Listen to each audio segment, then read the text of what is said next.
The 2025 World Surf League Championship Tour continues in Australia, where surfing is a cultural touchstone woven into the coastal fabric of the continent.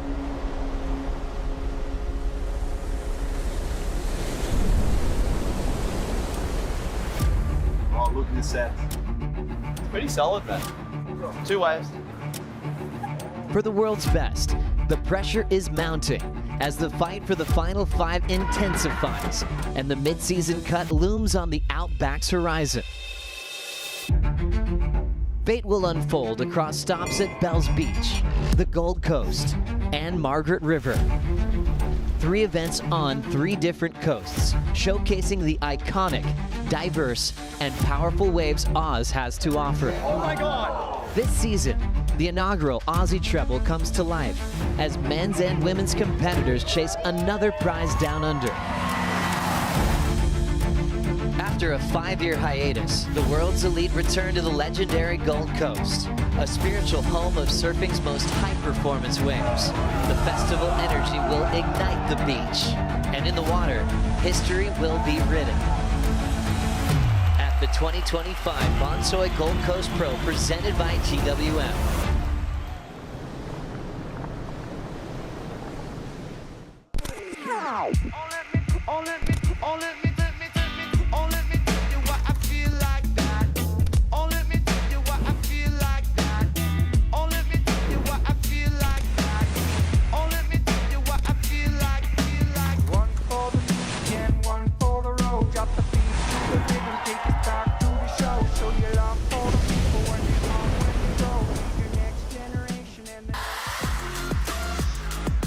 Good morning, everybody. The Gold Coast is still holding some beautiful swell lines, and the world's best are just rubbernecking up the path. Alejo's in the quarter. Steph Gilmore still living her dream as a wild card. Molly Picklum looking focused. She has Betty Lou Sakura Johnson this morning, and first heats checking in with Cara there. Vahine Fierro taking on Luana Silva first thing in the morning here at Burleigh Heads. What a morning here for the Bonsoy Gold Coast Pro, presented by GWM. Stop 6 of the World Surf League Championship Tour. Stop 2 of the GWM Aussie Treble. Thanks for being with us. Joe Turpel, Flick Palmatier, Wayne Rabbit Bartholomew for the morning report. Hey, Flick, this is looking fun. That Southeast is still out there, and Jersey's already getting passed out. We're on. Yeah, we're definitely on. The conditions are amazing this morning. It's a lot more groomed than what we saw yesterday.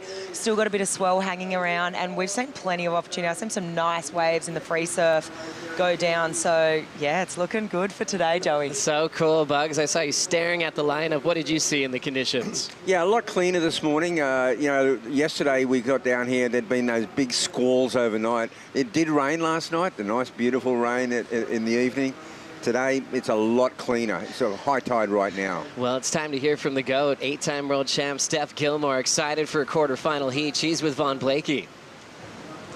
Steph Gilmore, the call is on for a potential finals day. You just got in from the surf. How was it?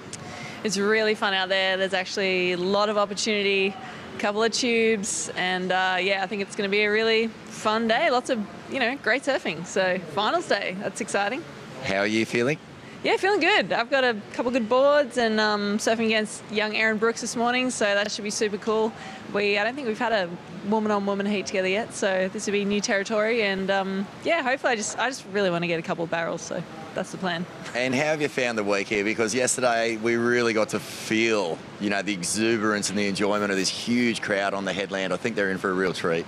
Yeah, it's a great day. I mean, it's Saturday, it's a weekend. The weather should hold off, and yeah, it should be an excellent day for everyone. We'll let you get ready. Thanks.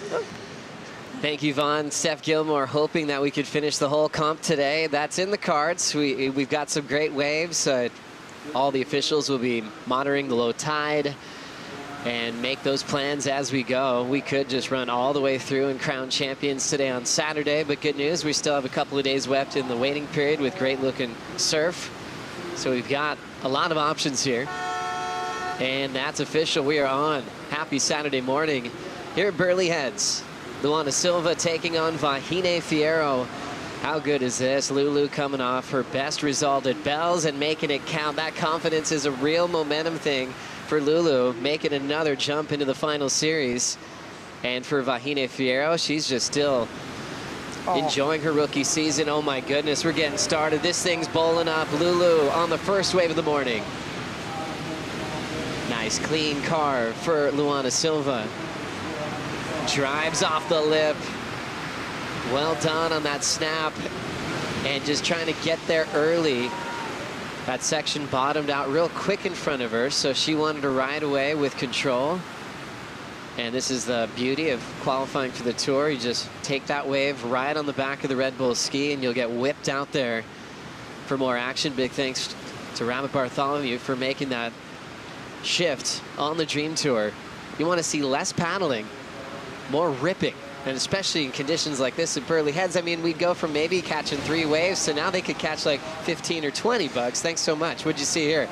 Oh, this is a great opening ride, and it stands up beautifully, Flick. Oh, this thing it's stunning, right? I mean, it's just such a good demonstration how good the waves are this morning. This is what we were watching in the free surf. Lulu, she's going to lock in a good score here. Yeah, a little bit tentative on the finish there. She obviously just wanted to make it count, and then Vahine behind her, Bugs. Yeah, this is another great backhand attack at Burleigh. And look at the line on this wave here. It bottoms out now. She went up nice and early, snapped it under the lip there, and just handled that so well. Her ending, I thought, was better. Luana's start was better. Good read, Bugs. Great read, Flick. Wow, we're off and running. I love a quick start. We did have a few restarts the other day with just real defensive strategies. And a couple heats got lucky to get a fresh clock. This time it's going right to business. Luana Silva finding her magic run at Bells. Getting that mini bell for that runner-up trophy. But every post-heat interview she had down in Victoria, you could tell it was like she had arrived. There was this relief in the way she talked. I mean, she's gone through the cut twice. She's gone through the emotion of the end of the Challenger Series being a spot out. And she's been grateful that Steph's continued her hiatus from full-time competition, because that's why she got the call-up to be full-time this year. Yeah, it's so cool, right? And we're seeing her, you know, come into her own on the Aussie treble here. Obviously, she got the runner-up at Bells, and she's continued that momentum here. I mean, she did find herself in that, was it the elimination round, but then she powered through that, and she took the round of 16 heat. She just took down the current world #1, Gabrielle Bryan, that's going to do amazing things for her confidence, you know, and I think the same can sort of be said about Vahine. Vahine also, you know, took down a world champ in Caroline Marks. So both these women, you know, still searching for results to stay above like that cut line, but they're both taking that confidence. So this is a real consequential heat between both of these women.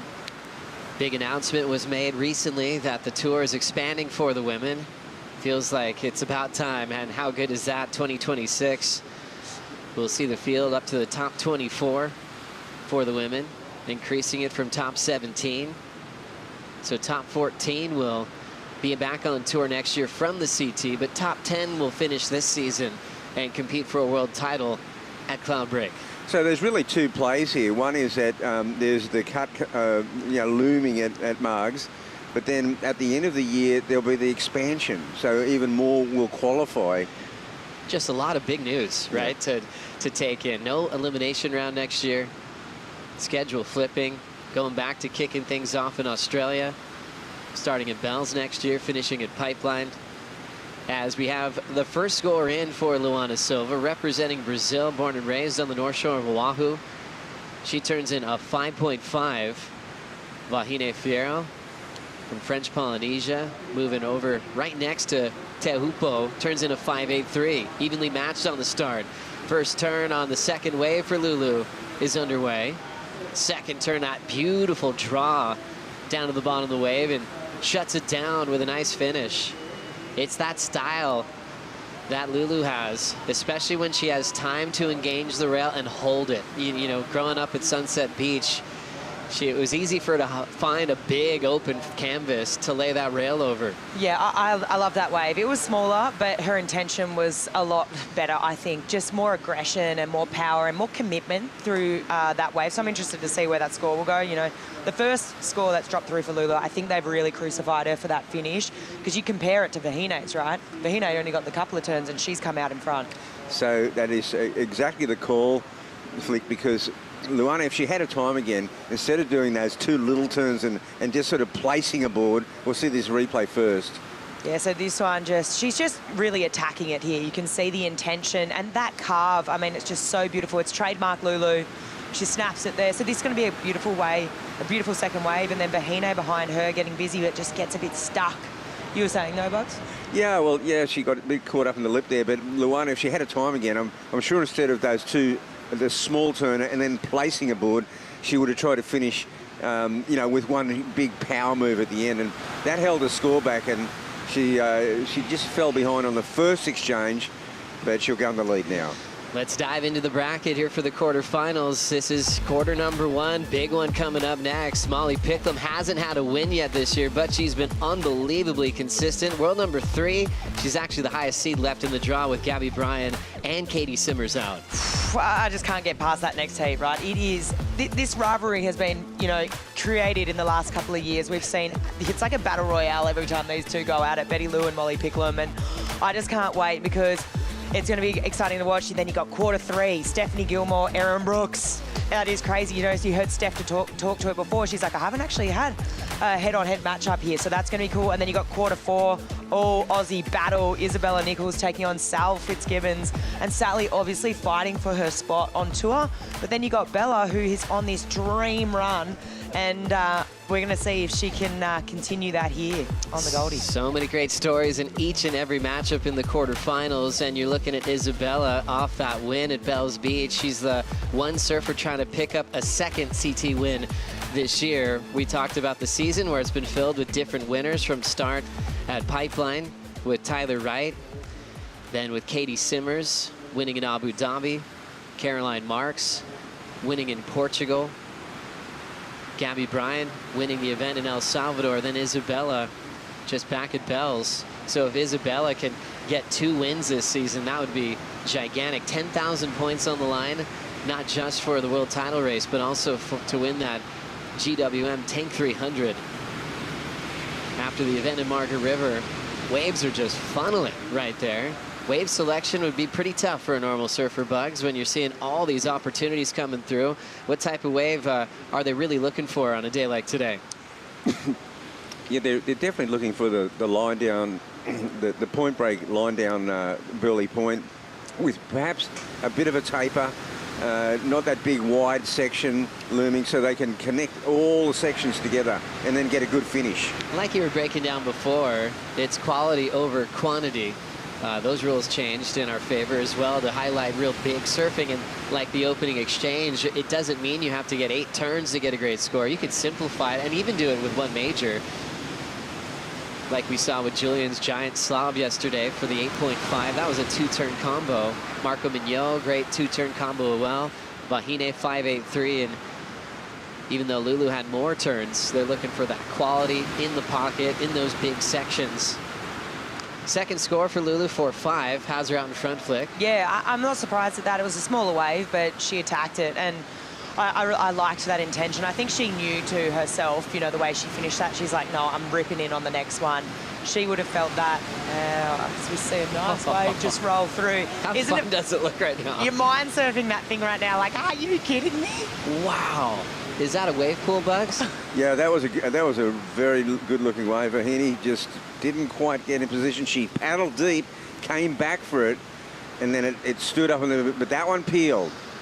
What I always heard about the surf ranch that Kelly Slater developed was he looked at the waves on the Gold Coast to create sections in the wave pool. There's that decision flick. What'd you see? Oh, I just saw a perfect wave there. I think, you know, the problem was Vahine was a little bit too far in, and she's on her backhand, right? So we got Goofy v regular right now, and if you're taking off late and behind the 8 ball there on the backhand, you're just going to be out of position, and the timing isn't going to be good. So, look, if Vahine felt like she wasn't in the right spot, I mean, pretty good to just hold on to that priority. And in some ways, I mean, Lulu had a little look too. They both didn't go. Vahine still kept that priority, so I don't know. You're looking for a slightly different wave when you're in the backhand here. You can't have it running too fast. Great start to the morning and so much history at this event. Bugs winning this event in the past. But Bugs, do you mind telling us a bit about the legends of the sport here at Stubbies, especially Margot Oberg, who won those world titles early in the 70s, into the 80s, was winning major events, but was definitely made a mark as one of the great legends of the sport of surfing. What was she like in competition? Yeah, Margot. Well, Margot, I guess in some respects, Steph Gilmore is, it was the modern day Margot in some respects, like so dominant, but also just so stylish. Margot came from the era, first of all, we got this happening. Vahine racing. She's got that bowl right behind her, but it's just a long trim from start to finish for Vahine Fierro. She was in her mind thinking of what she was going to do to that wave, and it was just funneling on her heels. She also had a slight little kick stall to, am I going to grab the rail here, it almost looked like. I mean, we know Vahine's so talented on the backhand. We saw it in the wave pool in Abu Dhabi. She just the setup for her barrels on the backhand was incredible to watch. As we see Leandro, Lulu's coach, just telling it a whole tight by the looks of it. If I'm reading those smoke signals, I think hand you got signals him. right. Yeah, totally. I don't know if a surfer really has time to try to decode those signals from the opposing coach. That'd probably be more of a distraction than anything. And I think Vahine knows what Lulu's game plan will be. So a long 0.73 on a beauty of a wave for Vahine. Lulu still managing the lineup. And as you're saying, Bugs, about Margot. Yeah, well, look, Margot, in a way, you can't mention Margot without also mentioning Lynn Boyer. They had an awesome rivalry, and I think in all sport, it's rivalries that make it. It's so true. Lulu flowing through that first section. Ooh, it might be doubling up.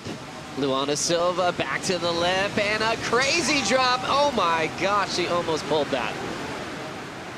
No reaction from João Chianca. He's just staying focused on the heat. Doesn't want to get too emotional.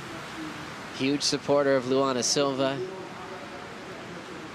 He had a great post for her 21st birthday the other day. And sometimes it's harder to watch someone you love compete than it is yourself, because you just can't do anything but sit there and hope everything works out. Lulu's last quick 3.0 incomplete on an aggressive finishing move attempt. And loving the stories from Bugs. Lynn Boyer, wow, what a charger as well. Yeah, Lynn Boyer, I mean, Margot, I remember a couple of finals at Haleiwa. Lynn and Margot were just going at it and like world-class surfing. It would have stood the test of time. This move here, she makes this 80% right here. Yeah. This would have been an 8. This thing, yeah, 100%. It was just big. It was a big, consequential section.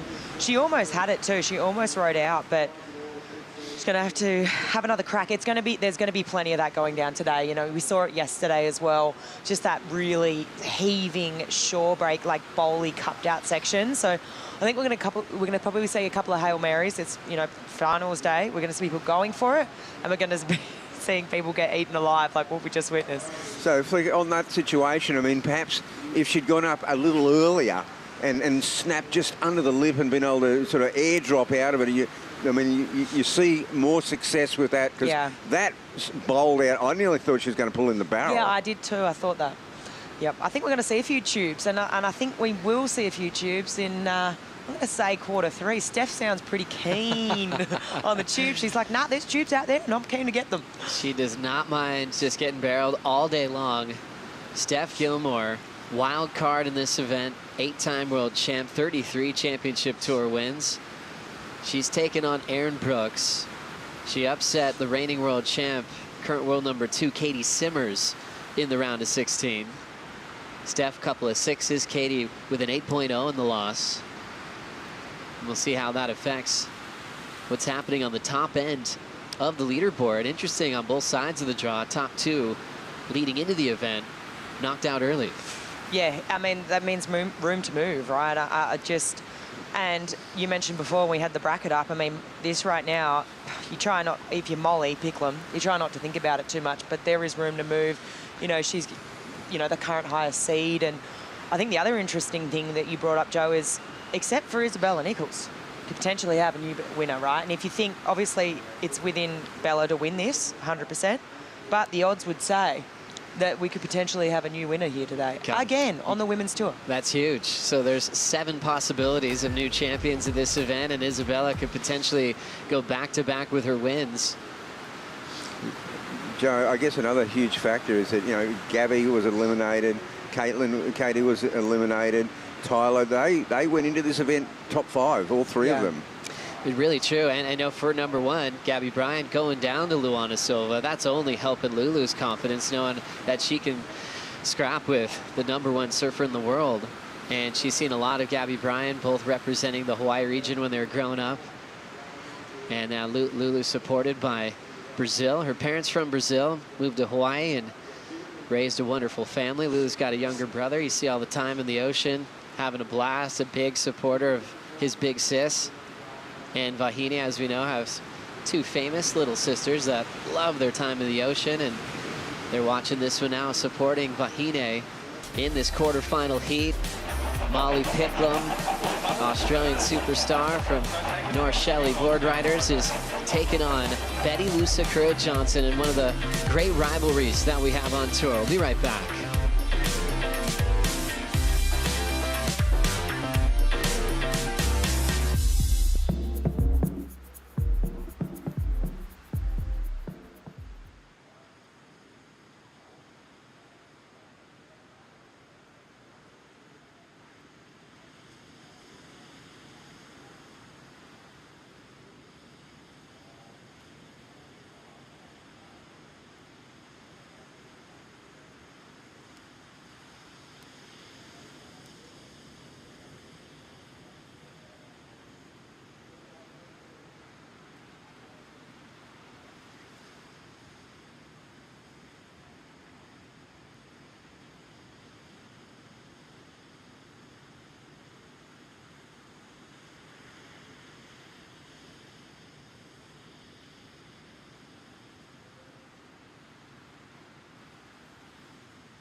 Big thanks to Surfline giving us the reports for the Bonsoy Gold Coast Pro presented by GWM. Saying Saturday today would have that continued mixed shorter period southeast swell and that smaller mid-period east swell, and we're scoring. Yeah, we're definitely scoring. Obviously yesterday we had that real pulse in the swell. Today there's some left over. It's great. The conditions are amazing. You can see all that red energy heading up towards the Gold Coast. And then yeah, this morning we've rocked up. You got 5 to 7 foot faces and continuing to hold that size all throughout the day. It's beautiful offshore this morning. It's going to pick up a little bit, those winds are going to turn to the side shore. But the good news is we're on a point here, so we're going to be protected, Joey. And then moving forward, I mean, obviously, great news if you, I mean, look, potentially final say today, but if you're a free surfer and you're looking at this, you're thinking, wow, Goldie's going to be pumping. You got this swell continued Sunday, Monday, Tuesday, offshore in the morning, and pretty good all day, really, if you're getting on those protected point breaks. Gosh, so many choices for the last few days of the waiting period, and we're loving that we're getting started here on Saturday morning. Clean conditions, beautiful lines. The free surf went absolutely crazy. Lots of opportunities to get really barreled out there as well. And Vahine did get this wave during the break bugs. Yeah, and awesome backhand attack here. She's putting this one together. Is she going to get around this section, though? She's hanging in there, Flick. Yeah, it's just super tough on the back. I just think wave selection is everything, right? There's plenty of opportunity. We've seen it this morning. We saw it in the free surf. Obviously, you're up to this is, you know, quarters now. You want to pick the eyes out of it. You want to be on the best waves. These are the, you know, the most informed surfers of the event. So they are being selective, but I just feel, you know, on the back end, it's so crucial, right? And she went up for that first turn and that wave just ran off and reeled off without her. But, I mean, judges are really appreciating her surfing, though. Like that, you know, I just look at the 5.83 for her first wave, which was just 2 solid turns. Already, to me, they're saying, no, we want big moments. And it's not about, you know, obviously the length of the wave or the number of manoeuvres. And we've seen that kind of all week here at Burleigh, right? There's 2 ways to do it. We've seen guys take off, do 2 majors and score in excellence. Yeah, you mentioned it before, Joey. Julian Wilson yesterday. Or we've seen guys, you know, get that long, reeling, traditional point break wave and still, you know, Liam O'Brien comes to mind. And you're scoring in, you know, up in the excellent range as well. So there's 2 ways to do it. What a story for Liam O'Brien. Knocked out of the event yesterday, but had the entire Gold Coast behind him. There was just lobby heads everywhere. That was a magical moment for the Australian. Came very close to a finals day. Kanoa got him yesterday afternoon with a 17.17 combined total. 9:30 to go. Here's Lulu up and out, stepping out of priority. Vahine 193 and a 3.4 is her low score. So the 193 was her last. She's keeping a 3.4. So still second, but now has priority with the up and down for Lulu. Yeah, well, that wave there, it was contested in a way. Both ladies looked at that wave. Lulu went it was a bit of a dud. And Flick, I was going to say, maybe on this high tide, you know, on your backhand, like maybe not looking for those ones with the wall that's really off, because it's hard to get the manoeuvres in on the backhand. Totally. I think, you know, naturally you want to be ripping that right back around. It looks like Vahine might be having a look here.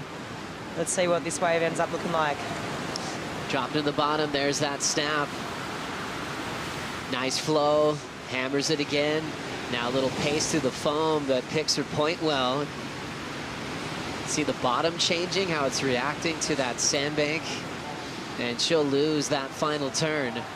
But a couple of good points on those first three sections, chasing a 4.17.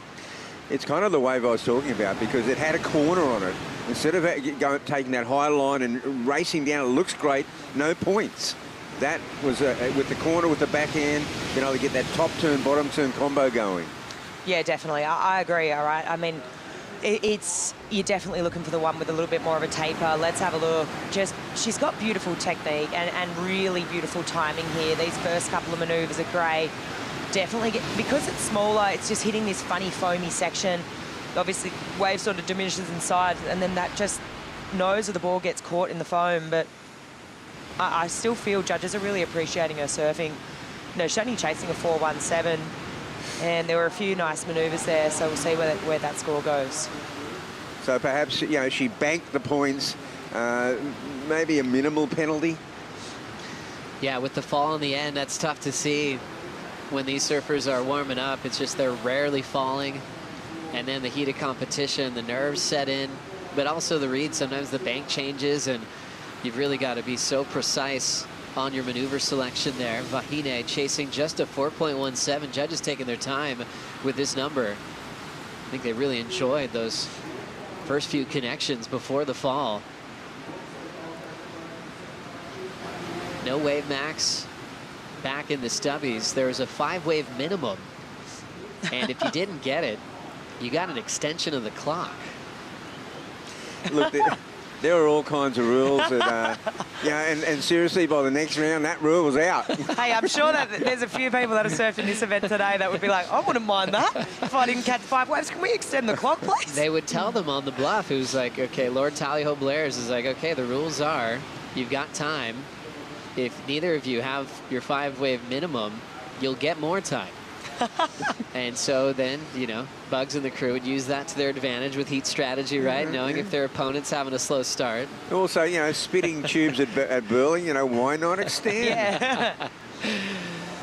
6 minutes to go here. Number is in for Vahine Fierro, and the fall is going to cost her there. So 3.87. Ooh. And there was a 4.8 thrown. That would have gone her into the lead. So one judge thinking it was enough. Very close heat continues here. Vahine now doesn't have priority, and she needs to try again. So, Flick, do you think on that one, maybe they went, hey, okay, that was a kind of a bit of an unnecessary lazy fall, and they really did penalise her. Yeah, here she goes again, having a crack at the number. Boley section, hits it beautifully off the top. Nice speed and control as she carves into the pocket. Wants to stay on her feet. Nice wall section to finish up on. Vahine drills it. Great effort there, under priority. She felt the disappointment of not getting the score on her previous wave. Picked a better wall, and it had a great connection on the finishing move. The fact that she was smiling when she came down from that last turn tells me that she already feels good about it. I feel good about it. Right now, for me, it's the best wave of the heat. It was clean, it was beautiful to watch, and straight under priority is going to feel so good I mean, Lulu could have taken this wave off her, but it's just beautiful surfing. Nice. You can tell she's really thinking about placing these turns. But in the context of the heat and just the way she finishes here, she finishes strong, rides out in front, she's smiling. It's going to be a good number. Not only that, it's going to hit the highlight reel. Yeah. This will be in the highlight reel right there. She's smiling because not only is this a great number, but she's done it under priority, which is like, that's the feel you get, right? Oh, it feels great. She has a lot of great boards from Channel Islands. One model is called the Happy Traveler, and she called Britt Merrick. She's like, no, it's the Happy Tahitian, Yeah. because it makes her feel so good. She's going to be happy right now. A 7.0, best number of the morning, and a big lead change for Vahine Fierro, the rookie on tour, competing for the Rookie of the Year with Aaron Brooks and Bella Kenworthy. Just surfed her way into a beautiful section. Under priority feels even better when you get that 7. Oh, it's just like a master stroke, right? It feels good when you flip the situation. Not only are you leading, you know, it's different if you're leading your heat and you improve on the situation under priority, but it is literally a master stroke. It's like a double win kind of, you know, you're under priority, you're in second, you flip the heat, and it just feels good, right? It's going to do big things for her confidence, even paddling back in, knowing, you know, she's going to probably sit nice and close to Lulu and be like, yep, I just did that, thank you. The confidence will be oozing. I mean, you can see it on her face. She's absolutely stoked. And the pressure's on now for Lulu because Vahine's backup wave as well is stronger than either waves of Lulu's, which means that, you know, Luana's basically chasing, the highest number will be of the heat right now. And let's have a look at this GWM recap. So Lulu started off super strong, picked up a beautiful wave here. She locks in a 5.5 and we're thinking, wow, okay, she's got the momentum here, the control on the heat. She does get a bit tentative there on that last turn. And, you know, Bugs, we were talking about it. If she got the finish there, you know, it could have at least been another point or better. And then Vahine, you know, she fights back here. She does get this wave, 5.83, just off the strength of those 2 turns. And then took off on this one. This is the deciding moment. This is what flipped the heat here. This is the 7-point ride. And she did this under priority, which was just a master stroke, right? She flips it and she bangs this last turn. She's super stoked. You can see the look on her face. She knows it. She's paddling back into the lineup now and probably going to be putting that pressure on Lulu, I'd say. Wow, that airdrop takeoff was just so gorgeous. But both these ladies had only one time so far got past the round of 16 leading into this event. Of course, Lulu, you know, made the final of bells, got the runner-up. But the confidence you draw from that. Oh, it's huge. And for Vahine, it's been a while. Bugs said since that semifinal that you mentioned, she got in Abu Dhabi. And then she had to deal with some elimination round heats in the previous couple of events. So a huge bounce back for her. Minute 40 to try to hang on to this lead. And Lulu is chasing now a 7.33. And I do feel that she left some points on the board on that first wave. That was a 7+. It was heading on the way. As I said, could have been an 8. She started out so well. They really penalised her at the end for, you know, and it was trying to squeeze 2 small manoeuvres in instead of the one big one. Minute 15 to go. Picklum versus Johnson coming up next. Molly and Betty Lou have so much history. It's really lopsided in that rivalry in Molly's favor, as we have maybe a last chance for Lulu getting this wave with a minute to go. First turn, nice and clean. Quickly to the second point. Drives into that lip section well, surfing that wave nice and clean, but was it big enough to get the 7.33? Look, there were 3 committed turns for sure, and you can tell she knew that this was probably the last roll of the dice, right? So she's leaving nothing on the table. It was aggressive. The wave height maybe potentially letting her down a bit. The other thing about it, it didn't have a real draw off the bottom. It wasn't square off the bottom. Yeah. So, you know, it's a great surf wave. 3 excellent manoeuvres, but you've got to compare it to Vahine's last wave, the 7. Yeah. Yeah, and then Lulu's would have to be better than that 7. So great breakdown. Obviously really amazing surfing from Lulu, but just maybe needed a meatier end sections. 5 seconds on the clock. Vahine will take this wave out the back. Lights up that first turn. She's got so much speed. on this 5'6.5" CI Pro model. Goes the carve down oncoming section. She's gonna attack it, redirect, and she's feeling pretty good about that performance. Vahine's camp there looking comfortable, but they don't want to celebrate too quickly. Still waiting for the official outcome. Lulu absolutely ripped. It probably just came down to the wave, not having a good of an end section like Vahine had. Locking in now, it is a 5.33 for Lulu. She will have a quarterfinal finish here on the Gold Coast, and Vahine Fierro is into the semifinals. Wow, this is big for Vahine. She needed a result here. You know, this is going to feel so nice. I mean, the last time she was there, it was Abu Dhabi. It was a while back now. And, you know, that was in a pool. Now she's doing it in the ocean. It's a different story. Let's go. That feels good. Vahine Fierro was in 14th on the live rankings, and she will be climbing. Remember that cut line for the rest of the season's at that 10 mark, so she's moving up in the right direction. Coming up next, Molly Picklum takes on Betty Lou Sakura-Johnson. We'll be right back.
Flashing back to the start of the season, Pipeline, what a stage for Molly Picklum and Betty Lou Sakura-Johnson. Last year in 2024, it was a semifinal for the ages. Oh, this was crazy. History was written well and truly. You know, give the women the opportunity and they will show up, and they did. This was one for the ages. This will go down in the history books.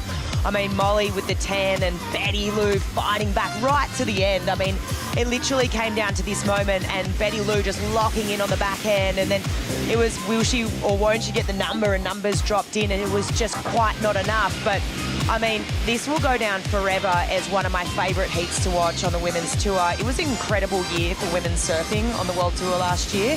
We had so many moments like this, and yeah, this was the beginning right here at Pipe and Backdoor. Oh, just dreamy conditions. Betty Lou representing the North Shore of Oahu, and Molly Picklum just showing that beautiful relationship that she's discovered on the North Shore of Oahu. And it's not just at Pipe for Molly, it's also at Sunset Beach. Her two major CT wins were at Sunset back-to-back seasons. Well, she's got an affinity for Hawaii, and I think you think about Molly as a person and how she shows up and how you see her around the event site. I mean, her surfing goes hand in hand with Hawaii. We did get a start of this heat during the break. Molly Picklum, Bugs. Yeah, Molly gets a nice float there. Great line to this one, flick down as Burleigh. Wow, this was beautiful surfing. Just that redirect before, and oh, she just didn't quite get the finish. But that redirect, I mean, even a beautiful float here, right? Just so nice, just to mix it up and provides this little transition there. I really loved it, just to set up for this big power hack. Just a different sort of read on it, and sort of demonstrating a bit of creativity here. Unfortunately, she just doesn't get the finish. Just that front foot just slipping off, and as we see Betty Lou. First turn, a nice sweep. Sakura belts it. right into a great transition and flows off the end section. What a start. One of the great rivalries on tour. Iconic with Molly a couple of years ago in Margaret River. A little one-on-one piece that was on worldsurfleague.com. And as soon as I mentioned Betty Lou's name, she sparked up. She was like, oh yeah, she's gonna push me, I'm gonna push her back. Obviously, it's so much respect there between the two. But when they're matched up, they're the heats to watch. Betty Lou, first turn, nice and clean, Bugs. Yeah, this is a great ride, a compact wave. She gets these 3 maneuvers back to back here. An awesome finish flick. Yeah, this was strong. Already 1-2 punch we're seeing between Molly and Betty Lou. I just love it. I love the rivalry. I love this on the women's tour. You know, we're in a new age right now. We're sort of seeing that shift in generations, and we're seeing these new rivalries be formed. You know, for so many years it was Steph, Tyler, Carissa, and now we're seeing different ones be made right now in front of us. And this heat is it's just such a crack. I just know that they're going to bring the best out of each other. Oh, it's all out. Betty Lou working with Ross Williams for a few years, now switching to Tommy Witz. Yeah, which is really cool. And I think, you know, it's just new flavour, it's new energy, and you just get to see, you know, how Betty Lou's showing up as we look to Molly maybe having a dig out the back. How's this one setting up for Picklum? Nice draw off the bank. She's pushing into that first full roundhouse cutback with a high rebound. Can she get out in front after that committed turn? And that will leave her behind. You haven't seen someone that committed to a big roundhouse throughout this event. I enjoyed it, however, maybe the wrong maneuver choice that really left her behind on that racetrack sandbank. I think what the decision made was that she looked along and saw that wall, and it wasn't going to be made down the line. She said, I'm going to select one huge maneuver. I don't know what it's going to be. And she went for the roundhouse, and it was well done, but it was one maneuver. What a classic move, huh, Bugs? Yeah, it's a beauty. When did that start really happening, where the whole rebound effect? Yeah, that's been around for a while. One of the old school maneuvers that you just still love so much. I know you love a good roundhouse flick. I do. It's actually one of my favourite turns ever to watch, and when it's done so well, it's just, I think as a surfer and as a core surf fan, you watch that and you know the feeling, right?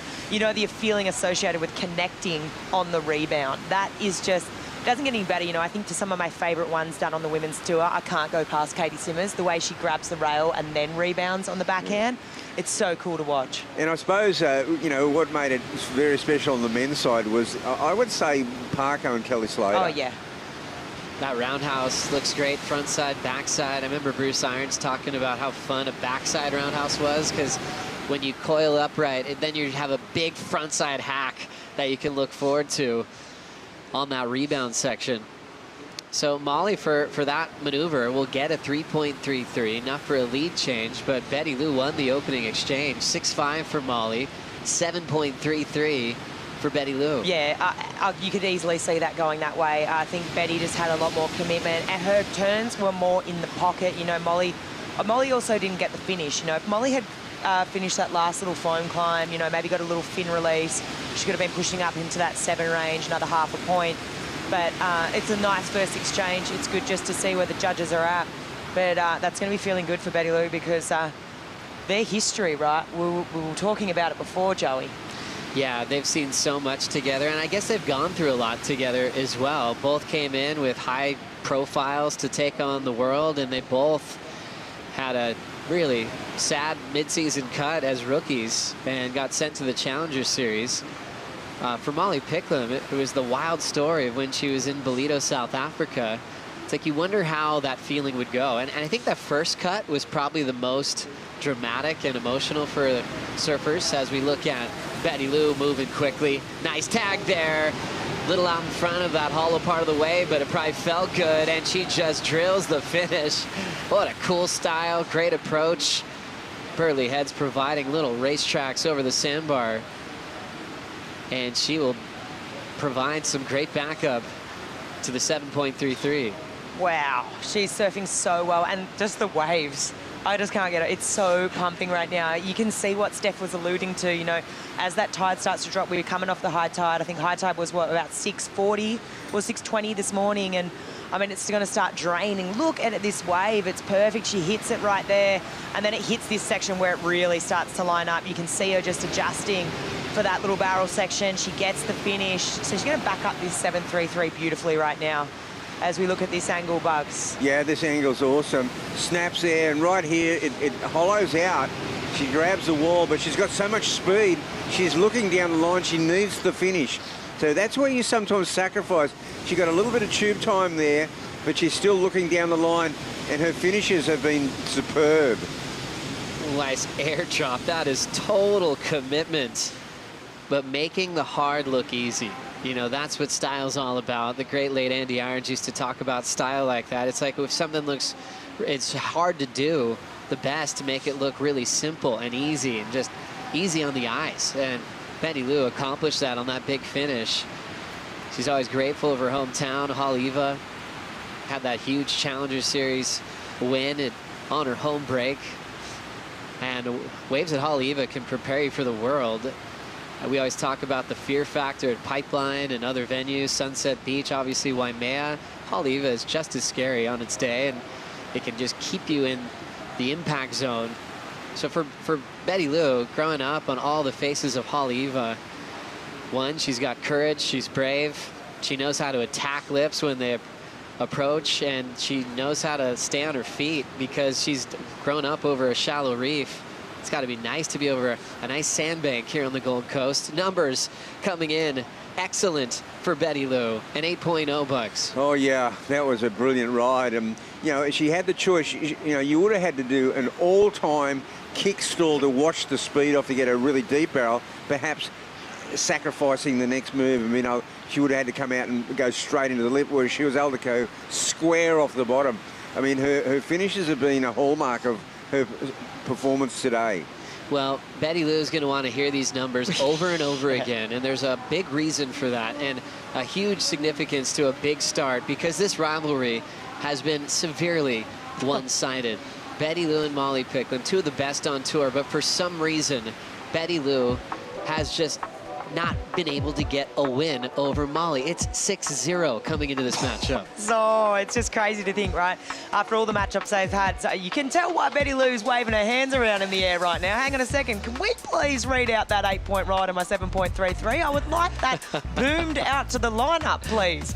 Because for good reason, right? I mean, this is going to be feeling good to her. She knows that stat. 100% she does. And Molly right now, I already know this is just going to fire Molly up even more, though. And you know what makes it more special, and here we go, wait a minute. Nice draw there from Molly Picklum. She's inspired to keep this record undefeated. Couple of big snaps. Throws out that carve on that Darren Hanley surfboard. As she'll pace her way through this inside section. She slipped off on her wave before on the finish. This time looking like she's in total control. Yeah, so back to my point, it was that in the first round and the round of 16, Molly Picklum had the highest score of the whole draw, but Betty Lou wasn't far behind. In the round of 16, Molly had the best score, Aaron Brooks had the second best score, and Betty Lou had the third best score. So, and right up there in that 15, 16-point range. Great call, Bugs. They're putting together fireworks. Betty Lou's got to bring her best. She would be treating this like the final. Now look at her again on a solid one out the back. Lays down a beautiful car, perfect transition, just couldn't get a second maneuver in time. But you can tell she's on, Flick. Yeah, she's on. That was beautiful rail work. You can tell if she would have got up there for that second turn, it was perfect timing. I think she would have been going up into the excellent range. Just the way her board's drawing right now, but we'll get back to that one. Let's break down this one from Molly. This is going to be a great score. Just the aggression and the style that she carries through these turns. Yes, okay, the wave diminishes in size a bit here, but she does stick with it. She gets the finish this time. Her first two turns were really strong. She had the layback for the first, I think a layback on the first or second one. She's showing variety. She drops down here and just perfectly positions this turn. This one, layback, you see all three fins, and then she drops into the second one. Oh, this moment, the first turn, I mean, there's going to be serious points accumulated here. Straight up into the second one. Majority of the points are coming from these first three maneuvers here. Yep, okay. What will let her down is just this frothiness here on the wave as it diminishes. She gets the finish. She's right back in this. That was huge. What an answer back for Molly Picklum. She wants to make it 7-0 over Betty Lou. Let's see what that number looks like in just a moment. But yeah, the rivalry started at Bells Beach in 2023. They had 2 matchups that year. Bells, then J-Bay. Molly won those. Then they had that kind of the Hawaii series, that semifinal we got to rewatch. I think one of the best heats of all time. That's when they threw up their biggest numbers against each other. But then they had a final that followed at Sunset, and being on the podium with Betty Lou, that's when you could tell that one was really hard to walk away from. Representing Hawaii, being in a final in front of your family, and then just not getting it. She had to move on from that. More recently, they had heats in Tahiti and also in Brazil. But that was all last season in 2024. Their first one-on-one heat coming a bit late in the year in 2025, and we're seeing it right now. Quarter heat number 2. Winner takes on Vahine Fierro in semifinal number 1. Numbers in from last of Molly Picklum. It's her best, 6.87, but still needs an 8.46. So even though the crowd went wild for the Australian, Betty Lou's feeling pretty good about those numbers at the moment, Bunks. She certainly would be, because she's got priority right now, and also just shading her opponent on both those opening scores, a 7-3 to a 6-5, an 8 to a 6-8-7. That only incrementally helped Molly's cause. And Flick, you're right, it was those first 2 maneuvers that she got it on. The wave let her down after that. Yeah, definitely. I think for now, you know, you got just under 15 minutes on the clock. If you're Molly, you're thinking, okay, I've really got to pick a gem here, because I just reflect on the scores that Betty Lou's dropped, the 7-3-3, the 8. You have to, they want that wave height the whole way, right? You can't be finishing, like today, you know, finals day, quarterfinals, you have to have an explosive finish. It has to maintain size and cleanliness. It has to be a clean face wave. Let's talk to our first semi-finalist. Vahine Fierro is with Vaughn. Thanks, Joey. Vahine, that was, well, congratulations, first of all. You're into the semi-finals here at the Bonsoy Gold Coast Open, presented by GWM. That was a tricky heat at the very start. It was a little bit slow, but in the back half, you really found your rhythm. Yeah, it's nice to finally make it to finals day in the ocean. I made the finals day in the pool, and since then I haven't, so it's great to be here. Like, the morning free surfs are less crowded, so that's a big bonus to make it to finals day. And yeah, the heat was a little slow. Like, I had a hard, like, I knew that the judges was looking for big turns, because I basically got a 5.83 on one turn, so I knew that with quality turns I could turn the heat around, and then somehow snuck a wave under her prio, and it turned out in my favor. How hard is it to identify a good wave out there? We saw you get waves that really ran down the point super fast, and then the waves that gave you your scores, they were a little bit more cornered. There's a little bit of everything. The bank is like, or there's like ones from deep, and then it gets barreled. I actually blew a barrel. I think that there was an opportunity for one. And then there's like the wider ones where it's like a little bit mushy, and then there's the in between. Like, you really have to read the lineup well, and yeah, with time in the water, it got better, like, throughout my heat. Yeah, your backhand looks so strong out there. You know, when the section came, you really attacked it. Yeah, I'm trying. I'm trying to put some more risk in it. I know that Jeremy and Toma want me to risk it more, so and you know, on the CT it's the only way, so yeah, that's kind of my goal. And we were saying just during the break, barrels, you're going to be hunting those things in the semi-finals? Definitely. Like, I know that there's a couple barrels out there to be ridden, so that would be definitely, if one comes up, I definitely will feel right at home. A great performance. Thank you so much. Congratulations. Thank you. Thank you, Vaughn. Thank you, Vahine. And a great breakdown of that heat, the waves, wave selection, rewarding big turns. She gave us a lot. Nice breakdown for what could be a finals day. A lot of people putting it out there. That feels good, doesn't it? I just know we have a lot of days in the waiting period. I'm nervous. It might not happen, but I feel pretty good about it, Flick. Oh. It's the waves are gorgeous. It's Saturday. It's really fun. I just read the last text from Renato Hickel. He's like, we're monitoring conditions throughout the day. So I feel like he's keeping his cards close to his chest. And we'll see how the day goes. Why are you looking at me like that? We got Betty Lou out in front. 8 and a 7.33, looking for her first win over Molly Picklum. We'll be right back.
The Bonsoy Gold Coast Pro, presented by GWM, is brought to you by Bonsoy, the official milk of the World Surf League, by GWM, official automotive partner of WSL Australia, and by Experience Gold Coast and the Queensland Government through Tourism and Events Queensland.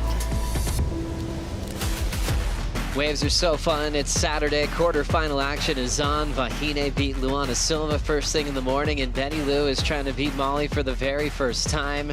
Same generation. They've had some battles. It's 6-0 in Molly's favor, but the lead is in Betty Lou's. 15.33 combined total. That matches Betty Lou's personal best combined heat total against Molly in all those previous matchups. We actually got to see the vision of that 15.33 total that came in the loss for Betty Lou in the semifinal at Pipeline back in 2024. Totally different stage, right-hand sand bottom point break. That's why I believe that surfers are the best athletes in the world. They're never surfing in the same conditions. There's all these different disciplines to create an undisputed world champion. Reef breaks, beach breaks, even the same wave. It's completely different from what you surfed the day before. So they're always being challenged and relying on their instincts in the ocean. I think you've got to be one of the most adaptable athletes in the world if you're a surfer, right? I don't think it gets more tricky than this when you're dealing with a forever changing playing field, and it's pretty impressive. You think about the whole tour, you think about the variation, the differences in the waves, and right now for Betty Lou, I mean, she's going to be feeling pretty good. I mean, it's going to be scary times though, because she has got second prior, so she's obviously taken off on a wave and had a little crack in that break, and then, you know, handed priority over to Molly, right? And even though she's convincingly leading right now, when Molly's got priority and Betty Lou's asking the question of Molly, you could see how fired up she was on that 6-8-7. She was really attacking it. It's kind of like she heard the scores drop from Betty Lou and they bring the best out of each other. Molly's fired up now. She wants a crack at it. So I think, yeah, even though Betty Lou's leading, she's going to be feeling pretty nervous right now. Well, we know the waves are fun, but Bugs, we always want the sand report, you know, at locations like this. The quality of this sandbank coming into this event, what would you rate it? Well, I mean, look, we had Cyclone Alfred, and you know, Alfred messed up the sand everywhere. Burleigh was one of the first to recover, and the bank's actually hugging. It's not the rock break. It's a sand spit, but it's close in. Then there's a cyclone bank outside that we saw really active yesterday afternoon on that bigger, lumpier swell. Really cool how it could shift in your favor, and you could get the barrel of your life. You could get the best combination. A lot of fun factors at Burleigh Heads. We've had beach break type conditions. We've had just dreamy sections the last few days. 6:30 to go. Betty Lou looking for a spot in the semifinals. Looking for another final appearance. She has one at Sunset, wants to win her first major event. Picklum does have priority and is chasing an 8.46. That would have to be the best number in the heat. I'd say 6:10 on the clock. That's enough time to get 2 new waves to break that down as well, Flick. Yeah, for sure. I think looking at about 1:30 on the ski, just under to get back out. If it looks like there's a bit of movement here, Molly's pretty interested. And thinking about it, she will hold back. That thing just kind of got moving down the line without them. Look how fast that one's going. You're so right. You know, we heard Vahine talk to it. It is a tricky wave to figure out, right? I mean, I just reflect on yesterday and, you know, the few guys that really nailed it. Obviously, Liam O'Brien, he's not in the event anymore, but local boy, obviously, had a great read on it. Julian had a great read on it. He's probably spent a lot of time here over the years, you know, growing up, and from Coolum as well in Queensland. So, but people who really figure it out just have, they won't go those, you know, those kind of bad waves. They just have a good read. They just instantly know, and they hit that bank properly. But Vahine brought up a good point. Sometimes it draws you in. You want to sit next to the rock break. Sometimes there's a wide one, but the wide one sort of pushes out and it's a bit more mushy. But let's get to this GWM recap. So it's been the Betty Lou show, really, right? I mean, she's dropped this 7.33 on her first wave, and it's kind of been good feelings all from that moment. Just really explosive, you know, finishes, and she's backed it up with this one, Bugs. Yeah, this is the wave of the heat so far. And brilliant looking Burleigh wave. It gets a bit of tube time here. Runs out there and a huge finishing turn. And Betty Lou is on fire.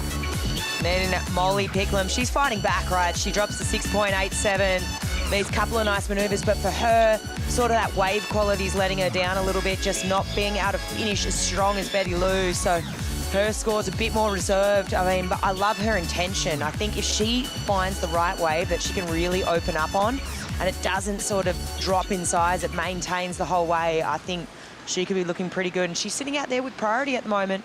She does need to drop the highest wave of the heat so far, though, if she's to flip it. Molly Picklum, the high seed remaining in the event after we lost Gabby Bryan and Katie Simmers in the round of 16.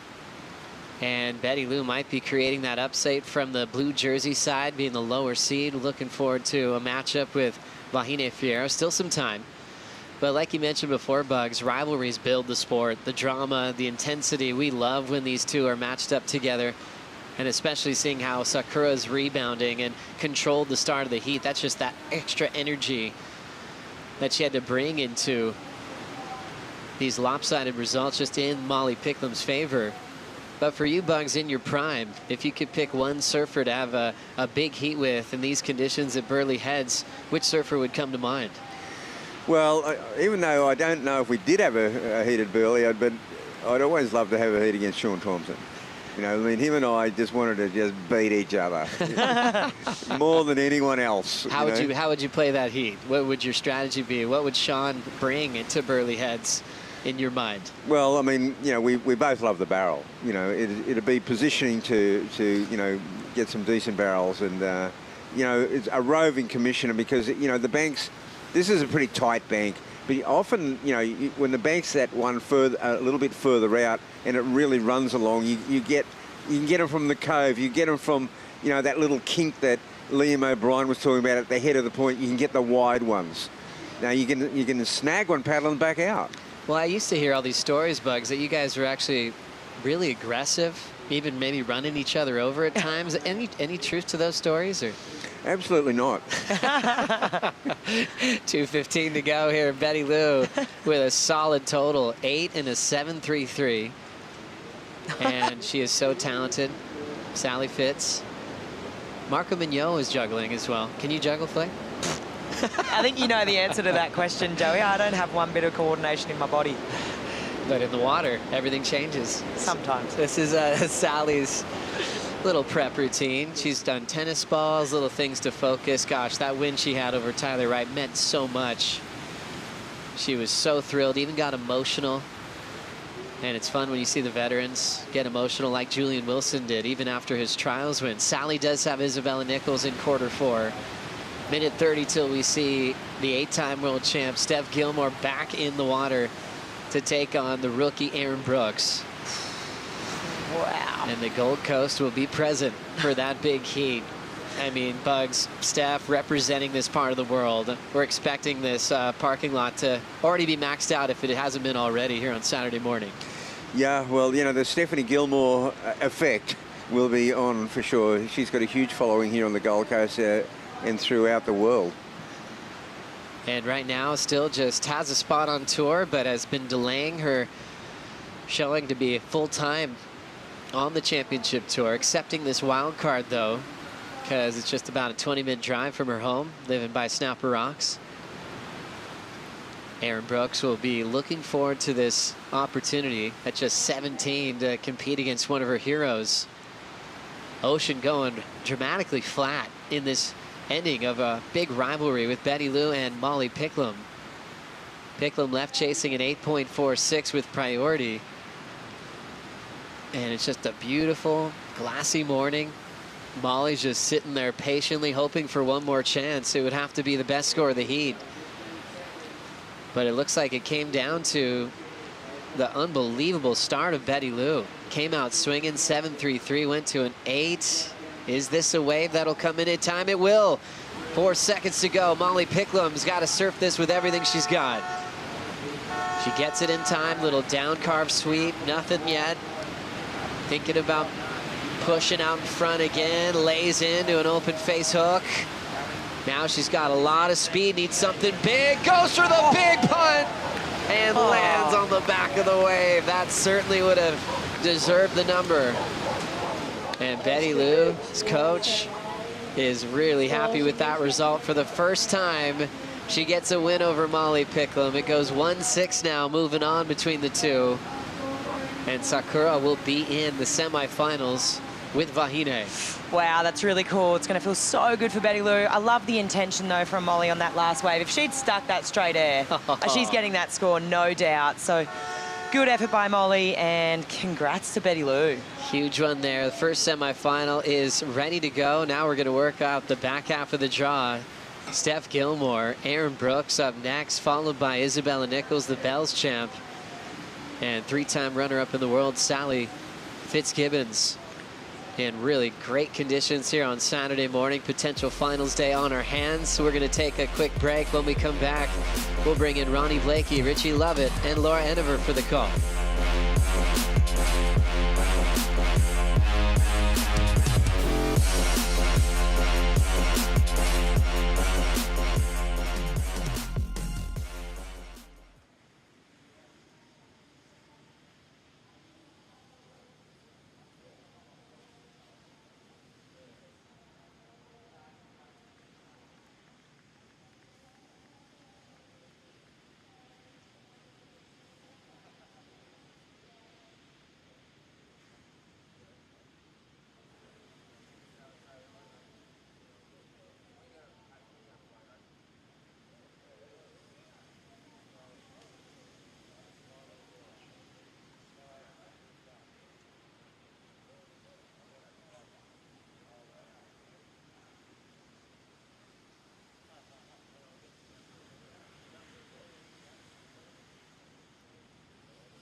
My name is Stephanie Gilmore. I live here on the Gold Coast. There's so much to do. Get up early and enjoy the beautiful ocean, heading to a cafe for a really yummy coffee and a breakfast, and then take a drive into the hinterland. Such a luscious rainforest, so close to the beach. I've traveled a lot in my time, and every time I come home, I'm always so grateful to have grown up here in this wonderful place of the world. The quarterfinals are underway. Stephanie Gilmore, Her Majesty, the Queen, is up at the moment, slotting in on the opening ride of quarterfinal number 3, up against Erin Brooks, their first head-to-head matchup. And Steph not wasting any time in getting a score on the board. Erin, she's going to get in on the exchange. Beautiful hit to get started. Draws off the bottom, up into the roof again, and brings it down. What a way to kick things off here. The greatest of all time up against the Phenom. What a matchup. The Australian who's going to have all that hometown support, surfing against the Phenom.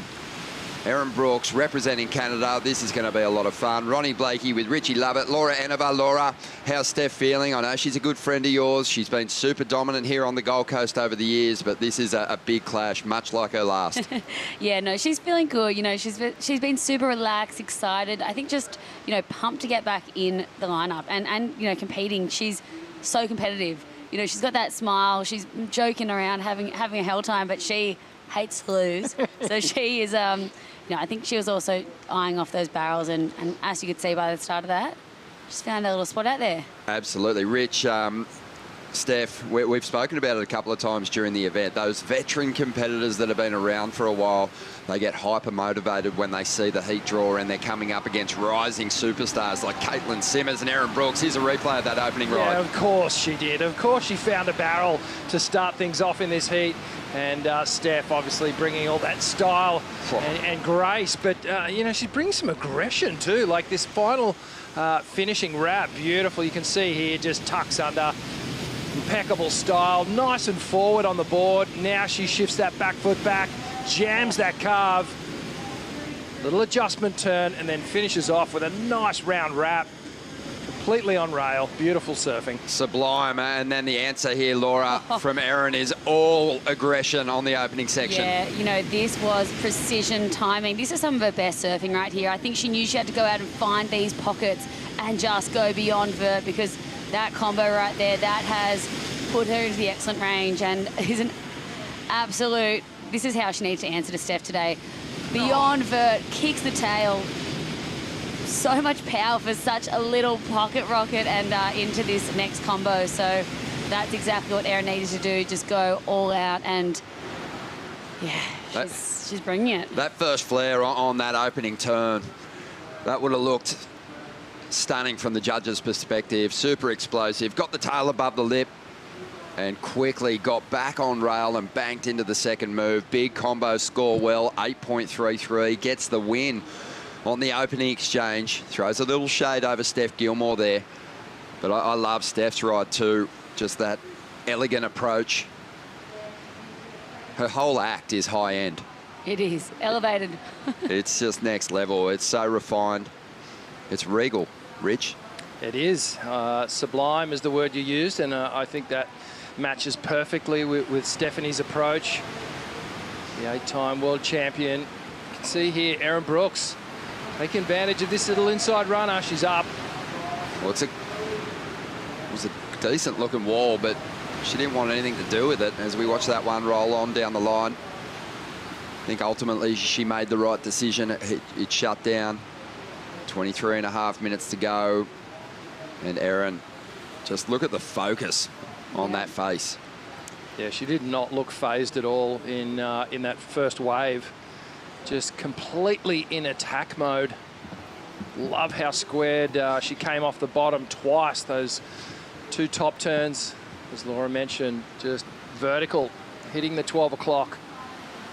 I think that's what her team would have said to her going out. You know, the only way I feel like you can bring it to Steph on a right-hand point break is to go beyond vertical, is to be, you know, getting those steep sections and doing, you know, the best backside surfing that Erin can do, and that's what she brought in that first wave, which is, it's making this heat so exciting. I also got a coffee with Jeff, her dad, while we were waiting in line for a coffee this morning. It was quite long. Everyone was very excited, but he was just saying, he just told her, just go out and, you know, just enjoy the moment. Just, you are out there with your hero. You know, Erin wasn't even born yet when Steph won this contest 20 years ago as a wild card, and you know, just take that in and just go, wow, I'm surfing with my hero out here, and just how cool is this? So he wanted to remind her, as you know, as competitive as you are, as much as you want to win, and you know, you're thinking about your whole entire year as a whole, just go out there and enjoy what could be, yeah, one of the moments of your career. And she is just, yeah, she surfed that wave up. That was absolutely excellent surfing by Erin there. Here we go, live action. Gilmore up again. And she isn't chasing a lot to get into the lead, obviously, but she's going to attack this bowl. Really laying into that section. Ducks under the roof for a moment. It's just a quick vision and re-emerges. But the turn midway through the ride, super aggressive. And you feel Steph, as well as she surfed in her heat against Caitlin Simmons, she won through tactically, banking a couple of mid-range sixes. This has been a step-up performance-wise already. Yeah, and, you know, when you're faced with an opponent who's dropped an 8-point ride as their opener, it sort of puts you on the back foot a little bit, and the only way out of that is to come back firing. Come back with an aggressive comeback and really let the judges know that you're in it. So Steph pumps down the line here. Little check turn to set up the first card. This second one here digs a little deeper. It's tighter in the pocket. It's a little bit of coverage and then just finds that doggy door. Oh, absolutely love this. Whenever you see Steph get that much speed, she lays into this first turn. The bottom drops out in this wave, so she just has to move her weight back, but then it puts her perfectly in the pocket for that second snap. And just, my face is hurting from smiling. It's so fun to watch. Holy cow. Well, Steph is unquestionably one of the greatest athletes of all time. 16 years on the CT, 33 regular season event wins. Also won the WSL finals to claim her 8th world title, breaking the deadlock with Lane Beachley.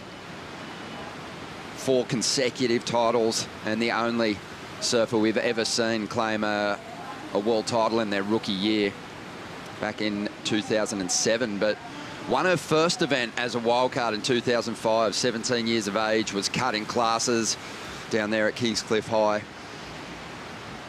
on her road to getting a win over an established field of just her heroes. And she just blitzed them, blew them out of the water, but the numbers are remarkable. 8 times world champion, and you can see all the years that she got to the top. 33 career WCT event wins, and 2007 was the Rookie of the Year. So the resume is jam-packed. It sure is. And the thing about Steph is she, in her last campaign on the championship tour, finished 6th. So it's not like she'd lost anything. It's more a psychological thing and just the need to explore life beyond competition. But we're being reminded at this event that her surfing, you know, it's still right at the top of the pile. When she's on, you know, she's near unbeatable.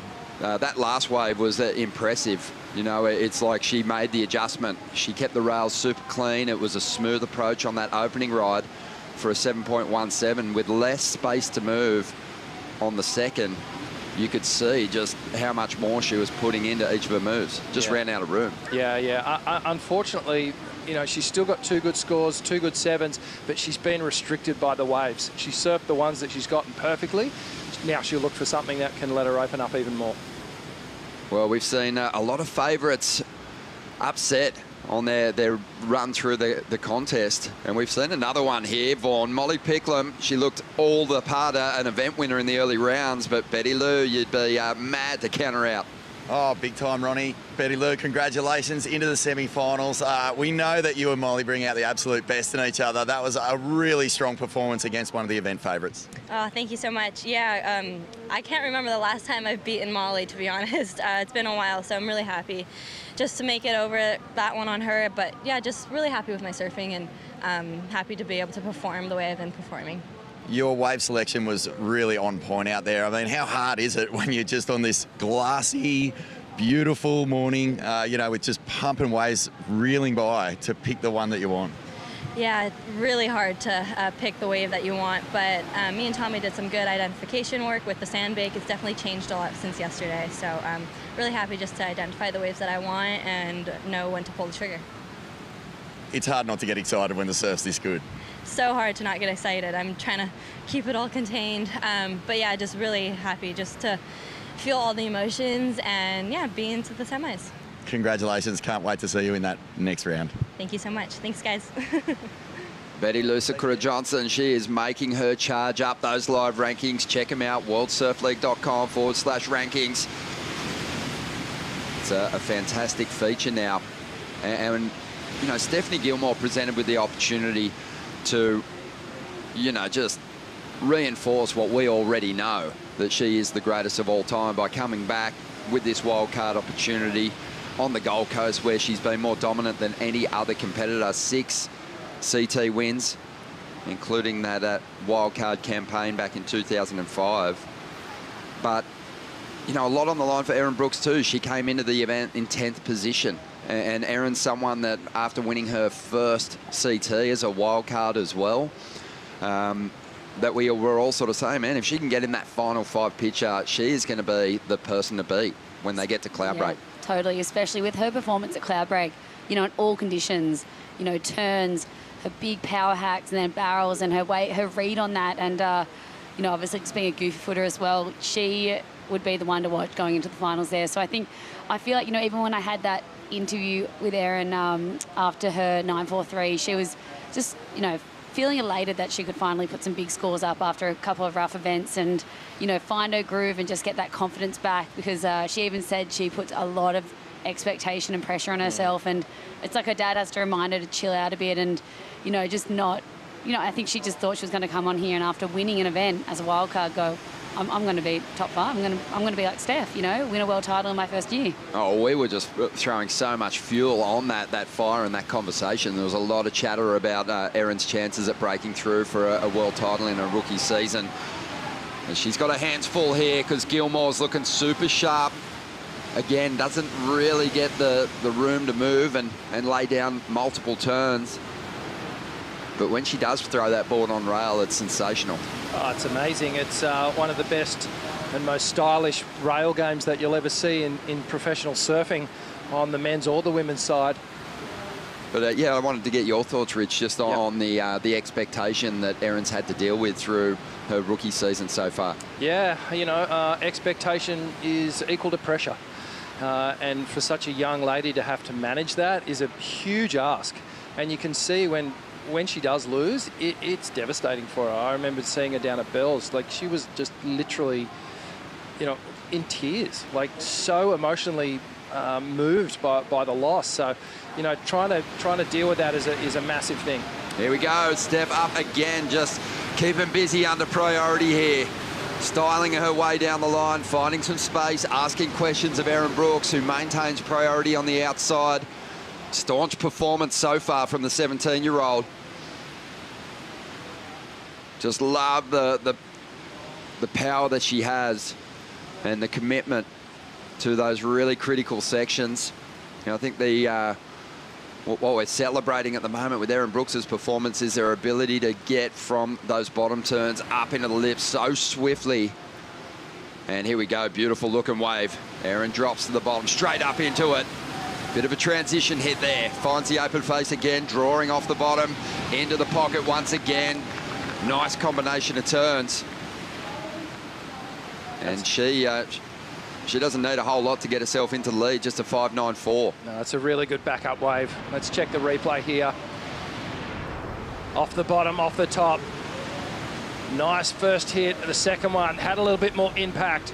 Almost some tail release there. Gee, she's just transitioning from one turn into the next so well with incredible speed. So that was a 3-turn combination.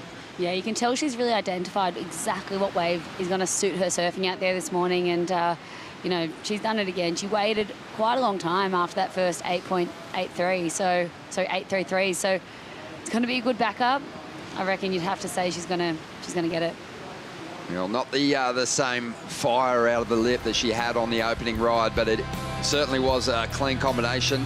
As the winner of Bells gets set to hit the lineup in the next quarterfinal, we'll take a quick break. Back with the quarters in just a moment. Love you. Good morning to you guys, hey?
Quarterfinal number 3 unfolding in the lineup. It's a great clash between Steph Gilmore and Erin Brooks. We're going to get back to that in a moment, but right now let's check in with Kuiper.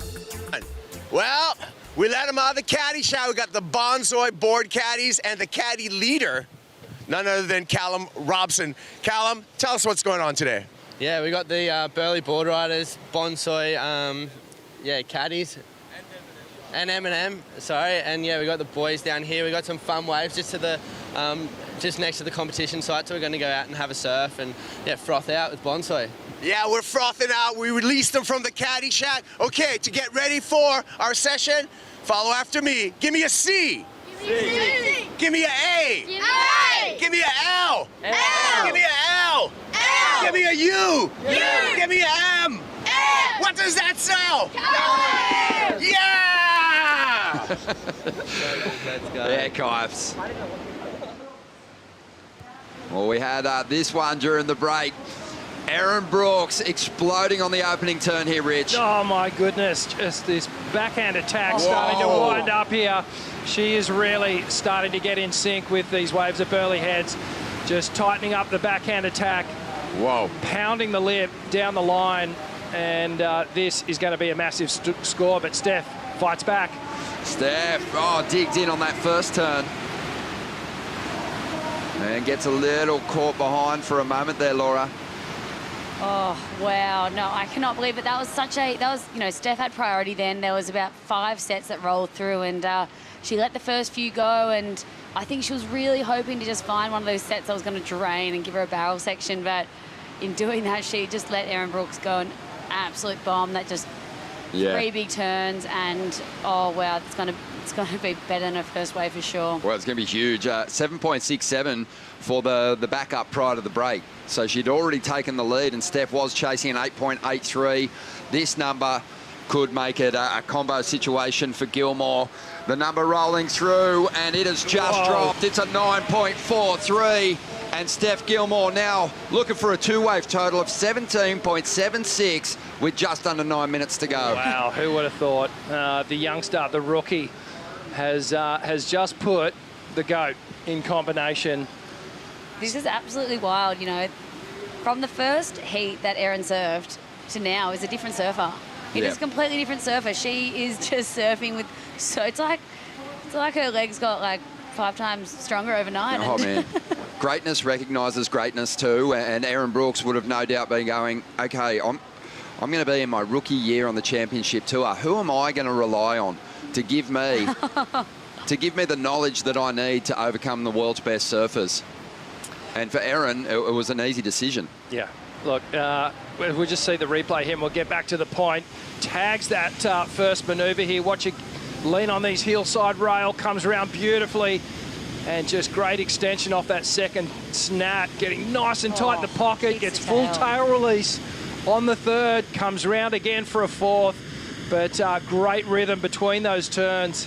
And, well, she's got Jake Patterson in her corner, former coach of Stephanie Gilmore. So Snake would have known exactly what to do and passed on the message to Erin, okay, the way you're going to beat Steph is to go vertical, is to be faster, and to just really put that backhand attack on show. You know, Steph's going to surf a little bit more laterally on the forehand, may not have that ability to do those really tight turns in the pocket. And, well, Erin has just really highlighted that strength of hers so well. Yeah, it's a contrast that works in Erin's favour when she gets that backhand going. It's such an explosive turn in the pocket, and this has been such an impressive performance. The other thing that we've seen with Gilmore throughout her career, it's hard to get the jump on her on a right-hand point break, but if you can win the opening exchange, unsettle her a little bit, you know, it really can work in your favour, because it's a rattle when those top seeds of world champs, multiple world champs, get shaken up in the opening exchange. Yeah, absolutely. And I mean, Steph will go back and look at her surfing and you know, go, you know, 7 and a 7.1, 7.1 and 7.1, both 7.1s. And she did basically 2 turns on each. And so she wasn't on a big wave. And so I feel like, you know, she's probably thinking she needs to do more, but Erin's surfing has just been so in the pocket and so vertical, you know, hard to sort of compete with that. But, you know, if anyone can do it, Steph can just, you know, she's obviously looking at the barrel. Let's have a look at this for Erin. Yeah, it's a Mophie power move contender for sure. It's the one down the line for me, Rick, which puts her in contention. Oh, gee, she projects down the line a little bit more. This second one is so vertical. Love the technique from Erin Brooks, how she opens up her shoulders, guides into the turn up the top, and then watch the shoulder rotation as she gets high in the lip. And that just brings the board around perfectly underneath her. Matching her highest score of the event already, a 9.43, her best heat score total for the year, 17.76. So impressive. I think the interesting thing to note in this heat as well is that... Chatting to herself at the moment. You know, the positioning, Steph is sitting further up the point. She's obviously looking for one of those barrels. You know, she saw a few of them this morning and, you know, her eyes light up. She's thinking, I want to just get out there and get tubed. And, you know, in doing that, she's given Erin this space to sit a bit further down the line and pick off the waves that suit her surfing to a tee. So it's just been, you know, no fault of Steph in that sense, but she maybe shouldn't have given Erin so much space. Laura, you surfed a final here on the Gold Coast with Steph Gilmore back in 2012. I know that you look back on that as just a really fond memory now. Yeah, you didn't get the win, but you got to compete in the last heat of a championship tour event with the all-time great. Like you said, going into this heat, Erin's dad Jeff, he was saying, you know, enjoy the moment. This is the biggest heat of your life in some ways, and yeah. She's afforded herself the opportunity to enjoy it now, because it's going to be almost impossible for Steph to reel her in from here. Yeah, it is. And I think, you know, with Steph, it's like we just want to see her ride some waves now, and hopefully Huey just sends her an absolute slabbing pit so we can just celebrate all that she is. She's just the greatest of all time. And, you know, for Erin right now, this will be a life highlight. I'm sure Steph will be absolutely livid. But she's, you know, showing time and time again that she's the best in the world. She's so beautiful to watch. It's so exciting. And, you know, in a way, it's a bit of a pass the baton, but I don't think she's going to be done yet after this. No. She might not have time to turn this heat around, but we might see her drop a 10-point ride before the end of the clash as we dive into the GWM recap. Oh, gee, she surfed the waves that she's gotten really, really well. That beautiful silky style that we're used to seeing from Steph. Nice smooth cut back here with the rebound. And, well, Erin set the tone with her approach here. Just the backhand, real tight, pivoting attack off the lip. And just these cupped out sections, she's really just putting herself right in the spot. Steph, some beautiful carves down the line. But again, you can just see the difference is the wave choice of Erin Brooks. She's giving herself the opportunity to really highlight what she can do well. Oh, yeah, this 943 was just next level, you know, just 3 massive sections, and she just teed them off to near perfection. And this is by far the best backhand surfing I've seen from Erin. You know, she got the 943 in the heat before, and that was sort of based on, I think, yeah, sort of 5 turns as well. And she's found her groove here at Burleigh Point. She knows exactly what wave she wants, and the confidence, it's just, you can feel it like it's glowing. Yeah, I think for a lot of rookies, Rich, that come onto the tour, and especially ones that are, you know, massively hyped as Erin is, you know, you do have to, in some ways, get used to losing. She's been on this magic winning run on the Challenger Series, got the CT victory last year, you know, and it's just had so many magical moments. Success in the ISA World Championships. But the tour has a way of humbling competitors, but Erin's showing today that she's got what it takes to take on and defeat the greatest of all time. So this is a really important confidence-building win for her. You know, it was it's interesting to note, you know, obviously after we saw Erin get that 943, just the smile, the grum, you just like couldn't, you know, wipe the froth out of her. And she's realised now, hang on, it's a big day, chill out, don't get ahead of yourself. Stay in the moment. She's pulled herself right back in. Yeah, and, she's trying to just maintain her cool and compose herself as a competitor, but I just kind of get the feeling she's struggling not to smile at the moment. Playing it cool, really in the zone.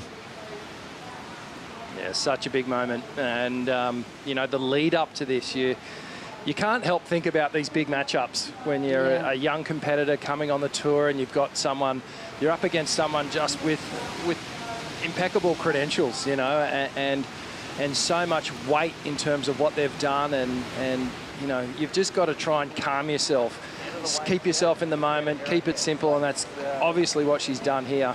Well, everyone's turned out to watch this heat unfold, including the world champ, Caitlin Simmers, as we see Erin now on a victory lap, kicks the fins, and she has gotten the job done here over the most dominant surfer ever on the Gold Coast and the most dominant surfer we've ever seen on the Women's Championship Tour.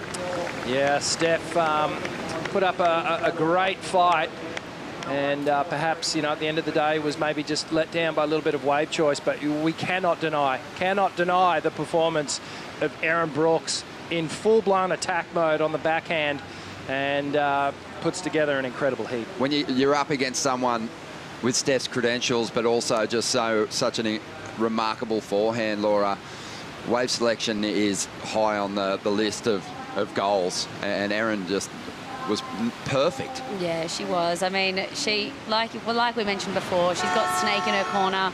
I think they would have just come up with an absolute, the game plan was to get on those best waves, those waves that suit her surfing the best, and she did it. Also to note, I think slippery mongrel. That board that she's riding, that Mayhem Matt Biles, I'm pretty sure he flew it over, and she jumped on it only a few days ago and was like, this is the dream board. Yeah, Matt Biolis here watching that performance go down, and he will throw an elbow in the ribs of Darren Hanley a little later on. They would have had a lot of fun looking at that matchup on paper. Some friendly rivalry there. We're going to take a break. What a performance from Erin Brooks. She powers into the semi-finals. Stay with us. Isabella Nicholls and Sally Fitzgibbons will go to battle next.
The Bonsoy Gold Coast Pro, presented by GWM, is brought to you by Mophie, empowering you to live a life untethered. Power on. By Oakberry, fuel yourself with the official acai of WSL Australia. By Stone and Wood, unofficial beer of WSL Australia. And by BioGland, official vitamin partner of WSL Australia. Welcome back to the show. What a show it's been. Quarterfinals are underway. We're going to set up our last semi-final clash now after we get through this one. The winner of this heat will go up against Erin Brooks in semi-2. Isabella Nicholls coming off the back of a victory down there at Bells Beach, up against one of her good mates and the longest serving member on the championship tour for the women, Sally Fitzgibbons, will be out there in the blue. Should be a good clash. Just one previous head-to-head matchup between these two competitors, and it was on a left. No surprises, Sally Fitzgibbons got the victory. Such a strong backhand. Isabella Nicholls will look to even things up with their head-to-head history on a right-hander, where she has proven to be very strong over the years. Ronnie with Rich and Laura. How do you see this one going, Rich? This is a really interesting matchup. You've got someone with so much momentum coming off the win at Bells, and then you've got the fighting spirit of Sally Fitzgibbons, who is in desperate need of some results here on the tour. And Sal's starting to surf her way back into form as well. And she is so tenacious, so gritty, and she's she's going to really push Isabella here. Bella obviously growing up on the Sunshine Coast. Now residing down here on the Goldie, so this is her home turf, and really her strength on the forehand is that big open face hack that she's really starting to lean into and perfect. Yeah, Bella knows her way around a right-hand point break. And here she goes, straight up into it. Quick to that first section, and then smashes that final hit into the lip. So it's a good start for Isabella. She's going to get the jump on Sal here, who had a throwaway during the break. Plenty of time on the clock for these two competitors. What a moment for Isabella down there at Bells Beach, Laura. As a CT campaigner, you must join the tour and arrive at those events and think to yourself, whoa, this is such a prestigious event, and the honour roll is so incredible. And now Isabella's name's on it. Oh, I mean, going to Bells and, every year walk down those stairs and, you see the names and it's just so iconic, the history. It feels bigger than yourself, as we see this last replay of Bella. And that last term was really nice. This is the way to start off. I feel like she's taking a leaf out of, Erin Brooks's sort of book here and just wanting to get these, two big sections into the lip. Her in the lip pocket surfing is one of her strengths, Bella. So just getting started here, up into the lip, and this one she got to kick the tail a bit further. Wow. And the judge is loving it, so. Solid 6.83, and Rich, she's spoken about having a magic board under her feet recently. This is a board that has helped her collect some big heat wins, and went to work after Bells with Darren Hanley to try and replicate that board to get her through the rest of the season. Yeah, I'm not sure whether this is the original one or is this a replica? So basically, she had a 5.11 down at Bells. That was a bit of a step up, and it was so good. It was her best board ever, she reckons. And so as soon as she got home, she asked Darren to basically make a 5, maybe 9 of it, or a 5.10. So just a little bit shorter, but more of a short board. So this is the replica of Bells, and she said she surfed it once at D-Bar the day before her first round heat. And then she had 2 good waves on it. It was like just about to get dark. It was just finished. She reckons the glass wasn't even really set on it. She's got, after one surf, pressure dings all over the deck. And it's still green. Yeah. And then, she got one little wave in before her heat the other day and just knew straight away, yeah, this is it. It's on ice and it's looking really nice under her feet. Sally Fitzgibbons, we know she's the longest serving member, so it stands to reason that she'd have the most experience competing on the Gold Coast. Incredibly consistent in those appearances. Isabella, she's had a couple of runs at CT events on the Gold Coast before. Her best result was in the last time we had a CT here on the Gold Coast. She had a 9th, but Sally, from 11 appearances, has had cracked a final, and she's had 5 semis. So just goes to show that Sally's forehand is equally as impressive, and just been really fun watching her road through this contest. You can see how much her heat wins mean to her. Even in the early round, getting a win over Lakey Peterson and Isabella Nicholls in that opening round was impressive, but I think the big one for her was getting the jump on Tyler Wright in the round of 16. Her and Tyler have so much head-to-head history, and for Sally, she knew it was going to be a really difficult one, and she was emotional after the win. Yeah, you can tell it still means so much to Sal, and this is exactly where she wants to be. And as I mentioned earlier, she's got a bit of a fight on her hand. She's been way down in the ratings, and we're not used to seeing her down there. So she did drop off the tour, got back on through the Challenger Series, and potentially in danger of getting relegated again. So this is a really big heat in the whole scheme of things in her campaign, just securing her spot. I think these two consoled each other after getting bumped off the tour in 2024. It was on to the Challenger Series, and they just proved, how determined they are and how much they've got left to give by just smashing their way through the Challenger Series last year. Sally won the Challenger Series, but this year results have been hard to come by. Her best was a quarterfinal finish down at Bells Beach. And that saw her make a bit of a jump up the tour ranks, but not enough to ensure her place on the CT for the back half of the year just yet. So important for her to keep progressing through these events, because she's been cut the last 2 years. Yeah, I feel like Sally's in a really cool, era of her career right now, because, obviously you just said she got cut the last 2 years, and it felt like that first year that she was on the bubble, it was just, it was so hard for her to sort of accept that was happening. And it's like, as we see her. Yeah, dropping into this one, straight up into the lip. Mixing things up, always great variation from Sal. Gets a little tangled up, trying to float over that last section.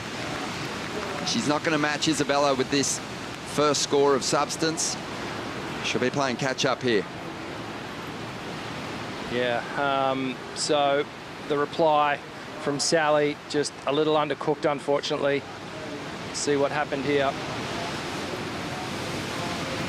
Nice snap to start things off. She comes around for this section here. Another nice slice off the top, but then mistimed that third hit. And then the wave almost doubles up. And then pretty much went to seed after that. So back to the drawing board in terms of wave choice for Sal. Plenty of time, just over 20 minutes. Isabella out the back with priority, looking a little bit stronger and a bit more confident on her opening ride. The 6.83, so much to see at the event site here at the Bonsoy Gold Coast Pro, presented by GWM. No one gets around the contest area better than Kaipo. Fat Boy bikes, there's so many advantages to the Fat Boy Scrambler. I told you before, got full suspension on this buggy, lots of gas. Hey, you got a friend? That's okay. There's room for two on the saddle. Pegs back here so you can pack your friend, drive all around. Parking's a breeze. You need a Fat Boy. How do you get one? Come over here, you scan the QR code and give yourself a chance to scramble with Fat Boy bikes. Remember, whether it's the dirt, the sand, the grass, or the road, Fat Boy eats it up. Love it. Yeah, Kipes. Well, out there in the lineup now, just over 19 minutes to go. You know, in some ways, you know, Sally has obviously a lot more runs at it than Isabella Nicholls, and just an absolute swag of CT victories. 12 career wins for Sal on the championship tour. Isabella, she got the Big Bells title, but also has won Margaret River. But they're almost kind of similar competitors for me in a lot of ways. You know, they're trying to fight through the dominant field that owns the top end of the rankings. Sal's trying to get back there. She's got a good looking wall here, swings that tail around, gets control for a big finish here. And that's the response she needed to Isabella's opening ride. The money turns kind of came toward the end, but it was impressive. And again, just the variation Sal puts into her rides. Yeah, I was just about to say, this is the difference between these two is that Isabella's got this rock-solid hack, that big turn off the top, and she does so many different variations of it. But Sal's approach is a little different. She's willing to slide the tail out, maybe go for a little bit more innovation in her maneuvers. And she's been working on this for the last several years, and we've seen her just start to engage these turns in a heat situation. You can see her just jumping on the Red Bull ski here. Isabella outside. Oh, it's a good looking wall for Isabella, and she's got a whole lot of speed. Loads up off the bottom, goes to the rail, pushes that carve right to the point of release, gets some acceleration out of the turn, and now calls for the ski herself. So we've got a couple of numbers on the way that are going to make this heat pretty interesting. Where will they go with Sally's ride? Will she get the same kind of credit as Isabella did on her opening ride? Isabella getting the work done in the first couple of sections. Sal kind of building momentum as she hammered towards the finish on her ride. Let's have a look at the replay here. So, good-looking wave. Sal starts to move down the line here. Nice tight snap for the second one. And then that one there with the big tail release. Slid it and held it and then pounds that final section.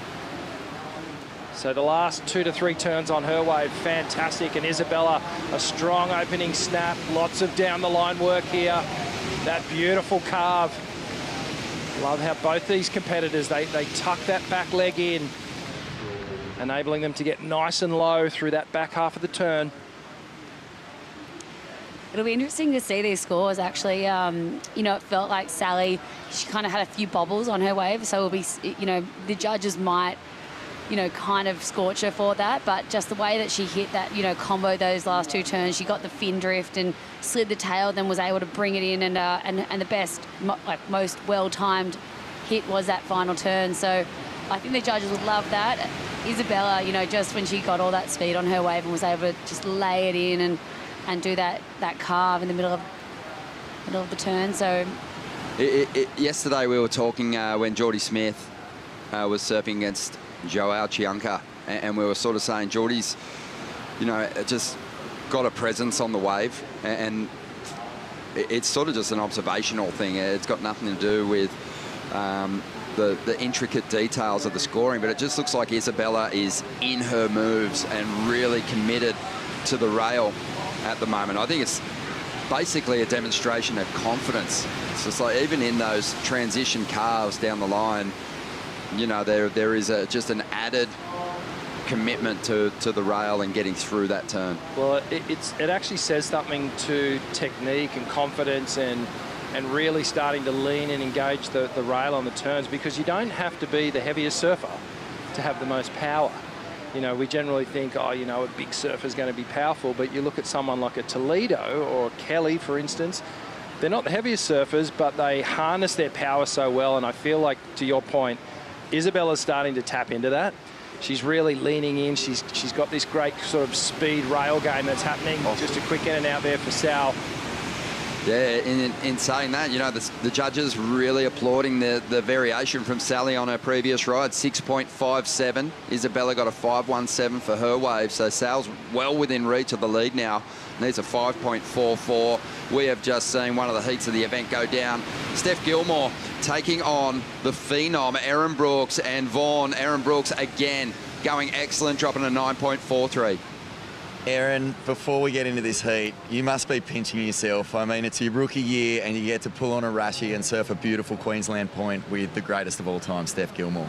Yeah, that heat was so crazy, and I'm so lucky that I was able to surf against Steph. I've looked up to her my whole life, and right when I got on tour, her and Carissa kind of took time off, which is fair because they've put in so much effort to this sport. But I was like, no, I want to surf against you guys. So I was really happy that she joined this event, and she's been crushing it. But I'm just glad to get the win off of her because she's so amazing. What was your strategy paddling out there? Because you knew what you were up against. Steph already taking out Katie Simmers.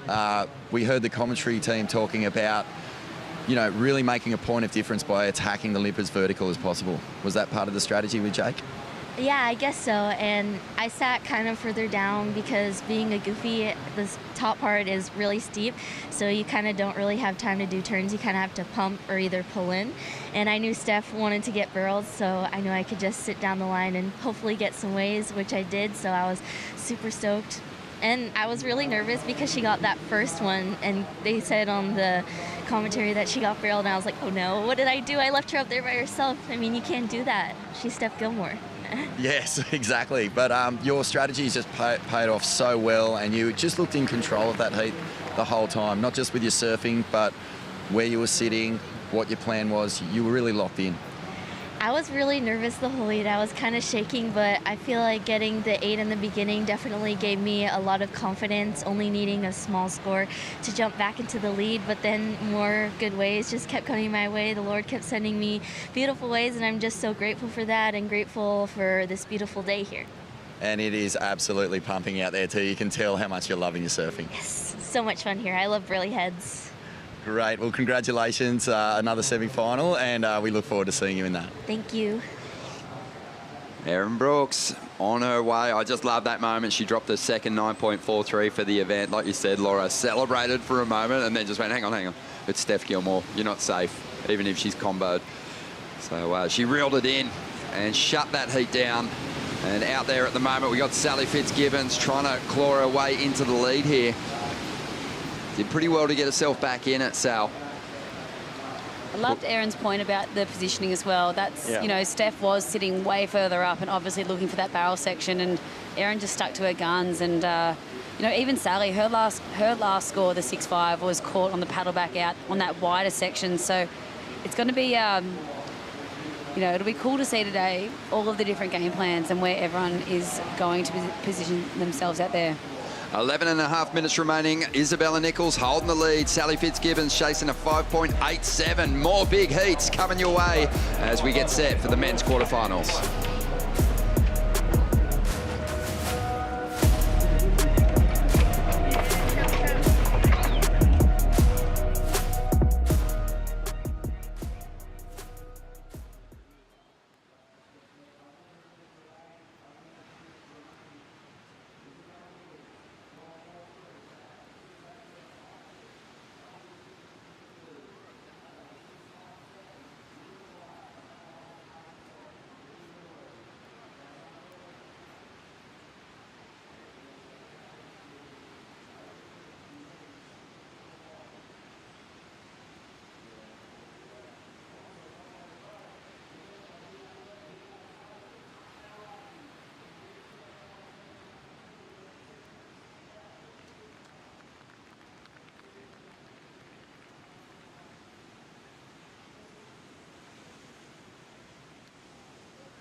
belts it off the lip again. The countdown is on for the all-new GWM Aussie treble. Can you believe it? The crowd goes bananas. The world's top surfers will battle it out at 3 iconic events. Bells Beach, Gold Coast and Margaret River in a game-changing series. Who will rise to the top and drive away with a GWM Tank 300? Watch every wave, every moment live at worldsurfleague.com. Welcome back to the show, Isabella Nicholls. She is out there in the lineup at the moment. Sally Fitzgibbons is trying to chase her down. Isabella leading the GWM Aussie treble ratings at the moment. And an opportunity, if she can stay alive in this contest, to put some distance between herself, Luana Silva, Sally Fitzgibbons. Betty Lou obviously still powering through the rounds into the semi-finals as well. But Isabella, she wants that Tank 300. Meanwhile, though, out in the lineup, tucking into the tube, it was Nicholls. And Sally Fitzgibbons, during the break, got herself into the lead with a 6.8. So this heat is getting interesting. And maybe, just maybe, Isabella Nicholls, her reign at the top of the Aussie treble ranks is in question because Sally Fitzgibbons lit one up, Rich. Oh, yes. Beautiful two-turn combination here. Watch this opening carve from Sal. Great extension. And watch how high she pivoted on the wave there. So that turn was done in the top third of the wave. Comes around this bottom turn here. Connects with that final manoeuvre. Blows the tail out. And wow, just great two-turn combination. And then Isabella behind her tucks in, gets some vision. What a beautiful looking barrel. But unfortunately just ran off without her. She was so deep. Oh, she must have been very close to getting over the top of that foam ball then. Isabella locks in, can't find the exit. But Sally Fitzgibbons, Rich, you talked about that big frontside carve. Cut it short in order to get some speed into that final hit. Yeah. Well rewarded. Yeah, great two-turn combination there from Sally.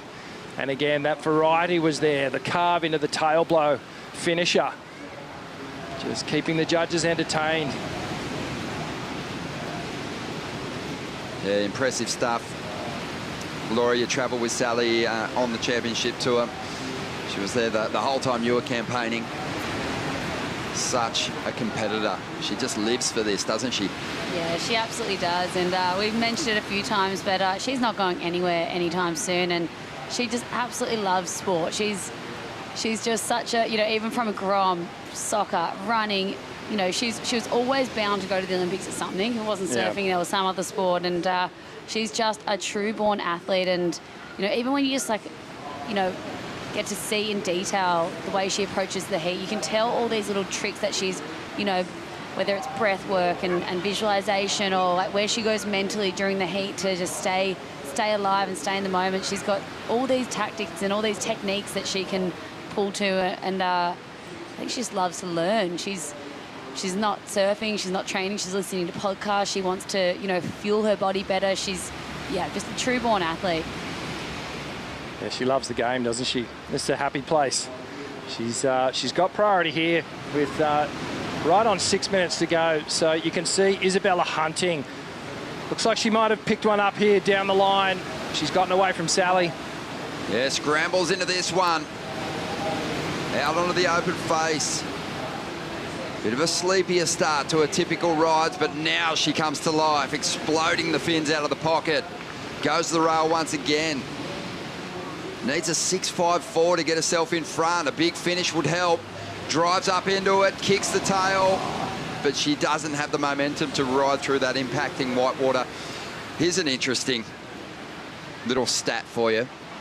Sally Fitzgibbons hasn't been into the semi-finals since 2021, the year that she made the WSL finals and finished third overall. She had a win that year, but she was the master at getting to the later stages of a championship tour event through the earlier stages of her career, but that just blows my mind. Wait, has she not cracked the quarters? She's cracked the quarters, but not the semis. The semis. Well, yeah, cracked through the quarters. Far out. Well, this will be huge for her right here. She's not going to slow down. No, she's up again, trying to get rid of a 6.57. It's a beautiful looking wave. It's given her a couple of good sections to work with, and she'll stay on her feet for the finish here, Rich. You can see the smile as she finished that wave.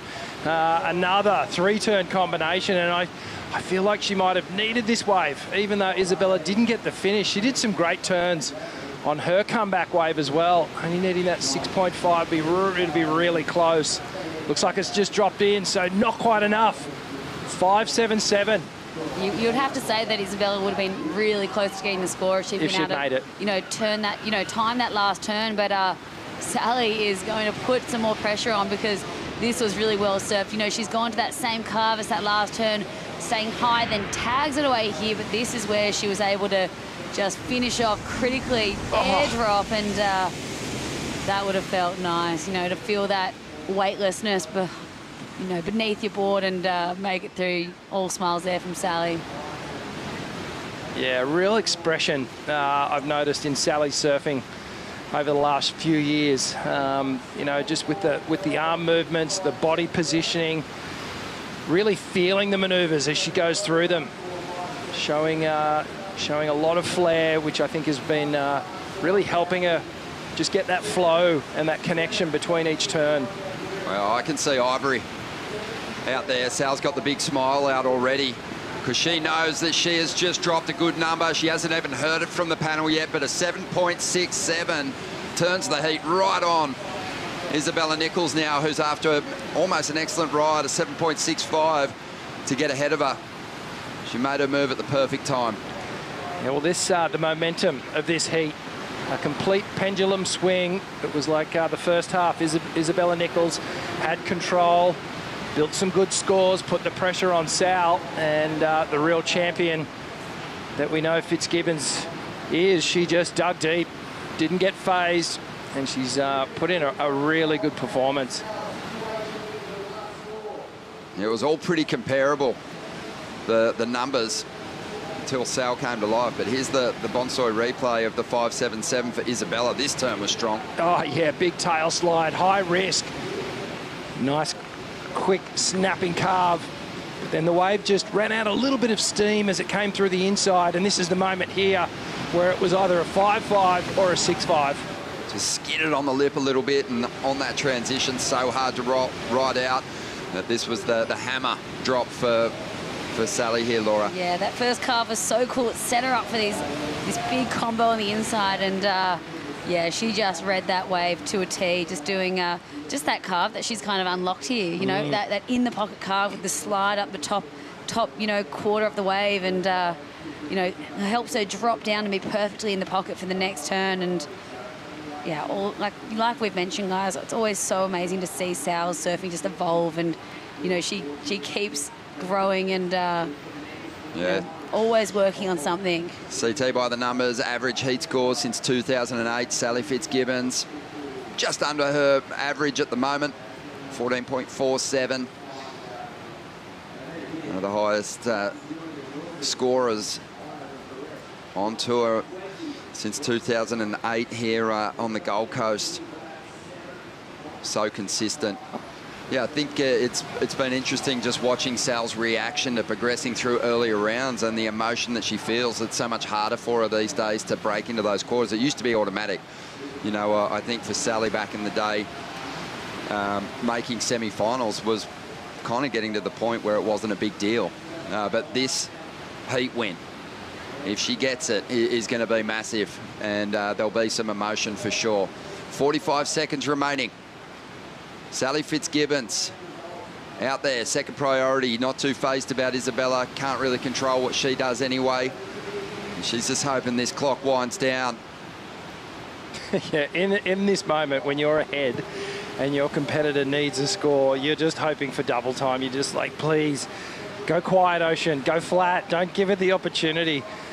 Well, she might get it here, Isabella. Maybe. Might get the opportunity to chase down this score. The clock winding down, 10 seconds remaining. Isabella with priority, trying to find some space. Oh, she doesn't get into it, and I don't think the next one's going to stand up in time. Let's get a camera on Sally Fitzgibbons into the semi-finals for the first time since 2021. Wow. She would know that too, Ron. Like, look, she's just going, that curse of the quarterfinals. Oh, so she's just cracked it. A huge moment for her. And oh, man. Yeah, Isabella. Great friendship here. These guys have been friends for a long time. And sportsmanship, Isabella just congratulating Sally. She knows what position Sally is in on the tour and how important that heat win is in the scheme of things. Yeah, even just progressing through to the semis is going to see Sally start making her move in 15th. So, you know, still work to do. We'll likely have to wrestle a big result out of this event and over in Margaret River where she's had success before. Making her way in, she's absolutely buzzing. And there is the bracket for the semi-finals. They're looking good, Law. They are looking so good. And I was completely wrong last night at the post show. I was like, yep, Molly, Steph, final, just right-hand point breaks. They're going to get tubed. And this is setting up to be an absolute cracker, these two semis. Vahine versus Betty Lou, Erin against Sally, Goofy Foot versus Natural Footer. It's going to be fireworks. Yeah, super exciting. You know, Erin off the form of the quarterfinals. Erin might be the one to beat. Dropping those huge numbers, but yeah, those that semi-finals just looks amazing. We're going to have a new name on the honour roll for Championship Tour events on the Gold Coast for the women. The men's quarterfinals are just around the corner. Iago Dora, Felipe Toledo going to work. We'll bring in Joe and Flick for the call.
The thing about history is that whatever happens, happens.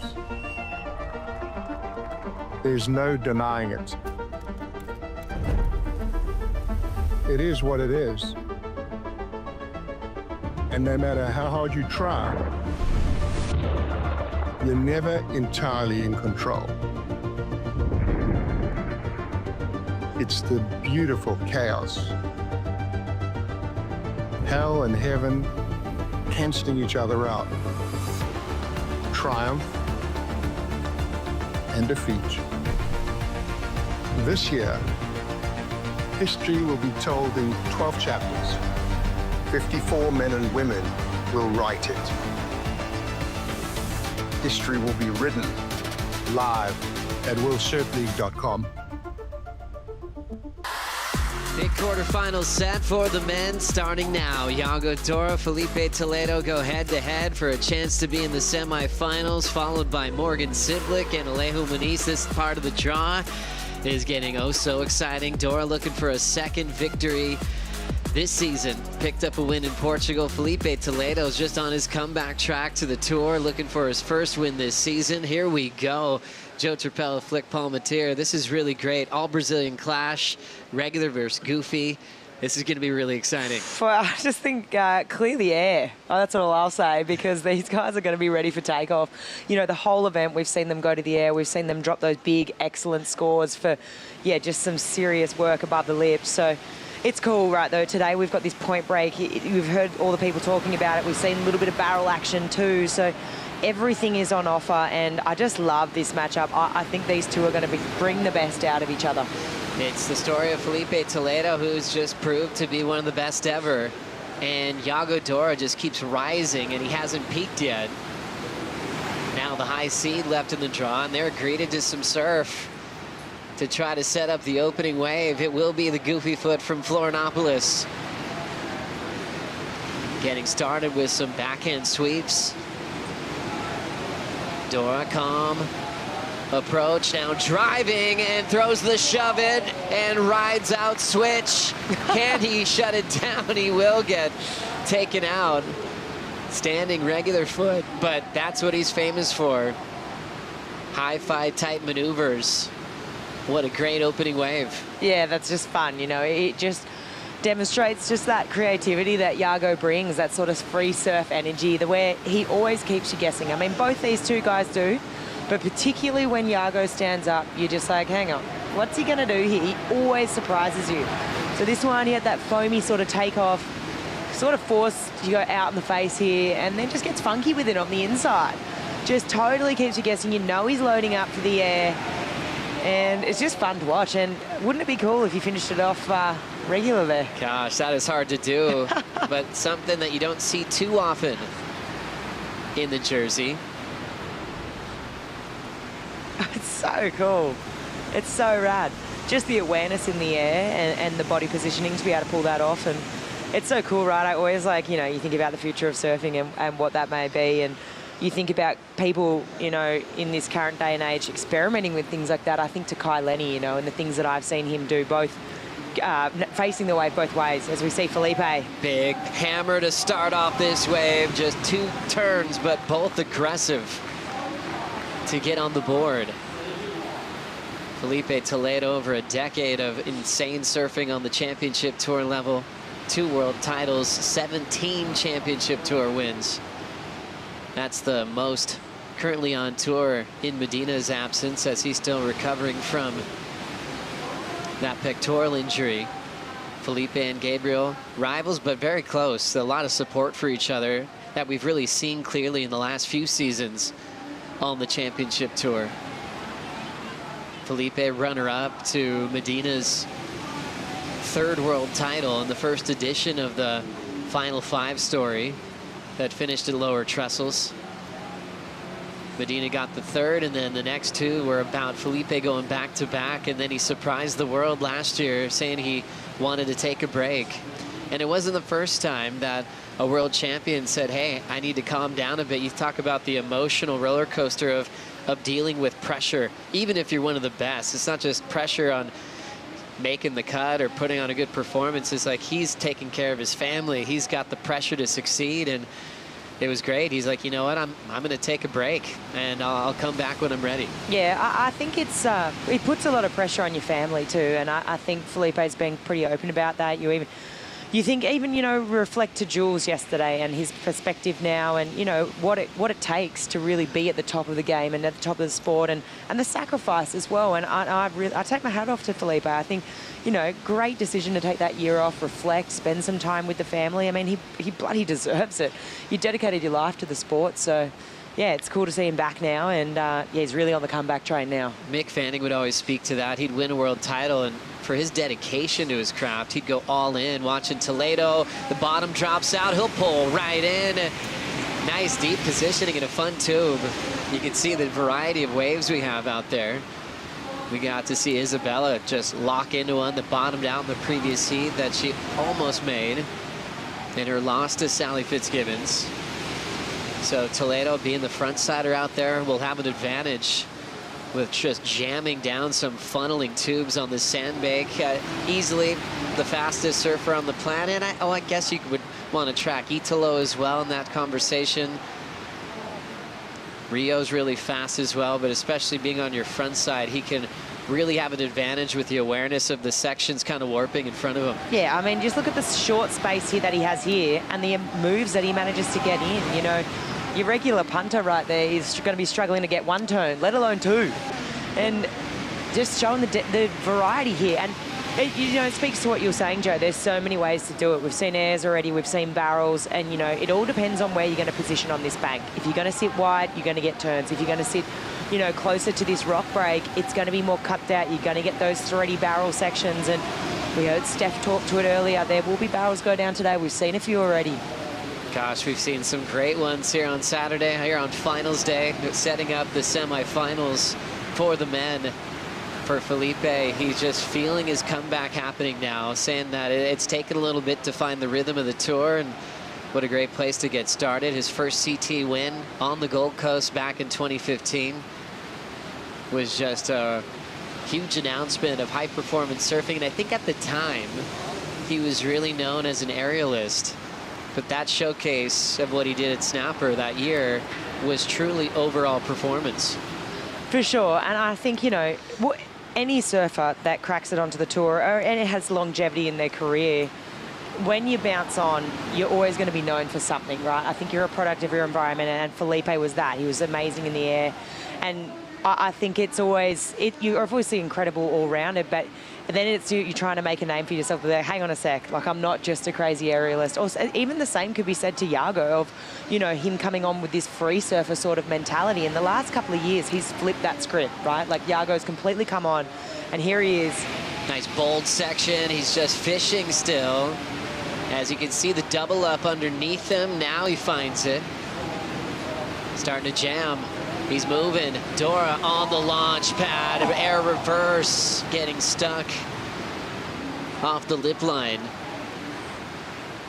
He's had a couple of heats before where he didn't fall on an aerial. Landed his first, that shove at 5.5 on the score line. Opening ride, the two-turn combo for Toledo, 617. Last to Iago here. Yeah, Iago just really toying with this one, just waiting for this section to present itself. And I mean, it just gets so bold, so cupped out, and you can just see him loading, right? I mean, his eyes this section, real tweaked out, but unfortunately couldn't find the landing on that one. Sometimes you read Iago too when he launches. He lands so many. But what's changed in the aerial movement as well is knowing when to let go of an air. It seemed like, gosh, a decade ago, there's a lot more injuries happening. There's injury prevention as well with training, but these guys know when to land soft, even in a hard landing, and knowing when they're like, nope, not this time, I'm gonna throw that away. Felipe and Iago both really good at that. Yeah, 100%, you've nailed it, Joey. Definitely 10 years ago when airs started really making it, you know, coming onto the scene, you're seeing ankles, you're seeing knees, you're seeing just all these different sort of injuries happen. But it's that's a whole skill in itself, you know. We're having the awareness to be like, no way, let's just ditch this one. This is all split-second behaviour in the air, like milliseconds we're talking, and to be like, no way, this is a scary landing. I'm going to land in the flats here. My board angle doesn't feel right. But the awareness in the air to do that, I think, you know, obviously surfing's progressing, but I think in the air, I mean, obviously that is really where it's going. Just more it has got more sort of like a gymnastic sort of approach, I guess. Yeah, totally. There's that famous punt that went wrong. Hard one for Joel Parkinson, took him out of the world title race, and that was a crazy run for Mick Fanning to sneak past his good friend and rival and get another world title when it looked like it was Joel's year. Thankfully, Joel went on to win in 2012, but it was a surf trip in Indo. #1 in the world, hurts himself. Didn't even want to talk about the injury at the time. It was so tough to swallow.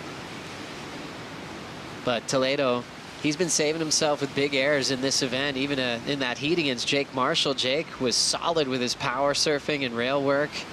Did that full rotation to turn that script around. And you know what? Felipe did the same thing against Crosby Colapinto earlier than that. Yeah, he really has been using, I mean, that is his full strength, right? He's just got such a great make rate. And, you know, I think one of those that had like kind of a check turn before, and then he just really, all the points coming from that single maneuver. And I think it was the one against against Crosby, right, was the one with, it was giant. Was that the really giant one, or was it? Yeah. I mean, they were both giant. Yeah, the really big one. The really against big Cross. one. And it was the full rotation with the clean landing, as we see Felipe.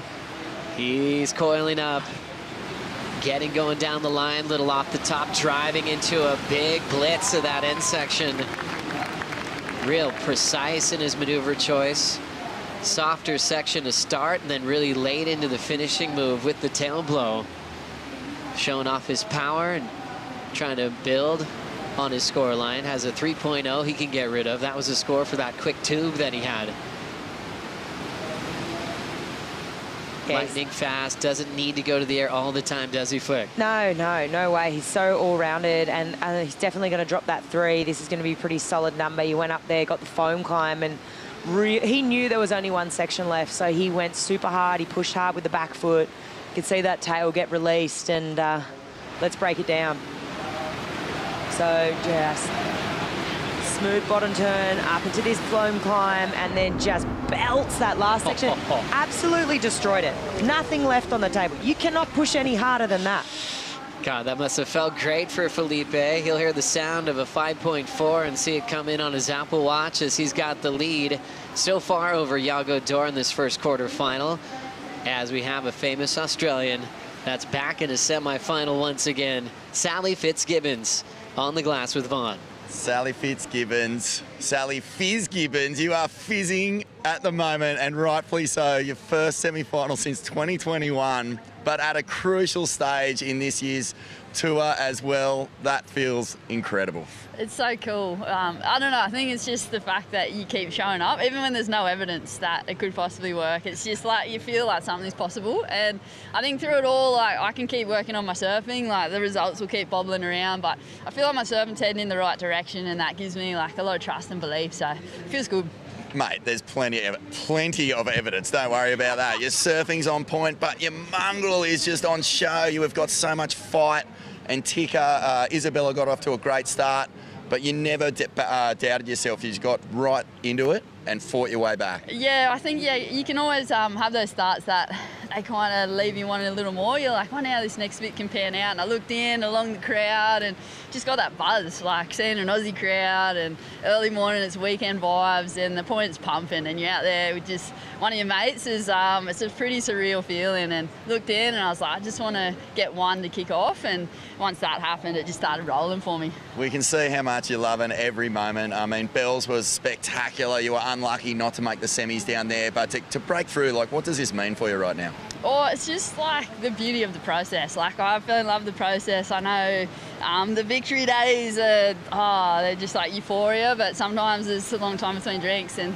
it's kind of like getting through those transient spaces and still bringing that hunger and the desire, and it's super cool being around this group and just being inspired by surfing, and then that sort of drives it. I wake up in the morning and I was like, I get another opportunity, and that's kind of where it all stems from, and paddling out I just got a big smile on my face. Well, you love the process, but this entire crowd loves you. You will always be our Sal, and we are frothing to see you into those semis. Oh, I got the flags flying. Where are they? There they are. Aussie.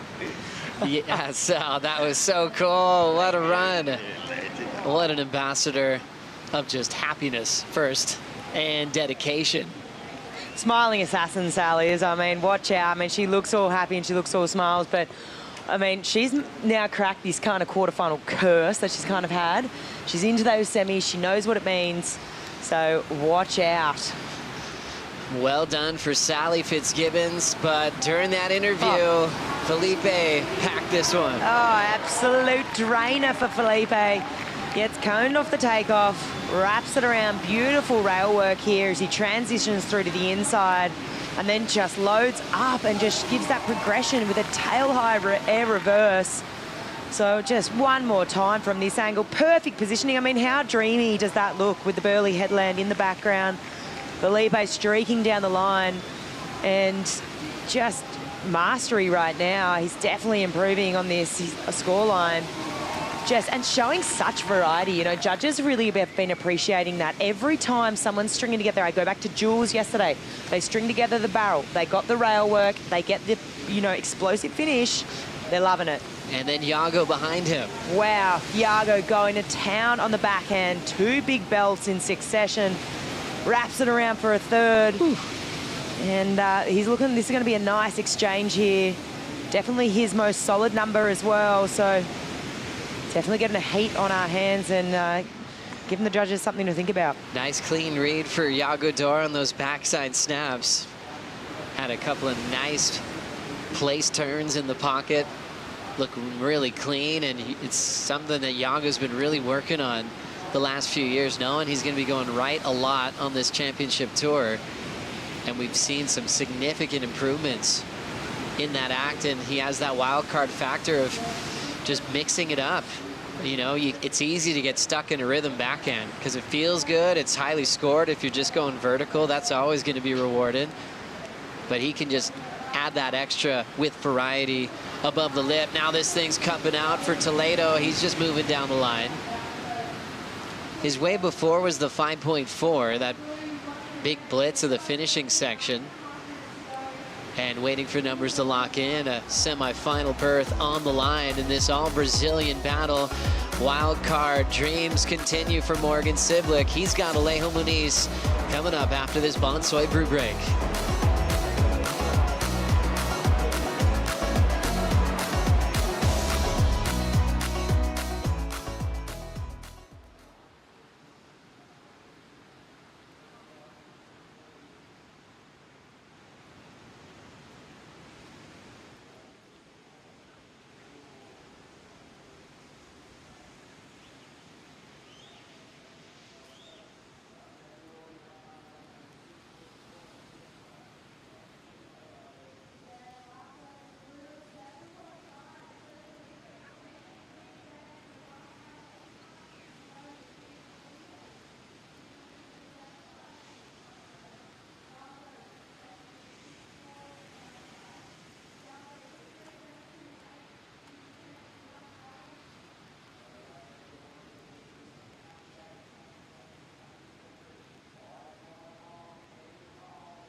We're down here on the Gold Coast Burleigh Heads for One Ways Flora Friday. We've got the Gold Coast Pro kicking off tomorrow, and today's all about bringing colour to mental health.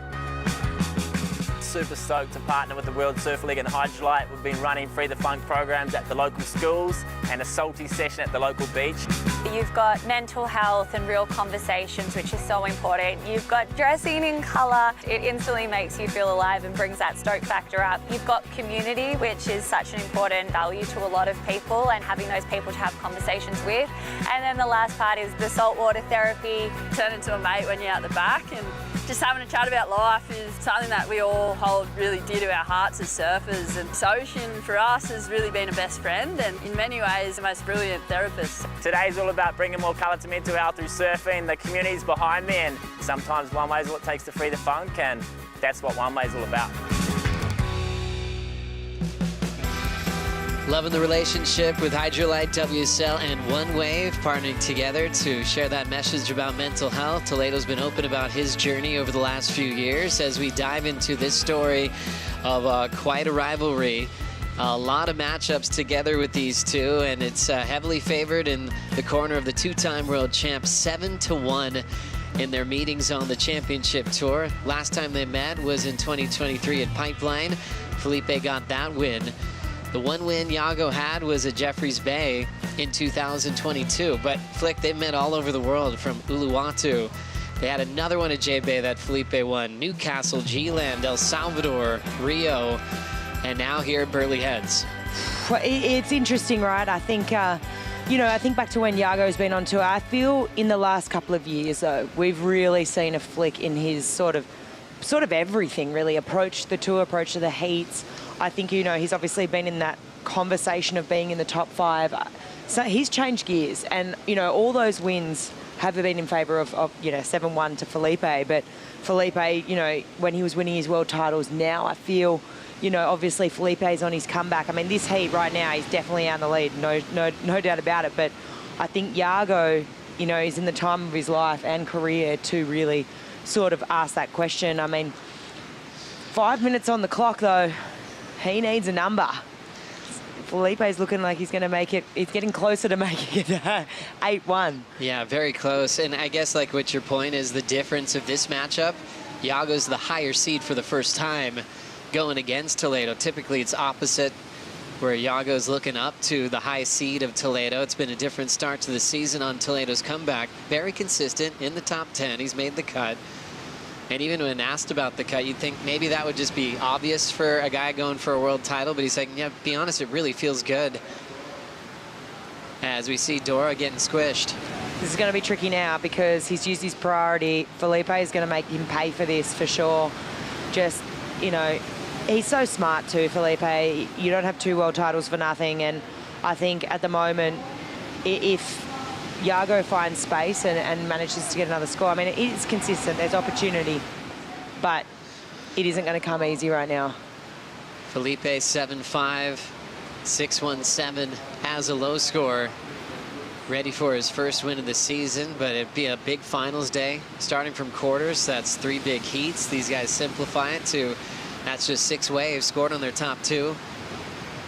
And Toledo, once he found that winning feeling on the Gold Coast in 2015, he just was steamrolling events with his combination of unbelievable punts with speed. Power carves are just standard for him on waves like this. I think the hard thing right now, you know, for these 2 guys at this level and their performance above the lip is, even if Felipe, you know, tries to block on a wave or use his priority, even if he says, oh, that wave's not very good, I'll let you go. We got to remember that Iago's the kind of surfer, and so is Felipe, that it only takes one big manoeuvre to drop an 8. And Iago's only chasing a 7-2-8, right? And if he just gets that one section that allows him to draw enough speed and just punt on a big closeout, he's going to drop a score. He's going to drop into the excellent range. So I think it's nervous times for both guys right now. I think they both understand the ability of each other and, you know, the high level of performance. Yeah, with these 2, they've been making heats by doing huge airs. Iago had a crazy full road in the earlier rounds. His heats have been fun. He's had Edgar Gragia, a good friend of his, under the same management under Daniel Cortez. He also had Al Cleland Jr. That's always a tough matchup. To get to this quarterfinal, finding so much consistency following his 33rd at pipe. Iago knew he could just move right on. That wasn't a statement to his form and how he was feeling. The big statement he made in the offseason was changing his coaching to Leandro da Silva. Said that was a tough conversation with his dad. And his dad spoke to it. They've been open to talk to us about it. His dad's like, I watch every heat. I just hold back on any coaching advice to respect the relationship with Da Silva.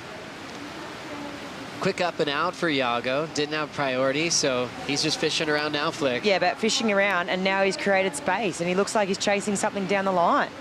So he looks pretty interested in this thing. Felipe with priority will take it, though. A lot of speed. It's starting to bowl up. 2-time world champ ramps up. Big full rotation. Not just a defensive move, turning it into a big moment once again.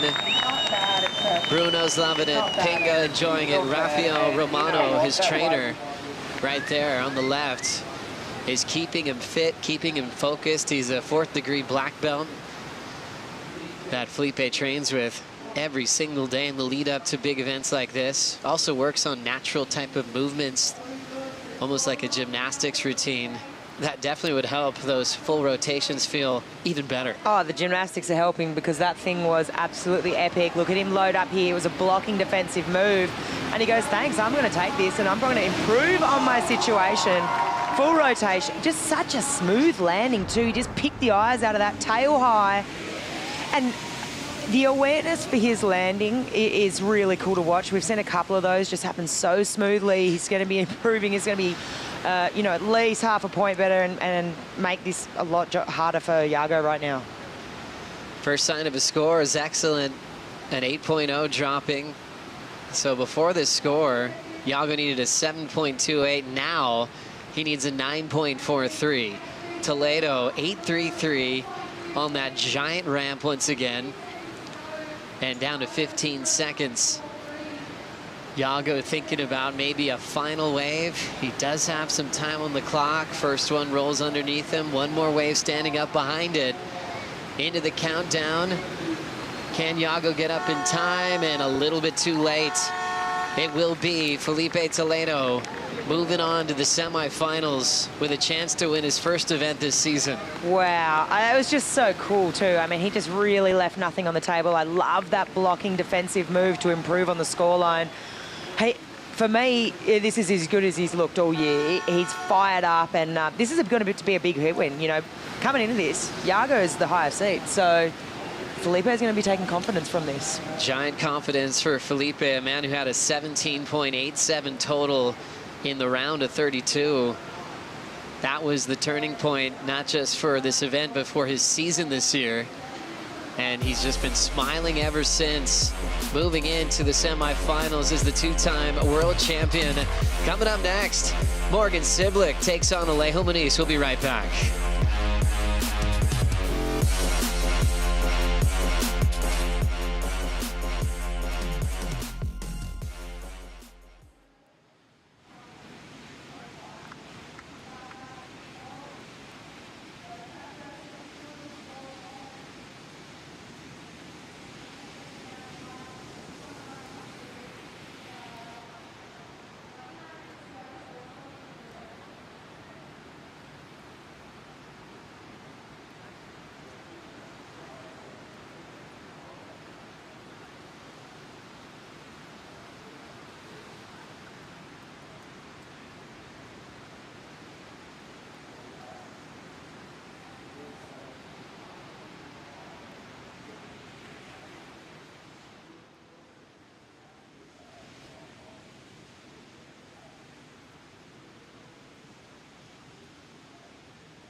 The Bonsoy Gold Coast Pro, presented by GWM, is brought to you by Boost Mobile, official telecommunications partner of WSL Australia.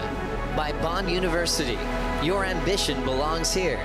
By Hydrolite, official rehydration partner of WSL Australia. And by SNS Group, official partner of the Bonsoy Gold Coast Pro, presented by GWM. Quarterfinal number 2, just getting started. Morgan Siblick taking on Alejo Muniz. Alejo Muniz on his comeback to the tour, about 8 years to come back to the championship tour level, and he is just thrilled to be here on finals day. Taking on a wild card. Once again, the story for Morgan Siblick continues to build after a semifinal finish at Bells Beach, getting the late call-up into this event, because his good friend Ryan Callanan and Ryan's wife Nina welcoming their baby girl into the world. So he started from the elimination round, started with big eliminations like Jack Robinson, who was fresh off his Bells victory. And Morgan's just taking it all in stride. He's got a different look to him, really taking advantage of the late call-up in this event. For sure. I also, reflect back to that semi down at Bells, and I feel he kind of had more left in the tank, right? I think he had that one kind of okay score, but he kind of felt a bit, probably not satisfied with that performance. And I think he was definitely one of the in-form performers all event down there. If I think to single, manoeuvres and the power that he had and just the punch in his turns, I was almost like thinking, okay, he could go all the way here. And so, just by the beauty of the gift of Ryan, I guess, which he did call it a gift in that post-head interview, the last one we watched.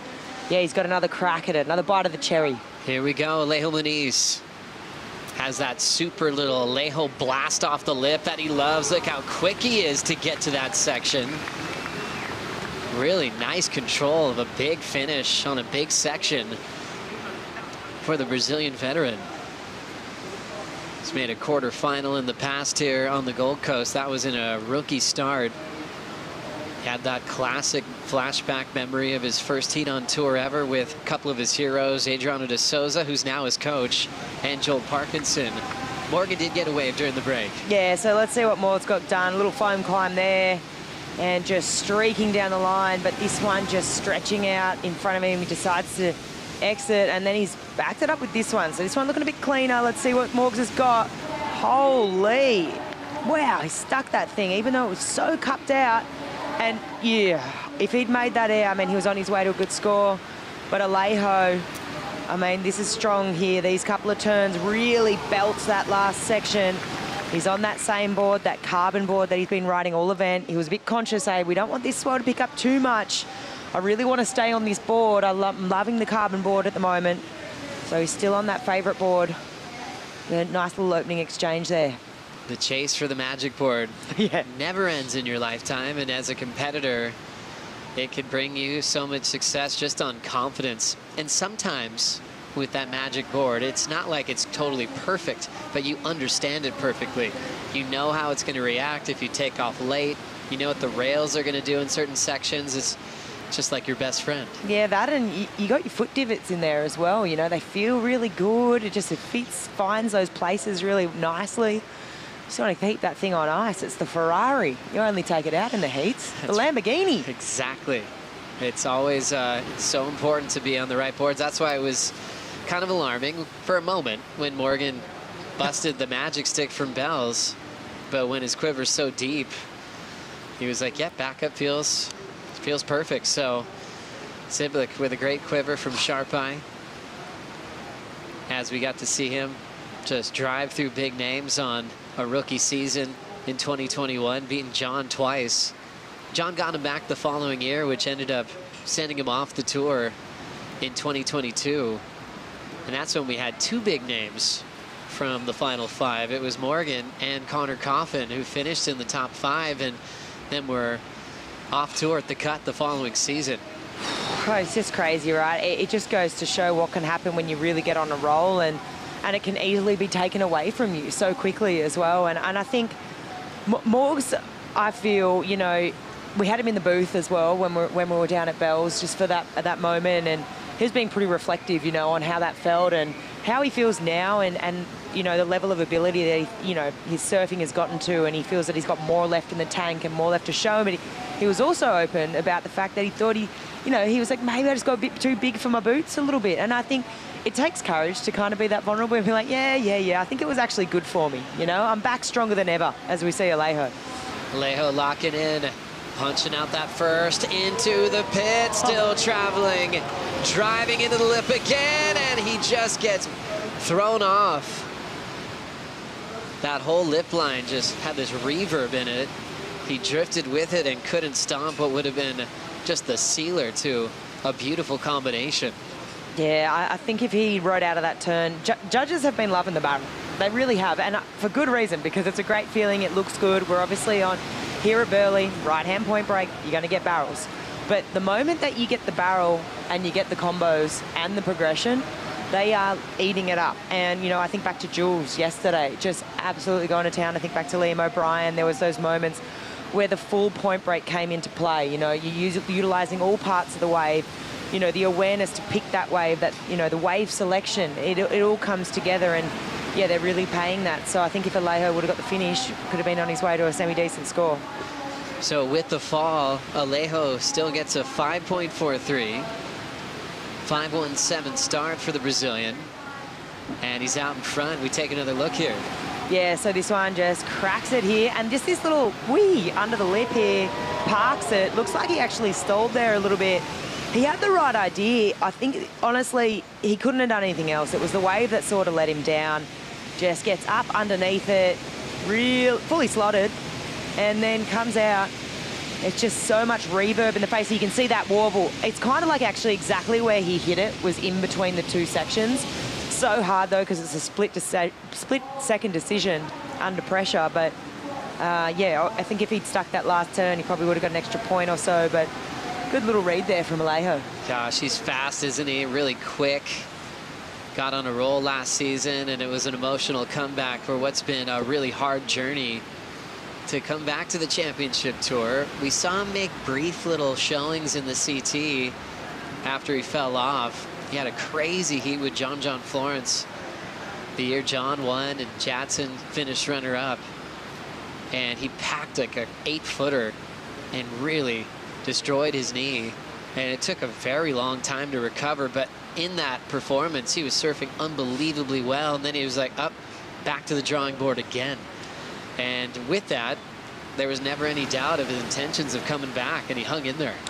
And he hung in there for a while to do it. You know, I think we were speaking on the break. It's what, been 8 years since, you know, Alejo's been back on the championship tour. And I remember when he was making his comeback on the Challenger Series, and we'll get back to that and look in and out. But yeah, I had a post-heat interview with him, and he was just talking about the battle it's been and the struggle and the battling of the injuries. And as you get older, they're more niggly, and the sort of the time you have to put into your body, and obviously with his family now too. But I just think it's so cool, you know, this whole event has been sort of that narrative of that vintage CT surfer making the comeback. It's cool. We've seen Alejo, we've seen Jules, and they belong back on the tour. They are so relevant still, just in the, you know, the way they're approaching the waves. You just think about how fast Alejo's surfing. You think about the progression Jules is giving us. It's been epic to watch. I've loved seeing that story unfold here. Let's catch up with Felipe Toledo with Laura Enever. Yes, well, Felipe, that was a beautiful way to start your weekend off, hey? Happy Saturday. Talk us through that heat, you know, just talking about positioning, a bit of a broken lineup, but you got the job done and absolutely stomped that last air. Yes. Iago has been on form for the last few events. Yeah, I was just able to control the heat a little bit better, start early with a better score. And then I was able to back it up. You know, like when you have second priority, you kind of have a freedom to play a little bit more with the lineup, go up and down, and you know, get waves. And I was able to capitalize on the my backup score. Got a little barrel, you know, a few turns there at the end. Got the 7.5, and then I was just like, no, now it's just play priority strategy and control the lineup. Got close to Iago. You know, Iago is one of those guys, if you give him a little section, he's going to get the score. So, yeah, I was just paying attention to every movement that he was making and every wave that he was looking. And I was able to get that last wave from him and still in the air and you know, get the score. So, yeah, I mean, in my eyes, a really good heat, perfect heat, you know, control the lineup and just super focused, yes. Yeah, and obviously talking about, you know, looking at what Iago might be able to do on a wave, and obviously you took that ramp off him and you were just like, let's go for it. Was that the plan? Yeah, I mean, the wave itself was not the best, but he had a good section and he was right at the, you know, he was right in a really good position to take the wave. I was a little bit behind, but I was like, oh, I gotta make around the section and you know, get there before the closeout. And yeah, thank God for amazing boards that Sharpie gave me, and I was able to get on that section and still in the air and get an 8. So yeah, happy. And this is your first time cracking into the semi-finals this year. Time to turn it up? Yeah, I mean, been turning it up for the last few rounds already. You know, I feel like it's, as I said on my last, first round, second round. You know, I feel like I'm finding my rhythm again, and it feels great. I feel great about that, and yeah, just, you know, got to do me and go out there and surf and have fun. Amazing. Well, good luck today. A lot of support on the beach, and yeah, have fun. Thank you, Laura. Great to hear from Felipe, giving us a lot there. The story just building at this event. He's been bringing it. He's been bringing full rotations, and he'll be trying to bring it against the winner of this heat.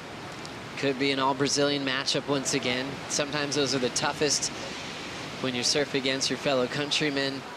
You want the best for each other. Medina spoke to that. Sometimes those are his hardest heats of a round, no matter what seed they are in the event. Alejo doing a good job to kind of quiet down Morgan Siblick, because what we've seen in the last 2 consecutive events, Siblick's come out blazing. In most of his heats, he takes an early lead, which tends to rattle the full-timers on tour. Yeah, I thought the same, Joe. I think he's always come out of the gates blazing. So we're going to see Morgan kind of, oh, he is on the back foot here, and he's going to have to rise to this occasion, right? I mean, Alejo's asking the question. Alejo hasn't run away with it. He's got a couple of nice scores on the board. He's got the 5.43, 5.17. But I think even Alejo knows that he's not going to be feeling safe. You just, you know, you think back to Morg's performances, you know, even back to the last heat, he's dropping 9s. So he's more than capable here. It looks like he might have just got a bit caught there. But we're going to see Morgs rise to the challenge here, I think. I think he's finding himself in a different position. And we're going to see what kind of performance, and you know, it's going to test his character right now. Morgan Siblick worked with a local legend, J. Bottle Thompson, who's from Burleigh Heads for several years. Now we've been seeing him standing next to Nathan Hedge in the last few events. Looks like Morgan just sparked up, showing some interest, but not in position to catch that wave. He holds his priority. Came out with that amazing movie, Postcards from Morgs, when the world was trying to get to know this guy. It's a classic film done by Vaughn Blakey and Nick Paulette, where he calls up Mick Fanning for a surf, and Mick answers the phone. He's like, who? And that was just kind of the premise of the whole video. Here's Alejo Muniz flying through the whitewater. Big section, just crushes it. Holds the bottom turn, lays it out on the open face. Alejo locking in some magic and rhythm here at Burleigh Heads. A guy that had a breakthrough rookie season and finished in the top 10, still his best ever on tour, which included a couple of quarterfinals, even a semifinal in that one event we had in New York. And looks like he's found the magic pace with some just big maneuvers down the stretch. Great wave selection too. You could see Morgs was just gunning for it, but he was that bit too deep up the point. Let's have a look here. So Morgs looks interested, too deep. Alejo says, thank you very much. Bit of a foamy takeoff, but he gets around it, no problems. Good wave selection here. You can just see this thing bowling up. The variety on this wave I loved. I mean, there was a lot of it, right? You got the snap, you got the float, you got the jam like that in the pocket, and then finishes so strong. He's going to be locking in a good score, and he's going to be putting a lot more distance between himself and Morgs right now. I just love it. The moment a wave started strong and finished strong, it just has such a positive sort of idea in the judges' minds, and you can see Alejo's absolutely frothing for good reason. Is he playing rock, paper, scissors there? That was epic. What a great controlled type of wave under Morgan's priority. Talked about Santiago Muniz, his brother, that absolutely rips, who's preparing to become a police officer, but he just had a big result in a local event, so he might get back into more competition as well. Representing Bombiñas, a place where Alejo bought a little hotel in the early stages of his career. Sister's been working there ever since, providing a great occupation for his family, and now providing a big number. He goes excellent. An 8-point ride for Alejo Muniz.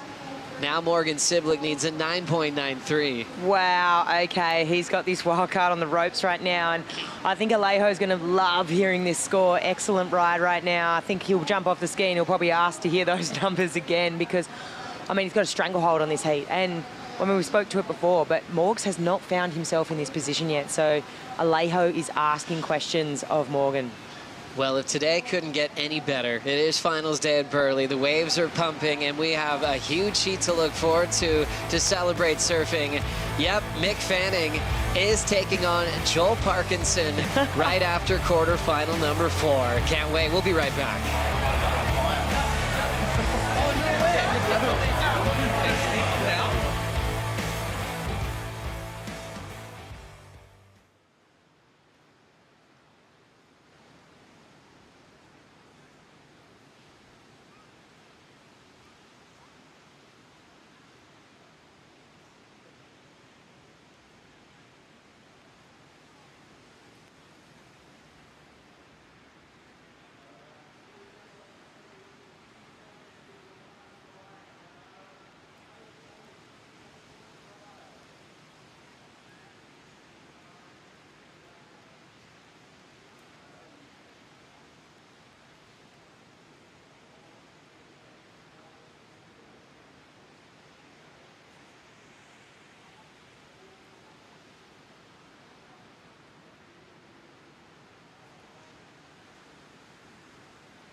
We are enjoying our Saturday here on the Gold Coast, enjoying our time out here. Sand bottom right point break. So more could you ask for? Great locals, great board riders club, a lot of history here. Going back to 1965 when they had their first competition on this venue, a nice club event from back in the day. Look what we're enjoying in 2025. During the break, you could tell Morgan Siblick made a bad decision with priority. Yeah, body language not looking great. It's a bit concerning, you know, when you see, you know, we've still got time on the clock, Morgs, and he's having another look here, but you don't want that sort of body language going on. It's just a little bit disinterested. I know he's frustrated, but he's got to keep his head in the game here if he wants to fight back. Morgan Siblick just looked so strong from that elimination round heat. He was in it with Julian. That's when Jack Robinson got the 33rd. Then he took out Ethan Ewing. Ethan, a Queenslander from up the road in Stradbrook, world number 2, always headlining matchups, and Morgan breezed through that, then took out Seth Muniz, and Seth has been tearing up this lineup.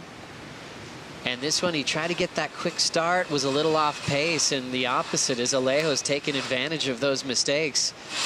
5.43, then right into an 8.0. The 8, Alejo's best score this season. Yeah, and I did wonder that if that was his best score, and this is going to do big things for his confidence. You know, you hear the 8 read out, you're like, yes, I've cracked the code. This is what it takes to be excellent. He's been surfing so fast all week. That board looks amazing under his feet, the carbon board. And, I mean, now he's got priority too, so let's see what's happening here. Looks like Morg's having a look. Morgan Siblick trying to get back in this heat. There's that first turn in the pocket. Nice section bowling up, and he'll find his flow there. Commitment to the critical part of the wave. 2 maneuvers, nice and clean. His best stuff so far. And Morgan heading back out. He knows this is a great opportunity to try to win a big event at the CT level. He's made a CT final in the past. That was over at Wajamup or Rottnest Island in the west. Runner-up to Medina. We see what he did here. Yeah, I see 2 quick turns. I mean, first one, so fiery. Second one, aggression. I mean, I'd say this is probably going to go into his top 2. Might do a bit of a decent job at, you know, sort of breaking down that 9.76. But I think the thing for Morgs right now is look, that last wave looked good. Looked like great body language, but he's just got to get his head back in the game here. He can still do this. Let's check in with Kaipo. Hey, Joe. You might be wondering what I've been doing today so far. Got out in the water, but I was riding my Fat Boy bike earlier. Had some Bonsoy overnight oats. That recipe's going to be coming out. But I want to know what Alejo Muniz had for breakfast, because whatever he had is working. And maybe he had an oakberry acai bowl. And speaking of that, let's get into the oakberry conditions update. About 5 to 7 foot out here, 23-mile-per-hour wind, fluttering a little bit, and just a beautiful finals day. Keep you updated. Thanks to Oakberry for the purple power. Gosh, I love that purple power as well, Kaipo, and I love those numbers on our Oakberry surf conditions. 5 to 7 foot. I mean, what more could you ask for?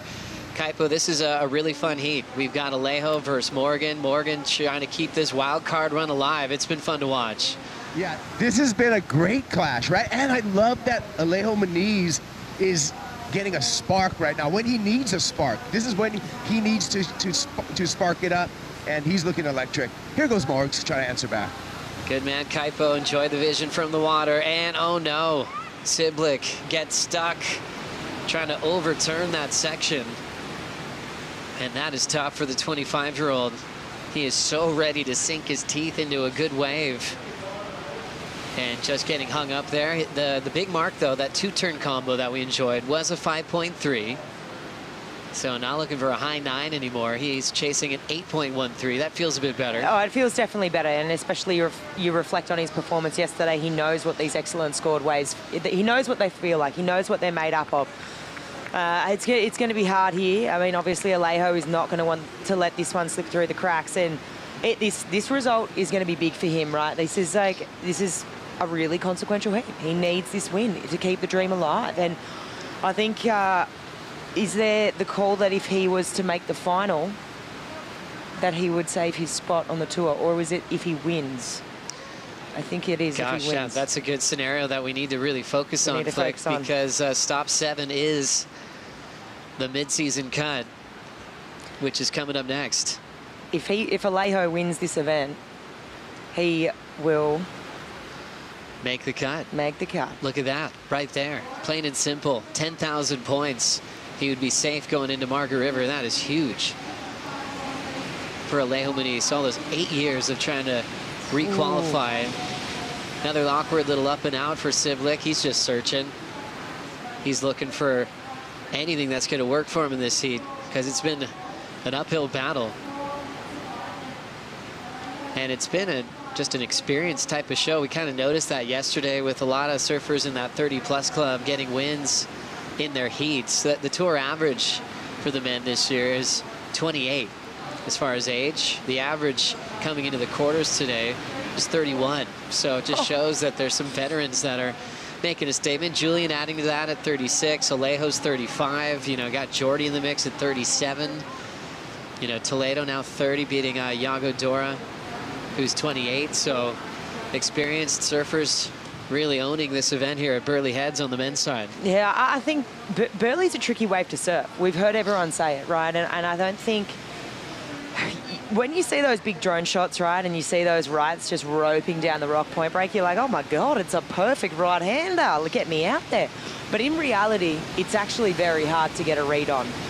Morgan looks interested in that and forces Alejo to really consider this wave. So that was a bold move from the wild card to get a switch in priority. Yeah, that was smart. Morg's forced the issue there. He's got priority now, so he'll move back down into position where he wants to be. You can see him just shifting ever so slightly. And now he's got a shot. He's got a shot at picking whatever wave he wants right now, searching for the 813. And really, it's in the hands of the ocean. I mean, he's had a lot of swings and a lot of misses, a couple little baubles. And right now, I think, you know, I'm seeing a little bit of frustration from him within body language, and rightfully so. But I think right now it's back to center. It's a few deep breaths, and let's see if the ocean provides. Exactly. That's what you got to trust in this sport of surfing, which makes these moments so incredible. When you have buzzer beaters, it's different than any other sport in the world. You're relying on your connection to the ocean, to be in the right spot at the right time, to trust your instincts. Jordy talked about it the other day when he was in the heat with Joao. He said he just sat on a different part of the bank. He just had a feeling. He kind of broke his game plan and trusted his natural surfer instincts, and it paid off. There's something mystical about that, isn't there, Flick? There really is, and I also think it speaks to the experience of Jordy and his experience on point breaks as well. And looks like Alejo. Alejo now under priority, but the heat leader is just going to dance around underneath Morgan. Morgan putting his head down. It's sloping out underneath him. He's down to 1:25 to keep this wild card journey alive. He had a semifinal at Bells. Went down to Kano Igarashi. And he's been just unstoppable through the early stages of this event. Got himself back in with a two-turn combo at a 5-3, but both of Alejo's scores are better than Morgan's heading into the final minute. Yeah, Alejo's had a real stranglehold on this heat. He's looked super solid too. I mean, I loved his 8-point ride. There was so much variety there. That board looks incredible. Just carrying so much speed through his turns. He really is up there for me as one of the fastest. Just the speed he's moving through his turns with, the transitions. Looks like we've got a set on the outside. Will it make it there in time? It's on that's that Cyclone Alfred bank that Rabs keeps talking about. Obviously, all that sand moved out the back there. And as that tide starts to get lower, it's a really good indicator of what's on the horizon. 26 seconds to go. Morgan Siblick chasing an 8.13. He's throwing down a fading turn. It's starting to bowl. He's got a wall. Siblick punches out the fins. And he's got to step out of that wave with 10 seconds to go. Alejo is going to take this wave as a victory lap. Yep, it ends up rolling underneath him. Looking for Morgs. Doesn't look like he's got any more opportunities there. And Alejo Muniz is in a semifinal here at Burleigh Heads. If he wins the event, he will make the cut. And the long journeyman on tour is getting a lot of big applause from world champ Adriano de Souza. Sammy Pupo, and everyone back in Bombiñas celebrating that great performance. Yeah, this is really, it's really cool. I'm so stoked for him because I just love watching these stories unfold where guys, you know, they're on the ropes, and this is what the cut does. It forces great performances, and we get these crazy stories unfolding, you know, where he has the potential to save his career with a win right now. So hats off to Alejo. Well done to Alejo Muniz. The quarterfinals are really exciting in the back end of the draw as well. Alejo will have Felipe Toledo in the first semifinal. Pupo versus Wilson coming up next. We'll bring in Ronnie, Rich, and Callum Robson for the call.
My name is Stephanie Gilmore. I live here on the Gold Coast.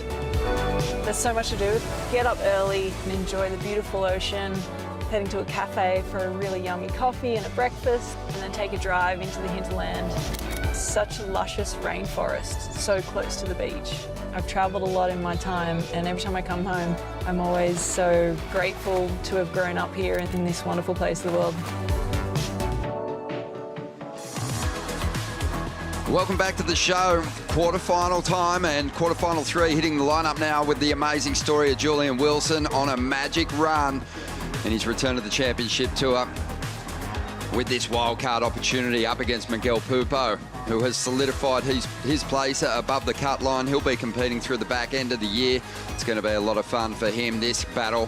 Two guys with plenty of head-to-head history. We'll talk about that in a moment, but we want to introduce a couple of legends. Richie Lovett, great to see you, Rich. Thanks, Ron. Great to be here, mate. And also joining us is a wild card, courtesy of Bonsoy, getting in on the call with us, Callum Robson. Cal, how are you, mate? Yeah, going good, going good. Thanks for having me. Absolute pleasure. This clash is an interesting one. Julian's story's been incredible. His road through the contest so far has won plenty of fans. He's been emotional. Yeah, absolutely. And I think, like you guys, I think you touched on it, Rich, about just his courage to come back. I think that's super cool and important as we see him up here now. Yeah, let's see what kind of start he can get here against Miguel Pupo. I think as well, just noticing how busy he's been through the whole event. I feel like that's something that's interesting to note. He hasn't been sitting around, like he's been rolling the dice pretty consistently. Oh, Miggy's in good touch though, isn't he, Rick? Yeah, he is. Just a big hook to start off. Just comes a little unstuck. Jules further down the line, racing, streaking down this one. And basically just a repositioning manoeuvre there. These guys were way up the point, but let's have a look at what happens with Miguel Pupo here. Just slams that final turn. And, well, somewhat debatable whether that final manoeuvre was complete. Geez, he's looking good on the backhand. He's just got this vertical weapon underpinned by a really silky smooth style. A lot of fans, almost Jerry Lopez-esque in terms of that silky smooth style. What do you think of this one, Cal? Yeah, obviously with that lower tide, it's making it really cut out, and actually pretty hard to surf, really, and especially riding out of those last manoeuvres. I think when the tide was higher, you've seen the contour of the wave was a lot slopier, so it actually made it easier for the crew to surf. But with that tide dropping out, you're going to see more of that more steeper, suckier, kind of like gurgling almost waves that are just bending on themselves. So, yeah, Miggy obviously had trouble trying to finish that last manoeuvre, which is going to be important in the rest of these heats coming up over the lower tide, is to make sure you actually get good projection and get out in front of that heavier end section. Absolutely. Mentioned that these guys have a lot of head-to-head history. Actually qualified the same year, and this is actually their 12th CT head-to-head heat. Yeah.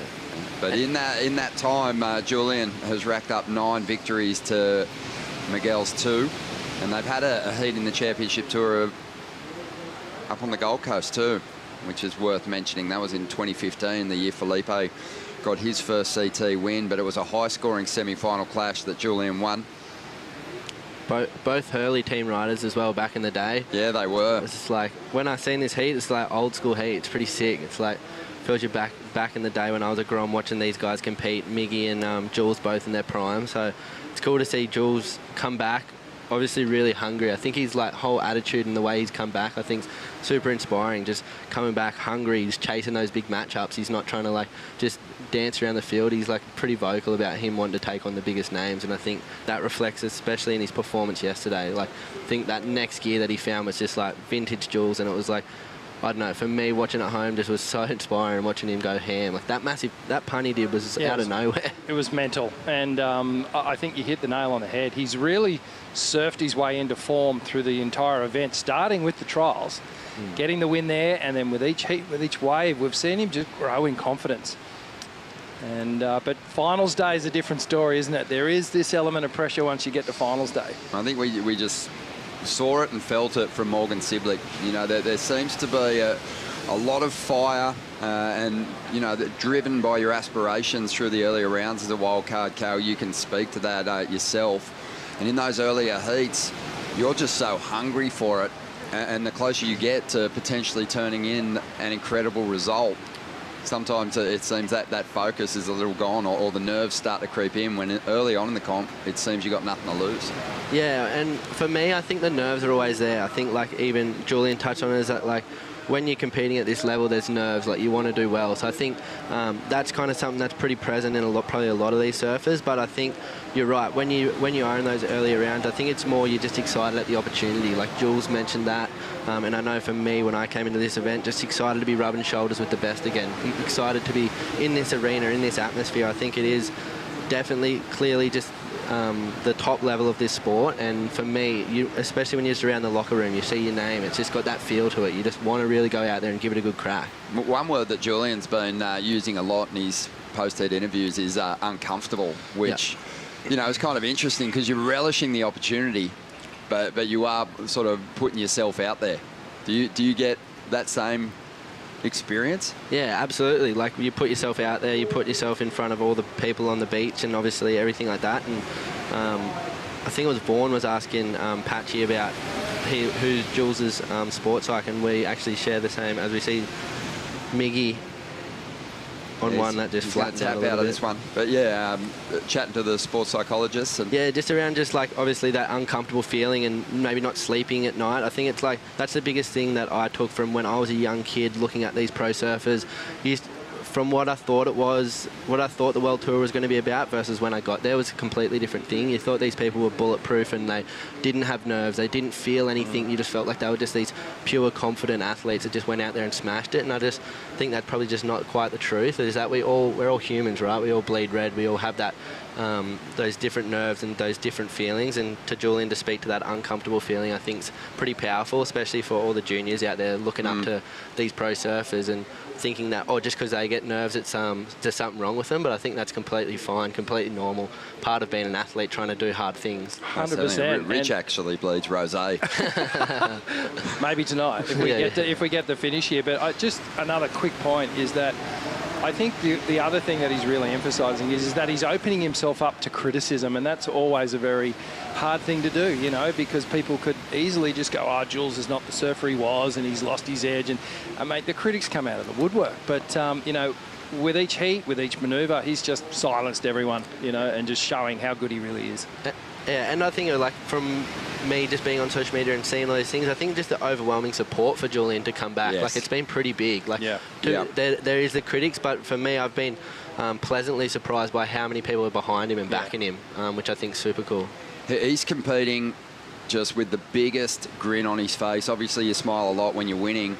But Julian, as a full-time campaigner, I think he put a lot of pressure on himself, and he often looked frustrated. And I think it's been a really easy campaign for people to get behind. And globally, I think people are on board for what he's trying to achieve here. But he is part of a really primo class of athletes that all came onto the scene at the same time. Miguel Pupo's one of them. Julian Wilson, John Florence, Gabriel Medina, they all graduated the championship tour ranks around the same time. And Miggy, even at that point, was considered one of the most progressive surfers on the QS. These guys got onto the tour and they sharpened up other elements of their surfing. They got into that kind of high percentage play, power work, big explosive turns to win heats. Julian's been showing that he's got that variety in his act. He turned in the area of the event for me. We've seen some rotations, but we always see so many rotations. For someone to throw just a big lofty slob is very much appreciated by the aerialists that are out there watching on. Yeah, they love it. It's a good mix-up. 100%, just a good, honest slob. Like that honest. That's a way to break it down. Honest is probably the word that comes to mind. Like that was super big, lofty, and as well as it's actually sometimes harder to not rotate. Like obviously you'll see the predominant air of the World Tour is that air reverse or that full rotation. To be actually be able to go that high without rotating is actually quite hard. So I think what is it? Does it take the edge off the landing when you're rotating? Is it like it helps you find the transition? Because I'd like to see a few more straight airs. Thanks, Cal. Yeah, I just think it's just a natural like way that you drive your hips when you go up into the lip, and you kind of it's easy and it's I feel like you're in more control when you kind of throw in the tail towards that air reverse motion. But for Julian to be able to just do that slob, it's obviously an air that I feel like people go to when the wind's a little bit up, like it was the last couple of days. It was that little bit of a southerly, so you'd actually be able to grab that board and try and lock it into your feet, which is sometimes a lot of the crew won't be able to stick it. We got some movement here. It's been a bit of a slow start, but this heat could come to life at any time. Julian, he opts out of that one. Just trying to get down the line a little bit here at the moment. Just over 17 minutes to go. Kaipo's out the field. He's got a question for you, Cal. Yeah, Callum, I've been checking out your social, and I've seen you giving all kinds of tips on boards, surfing technique. I really appreciate that. So I want to hear from you a tip on what waves would you be looking for right now here on a broken up right-hand point. Yeah, cheers, Kaipo. Yeah, obviously at the moment, I think that tide's dropping out as we see Jules having a little look. Yeah, we'll get back to that question. Lining up the bowl. He's quick to get out of the pocket. You can see how tricky these waves are to read at the moment. He's loading up, but can't find the rent there.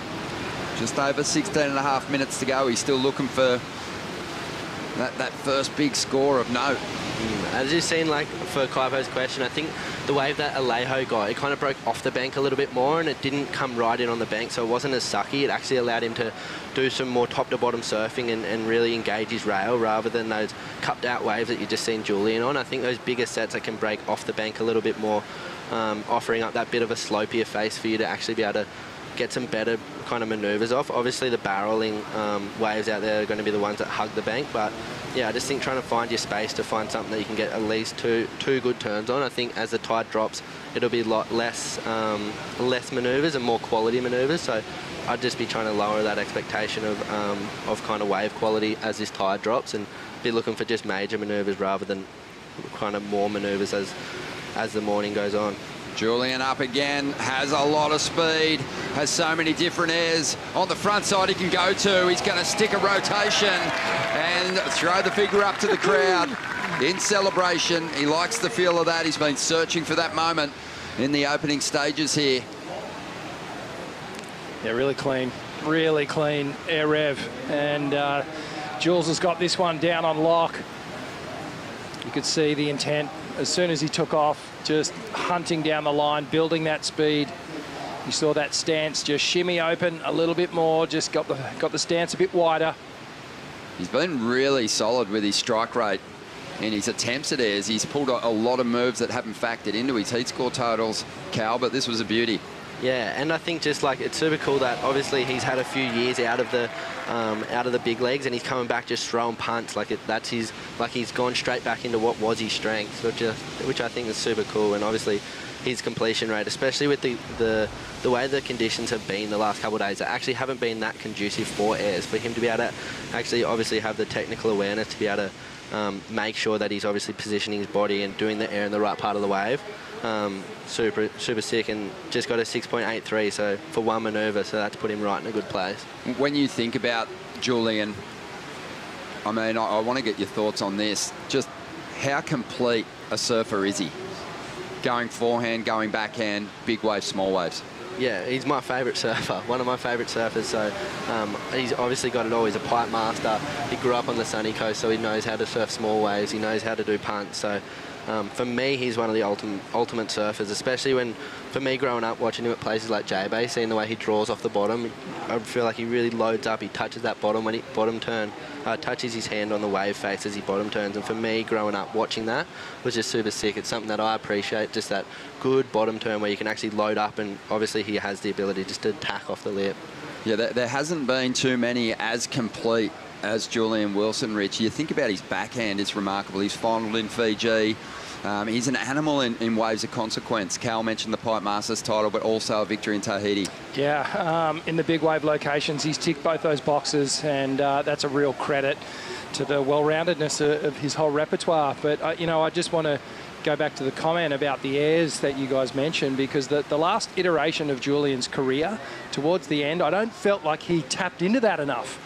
I felt like he stuck to the face a little bit more, and everyone was going, come on, Jules, we know you've got this in the bag. Like, you're one of the best aerialists in the world. So I love seeing him back and really tapping into that. But, yeah, I mean, one of the most complete surfers we've ever had on the tour.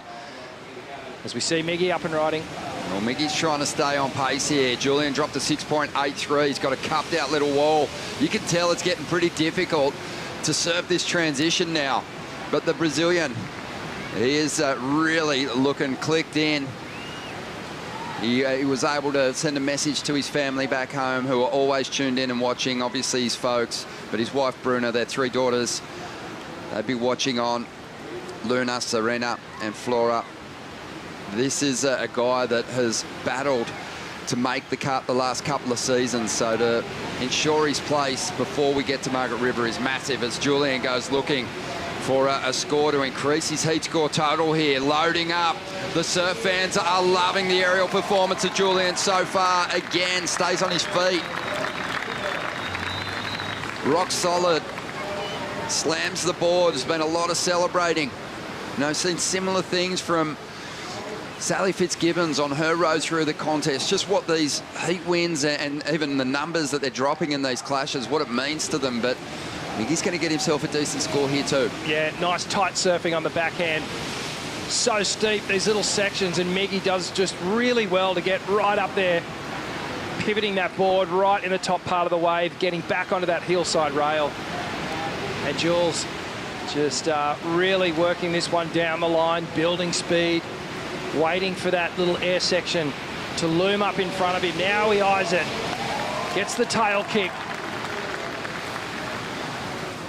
And compared to what we have seen, a little bit more conservative in the height. The rotation as well wasn't there, so I feel like this one will stay fairly low in the scoreline, but he will back up. He will back up that 6.8. 11 minutes to go. Alejo Muniz is into the semi-finals. He's with Laura. Yes, guys. Alejo, this is your first semi-final you've cracked on the World Tour since your rookie year in 2011. What can you take us through the journey of these last 14 years, and how proud are you that you are standing here today and you know you've done it, you're into the semis? Thank you so much.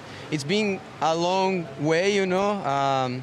My first year on tour was my best year on tour. I finished 10th. I was rookie with Julian, and now Julian is against Miguel in this quarter. And after that, I had 2 different surgeries, one on each knee. I battled so much. I was on the QS for 8 years, but I never stopped believing. I never stopped working. I never stopped trusting in God. And then my son came, my wife, and I just had like all these emotions together, and I really wanted to try it again. So yeah, last year I qualified. This year I had really high expectations, and it didn't really went my way at the beginning, but I'm so stoked to be in these semis. So cool. And obviously talk us through that heat, you know, that 8-point right under priority. You know, it was kind of anyone's game there for a while, but must have felt good. Yeah, it felt really good. The waves were really hard to find and really hard to tell which one was going to be a good wave. So I set a little bit wider than Morgan, and I pretty much bodyboarded the first half of that wave. And yeah, I'm glad that it stood up for me. My board it's feeling amazing. It's a really good surfboard. So yeah, I stoked to get that score, and I kept priority for a bit of time after that. Maybe a little mistake in the end, but yeah, I ended up going on my way. Well, Alejo, an absolute inspiration into the semi-finals with good friend Felipe. Good luck, enjoy it, and yeah, can't wait to see you drop some more hammers. Yeah, thank you so much. Obrigado, galera do Brasil, minha esposa, meu filho, galera de Quatro Ilhas, tamo junto. Obrigada. Alejo's into the semis for the first time since his rookie campaign. And he's absolutely buzzing for good reason. A massive result for him. He is going to go skyrocketing up the rankings. As we see Miguel now getting in on the exchange. He's falling a little behind, but this one's potentially going to help him make up some ground. He's after an 8.16 to get to first. He'd love to just chip away at that requirement. Julian putting a 5.83 on the board for his air a little earlier on. And see some replays of that last exchange. Julian locking in deep. Yeah, he was really working this one down the line. You see this one just troughing out in front of him. Have a look at this barrel, so deep. And at this point here, he's behind the foam ball, and it just swallows him up. And this was Miguel Pupo outside, clean snap to start things off, getting really tricky as these waves hit this inside bank. Miguel does well to get out in front of it and get a couple of clean snaps off. That final turn just cut a little short, but a few good snaps to start off. Just under 8 minutes to go. Julian's got the lead. The big dog, Jordy Smith, takes on Kanoa Igarashi in quarterfinal 4.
The Bonsoy Gold Coast Pro presented by GWM is brought to you by Yeti, built for the wild.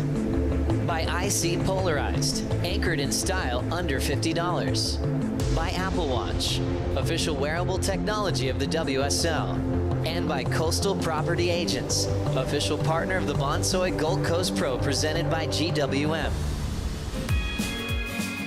Great to have your company as we go on the lookout for semi-finalists. Quarterfinal number 3 features Julian Wilson leading this one over Miguel Pupo at the moment. We've got a Bonsoy replay here of Julian's last ride. It comes from behind, a couple of foam climbs, and then finds a bit of open face. Let's see what Jules gets done here. Nice snap off the top, comes round the bottom, goes for the big blow tail, and is he going to ride out of this one? No, just gets caught standing right on the front of the board.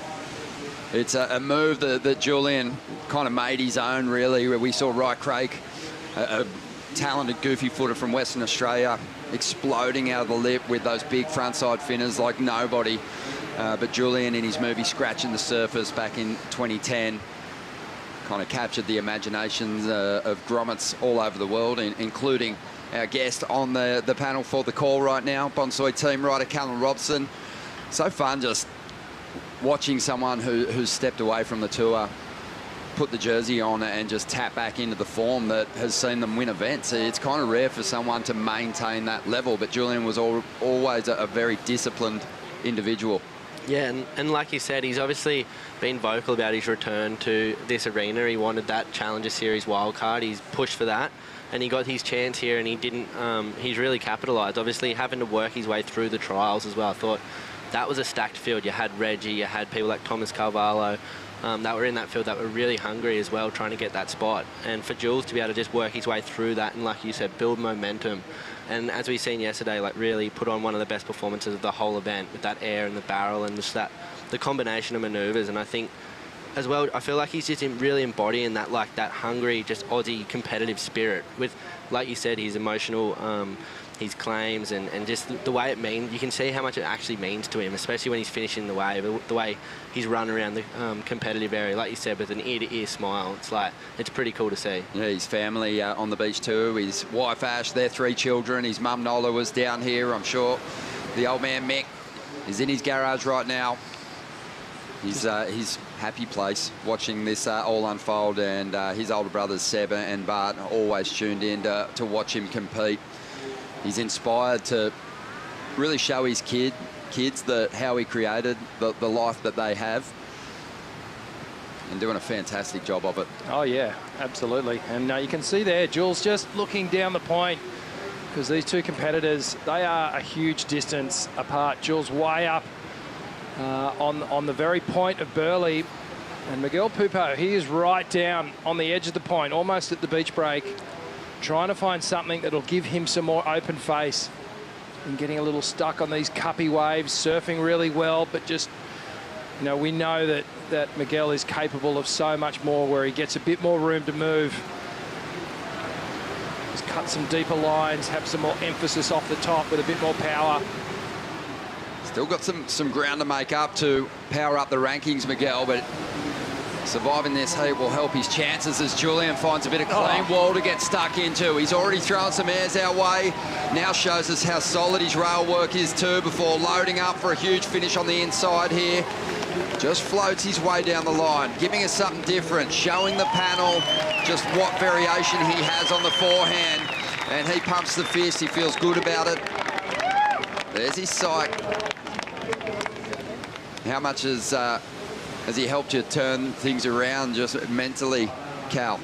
Yeah, Jason, as you see on the screen, he works with Julian. He worked with him through his whole campaign on tour, and especially through those world title years. And as we see Jules, especially on this, for me, this is what I love. Just that full composure to hold your bottom turn the whole way, no pumping in between manoeuvres. I think, for me, that's what I think of when I think of Julian Wilson surfing. I think of those seamless, long bottom turns where he maintains his whole speed up into that top part of the wave. And yeah, you can see what it means to Julian. He's pretty stoked. Makes him really dangerous, Rich, when conditions get broken and tricky like this, where Miguel's looking for a, you know, he's certainly got airs that he can call on, but maybe doesn't go to him as frequently or hasn't gone to him as frequently in recent years. But Julian, he's been throwing them in every heat. So if the waves are broken or he has just one section, he can throw the air. If he gets the space, he's got the rail turns, and if he finds a barrel, he's a pretty good chance of getting pitted too. Yeah, it comes back to just this guy has such a good read on the conditions, and he knows exactly when to tap into the innovation. He knows exactly when to just keep things engaged on the rail, keep those that surfing nice and clean. But you know, like you, Cal, I was just appreciating just the length of time he sat on that bottom turn and that transition. Beautiful carb to into that bottom turn. He just held it. It's really hard to do. It can't be understated. Just to sit on the bottom turn for that long, harness all that speed and power, then let it go again. Boys, this one is done. He has done it again, 7.27. The requirement for Miguel Pupo, a 9.2. The wildcard story is going to continue here. Miguel, a great result for him. He's shored up his place on the CT for this year and next. But Julian Wilson, he has a shot at converting this wildcard opportunity potentially into a Championship Tour win. Championship Tour win number 6. Yeah, the dream run continues. Pretty cool.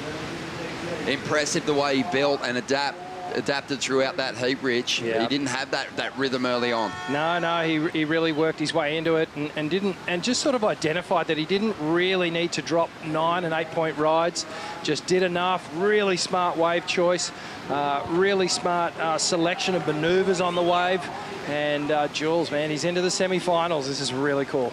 Pretty fun to watch, Cal. Yeah, absolutely. And like you said, just his adaptability through that whole heat and this whole event to do whatever the wave offers. I think that's really cool to see. Obviously, yesterday, seeing him convert that 9.5 or something along those lines was Amazing. pretty cool. His first semi-final since Margaret River 2019. So Wow. It's been a long time for Julian, but he is looking like he's ready to go. Callan Robson, absolute pleasure to see you, mate. Cheers. Thanks, boys. Thanks for having me. Love it. Anytime. We're going to take a quick break. We'll bring Bugs in after this because we've got a big quarterfinal clash coming up with Jordy Smith and Kanoa Igarashi.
The mid-season cut is here.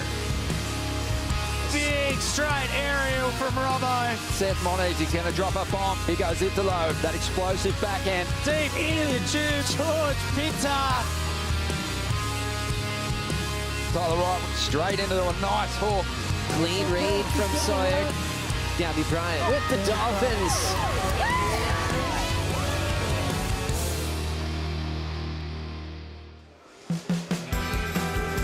Well, that next stop is going to be a really interesting one. Obviously, the cut will take place after stop number 7, but we are right in the thick of stop number 6. The Bonsoy Gold Coast Pro, presented by GWM. Quarterfinal number 4 will help us establish that last semi-final spot. Jordy Smith, the veteran campaigner, up against Kanoa Igarashi, who's had a few laps as well on the championship tour. Kanoa with that pinpoint accurate timing. Jordy Smith with the big club that he just swings around with so much authority. Going to be a fantastic heat. Ronnie with Richie and Bugs. Welcome back to the call, Bugs. Can Jordy get it done? The conditions have kind of worked maybe into Kanoa's favour. Well, I think this is the most anticipated quarterfinal of the day. Both these guys are in amazing form. And, you know, Kanoa is looking like yesterday he was unbelievable in the heat with Liam O'Brien. He was really sharp and had the whole crowd against him. But he won some fans over and collected and attracted a pretty big group of fans himself. He's off to a typical start, Rich. Pinpoint timing, that release in the tail. Jordy Smith also getting in on the first exchange. Yeah, this is a real precision versus power matchup. Jordy just working his way down the line. He's got that big thud, that big explosive power turn that he's used so well through this event, just finishing off these manoeuvres. But I feel like Kanoa on that first exchange just really flaring the tail, and that's what he does. You know, it's innovation, it's silky smooth, it's super fast, and that's really what he's being renowned for. Also leaning into obviously the equipment crafted by a local in these parts, JS.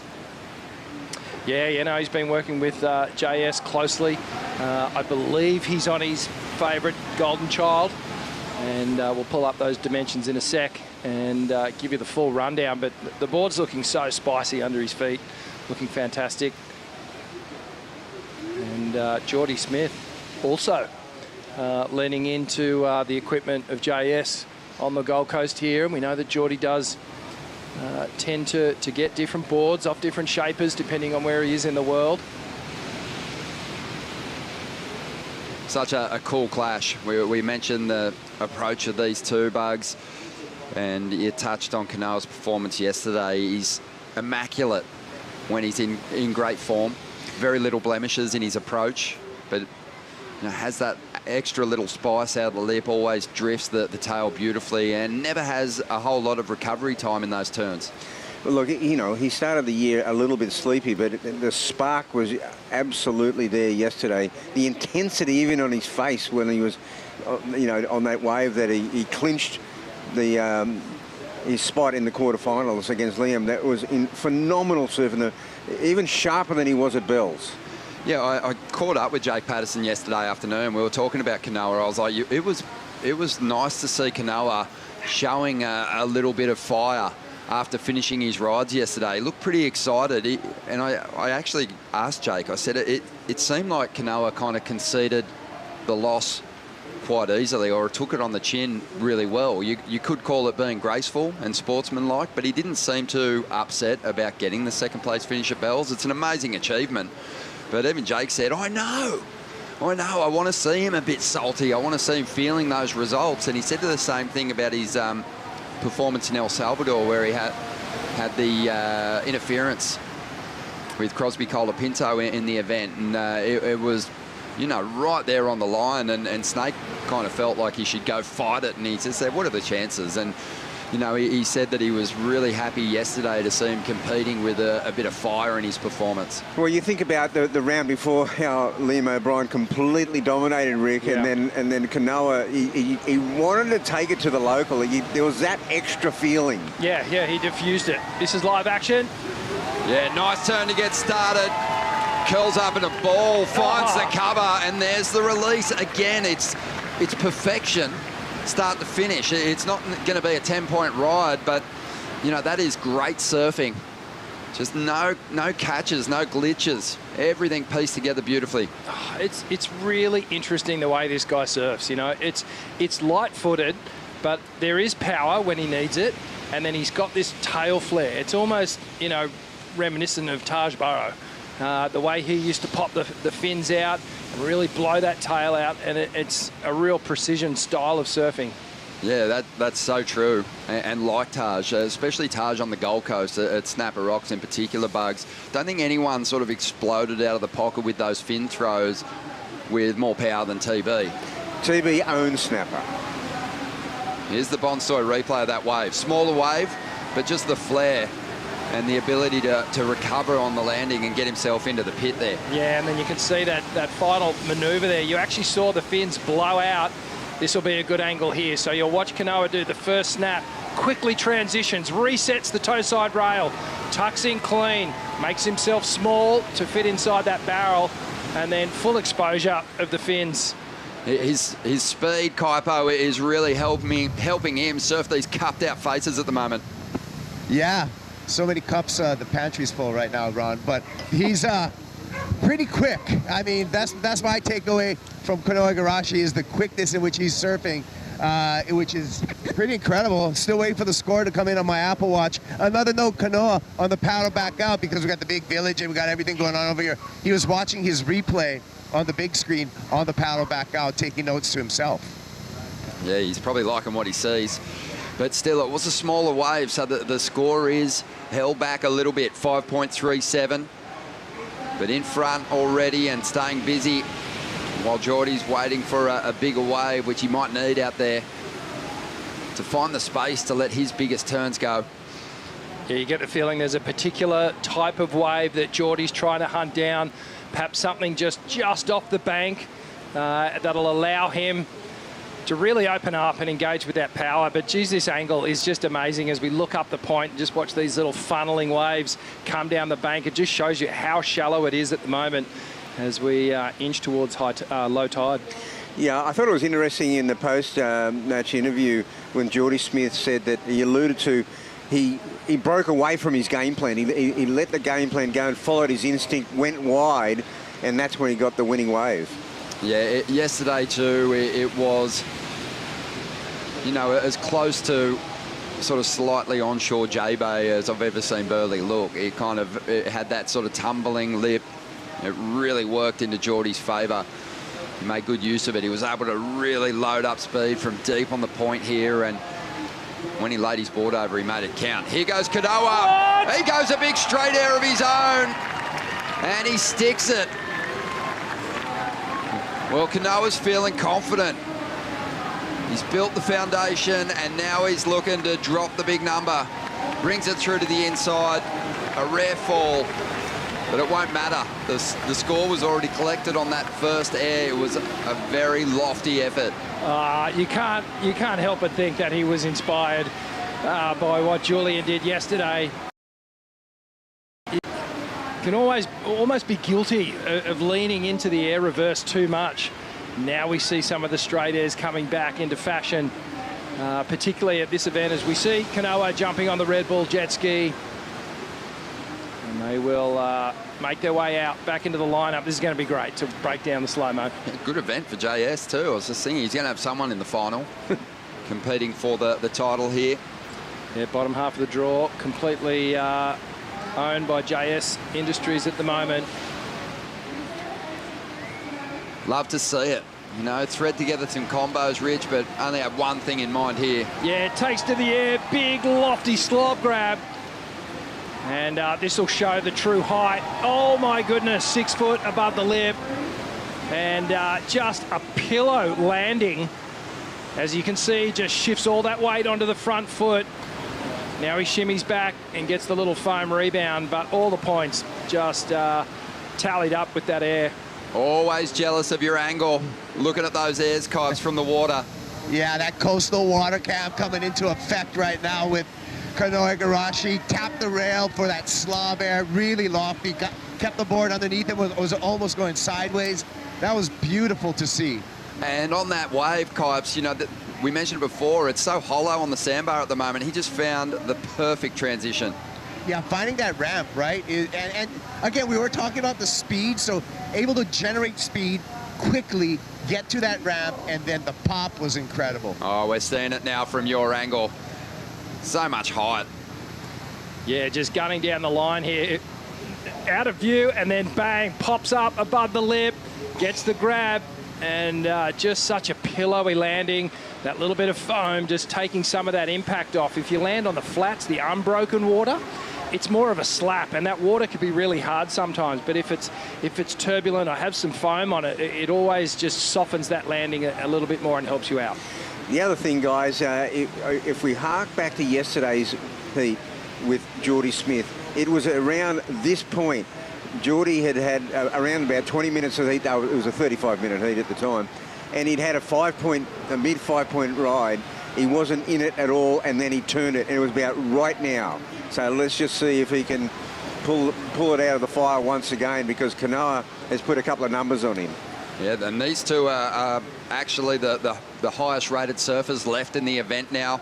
Jordy Smith on the live rankings up into 3rd spot, already jumped 2 places, but an opportunity with Yago and Italo obviously out of the mix to maybe climb it again. Kanoa Igarashi, he's already moved from 6th into 5th place.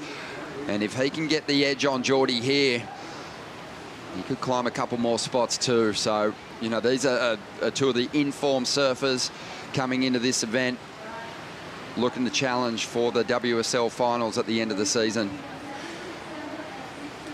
Yeah, I don't think at this point Jordy's going to be too phased by what's happening here. He's not thrilled about it. He's probably a little annoyed, but I think he knows just in his current form that he's going to be able to fight his way out of this situation and get straight back into the heat. He has adjusted, though. He's moved down the point. Yeah, the last thing you want to see when you're looking back towards the Burleigh Pavilion is your opponent flying through the sky. We're going to take a quick break here. 15 minutes remaining. Kanoa Igarashi with the lead.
Welcome back to the show. Just over 13 minutes remaining here, and Jordy Smith is looking for answers. He needs an 8.67. Igarashi, a couple of decent numbers for him at the moment. Looking the goods. Right now, though, let's hear from the man who continues his wildcard run. It's been amazing, Laura.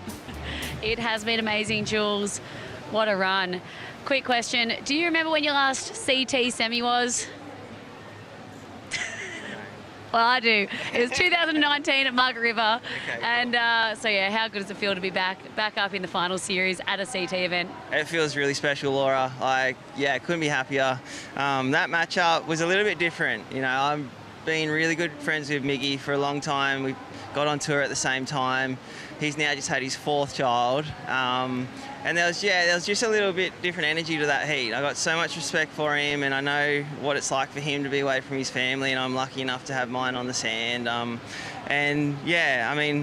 All things aside, it was funny. I had so many matchups with him, and I know I've got his number kind of the whole time. There's a lot of heats there, and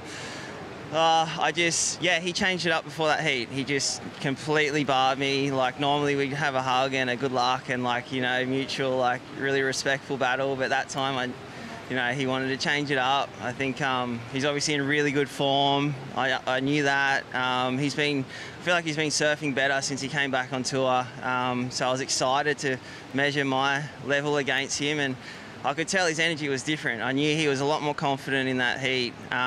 He had me, just kind of not rattled, but the energy was different to what I normally feel like I've got a bit of an edge on him. So it was a great battle. All the respect for Miggy. Really happy to see him get another good result. It's going on. He's having a really good year. And like he said, I just got to absorb a bunch more points for him. Oh, Battle of the Super Dads, so much respect there between you guys. But, that heat was a bit different for you. You kind of had to surf your way into rhythm. Yeah, I've been doing that a bit. I haven't really started a heat with the best wave. Just sort of, adapting to the conditions. That one was tricky, rolled the dice a bunch of times. I was just out of position for the set at the start of the heat, and I took off in the whitewash, a little bit flustered, kind of didn't get to the first section in time to make it a proper turn. Sort of chased a bit of an air, and I just got caught in between two mines, and I felt like I wasted an opportunity. But I did well. I wasn't too hard on myself. I identified that, and then I tried 4 or 5 more waves. It was quite tricky. I saw Miggy chasing the inside. He didn't finish his first 5 or 4, and I knew they were scoring those smaller waves. So yeah, I adapted to the conditions.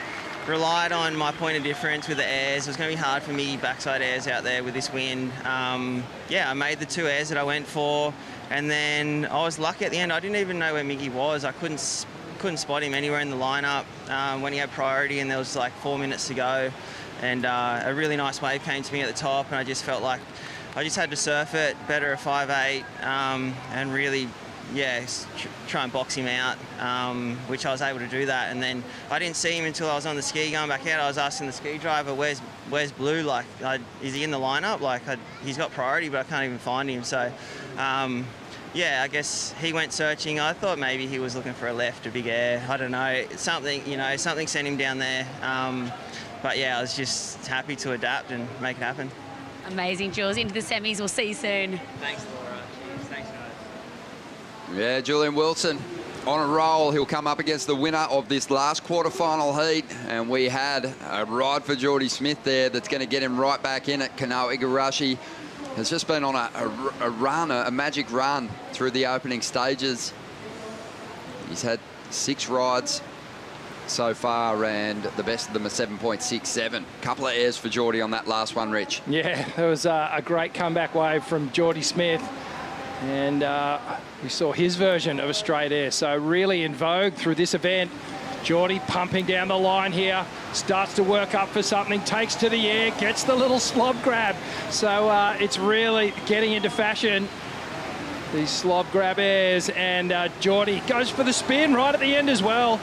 Geez, he did so well to even maintain enough speed to ride out of that cleanly.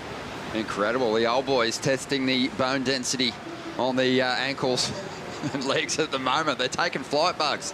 That was amazing, and this was exactly the point yesterday. 20 minutes into the heat yesterday, Jordy had a mid 5 point, a 5.6. Today, exactly the same moment, he hit the button and gets an excellent score.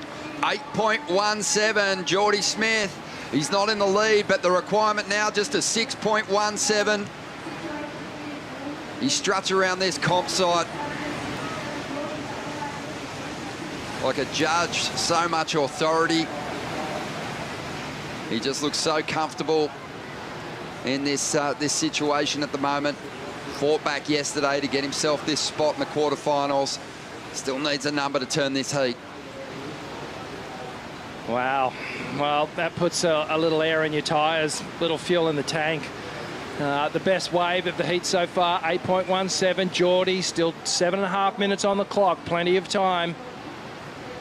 And he will just inch his way down the point and join Kano Igarashi and then begin the wrestling match to try and take away priority, give himself the chance to get that 6.17. This is setting up for a grandstand finish to this quarterfinal. Oh, just to the event as a whole, because we've got something special to look forward to next. 7 minutes to go here. What's coming up next, Vaughn? Oh, get ready, Gold Coast! The Bonsoy Gold Coast Pro, presented by GWM. A battle royale, blood on the rocks, just as Drew predicted. Mick Fanning, Joel Parkinson, Greasy and Lemmy, they're going to do battle out there. How you feeling, boys? Fired up, actually. Pretty excited. I'll be honest, I had a lot of anxiety this morning and nervousness, but now just getting ready. I'm pretty excited just to go surf with my good mate. Saw you on the medicine ball, Mick. Headphones on, just snapped straight back into absolute beast mode. Did you have a drone coming in my house? Yep, we saw you. Parko, 2 wins apiece on the Gold Coast. Bragging rights up for grabs here. Yeah, this morning I was just like, oh, this will be fun, but now I see him, I'm kind of like, got a bit of a blood bubbling, so excited to get out there and just catch a few waves and see what happens. Mate, you're a 3-time winner here at Burleigh, granted, in the single fin comp, but the win's a win, brother. You're going to flex that muscle on Mick? I think we're a bit more flexing from our junior days out here, where we surfed Brothers Nielsen's and all the funny little junior events we had in the junior series, so It's been a minute since we've surfed a heat out here together. Mixed memories from those junior comps, Mick. You got a little scar on your forehead from a trip over the rocks. I did. I fell off the rocks. Still got the scar, hairline fracture to the skull. I was actually meant to surf a heat with Joel, and I slipped off. I was trying to beat him out, and I slipped over and just whacked my head and came down the point crying with just blood all over my face. And he went on and went absolutely ham. I think had a final with Rasta, which was pretty cool. Mate, you guys surfed one of the all-time heats in Gold Coast Pro history. It was out of Kira, trading 9s, trading 10s. Are we going to see more of that today? Oh, it depends what the judging level's like, mate. Can we lower it down a bit? I think it'll be generous for you guys. I hope so. Hey, best of luck out there, fellas. It's such a pleasure to have you here at the Bonsoy Gold Coast Pro, presented by GWM. Two absolute beast legends about to go at it. Let's go, boys! It is going to be so good, Bugs. Head-to-head, Joel and Mick. 16 previous heats, 8 wins apiece. This is going to break the deadlock. This is a tiebreaker. This is going to break the deadlock. Jordy Smith, though, during the interview with Mick and Joel, took flight once again. He's a trickster. He's getting back to his progressive best here. Watch him throw this 6-3 frame around. Oh, yeah, beautiful little hop off the lip there with a tail slide. Keeps control of it. This is a little cylinder just reeling off down the line. He does the Superman air. My mind's going back to his second win at J-Bay, 2011 against Adam Melling. The waves were really small over the bricks, and Jordy was doing similar stuff. Kanoa Igarashi. Oh, no. Wow. We mentioned at the start, his performances have been so refined. Very little glitches, very few mistakes, but he's just tripped up as that wave was just guttering out on the sandbar, and that's going to cost him. It looked like a good wave too. That looked like a great wave, and that's the first mistake we've seen him make. Wow. Okay, this heat is getting very interesting. Not a lot of time left on the clock, just over 3.5 minutes to go. Kanoa wants to continue this amazing form that's seen him go rocketing up the rankings. So Kanoa fades. Beautiful snap to start off. Does the little layback hack. And right there you can just see the toe side edge, the front of the board just caught. And that thing was setting up for a beautiful tube ride. If he had just engaged that rail, set his line, that could have been anything. Well, the Jordy Smith score now, is it going to be the size of the wave? I mean, it is. It was a small little wave, right? Yeah. Yeah, it ran down the line. He got some good work done on it. Certainly gave us a lot of variety to buy into. He juiced everything out of it. Such a tricky one to surf. 6 previous heats between these two head-to-head. Jordy 4 wins, Kanoa 2. Judges super deliberating. I got a feeling they're deliberating over whether he surfed out of that last manoeuvre. It's so hard to get back out in front of that white water. The wave is almost stationary at that point because there's so much water drawing off that sandbar. Let's have a look. Yeah, you just have to keep everything moving down the line, but you know, that's a trademark Superman that Jordy really used as a weapon through his earlier years. It's great to see him tapping back into that form. I mean, I'd give it to him. I reckon he surfed out of it, but you know what? They're pretty... Yeah, they're critical. They're pretty finicky on that. Yeah, I don't think he's going to get credit for it. Didn't really carry momentum to get back out in front of that white water. So he may still need a score as we see Kanoa just looking a little more shaken on his last couple of rides, but he's got a clean section here to deal with, and he's going to absolutely mash it with a huge tail slide. The IC 2-minute warning coming up. And Jordy's going to have work to do, still looking for a 6.17. Will Kanoa improve on his heat score total with that last ride? Borderline. Let's get another look at it again, but just a little slip up. So the number came through for Jordy, that wave with the couple of airs and the little kick on the tail. Mid-face came through at a 4, wasn't enough. The last turn deemed him complete. Yeah, well, Jordy still only needs that 6.17, and I'm not sure that this is going to go into Kanoa's top 2. Let's have another look. What do you reckon, Bugs? Yeah, I'm with you on this. This first manoeuvre there, he got caught up a little bit there. You got to love this this layback. You know, he's looking just so frisky right there. Now, the thing is, I also think that he was waiting for that Jordy score because he had priority. And I think he might have thought, hey, I've got to go. Well, Jordy's deep here at the moment. Under a minute. This might be Jordy's last shot at it. This wave super cupped out. Very hard to serve, but Jordy's got the moves. Throws the alley-oop. Can't land on his feet. That was a really tricky one to surf. Yeah, 5.8 for Kanoa, so the requirement's the same. 25 seconds to go. Jordy looking for last moment heroics here. Checks his watch. No priority. The clock might just beat him here. Looks like he's paddling into something. Surfed out here on the low tide the other day. It was almost impossible to get turns done on those insiders. And he is going to run out of time here.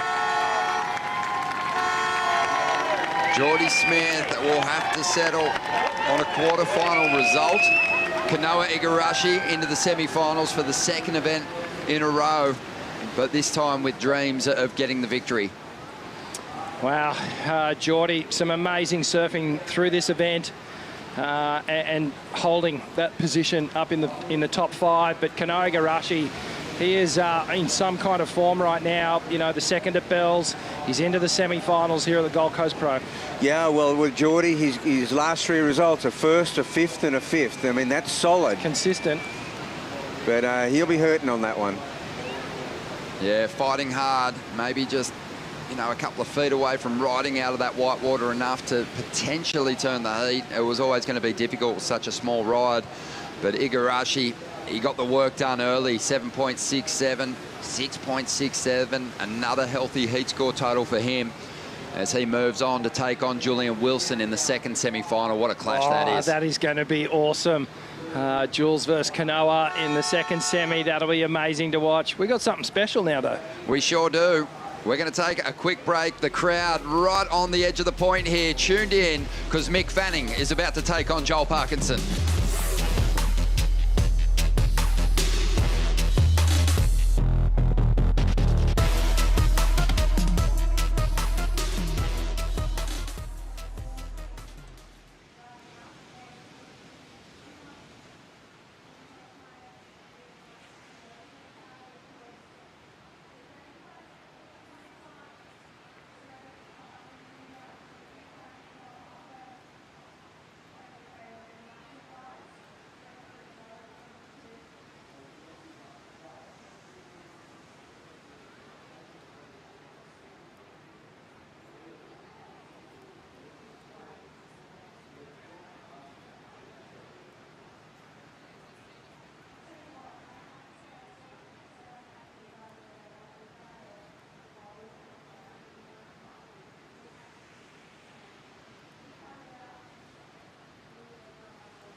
My name is Steph Gilmore. I am a professional surfer. I live here on the Gold Coast. The Gold Coast represents a lifestyle that is very laid back. There's world-class surf. It's home. This is the place I was talking about. There's so much to do with a lot of like-minded people. Get up early and enjoy the beautiful ocean, heading to a cafe for a really yummy coffee and a breakfast, setting out for the rest of the day in the hills or doing some shopping, and then take a drive into the hinterland. Right here on the Gold Coast is definitely much more tropical than people think. It's such a luscious rainforest so close to the beach. Wow, this looks so cool. So stunning. Beautiful view, my goodness. Look at the cliffs over there too. I've travelled a lot in my time, and every time I come home, I'm always so grateful to have grown up here in this wonderful place of the world. Cheers, girls. Amazing day. What a day. To the Gold Coast and to good friends.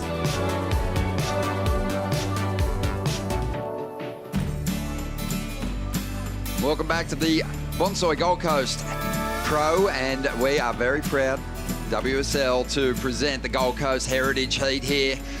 And what a heat it is. Mick Fanning and Joel Parkinson grew up surfing together, sparring in junior events right here at Burleigh Heads. They both had illustrious careers on the championship tour, world titles, and now here they are looking to break their head-to-head deadlock. Mick Fanning getting things started early here. Mick surfing so brilliantly still, looking really sharp anytime he paddles out on these Gold Coast points as he looks to make a statement on this opening ride against his good mate. Oh, he's looking good, isn't he? He's looking so good. And, well, it looks like we are actually going to judge this with proper points. So this will be a good one. And any predictions? Oh, it took the words out of my mouth. I saw the scoreboard come up and I was like, hang on a second. We haven't been scoring these heritage heats, but these two are fired up and we're going to have a winner. I love that. Like I said before, head-to-head history between these two. There's plenty of it and huge stakes in those clashes as well. Battling for event wins, battling for world titles, obviously. 16 previous head-to-head matchups, 8 wins each. So this will break the deadlock. Bring it on. 4.17 for Fanning to kick things off. Parko with a .43. You know, and Parko, the 2012 world title win was remarkable. He was so consistent that season. Hadn't had an event win all year. And he got the double, the ultimate double, won the Pipe Masters and the world title in the same year, but 12 CT victories in total.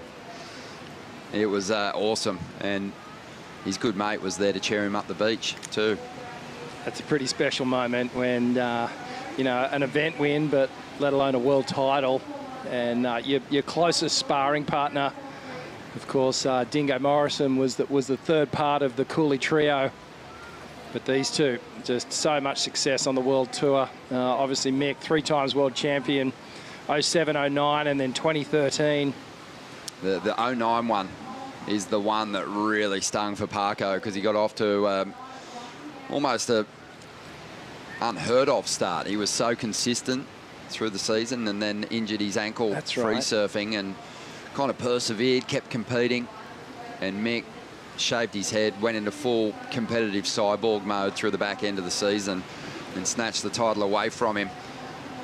But to Joel's credit, he washed it off after punching the side of the Billabong house on the North Shore and went down and carried his mate up the beach. They hadn't spoken for a while.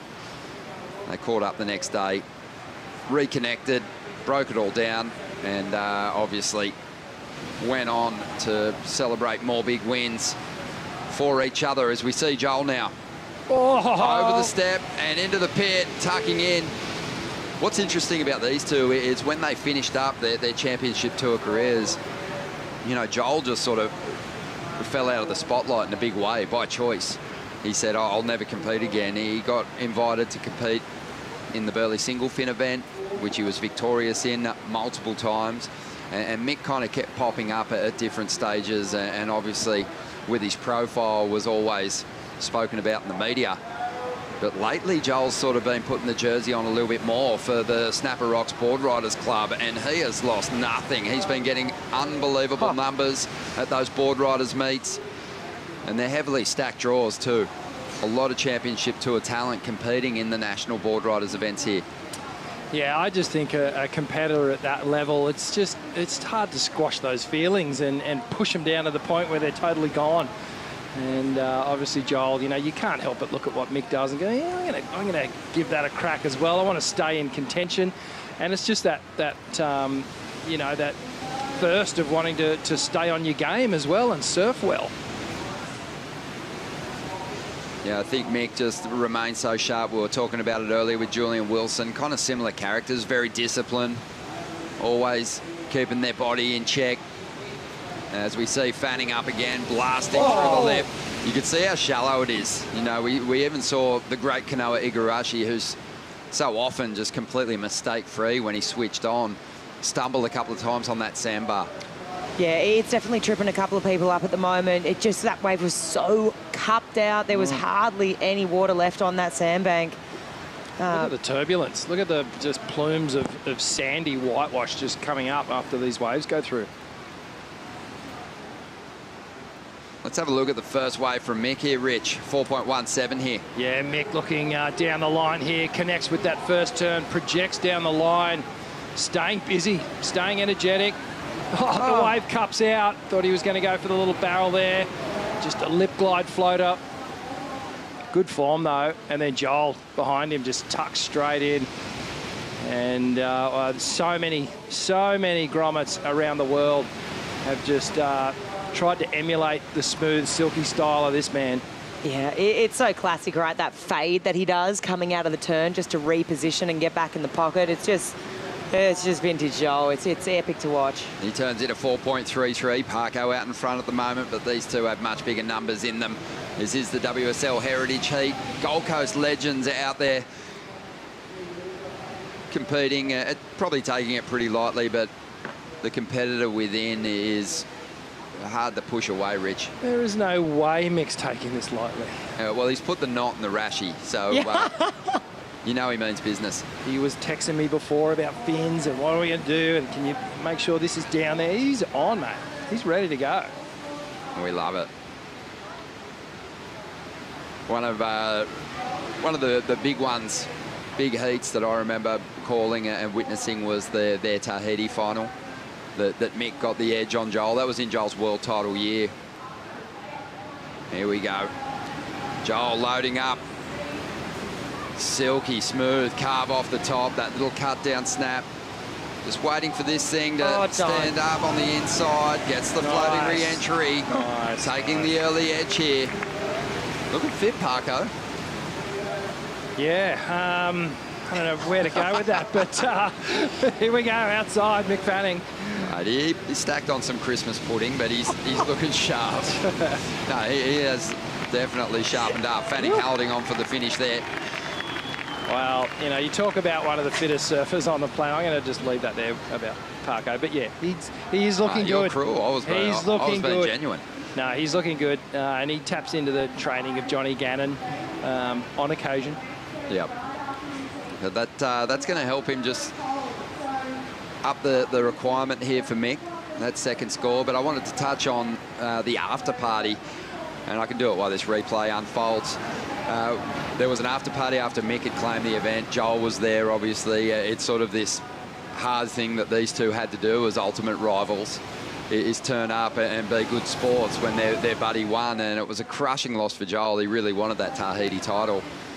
And they engaged in a bit of a wrestle. I think at one point, Joel just sort of lost it, just couldn't help it. He was like, Mick Fanning! It just like, they locked horns, and Johnny Gannon actually had to pull the two of them apart. But, you know, they've had plenty of wrestles over the years. And I think it's helped them both get to, you know, these incredible heights. Yeah, Spider-Man versus Batman, I guess. Oh, mate. Battle of the superheroes. But one of my fondest memories of Joel was, and we haven't mentioned it yet today, so I will, when after the year I won lowers the following year. Great segue. The year I won trestles, the following year. The following year, Parko won the event, and the year before that, Luke Egan had won the event, and we had this after party up at Bruce Beach's house, who was the owner of Electric at the time.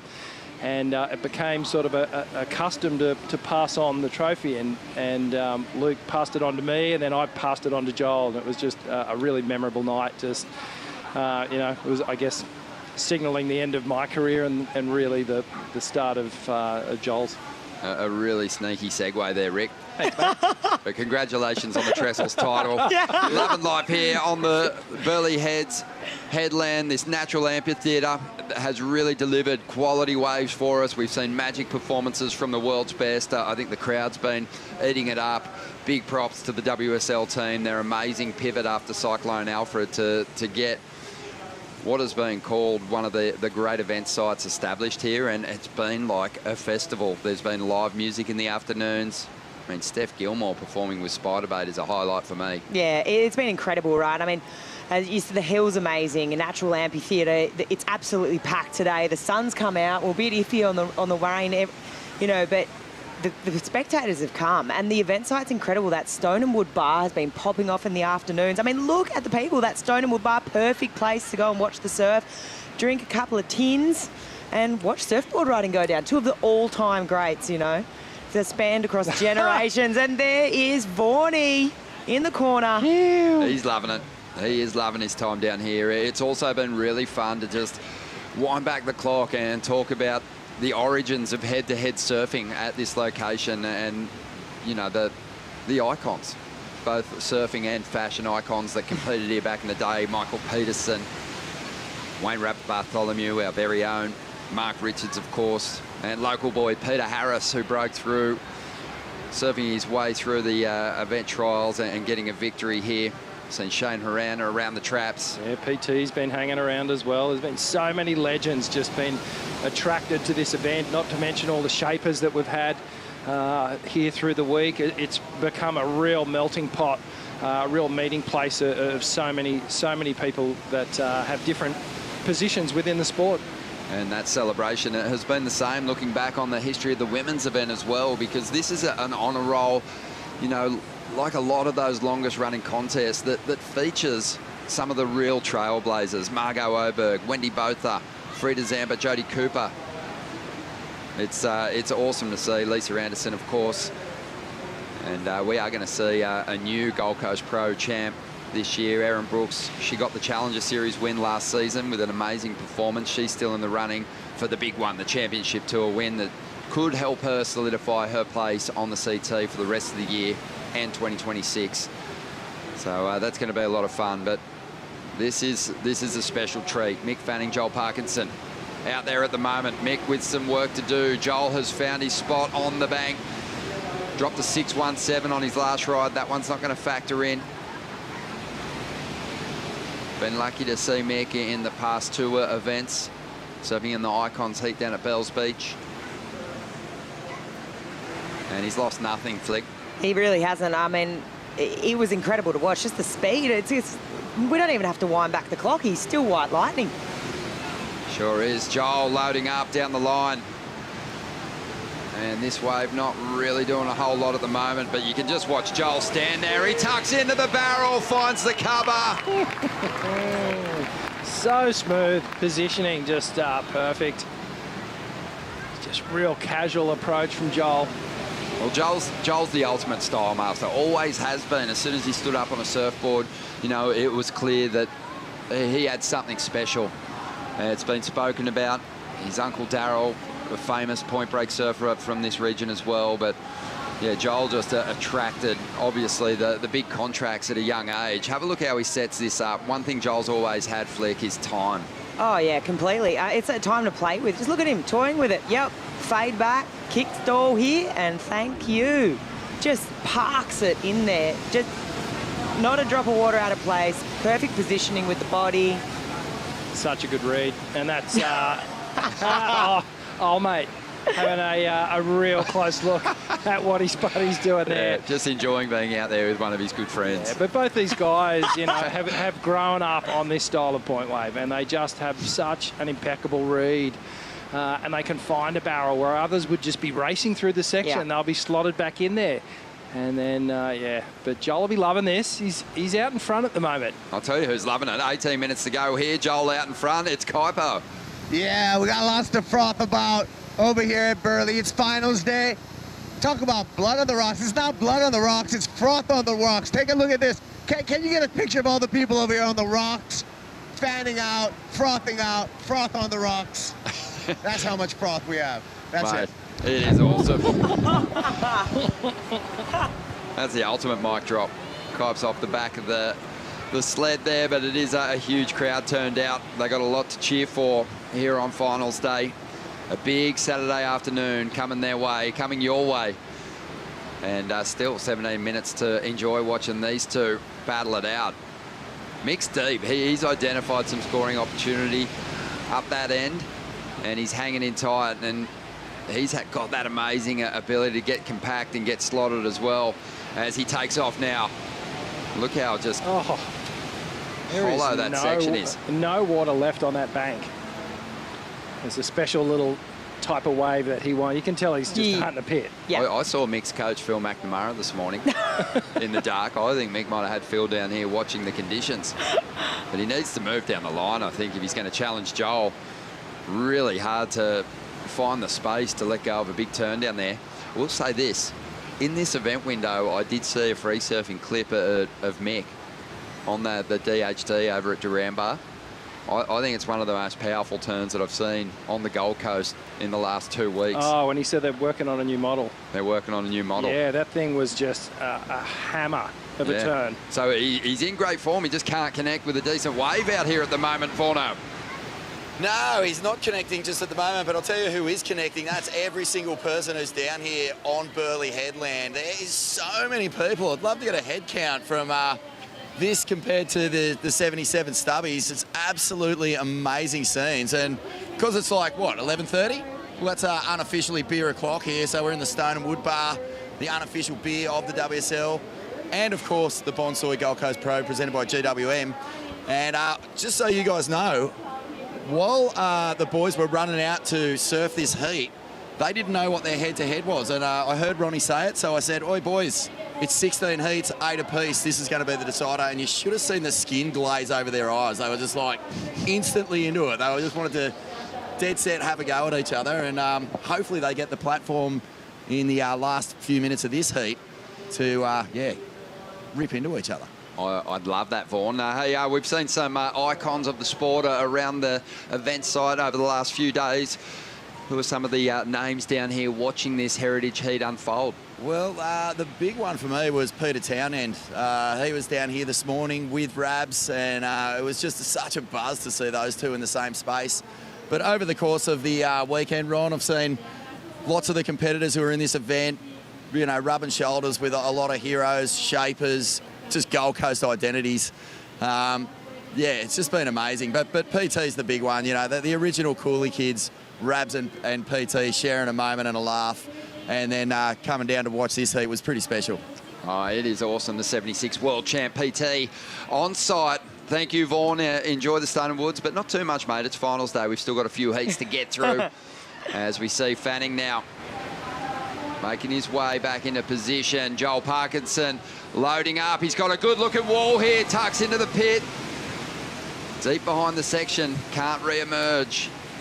But Mick is trying to get the lead back. 5.34. Kind of perfect timing to send these guys out, Rich. It's getting towards the bottom of the tide now, and it's really tricky out there. Yeah, it is. It's, at the bottom of the tide, strange things happen. We always identify that.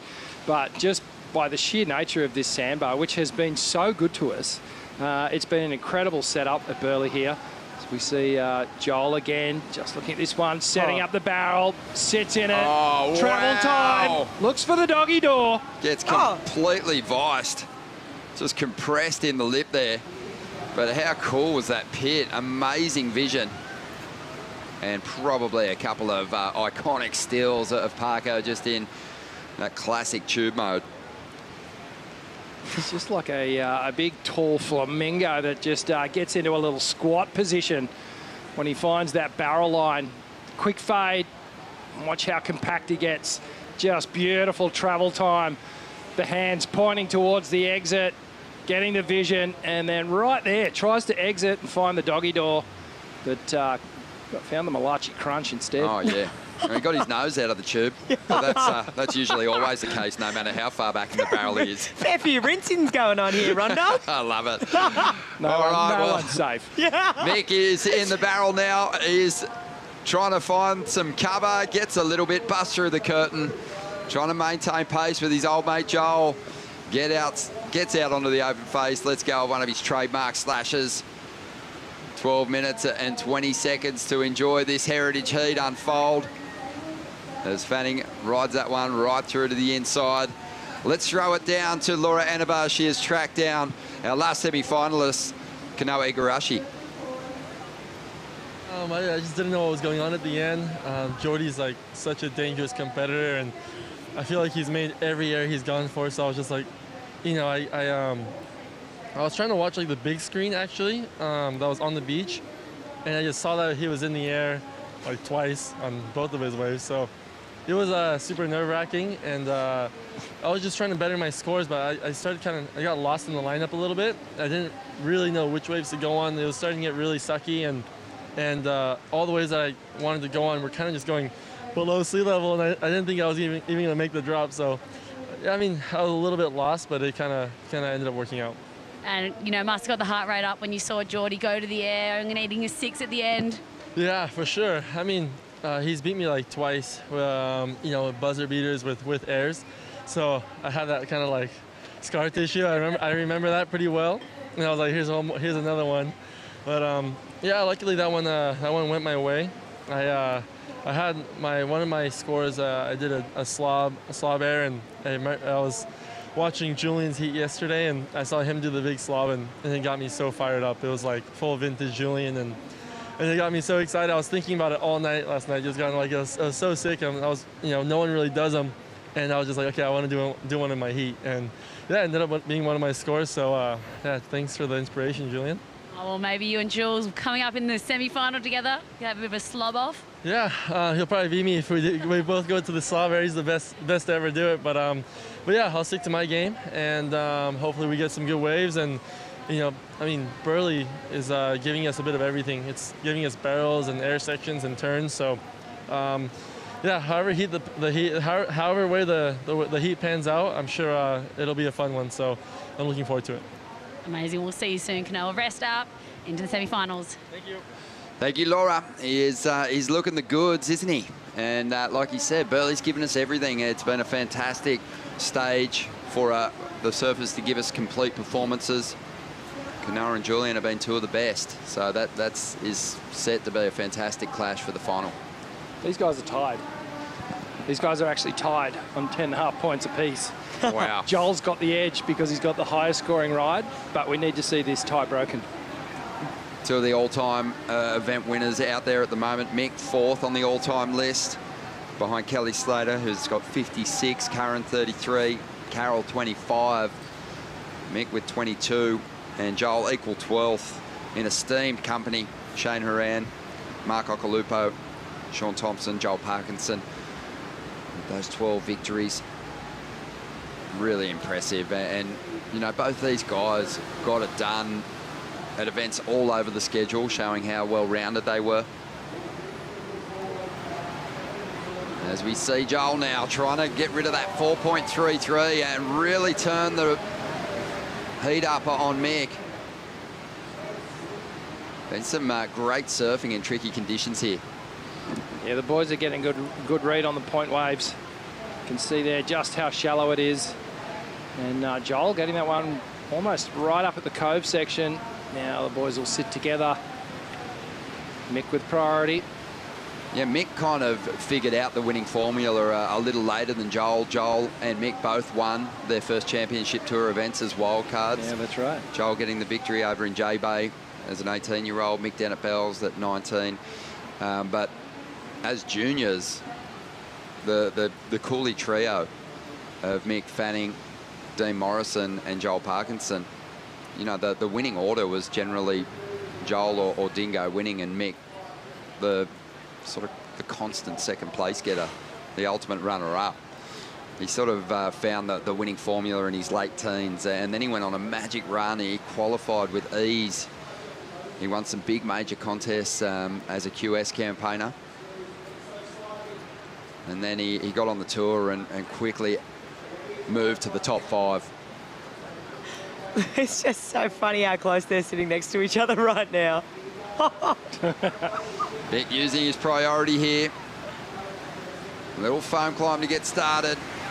Cuts that turn short so he can get down the line and hammer this pocket a couple of times. Loading up for something big down the line. This wave's actually starting to grow in size, and Fanning Links a nice combination there. Yeah, there it is. Chasing a 6.41. Didn't get the wrist flick, the famous fanning claim there. But it would have felt good. It's his best wave for sure. Yeah, it's his best wave. I think he's going to get the score. Feels like the number to me. Yeah, I agree. I think it's a score, but it looks like there's a set out the back right now. Joel's going to get another opportunity here. Well, this is moving nicely off that sandbar. Might give him some space for those big, beautiful rail turns that we all know so well. Here he goes, Parko. Gets that first hit in, driving out onto that open face. Nice little tail slide there. Again, just kicking on those fins. Joel already has a 6.17 in his account, so this could really help his chances if he needs a score. Beautiful. That's it. And slots in for a bit of a shampoo on the inside. Ew. Finishes that one off nicely. We're getting the finish we deserve here. 6 minutes to go. Numbers on the way for both competitors. So easy on the eye. Joel Parkinson, just rhythmic between these turns, and he kind of turned up the volume on a few of those turns there, really starting to lay into that rail game. Might put Mick on the ropes here. What about that photo, that iconic shot of Joel behind the rocket snapper? It was why Julian Wilson was going about his business, winning down at Kira. It's just a huge billboard as you enter the Coolangatta zone. It is next level, but here's the replay of Mick's ride. Yeah, it's just so funny, right? Just how hard they're pushing each other. Basically shoulder to shoulder when Mick took off on this one. And I love this. I mean, this one grew in size. It went down the line. He's surfing so fast, so quick, so whippy to get up there for that last turn. I mean, he's just as fast as ever. And then behind him, Joel, I mean, this was beautiful. This one had a bit more size to it, really picked the eyes out of it. Just great wave selection. And just such a beautiful demonstration of how to surf a point break. For me, it's the big wrapping carve that's coming up. I mean, this is what we want to see Joel do. That moment there. Hello. Vintage Joel Parkinson style. And a series of amazing manoeuvres on that wave. This is awesome. I mean, Mick's got the event wins. He's got the extra world titles. But Joel is kind of got that classic point break flow, much like Steph Gilmore. It's elegant the way he surfs a wave, and still just has that added commitment to those turns when he needs it. 4.5 minutes to go, waiting on the numbers to come through. Kind of feels like Parko should get the edge. Just had a bit more space to move than Mick. Mick was kind of crammed into a box, if you will. Yeah, taking nothing away from how Mick's surfing, in particular on that last wave, did so well to just rattle off some beautiful manoeuvres here. He's up again. Look out. The monster might be awoken here, the competitive animal that is Fanning. He's a busy man. Mick's had an amazing couple of years. He was last year, or earlier this year, I should say, inducted into the Australian Sporting Hall of Fame, a massive presentation, joining his sporting icons from across many different codes. But in June next month, he's got his Mick Fanning Charity Golf Day, which is into its 4th year now. He's raised close to $2 million already for charity, helping people who were devastated by the floods back in 2022. And he just refuses to turn his back on those people who are still trying to get back on their feet, the communities that were absolutely devastated.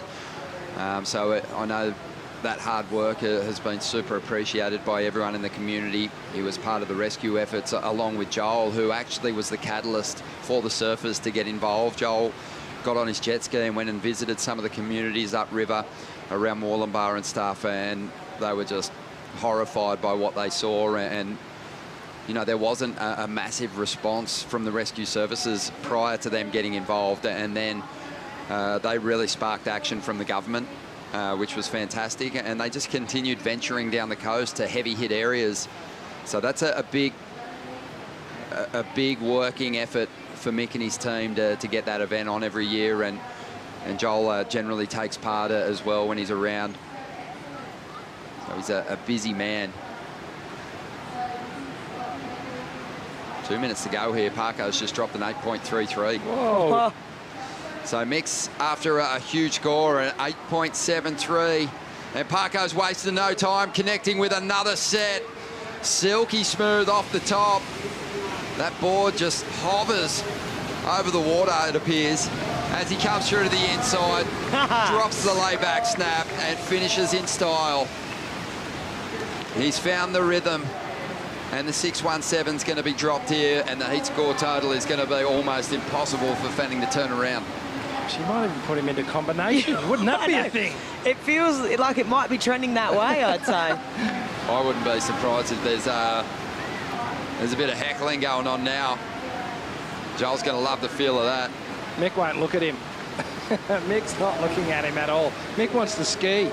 He's going, we've still got a minute 20. I want another one. Beautiful slice off the top there for Joel. Tags that little section there, comes around this big foamy stretched out section, and then just throws the hammer down, the big layback hack for the final manoeuvre, and that just might be that's the going to last be it. nail in the coffin. 1 minute to go. And the consensus here in the commentary booth is that Mick's going to be chasing 2 scores. It feels that way, doesn't it? It feels excellent. Just found the room to let that beautiful style really do its thing. Numbers rolling through from the panel. They're looking excellent. But Fanning, he's going to get a shot to show us what he can do. No, he gets caught behind there. It's an 8.5 for Parkinson. Fanning combo, looking for a 2-wave total of 16.83. That's not going to happen with just 20 seconds on the clock. And Parko got a big smile on his face.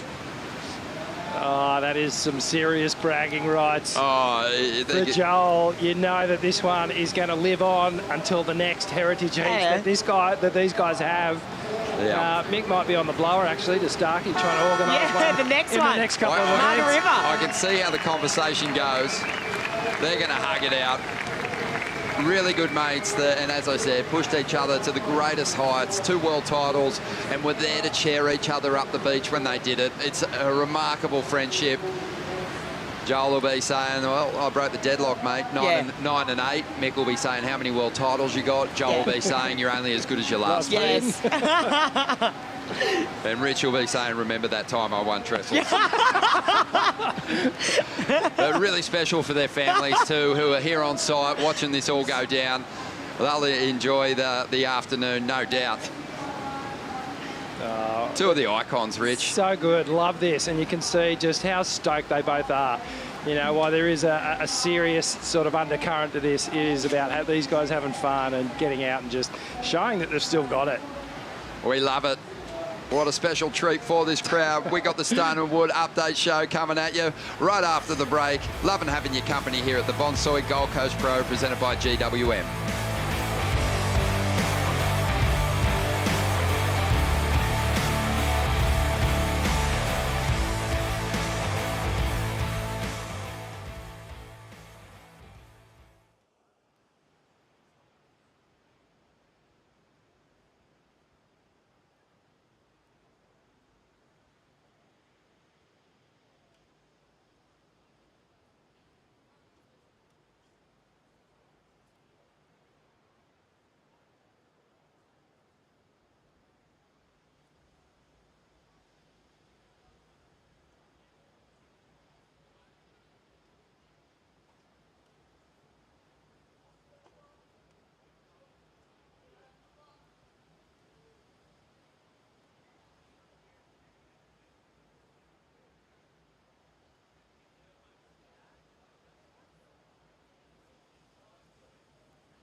Welcome to the Stone and Wood Update Show. What a morning. We've had quarterfinal action, big performances. The WSL Heritage Heat with Mick Fanning and Joel Parkinson. Parko went mad, comboed his best mate. And he is going to celebrate that one for a long time, I'm sure. Mick will be campaigning for another Heritage Heat at the next event. You just know it. Ronnie Blakey sitting alongside Richie Lovett and Felicity Parmentier. Rick Burleigh really delivered for the quarterfinals on both the women's and the men's side. Yeah, it's been a great day of competition. It's been a great week of competition. You know, if there was any question mark around the quality of Burleigh, that's been silenced. And I love that it's actually kept the competitors thinking and figuring out this wave. It's offered up barrels, air sections, really nice sections to just hack and show some power surfing. It's had everything. Yeah, and we knew the low tide was going to be tricky just during the free surfs, even flicker. It's almost been bottoming out on that bottom of the tide. Yeah, we saw it in the Heritage Heat. You know, Joel and Mick, two of the best to ever surf point breaks, and you could just see it. They were picking the eyes out of it, but it was getting tricky. So obviously just going on hold now, but waiting for that tide to push in over. I think low tide's at 12:25. So once that tide clicks in, the high starts filling in. You know, yesterday afternoon was all time. Primo Burleigh. So I think we're in for a great arvo. Yeah, it's going to be awesome, and we've managed to establish some great semi-final clashes, but it was all off the back of the quarters. How good were they? Yeah, the quarters are really fun. There were some big matchups this morning on both the men's and the women's side. Nothing bigger and more anticipated than this one here. Stephanie Gilmore up against the youngster, the newcomer to the tour, and she got it done. Yeah, it was a great opening exchange. Steph probably would have loved to have been a bit further back in that barrel, but the open face work, it was just vintage. Yeah, it was epic to watch. You know, I spoke to Steph after this heat went down, and she was just like, I just got so stuck on the barrel. I just wanted it so much. And she's like, and then I heard Aaron was going to turns, and I was thinking, oh, maybe I should have rethought my sort of strategy here. But, you know, it's epic to see Steph in the jersey, in the CT level.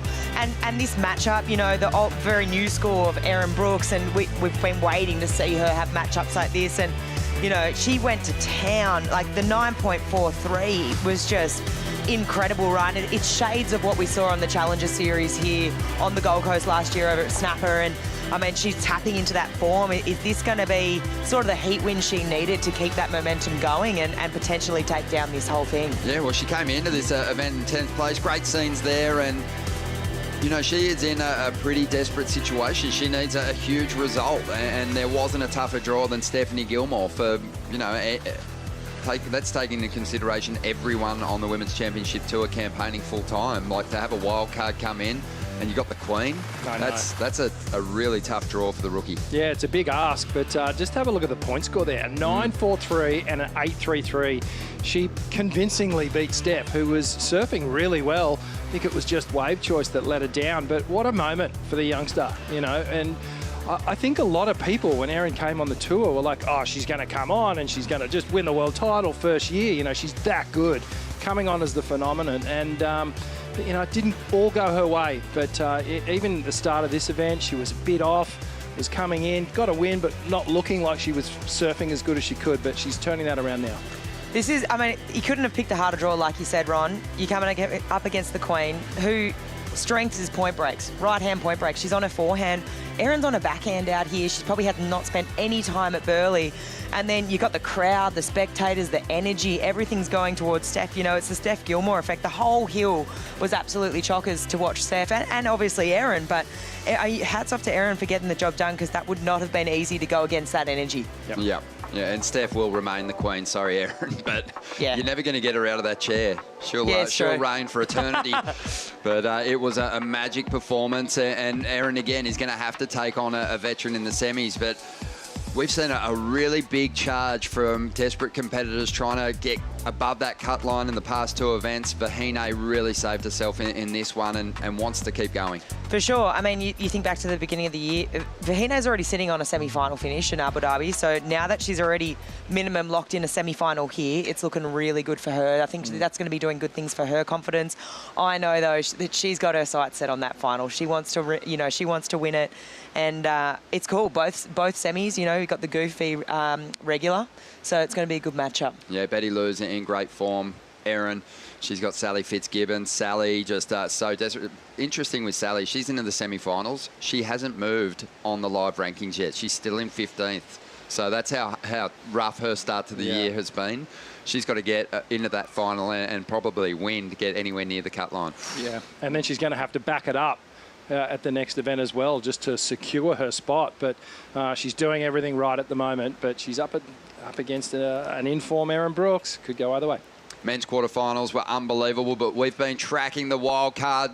His run through this contest has been legendary. It's still alive, coming up against his old sparring partner, Mickey Pupo, here in quarter 3. Yeah, this was so cool. Once again, just taking to the air and adjusting, realising, okay, this wave's getting a bit shorter. Maybe I can't necessarily find those long point break style waves, but, Mickey had him here at the beginning, but Jules just stepped up, and it was cool to see this rematch, right? I mean, how many years has it been since we've probably seen these two in a heat together? And they've had plenty of them. I think that was actually the 12th clash that they've had, and Julian now a 10-2 head-to-head record against Miggy, but we were really lucky, Rich. We had Bonsoy team rider Callum Robson in, CT experience for him, on the call for this heat with us.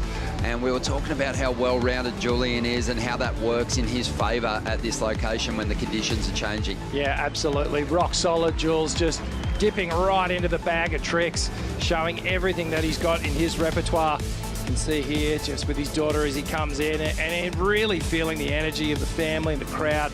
Everyone's behind him. He's, 4 more waves to go, and he might have a hand on the trophy. If you think about the 4 surfers remaining in the Bonsoy Gold Coast Pro on the men's side, Julian Wilson's the most rounded surfer of all of them. Felipe Toledo is on another level when it comes to just performance when he's on one. But when you think about the barrels, the airs, and the turns, I think Julian is probably more complete. Yeah, there's a steady pace about Jules at the moment too, where I feel like his manoeuvre choice and his read on the wave is just spot on. Felipe taking nothing away from what he does and how he's performed in this event. But he has the ability to manufacture scores on waves where you'd probably go, I might not have done that there, but he does it and turns it into a score. So in terms of the read, maybe the edge goes to Jules. In terms of freakish ability, maybe it goes to Felipe at the moment. And I think the audience will probably pick up on what we're putting down. The sense is that they're the favourites heading into the semi-finals, but Alejo is on a massive giant killing run into the semis for the first time since his rookie season back in 2011. Yeah. So, he's on one as well. And then Kanoa at times has looked near unbeatable in this contest. Yeah, I think the cool thing for Alejo, and he would know this, we've talked about it, but if he wins here, he makes the cut, right? Which is just that carrot just dangling there. You don't want to get too far ahead of yourself, but it's right there, which is epic to think that, he really is potentially saving his career here at this event. And then Kanoa on a heater.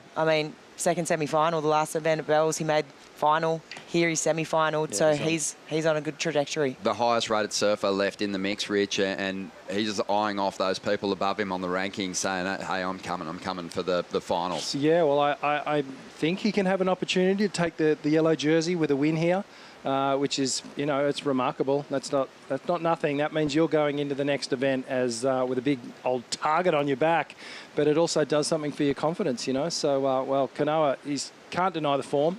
Surfing amazing, and his semi-final matchup is going to be one to watch. Well, we're going to wait for this tide to fill in a little bit. We'll be coming back online at 12:45. We'll leave you with something to watch, but looking to get competition back underway around 1 p.m. Don't miss it. You're watching the Bonsoy Gold Coast Pro presented by GWM.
Santa Roca, welcoming the best in the world for stop number 4 of the championship tour.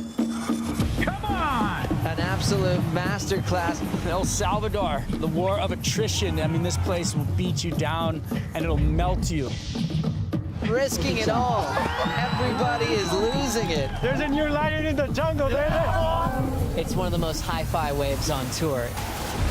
Definitely more like JB today, that's for sure. Gabby Bryant, so much power.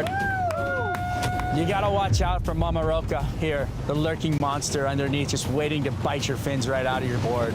Wow, look at the damage. We're still seeing a world champion not only set the bar on tour, but she's still improving in front of our eyes. I think subconsciously I have less pressure for sure. Katie Simmers, she dashes that end section. Italo Ferreira, he's looking like an unstoppable force. He just matches with so much energy and progression. People have to catch up. Closeout section, a perfect landing. Interference on Kanoa Igarashi. It's time for urgency. It's definitely like back up against the wall. Come on, 3 barrels on one wave. There's the major boss here. It's the local hero. Brian Perez nails it.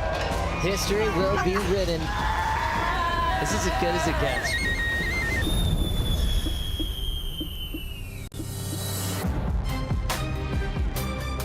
New world champion, Italo Ferreira. Italo's career has been a bit of a roller coaster. You know, the highest highs. World title, Olympic gold. And then kind of just disappearing. Sometimes it's good when you lose. Another huge upset. Number 1 in the world out of the event. It looked like he was carrying the weight of the world on his shoulders. You can see how much it means to him. And then it led to an injury. Sometimes it's the reset that you need.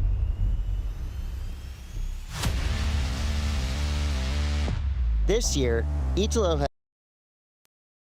What an answer back from Italo Ferreira. Italo is on the prime of his career. Italo Ferreira in the semifinal number 1. He's definitely on 6th gear and everyone is still on like 4th. Everything he does plays out to be perfect, like almost untouchable. The Surf Abu Dhabi Pro Champ, Italo Ferreira. I have fun, I work hard, you know, that's why the results come. Runner-up, Italo Ferreira. Types of airs he's been doing on wave pools, on ocean, he's just blowing up. Talk about going big or going home. He is leaving nothing on the table right now. You need to sacrifice yourself to be on the top, so that's what I'm doing.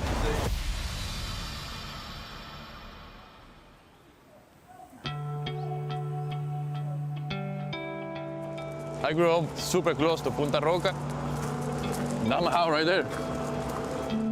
What a story for Brian Perez, just raised on this point break, taking on the world's best. An incredibly talented wild card, the pride of El Salvador.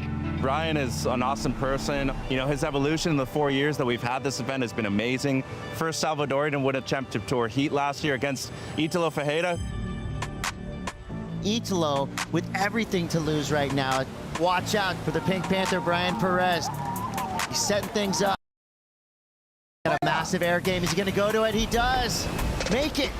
Whoa! Come on now.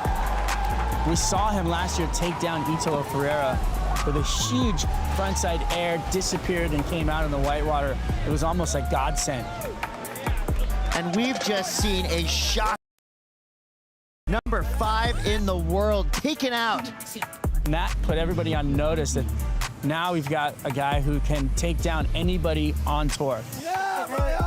This is his backyard. He's got a comfort level, and the pressure of being at home doesn't seem to affect him, which is monumental. The rematch we all wanted is on. Italo Ferreira going up against Brian Perez.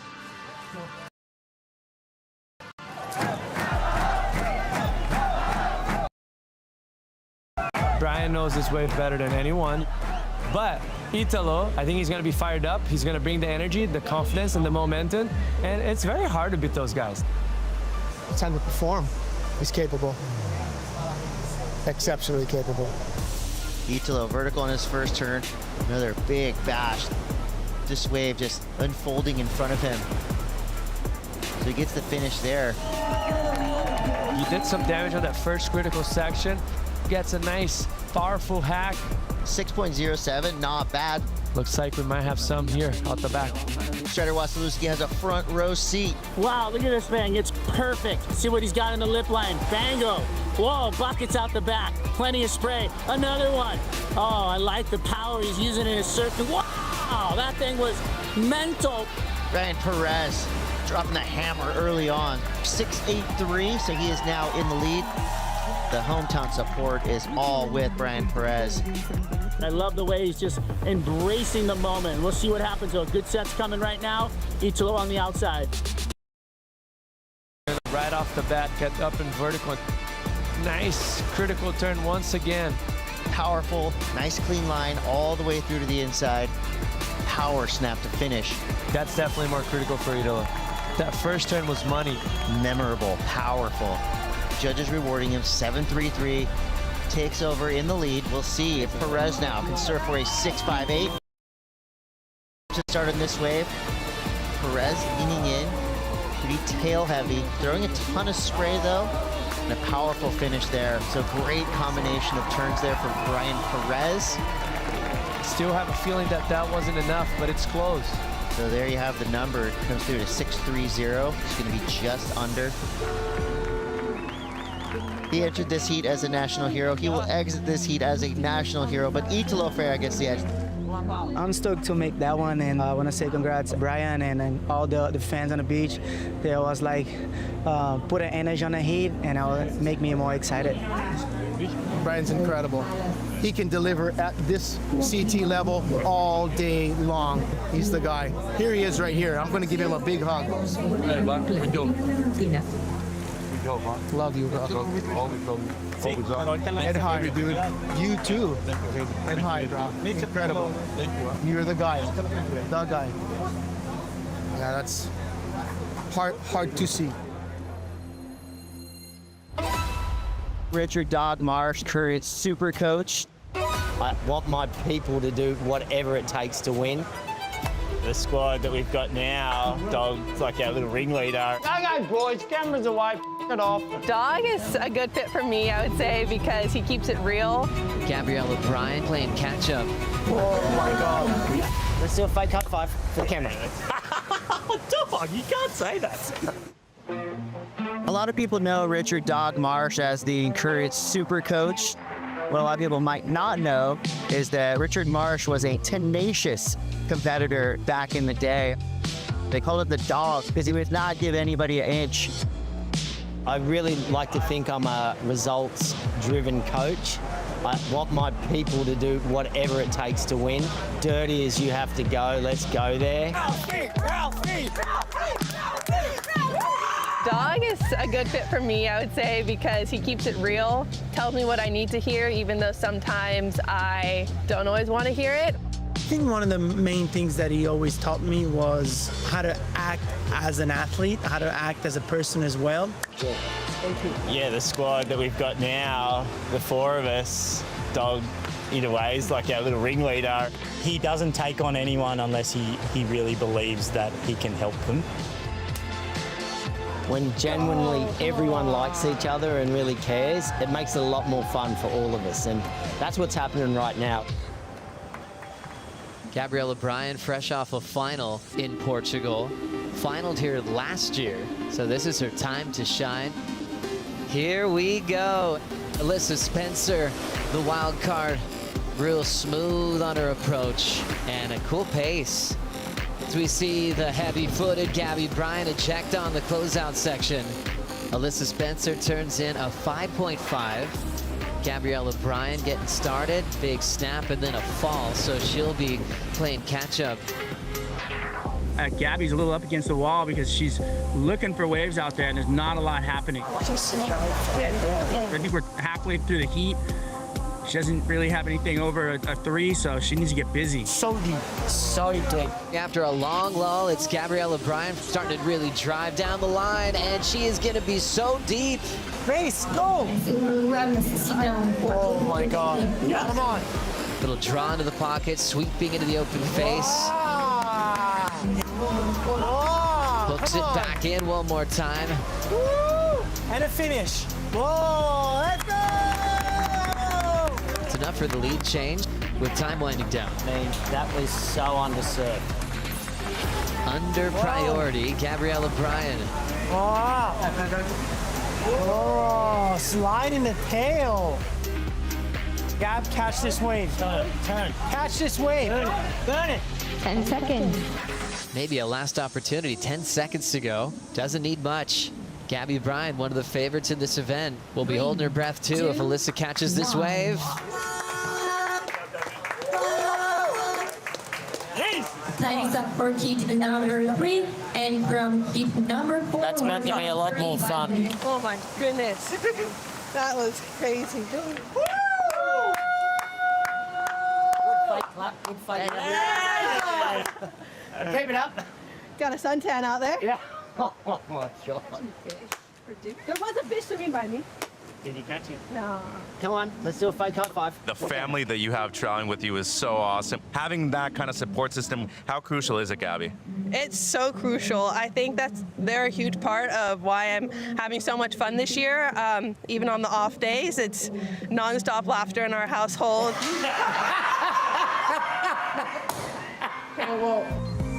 Oh my God, that's the most embarrassing thing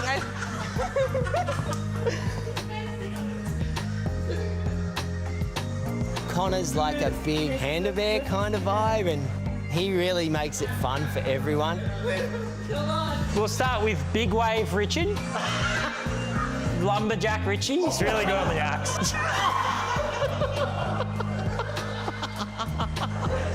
And then we got Recovery Richie. If you're creating that team atmosphere, you know, if I'm surfing with these guys every day, they're going to push me and I'm going to push them. And that's how we're going to get better. Looking as smiley as ever. I liked it. I liked where it was going, but it all went bad. We all love Dog for the same reason. He's honest and he's critical, and for us, we just want to get better at surfing, and he's going to help us do that. Pipe down. Because you haven't cooked once. The one thing that we are sure about is you have not cooked. Yeah. Okay, so. Done a lot of corn. Done a lot of corn this trip. Yeah, way better than Gab's carrot. You could build a house with Gab's carrots, I reckon. That thick. They're a huge reason of why I'm enjoying myself so much, and it's like my family away from home, and I couldn't be more grateful. Thanks. With Gabriella, the easier the eats are, the worse she does. Yeah, back that. Can you guys back that for me? Yeah. The harder it gets, the better she does. Yep. This event, I'm surfing against Ryan in the 3rd round. Who's going to get the inside? No idea. If I get the inside, he's pushing me as deep as possible. Yeah, Rhino. I know he will. Of course, everybody thinks he's like Mr. Nice Guy, which he is Mr. Nice Guy. But he's a top 10 surfer in the world. Yep. You gotta have some in you to be top 10 in the surfer in the world.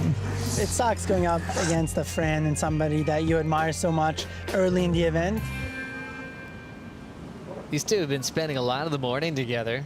They're side by side to support Connor O'Leary in his heat win earlier today.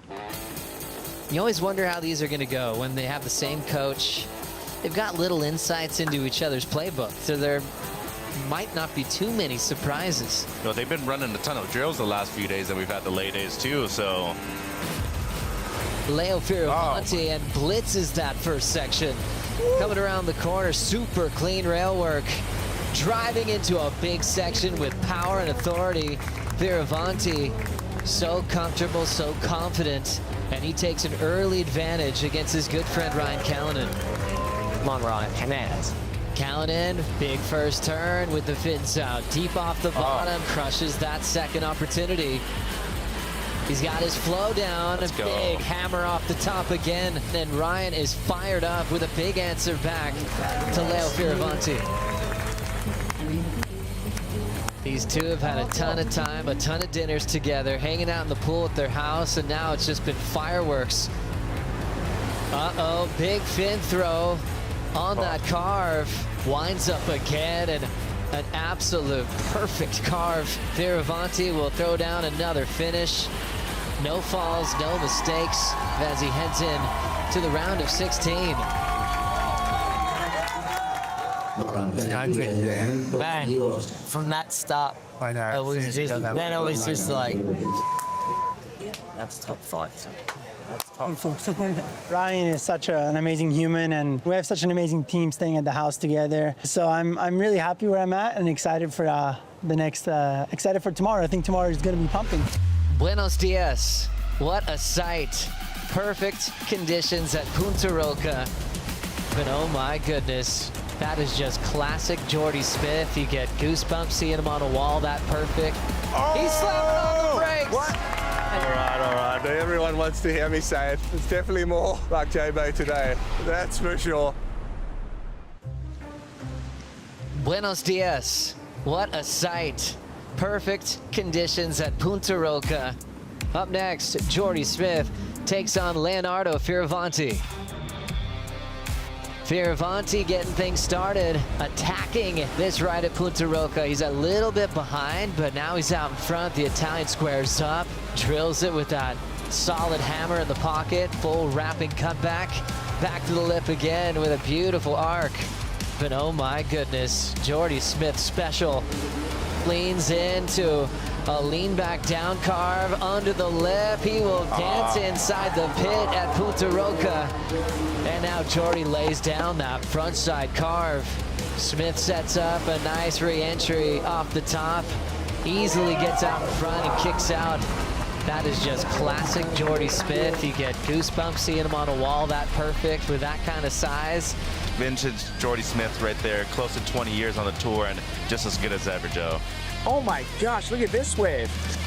Jeez Louise. Jordy Smith is up again. He's slamming on the brakes. What? Jordy Smith gets blown out of the pit. Come on. Lays down a rail and just is in sync with the rhythm of Punta Roca. That was incredible. An absolute masterclass of maneuver choice. He's just cleaning the plate right now. Just And this is one of the favorite performances I've seen from him in a very long time. Thanks, bro. I could not knock on my wave, and then I turn around and I see the most J-Bay perfect second wave. He said it, bro. He said it. All right. Everyone wants to hear me say it. It's definitely more like J-Bay today. That's for sure. But yeah, I'm stoked, man. Stoked the waves have come, man. I'm stoked over the quarterfinals.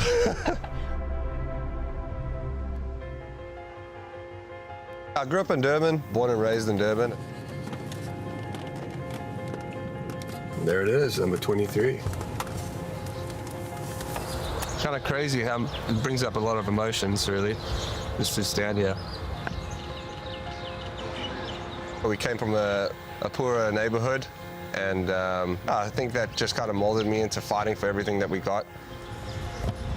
We used to play in these flats a lot with the grass patch over there, and after a certain point, a lot of bad things used to go down, so kind of stopped playing there for a while. It's a really special family story there of humble beginnings. He's been in the spotlight since he was a little kid. World Under 16 champion, it's Durban's very own. And for Jordy to live up to the hype, go through those early interviews where he's like, I'm gonna take everybody out on tour, those statements were real, and he did back it up. And it is unanimous, a 10-point ride for Jordy Smith. It's your 2017 Rip Curl Bells Beach Pro Champion, Jordy Smith. The impact he's made on surfing, on the industry, on movie parts, 2-time runner-up in the world, that's an insane career. But he's still here, 18 years on the championship tour. Welcome to the jungle, baby.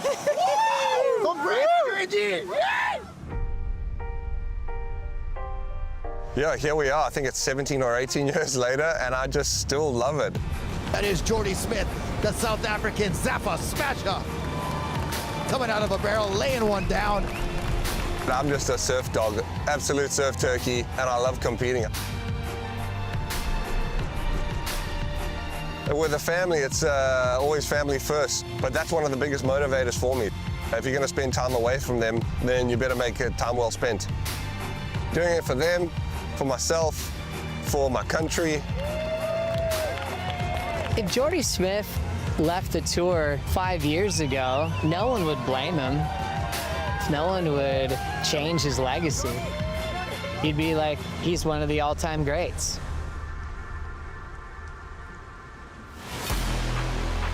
We could be looking at potentially the heat of the event. We've got Italo Ferreira going up against Jordy Smith. Both of these surfers on a fast trajectory straight to the top. We're gonna fire it up right now with Italo Ferreira in that yellow jersey, hammering two big backside whips all the way through to the inside. All right, first wave for Jordy Smith. Hammers it at the start. Big carving turn right there. Spray flying 50 feet, another. You can tell he is using every bit of his power with every turn he's thrown. Impressive surfing from the big groove of South Africa. So solid, so steady. A well-earned 8.67 for Jordy Smith. For Crosby, here we go again. Jordy Smith. This one looks like a gem. So they're kind of bouncing around him, but he's kind of riding through the chop with relative ease. He does improve. Now Italo needs an 8.73. What will we see from Italo?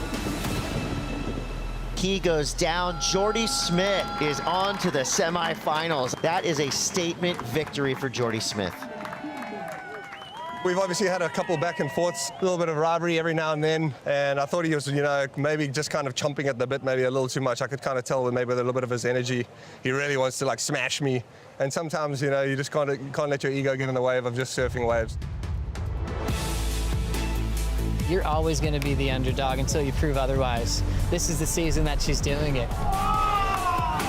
Gabby is just all power.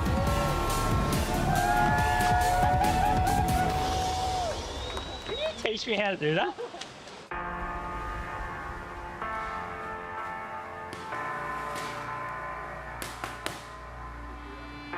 I'm so proud to represent Hawaii and Kauai around the world on the tour. Gabrielle O'Brien is kind of in a shadow, representing the island of Kauai. There's been so many huge names come out of that amazing island. You talk to locals on the island of Kauai and they're like, oh, she puts in the work. I think one of the biggest challenges I've faced, which has honestly worked in my favor in a way, is always being the underdog. Rolling into this one is Gabrielle O'Brien. Late for the climb, but gets up there and pulls it off. She wins her first ever championship tour event, and it's the Western Australia Margaret River Pro. Man, when I won that event, getting teared up the beach and then the trophy over my head, it was an incredible feeling. It was just like, wow, all the hard work has paid off. Last year for Gabrielle O'Brien was another roller coaster to get to where she is today. I don't know if very many people know, but I had a shoulder injury at the beginning of last year, and I wasn't making the cut, and my back was against the wall. She was worried about falling off tour at Margaret River, and she won it. Now she's got to worry about a world title campaign, which she held on to until Cloudbreak.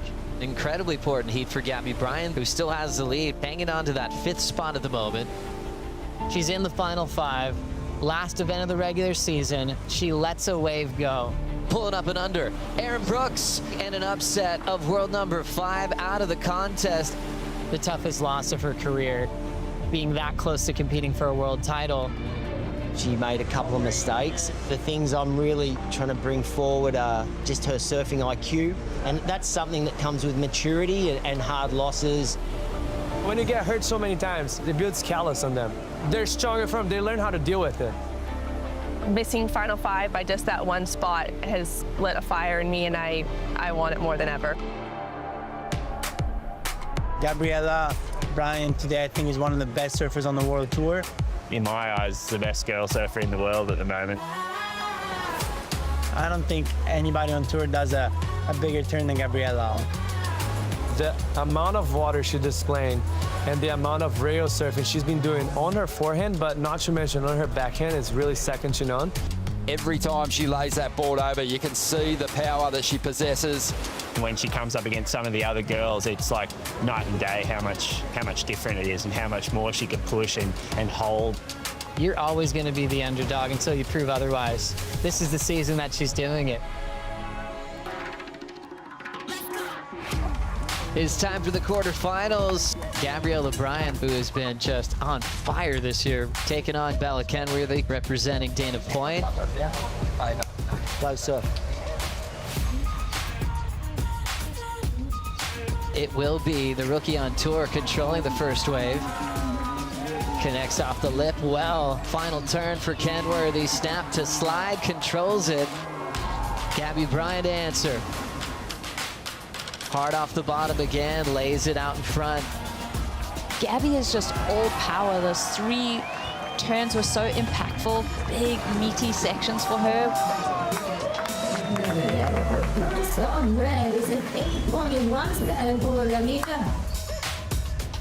And now looking at a big turn out the back. The rookie on tour, Bella Kenworthy, finding a bigger wall. Bella had that kind of skating around feel, drifting the tail a lot. The rookie takes a big lead over Gabriella Bryan. As we watch Gabby Bryan looking for an answer back. Nice clean rails from Gabriella Bryan to start. The Kauaian lays into her third turn. So much rail and power. It opens up so she can blast that.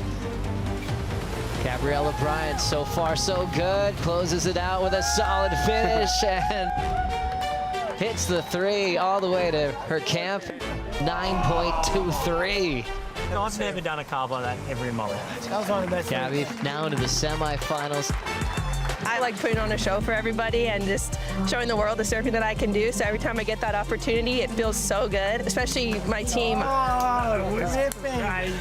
To see everyone cheering. I saw Connor and Leo just like with their hands up. So I'm having so much fun and I was so excited to surf today. And yeah, finals day, let's go. Can you teach me how to do that? The winning heats part and the learning how to do a really good carve part, that'd be nice. Coming up next, Sawyer Lindblad, last year's Rookie of the Year. Getting your timing right, you're going to go boom, big spray, and then the second one's going to be good. But one of her best friends on tour happens to be a world champ, Katie Simmers. For Katie to now be the youngest world champion of all time, that weight is gone, which is a very scary thing for the rest of the field. She's still improving in front of our eyes. She is nowhere near her peak. Just surf like you've been surfing, then rip it. Let's do it.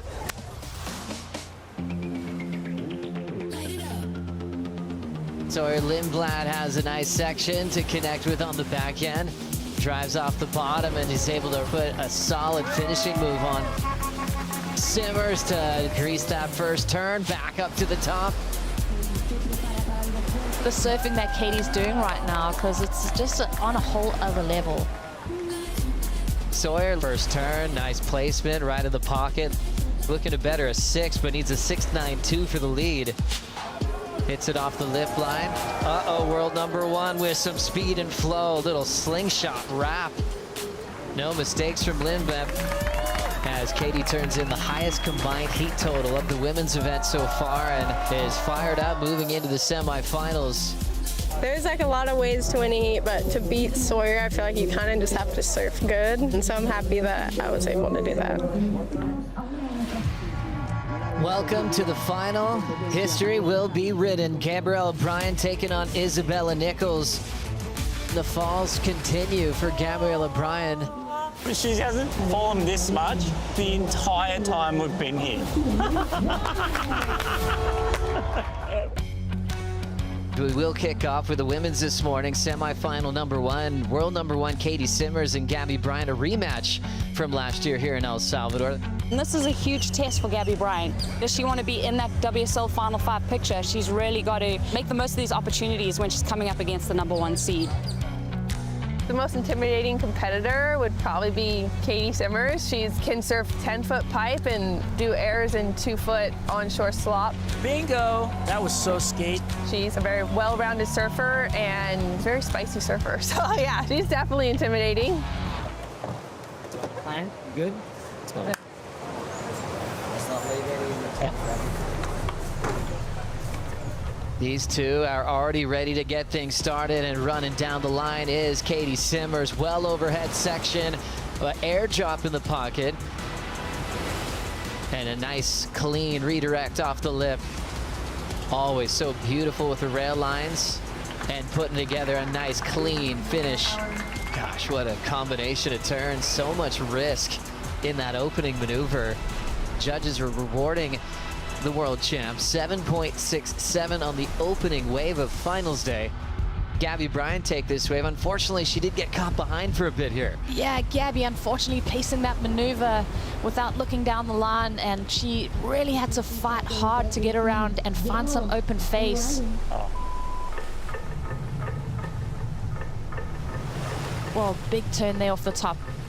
So she does kind of redeem that wave. Wow, that was crazy. An absolute bomb out the back for Katie Simmers. How about that? High line holding her rail. Punta Roca giving us some brilliance this morning. Hasn't done a turn, and I don't mind at all. She is flying. Oh no. The reaction from her pops there on the rocks. Wow, that had the craziest lump in it. Caitlin Simmers under priority gets a turn and a tail blow. And that'll set up the forehand powerhouse of Gabby Bryant. Come on. Oh, it's long. Belting it off the lip on that driver 3.0. Speed turn to cover some ground. Doesn't want to get caught behind again. Punches that out through the wind. Oh, get in front of it. Get in front of it. Oh! Why is she doing those snaps? A 5.33, that's her best so far. And she does get a lead change over the world champ. Set. There's a minute and 30 seconds, Doc. If she doesn't paddle in and catch a wave. We're down to 50 seconds as we see yellow. She's not gonna catch it. Katie Simmers needs a 2.49. Going to a smaller wave here. Starts off flat, couple of ribs on the face, opens up. Clean first turn for Katie Simmers. Throws a wrapping cut back. Is that a 2.5? Is that a 2.5? I don't think that's a 2.5. Last of yellow, 2 points was not enough for Katie. Numbers in really quickly. Judges making it clear that's not enough. Holy moly. That was the craziest thing I've ever seen. Gabby Bryant goes back-to-back with her wins in semifinals in El Salvador over the world champion. I was fired up from yesterday, so I wanted to really open up, and I didn't really get the chance, so hopefully in the next one I can. Welcome to the final. Two different approaches. You've got the unbelievable power of Gabriella Bryan. Oh, wow, 45 minutes.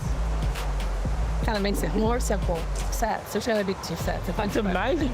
And the point break specialist of Isabella Nicholls. So Gabriella Bryan off the bottom, big power whip and a tail blow. Belts it, quick for that 2-for-1 finishing. And now the poise of Isabella Nicholls. Great section to chuck the fins out. She's reading this wave so well, really looking flawless and turned on at the moment. Oh, go! Gabriella Bryan goes down. There's an extended climb. That's been a challenging move. Nice clean arc. Isabella Nicholls surfing a real clean final. Oh, biggest calm of your life. She hasn't fallen this much since the entire time we've been here. Just pushing so hard, she buckled the board. She's gonna head over to her caddy, switch over equipment. And that just shows you the power of Punta Roca, Gabby, she's back out there. She wants more. She's all growled up. Lighting up this turn on the backup board is Gabby Bryant. She needs that 5-2-5 to take the lead. Wow, how smooth does this board look? Wave continues to run and the flow state activated for Gabriella Bryant. And we have the last of red, 7.83. And what a moment for Gabby, the queen of Punta Roca. Gabriella Bryant takes out the title here in El Salvador for the first time in her career. Come here, Alpha.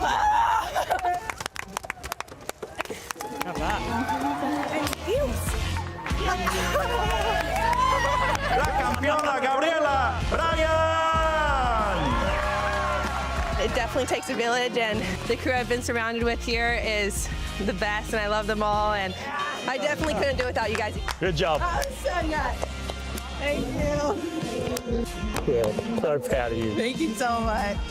Such a hard one to watch. It just looked like there was some scar tissue there from the last time she got second, last event, and she just had to personally battle through that. I mean, her surfing was great. Yeah, I guess that makes it more sweet. Right now, Gabby Bryant is #2 in the world. It's not just her learning the ropes, trying to figure out the tour.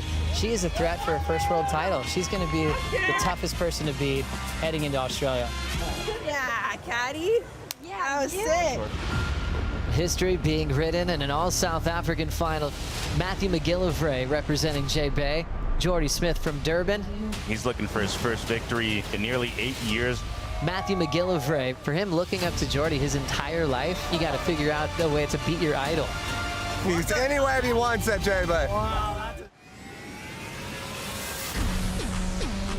Welcome back to the Surf City El Salvador Pro. It is firing. Finals day.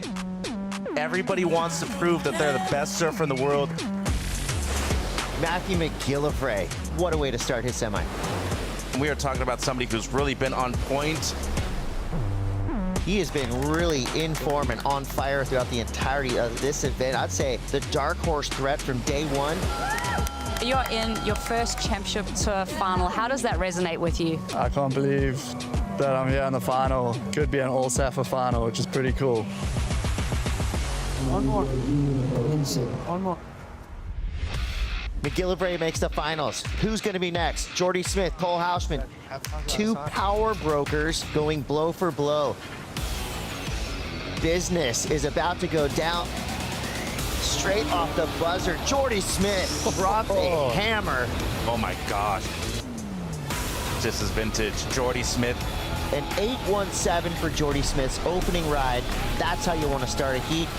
Cole Hausman is blasting the back out of this wave. Wow, power circling to start for Hausman. Score comes through a 5.33. Cole Hausman out the back with priority. Goes into a series of turns. And that wave just dies out beneath him. Jordy Smith now looking like a better wall. Huge layback hook. That could be all she wrote. Nail on the coffin. Jordy Smith closing the door. He looks really unbeatable in this event right now. Ladies and gentlemen, we are set for a South African super final. It's given me a lot of fight, actually, to see the waves when they get really good. To now be in the final with Matt is speechless. Come on, man. Final toss. All yours.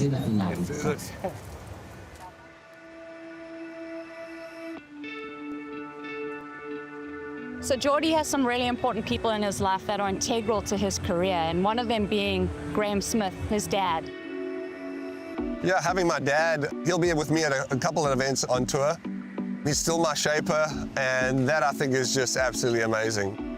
Really fun that his dad and himself can just build a company together, built on experience, and it's proven with the Smith Shapes program.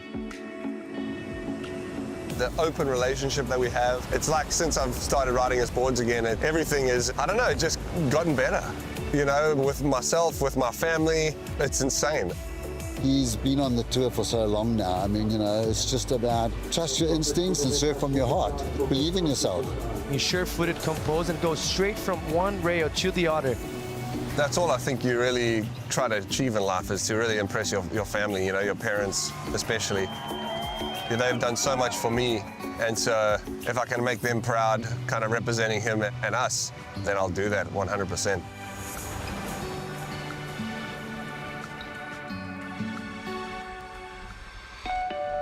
History being written in an all-South African final. Matthew McGillivray representing J Bay. Jordy Smith from Durban. Jordy, 18-year vet, the oldest on tour, a storybook career, a total phenom. How would that feel to be Matthew McGillivray right now? Looking up to Jordy his entire life, and then you got to figure out the way to beat your idol. Jordy has been a big inspiration to me growing up and a big inspiration for the next generation of surfers coming out of South Africa. That's kind of just been my goal, really, is just to be able to inspire people. And if I can inspire one kid, then I've done my job. Jordy getting this final started. The Smith Shapes V12 model looking great. He's looking for his first victory in nearly 8 years, Joe. Jordy, the great start, 7.33. Here we go. Matthew McGillivray setting up his first turn of the heat. It's that little slingshot wrap. Nice drive and fin throw through the end section for McGillivray. Matty gets a 5 out of that last one. Chucking the tail out is Matty McGillivray into a quick, precise fade. Hard off the bottom, big swoop. Real slopey inside corner. He'll just step off. That's gonna sting for McGillivray. We'll pop up to see Jordy in motion. Fading, weaving, setting up some arcs on the open face. Looking for it to build up down the line, and a big layback blowtail. And a lovely celebration. I mean, this is so impressive. 37 years old, still loves his job. He said this is a good life, and that's why right there. This heat's over, Joe. An 18-year veteran lets out a roar, taking the win over his fellow South African. Clobbers him in the celebration. Jordy Smith, your champion of the Surf City El Salvador Pro. Well, the Smith man himself, he's taking an emotional moment right now. Congratulations, brother. He's gonna ride this one in for victory. We love you, bro. And after all these years, how sweet does this feel? Oh, yeah, Jordan! This is for two people. This is for my wife. And actually everybody that holds it down for the families and the people to be able to do this. The fathers, the husbands, everybody. Without you guys, we couldn't do it. And then secondly, my father. I've always wanted to ride his board in a final and to win on it. And that dream's come true. I love you, Dad. South Africa, let's go! Yeah, my first win as a father, you know. We want to show my sons that never say die, keep believing in yourself. And I know that I've made them proud, and that's all that really is about. Seeing Jordy win today was just beyond special for the South African surfing community. For South Africa, we're a sport-mad nation, but we're also a third world country. So to show people that there's a pathway to become a professional surfer, that there's success in it, it's a really cool moment. Seeing him back to number 5 in the world, coming into Bells as a former champ. Let's make this the year for Jordy Smith.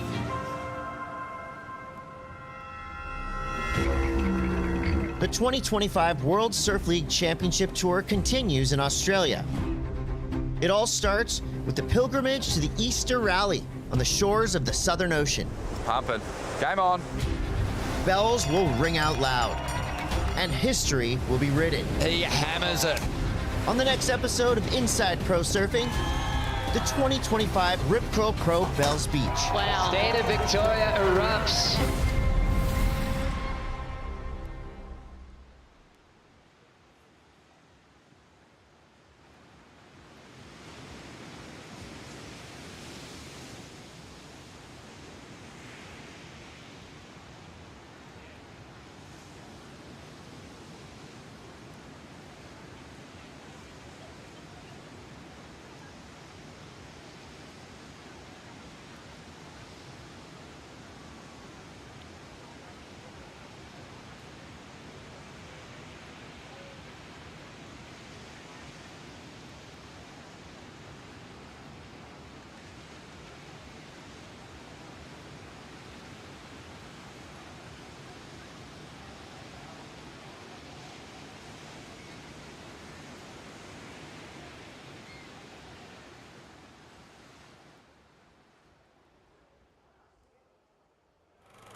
For 50 years, the world's best have battled for greatness.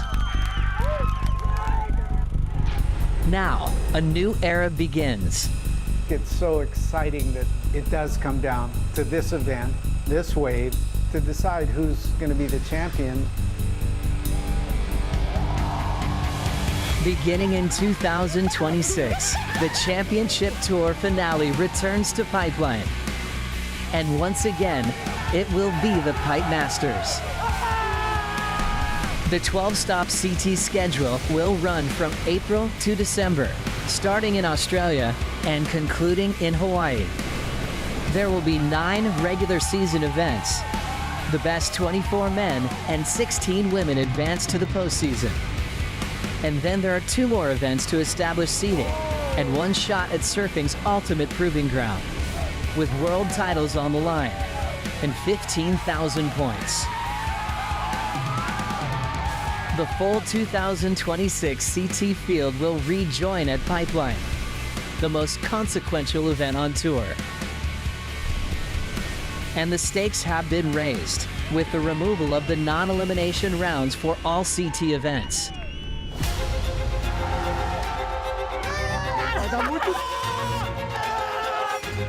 From Bells to Brazil, Jeffreys Bay to Fiji to Portugal, it all leads to Pipeline. Every turn matters. Every heat counts. This is surfing's biggest stage. History will be written. The 2026 Championship Tour. A new era begins.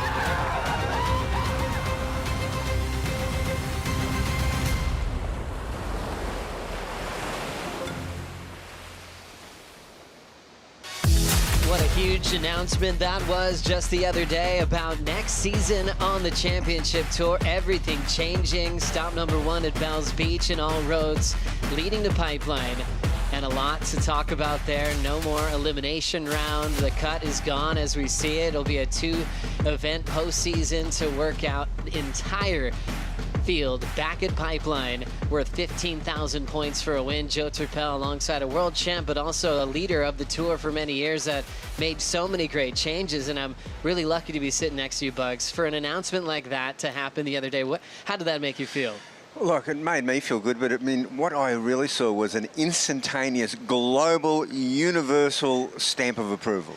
And also, just thinking about how it starts at Bells, such an iconic event, the longest running event on the calendar, and you can see the second longest running event on the calendar at Pipe, bookending an incredible tour next year. Yeah, amazing bookends, and you know, the whole tour, it just looks fantastic. Slotted at the right place at the right time of year. And it just comes back to the, you know, best surfers, best waves. I mean, there it is. As we look at a lot of the most incredible spots on the calendar. So rookies on tour and everyone guaranteed to get through that regular season. You've got to qualify to be a part of the postseason. That's Abu Dhabi and Peniche. But then everyone comes back together for Pipe. And we talk about having majors in sport, and Pipe being the proving grounds, being the most sacred wave in our sport. You can have a thrilling event at Pipe and really do some damage with, you know, 1.5 times the points. You know, 15,000 points compared to 10,000. How are you digesting that, Bugs? Yeah, I think it's correctly weighted. I mean, certainly the math would have come into effect, and you know, the weighting of Pipeline to be, you know, 1.5 times more.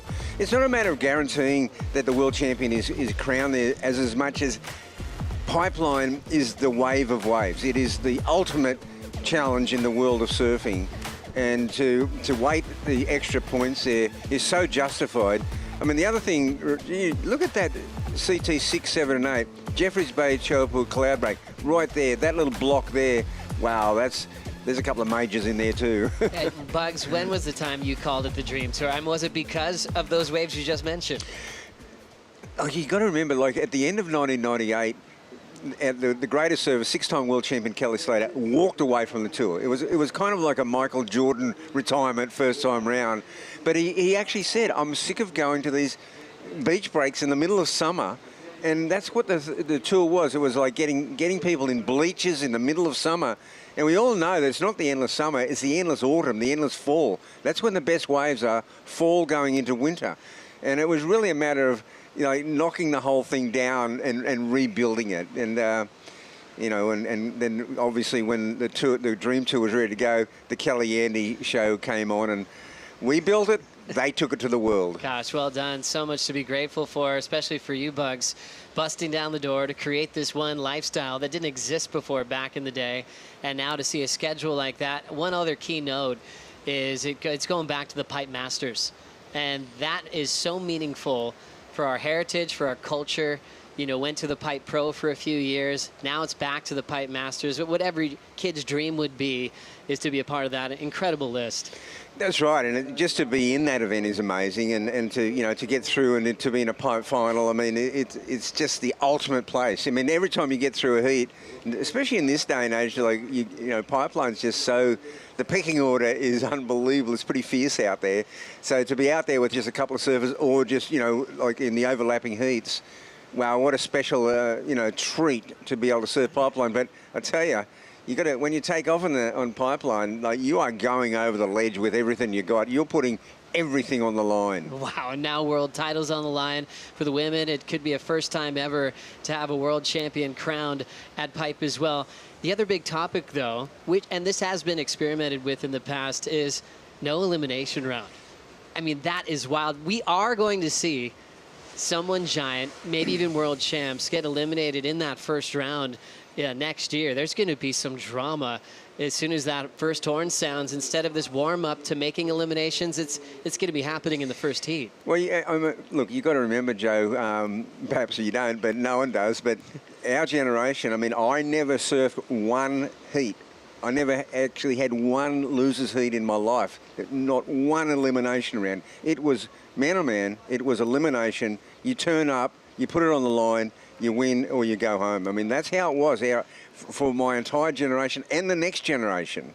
Not just, Mark Richards and Sean Thompson, Dane Keeler, Michael Ho, Shane Aran, Simon. The next generation, Tommy Curran, Tommy Carroll, Potts, Damien Hardman, Derek Ho, Barton Lynch, none of them had a loser's round. Here we go. Yeah. And we're getting it done next year in 2026. So much to look forward to. It is finals day here at Burleigh Heads. Women's semifinal number 1 is about to get started. Vahine Fierro taking on Betty Lou Sakura Johnson. We'll be right back.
What a beautiful view. Thank you, Gold Coast. Thank you, Queensland, for hosting this big event. And wow, they shifted so well when the sand disappeared at Snapper because of ex-cyclone Alfred. It just set up a beautiful stage for competition here at Burleigh Heads.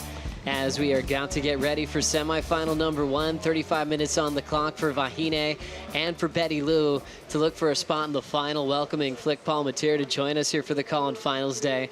It's a special matchup with two surfers that are still getting used to the pointy end of a contest. Vahine surfing her best on finals day, and Betty Lou getting her first win ever off of Molly Picklum. They're both coming in hot. They are coming in hot, and you know what? It's sort of consequential for both of them. You know, Vahine's already had that semi-final finish in Abu Dhabi earlier on in the year, but she hasn't had anything stick since then. Betty Lou, you know, she's still sort of fighting for her life too. So, and you know what the interesting thing is? I mean, they've actually both been in World Tour finals before. Vahine's actually had a win, but as a wild card, so she understands that feeling. And then Betty Lou, I mean, she made the final with Molly, what was it, 2 years ago at Sunset. So they know that feeling, and there's one more heat that stands in the way, and that is this one right here. And one thing we know is we'll have a new winner at event number 6 after Isabella Nicholls went down in the quarterfinals. Erin Brooks, the rookie, taking on Sally Fitzgibbons in semifinal number 2. And we just see them getting situated in the lineup now. Just a little warm-up wave for Betty Lou. They're going to count them in a moment and get things started. It'll be scored on their top 2 waves. Plenty of time here on Saturday to crown our champions. But a really classic when you think about it is a 17-year-old Erin Brooks who got to surf against Steph Gilmore and comboed her in the last round. Now she'll get to compete against Sally Fitzgibbons, who's from the same generation as Steph Gilmore. Yeah, it's cool, right? And Erin spoke to that in the post-heat interview, and she said, you know, when I qualified, Steph and Carissa, you know, announced that they were taking time off, and she was like, oh no, like I want to have heats against these women. And it's cool because Erin obviously is like a product of that rising tides. You know, we've seen that iconic imagery of her at Honolulu Bay with Tatiana Weston Webb, and you know, she would have looked up to Sally for many years, so that's also going to be a cracker of a matchup for the semi-final. It makes it the Hydrolite heat to watch. Erin Brooks is getting used to being part of the Hydrolite heat to watch. She got a few of them over at Bell's, but now she has a chance to potentially win her first event as a full-timer on tour. She had the win at Cloudbreak last year as a wild card. But finding her feet, Bugs, not just making heats, but getting 9s like a couple of times in this event. Well, not only that, but I mean, I've actually been wondering why she's had such a slow start to the tour, but she's just feeling her feet in the wax. But when you see her out here, I mean, we saw her last year at Snapper in the Challenger Series, you know, that classic barrel. I mean, she can get 9s and 10s. Absolutely amazing surfer. She's also one of those young athletes that just improves the better the waves gets, the bigger it gets. If there's barrel opportunities, she's going to actually show how much better she is than most on tour, front side or backside in hollow waves. Erin Brooks up next against Sally Fitzgibbons, then we'll flow right into the men's semifinals, which are looking incredible. Julian Wilson trying to do one of those old school trials to titles type stories here in 2025. I mean, that whole story has been around for a long time, Bugs. Oh, yeah, it's a wonderful story. Used to be able to enter the trials at major events. And if you're a guy like Tom Curran, sometimes you could go from trials to world titles. As we look at the Hydrolite heat to watch semi-final number 2, Kanoa Igarashi showing so much strength in the Aussie leg. How's he going to handle this wild card named Julian Wilson? I think it's going to be tough. I think this heat is just going to be blow for blow. Jules has been on a heater. Kanoa's really stepped up this event too, obviously continuing that momentum on from Bells. But you know what I saw that was interesting from Kanoa, just that big straight air that he went for that slob. And, you know, he even mentioned it in his post-heat interview. He's like, yeah, I was inspired by Jules, you know. Jules was throwing him down. He's the best to ever do it. So it's just cool. These guys are pushing each other. And, I mean, look, yeah, you can't get past the Jules story of the, you know, the wild card all the way to the eventual final. But, yeah, he's got to get past this man first, Kanoa, who is looking at those rankings. You always ask them, they're like, are you looking at the rankings? They're like, well, maybe, maybe not. We caught you, Kanoa. Yeah, and you should look at that. You should look at that. You're moving up so quickly on that leaderboard. I love the point, though, about the slob. When was the last time we saw a slob straight air? It took Julian Wilson to come into the competition. Since then, we've seen Kanoa, and then we saw Jordy do one in that same heat. He's making a lot of things cool again, Julian is. That is so cool. As we hear the horn sound, we are kicking off semifinal number 1, Vahine Fierro versus Betty Lou Sakura Johnson for a chance to make it in the final here at the Bonsoy Gold Coast Pro, presented by GWM. Also checking out the rankings as we go for the GWM Aussie Treble, which will be decided at the end of Margaret River. First paddle and first wave goes to our surfer from French Polynesia. It's up and out, so she didn't want to even worry about the hassle for priority bugs. No, she just wants to get this semi-final going, and it's been extended to 35 minutes, so there's no shortage of time out there. The tide has turned, Flick, and you know, we're about an hour and a half into the incoming tide, coming into the magic zone. Yeah, and what happened when we went on that little break was there was a bit of a rain squall that came through, and you know, you can see a little bit of texture on the face of the ocean at the moment, but if yesterday afternoon was anything to go by, when that tide filled in and that wind sort of backed off a bit, it got really amazing. The push of the tide, that swell, it just looked incredible. And I think, you know, we probably can expect some similar sort of things happening this afternoon. Yeah, well, the thing is that the first hour or so after the low tide on our point breaks, either side of that low tide, there's just not much movement. You don't think it's even moving in, and then suddenly, half an hour later, you go, okay, there's more water on the bank. Love that we have that time in the waiting period, even a few days early, but also in the day to take a break on the low tide. We had a beautiful Heritage Series heat. Probably been more beautiful for Joel Parkinson as he got the win over his longtime rival of Mick Fanning. The crowd were losing it over that celebration of surfing, but it wasn't just riding waves. They put numbers out there, and they're still scored highly on the CT scale, as they should. Now back to business to work out who's going to win stop number 6 of the season. For Betty Lou, it would be her first win of her career. For Vahine, it'd be her first win full-time as a rookie on tour this year. And getting semi-final points, it's been a while for Vahine since that second stop in the pool in the Middle East. Yeah, what it will do for her, even just, you know, let's say bare minimum, she's semi-final here, it's really going to rocket her, as we see, you know, just having a little look. But yeah, it'll really rocket because, you know, other than that semi, hadn't really got much. So just this extra semi-final alone, I mean, even if she makes the final, it's a whole nother story. If she wins, again, a whole nother story. But it's really going to help her cause for, you know, staying on tour and getting to compete. I was speaking to her actually during the break, and she was like, oh, this is so good. She just couldn't wipe the smile off her face because she knows what it means. She said that her other 3 favourite events of the year, she's got J-Bay. Well, she wants to go to J-Bay, South Africa. Obviously, she wants to compete at home at Chopes. And so she's just and Trestles. She's like, come on, I've got to make this cut. So she couldn't wipe the smile off her face. 31 minutes, 52 seconds, things just beginning in semifinal number 1. Let's get an Oakberry surf conditions report in a moment as we've got a rider up, Vahine Fierro, delaying our surf report because she's got some surfing to do, and she will just kind of feel out her equipment, just a little settler once again as she's moving away from Betty Lou down the point. Vahine trying to, I think, just create some space at the moment. Things were getting a little bit scrappy at the top for position, and Vahine just was like, all right, let's just start the rotation. I want to start surfing as we look at her first wave bugs. Yeah, nice backhand attack here, just slashing off the top. She only gets a second move in here, Flick, but pretty powerful. Yeah, she's got good timing, and this is such early days in this heat. You know, we've got the extra 5 minutes on the clock for the semis, and I just think, you know, you got jet ski assist, you got this big lineup. There's so much opportunity. It's probably going to be an inconsequential score at this point. Now let's get that Oakberry surf conditions report from Kaipo Guerrero. Oh yeah, just coming off low tide, just coming off lunchtime.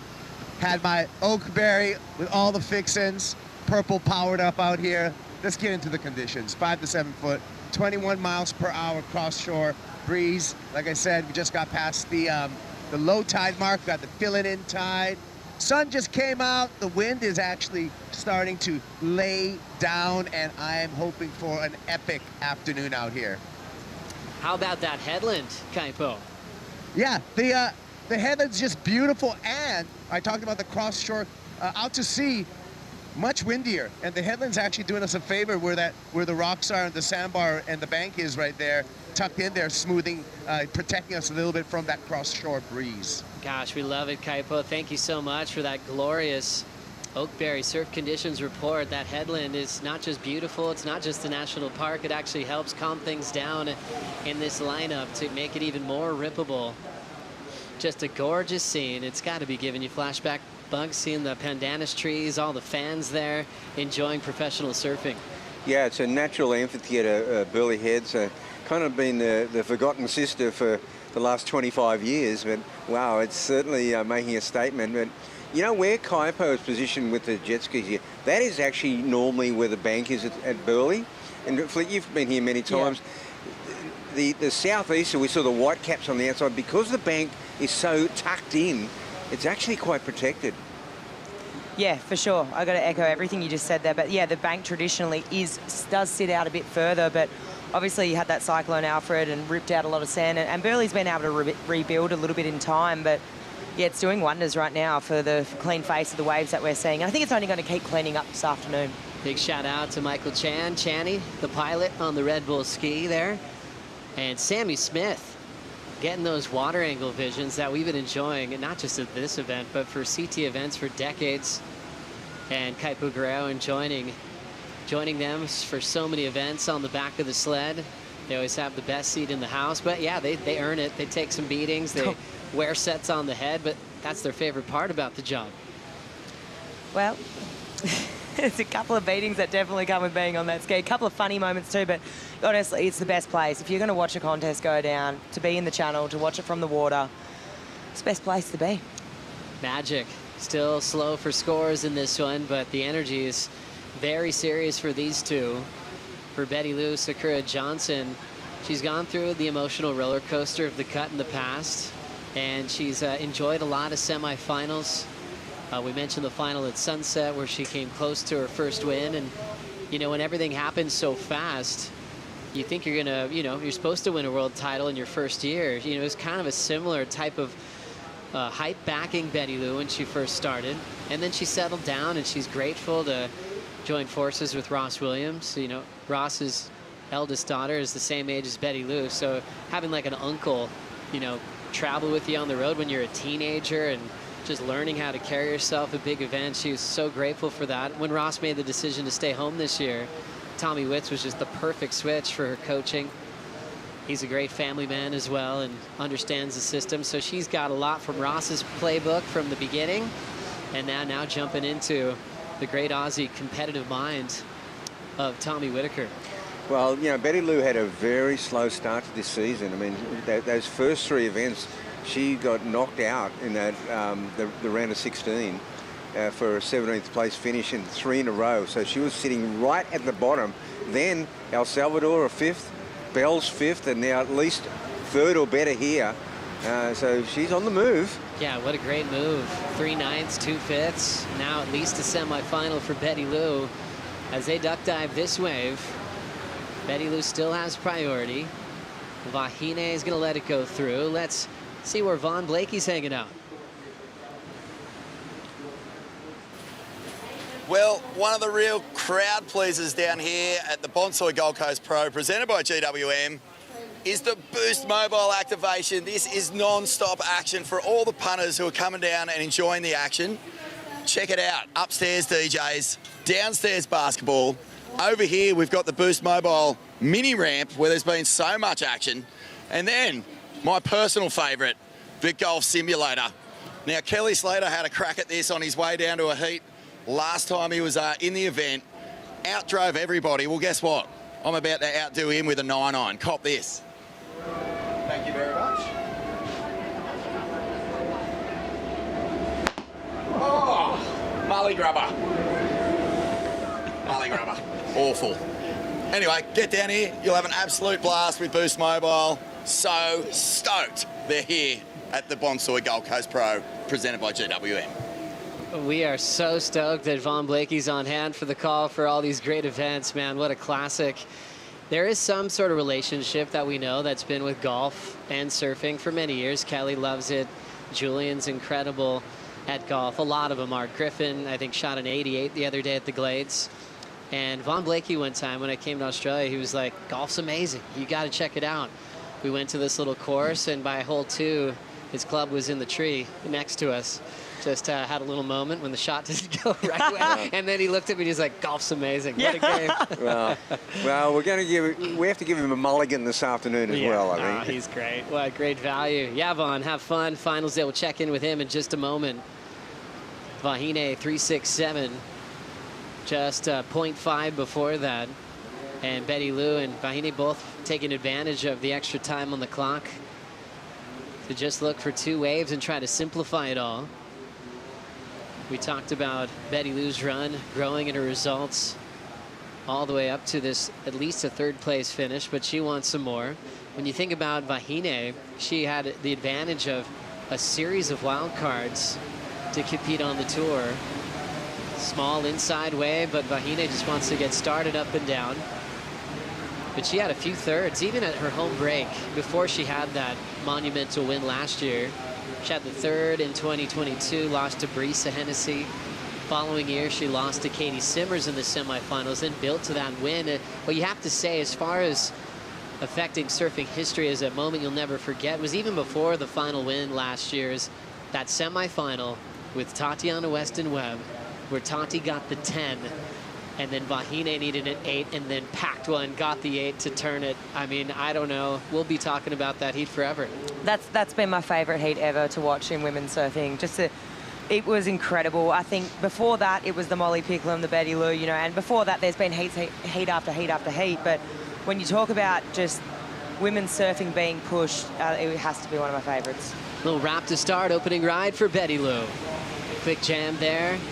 Punching that section out, so a couple of little turns. I think she just felt she wanted to get going. You don't want to sit and wait for a wave that never comes, so it's always that fine line with wave selection. Certain type of wave she's waiting for, and she just decides to get started. Probably a similar number to what Vahine's kind of been working with so far, Bugs. Yeah, I would say it's thereabouts. You know, it wasn't an outstanding ride, but she got a little bit going here, Flick. Yeah, she's got a couple of wraps, a couple of little jabs in the pocket. Really difficult wave to surf, just with how cupped out it is. There's still, you know, that tide's going to be moving in very quickly, and I think we're going to see conditions improve drastically, you know, over the next, you know, half an hour, 40 minutes to an hour. And it's still, you know, wave selection right now is going to be everything. As we see Vahine holding back there and paddling back out. But yeah, the wins or the reps in Tahiti were big. All the lead up and the prep work was also involved with being in the Olympic Games, where she got incredible coaching from one of the all-time greats at heavy venues on tour, and even a world title threat in Jeremy Flores. And Jeremy is kind of like that Adriano shift in careers, where Jeremy looks great as a coach. He brings so much passion and fire. And at some points in interviews, Jeremy's saying, I think he loves being a coach sometimes more than even being on tour, in the ways where he loves celebrating the surfer success, and especially someone who's like family with Vahine Fierro. Jeremy, famous for a lot of things. Obviously, he said what was on his mind, which we loved. Absolute charger, and one of those childhood prodigies that has given so much to the sport of surfing. Multiple pipe trophies, winning in Tahiti, but I think one that's really special is when he was able to win at home in the southwest of France. Yeah, Jeremy's pretty cool. I think, as we see, Sal just getting ready for that matchup, the all-time matchup with Erin. But yeah, back to Jeremy. I just love that he wears his heart on. He's not afraid to say it how it is, and you know, those kind of people and personalities we absolutely love in the sport. Erin Brooks grabbing the number 17. She is just a teenage phenom. You can see Kara there, the beach marshal. You could ask any questions you might have forgotten as you're preparing, as far as time, when she could paddle out, all those little things. Sometimes surfers just like to hear a little rundown to kind of keep it in one ear. Erin's just so well prepared for this heat with Sally coming up next. Here's Vahine. Nice, easy paced single maneuver option, so things still a bit tricky coming off the low tide. Betty Lou trying to create a moment for herself. Good section to use that speed into a carve. Off the lip this time, and she rides away. So she was trying to be ultra selective. Now she's adjusting her game plan, surfing what's in front of her. Smart work move from Betty Lou Bugs. It was, and you know, she most definitely not only got the better of that exchange, but that was the high point of the heat so far, Flick. Do you think? Yeah, definitely. They were the two strongest turns. I mean, it was quick, it was powerful. I think she's definitely going to fetch the highest score of the heat so far, and sort of set the tone right now. We're going to see, you know, well, let's watch Vahine's first. So just one big crack on the back end. And that's all she wrote for Vahine. But behind her, it was this two-turn combo from Betty Lou that we're looking at. Just the wrap here in the pocket. And then she really lines up this last section, gets there nice and early and whips through. So I think that's going to be a great score. A lot of great history in the event here at Burleigh Heads. Rochelle Ballard, one of the all-time greats, really pushed the sport in a lot of different ways, especially in big barrels. She had a great win out here in '97. Going back then, we were still in the top 3 wave system, and she had 2 10s in the semifinal against Lane Beachley. Waves were unbelievable. Ended up beating Lisa Anderson in the final. Lisa had the turn of the event that year, and Rochelle went on to say it was one of the first times she had realized all the guys on tour waited to watch that finals day with Kelly and the whole crew just cheering them on.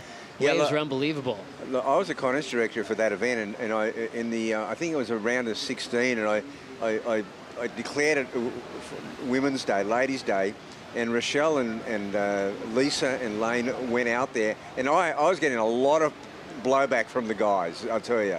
And I put them out there on about a 6-foot day, and it was spitting burley barrels, and Rochelle got Lisa, they all did incredibly well, got barreled to the max, and I think it turned things. And it was like the theme of what we've been talking about for a couple of years. You provide the stage, you're going to take it and run with it.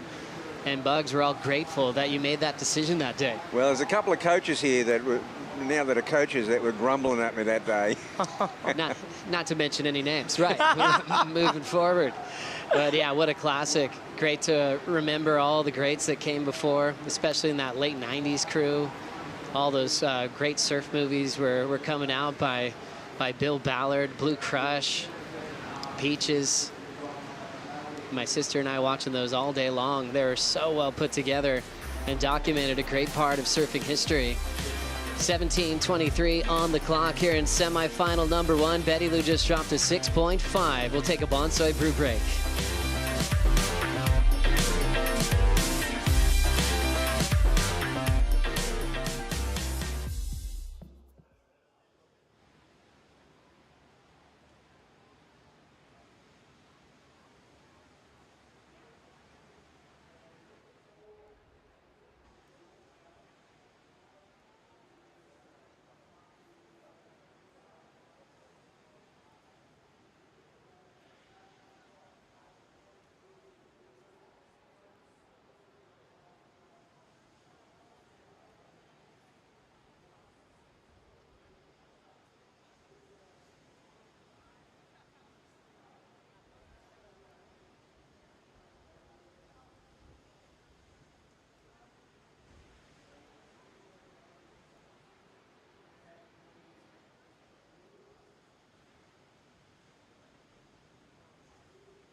Last year, an incredible year for Teahupo and the princess of the wave, the local Fierro, just took down the world's best in pumping conditions. How good is this? This was as good as it gets, and you know, we referenced that semi-final she had before, with Tatiana, and this one right now, I mean, This was historic in women's surfing. It really was Blue Crush playing out in real life, you know. It was epic to see Vahine get that win that she's dreamed of for so long, you know.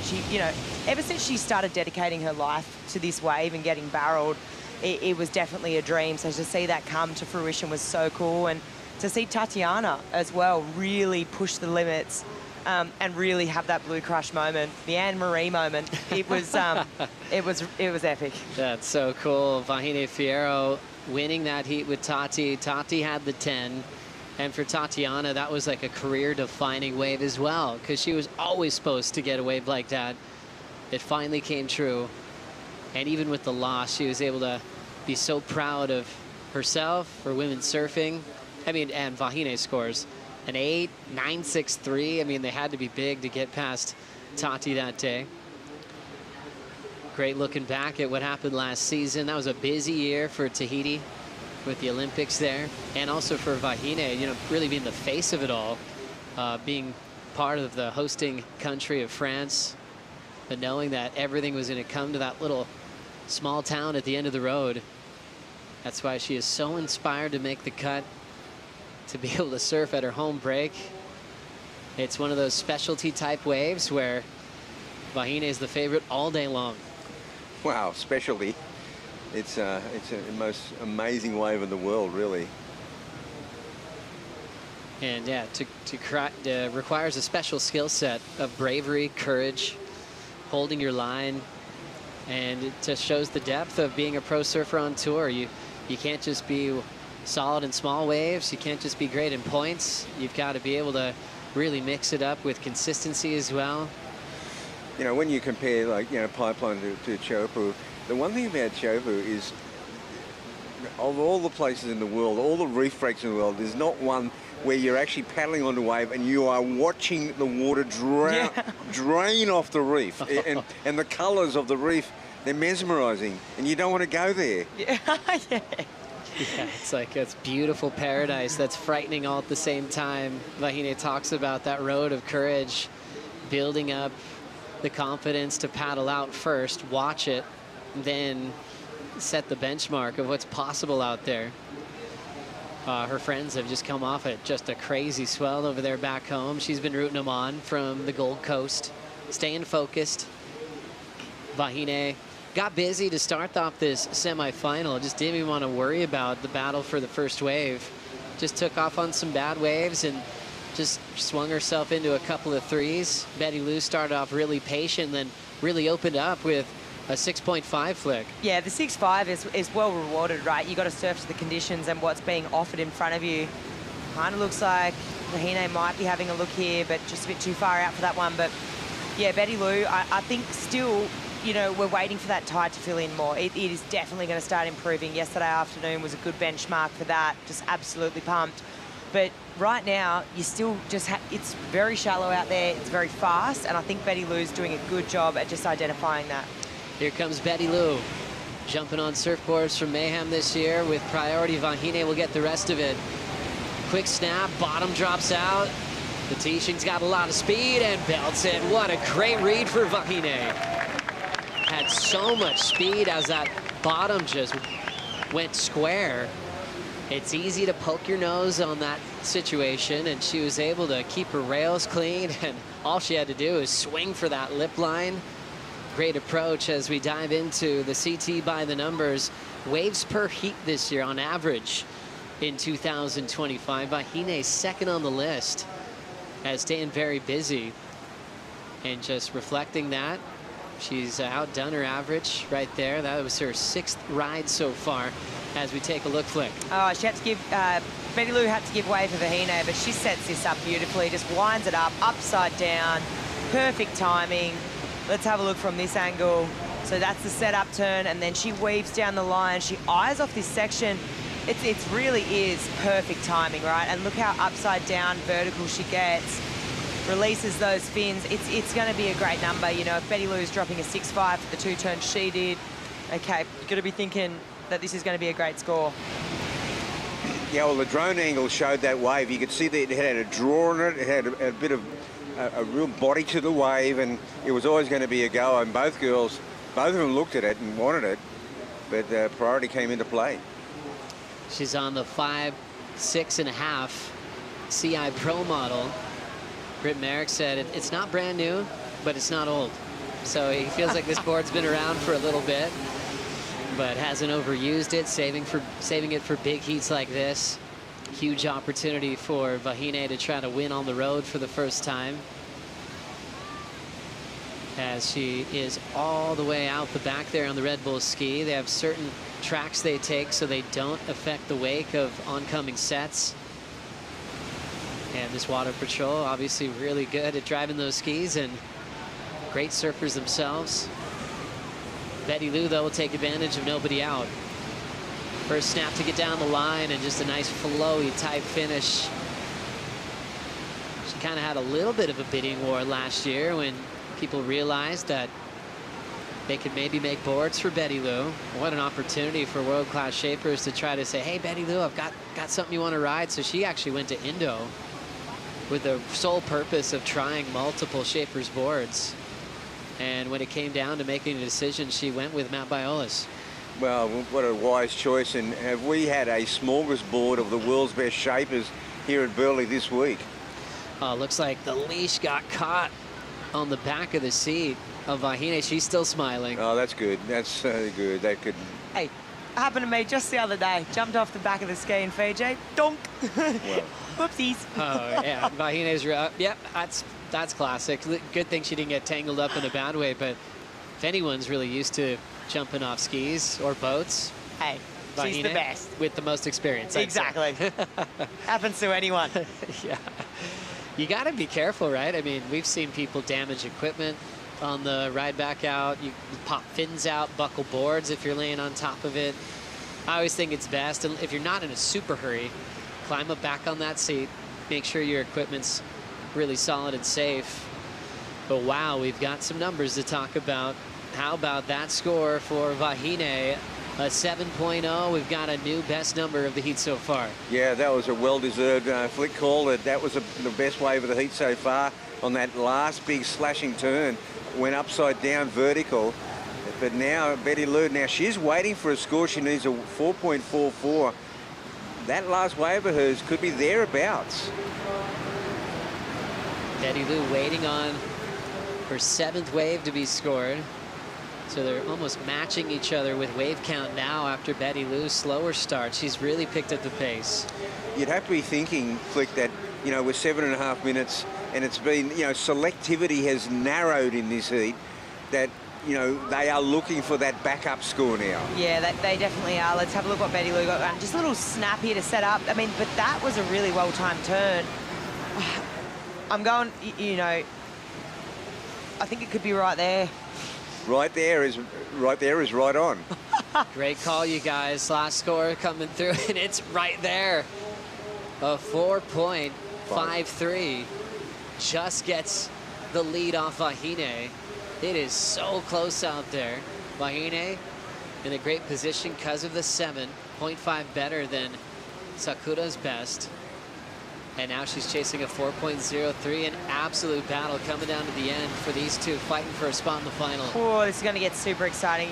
You know that both these women want, I mean, they both want it equally just as bad. So right now, you know, 6:30 on the clock, you got to be thinking, both are going to want to improve. Exactly to your point, Bugs. I don't think they're going to be feeling safe with those backups there, knowing that, you know, this is a point break. Traditionally, we're getting 2 to 3 wave sets here. If someone takes off in the first one, most likely that, you know, your opponent is on that second one. And I just think it's going to come down to obviously this backup and what happens when this next set rolls through. Betty Lou obviously with the priority and in the driver's seat, but if she takes off, she's going to want to improve as well. You know, you're not surfing to just defend a wave, you want to surf to take off and improve on her situation too. And of course, without priority, a 4.03 is not that difficult to get. And here she goes, swinging for it. Well, up and out. See, some of these waves just have different profiles on the bank, obviously with size, but also how it reacts to it. Still 2 swells in the water.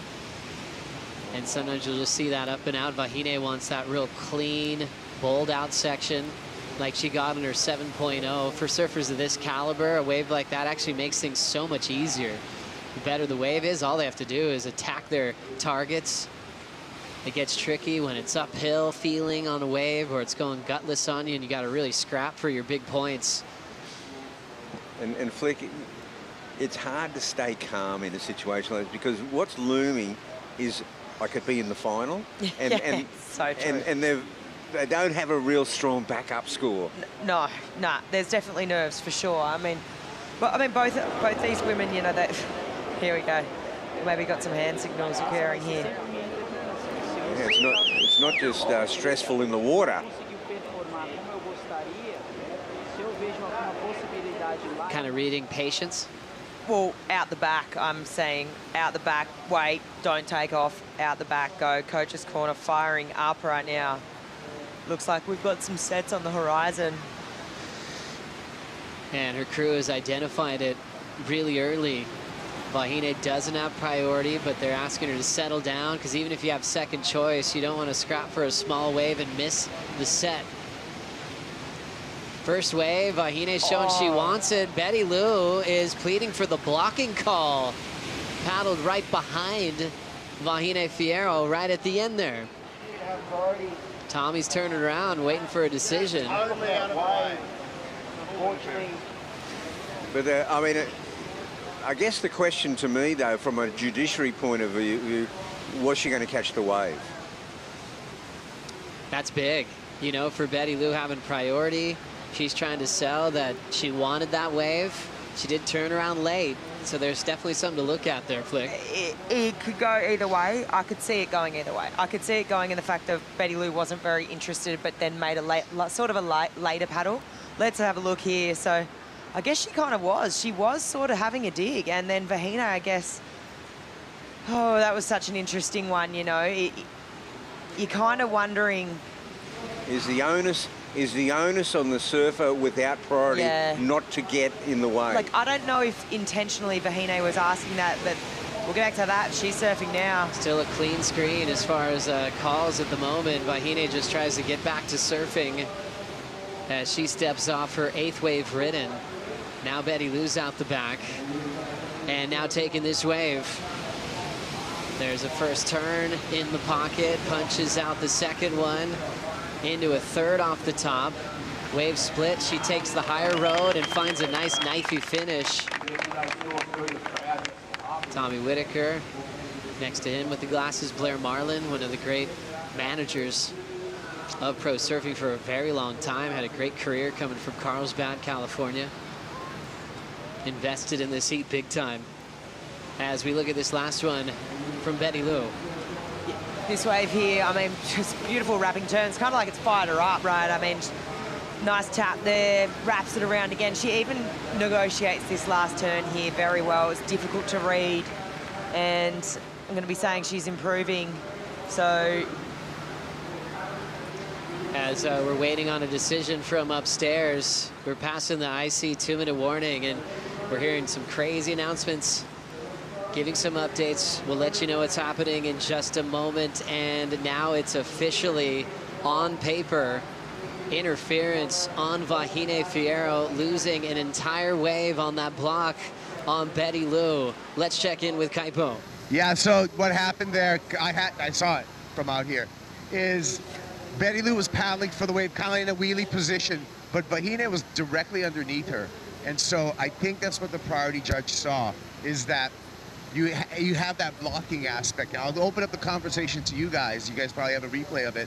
But that's what I saw out here is, you know, in a free surf, it's kind of like a snake, right? So I don't know if it was intentional, but that's what the tangle up was. Thank you, Kaipo.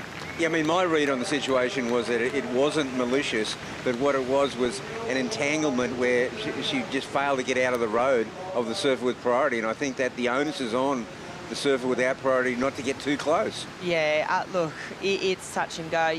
They were really close to each other. It just, you got to be looking over your shoulder. This is gonna really sting for Vahine now, and with Betty Lou already clocking up over that 10-point range, it's when you're doing it off the back of one score, it's impossible. Wow, what a wild moment in the back end of that semifinal. Things got so close, and unfortunately for Vahine, getting called on the block And when that happens, you lose an entire wave on that interference call. So you only count one score. And with Betty Lou having a 12.33 total, it's over. Betty Lou will make it into the final here at Burleigh Heads, and Vahine will be leaving with a semi-final result. You know, to me, in the end of the day, it didn't actually turn the heat. I think Betty Lou had the heat well in hand. Well, I mean, even if you look at this last score that just came through for Vahine for that one single backhand belt, right? I mean, it's crazy without that paddling interference. I mean, oh, okay. Yeah, wow. With that final one, that actually might have turned it if it was a clean sheet without that interference. That was the last wave, and that probably would have got Vahine in the final. Hey, that was one singular turn. You're thinking 6-5 for that thing. I mean, and she's already dropped the 7. I mean, she's going to be pretty pissed off. Okay, here we go. That was a turn of the heat. Wow, and that's a new rivalry in the making there. And Betty Lou just understanding the rules and playing them in the way that she was able to get the blocking call. Just kind of paddling right behind Vahine, made that late decision. She knows she has undisputed right-of-way, so... Yeah, she was going to get 13 plus points. Yeah. And just like that, Betty Lou understands the rule book well, uses it to her advantage, and moves on to the final at the Bonsoy Gold Coast Pro, presented by GWM. She'll be competing with either Erin Brooks or Sally Fitzgibbons. We'll be right back.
The Bonsoy Gold Coast Pro, presented by GWM, is brought to you by Bonsoy, the official milk of the World Surf League, by GWM, official automotive partner of WSL Australia, and by Experience Gold Coast and the Queensland Government through Tourism and Events Queensland. You're watching Finals Day here on the Gold Coast. What a great crowd here on Saturday. The sun's back out. We've been dealing with some rain and weather, but we don't care. The waves are firing, but now the sun's out too.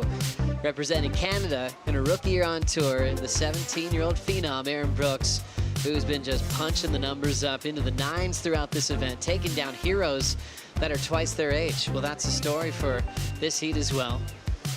Sally Fitzgibbons, 34. Erin Brooks, 17. Two different generations going head-to-head on this classic right-hand point break, and a chance to join Betty Lou into the final flick. Wow, this is such a matchup.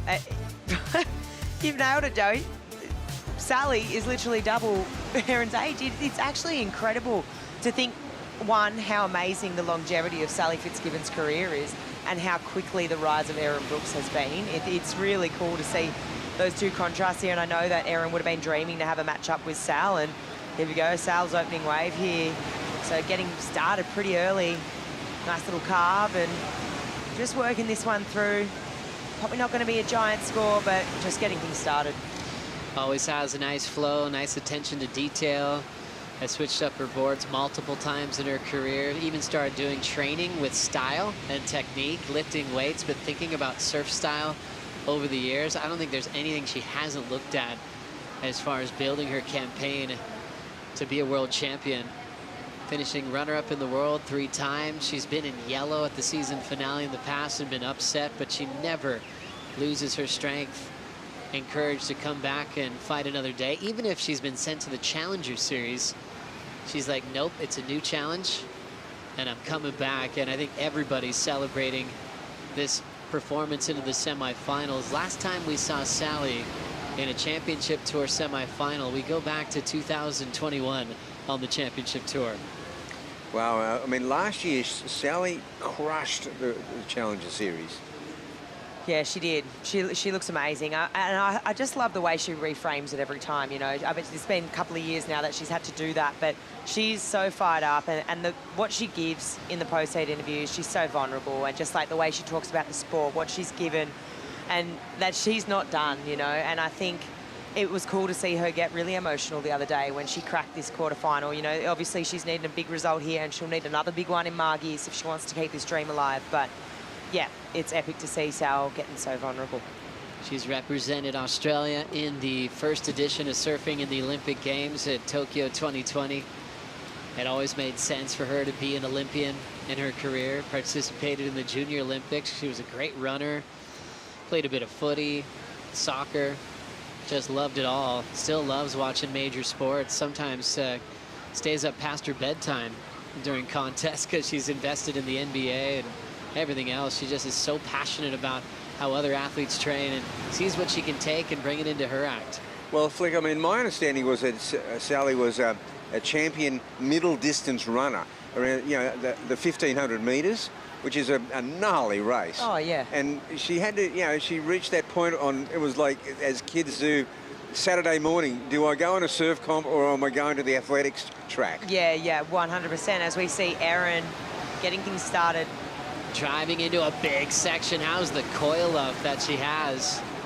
Lightning fast as she strikes. She can wait, build speed, and then she turns it on a dime. Another surfer on the Mayhems.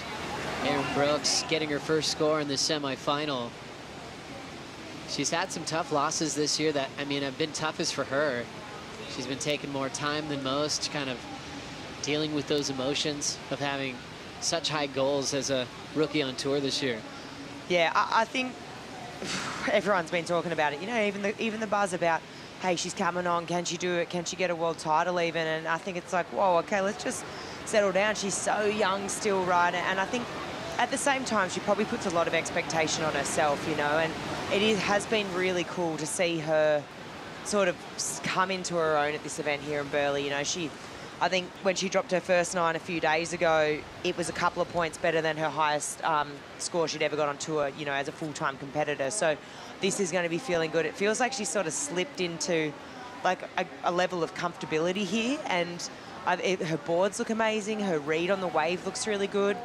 And it'll be interesting to see where she takes this confidence from this event, because I just feel she's someone who's going to run with that momentum, and you know, she'll, you know, need another good result in Margie's, and you know, then it maybe potentially opens up the back half of the year. But think about Erin when it comes to that back half of the year and the damage she could do at waves like Chopes, you know, just where she's really going to be comfortable to push the limit. Erin Brooks hearing the sound of a 4.0. Sally start 3.5. Hasn't been too many goofy foot world champs in the last few years. More recently, Caroline Marks. But then you go back to Chelsea Georgeson, who won right before Lane got her 7th. Chelsea Georgeson, one of the greats coming from Australia. Goofy footer that absolutely would charge big waves. One of the best styles in the game. Was always really dangerous competing here on the Gold Coast as well. Yeah, Chelsea, just such an awesome surfer. Just even seeing her in free surfing to this day, she's still got it. Saw her in Fiji last year. She was taking some local grommet surfing, and they were just so thrilled to hang out with a world champ like Chelsea. Here comes Sally Fitzgibbons. Big, healthy top turn with the tail release. She recovers it off the bottom, but she put so much into that big turn. But you could see that transition bottomed out. To her credit, she stayed over her surfboard. She will, and you know, will she get pinged for that Flick, because, you know, what it did is that it kind of crueled her for the next section. Yeah, definitely. And I think you could see on her face too, just the body language a bit. She was like, oh, you're kidding me, because that turn felt so good. If she got one more tap, she could have been on her way. You know, let's think for Hine, 7 for 2 turns. Let's have a look. So just, oh my goodness, just so beautiful. The wave just cups out that little bit more and sort of unexpectedly sort of catches her by surprise there. She does get back up in the power source, but it's kind of too late. She knows.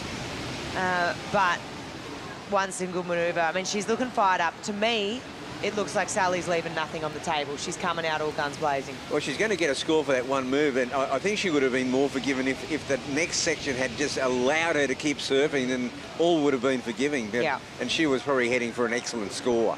Sally Fitzgibbons, one move, and it turns it into a 5. So she knows that'll give her confidence. A combination to follow would have thrown down a keeper. As we look at Erin Brooks on the wind-up. Wow, she pushes hard through that first section and steps off. She had that trip early to the island of Oahu and saw a bunch of boards with flames on it. She decided that would be her paint job this year. This is a paddle battle now. Yeah, do you think that perhaps Erin, you know, like pulled out of that wave early just to maintain priority position? Yeah, it feels that way for sure. It'll be interesting here. I mean, Sally doesn't look like she's really putting on the gas. She was before. It'll be an interesting one to see where this goes. These two paddling back out as they try to get priority and reset the scale with numbers. Let's see this wave for Erin Brooks. She's going to paddle right over it. Sally's starting to check it out now and will glide in. Fitz just up and out. Last score for Brooks in at another 4. So 2 of those. But Sally's still out in front. A lot of fun things happening. Von Blakey finds himself once again in the Vizsla Shaping Bay with Donald Brink and Ryder Biolis. Well, here we are in the Vizsla Shaping Space with a couple of very special guests. Donnie Brink, how are you, mate? Oh, so good. Another day. Nice to see you. And Ryder Biolis, welcome. Hi, how are you? Are you having a nice time? Yeah, I'm having a great time. Okay, well, you guys have been hard at work. So explain to us what we're looking at here, Donnie. So the whole activation has just been showcasing building boards by hand on the beach. So this board, I was so honored to spend time with Avalon Stark in the bay, and we just grabbed the blank, designed something, and shared the tools. And it was so much fun, and we're going to bring this home, getting Ryder to paint on this. So it's been this is 3 up already on the collaboration. That's sick, yeah. The more the merrier. It takes teamwork to make the dream work, my brother. Ryder, your art is absolutely world famous. We've seen it on all the Mayhem boards forever and ever. My personal favourite's Mason's boards. They're so special. Tell us what you're painting today. I'm painting this design I've done a couple times before. It's just like some solid streaks, like going all over the place. I kind of just go with the flow, and whatever I'm feeling, just go with that kind of. And when you're doing team boards, do you sort of consider the personalities of the guys that you're painting for and the women? Yeah, I consider the personalities. Like Sawyer Lindblad, she's one of my best friends, so I kind of just like go with what I think she would like the most and what colors I think like we're gonna just like she's gonna feel like work the most for her. And like Mason, he's like crazy fun guy, so I just go crazy and spend as much time as I possibly can on his boards to make him as crazy as possible. Getting into Mason's headspace must be quite the trip. Well, that's it. So this is going on down here all day long. If you're going to come down to the Bonsoy Gold Coast Pro presented by GWM, come to the Vizsla Shaping Space and watch a couple of masters at work. Thank you so much, Vaughn. Oh, 2 great creatives in that space together. Donald Brink makes so many really cool alternative type crafts. He's so passionate about being a craftsman. And Matt Biolis' daughter, art by Ryder, getting the paint job done for Erin Brooks in this one. As we see the replay from Sally Fitzgibbons' Bugs. Yeah, this is Sally's best ride. She netted a 6.17 and she's certainly looking pretty loose actually.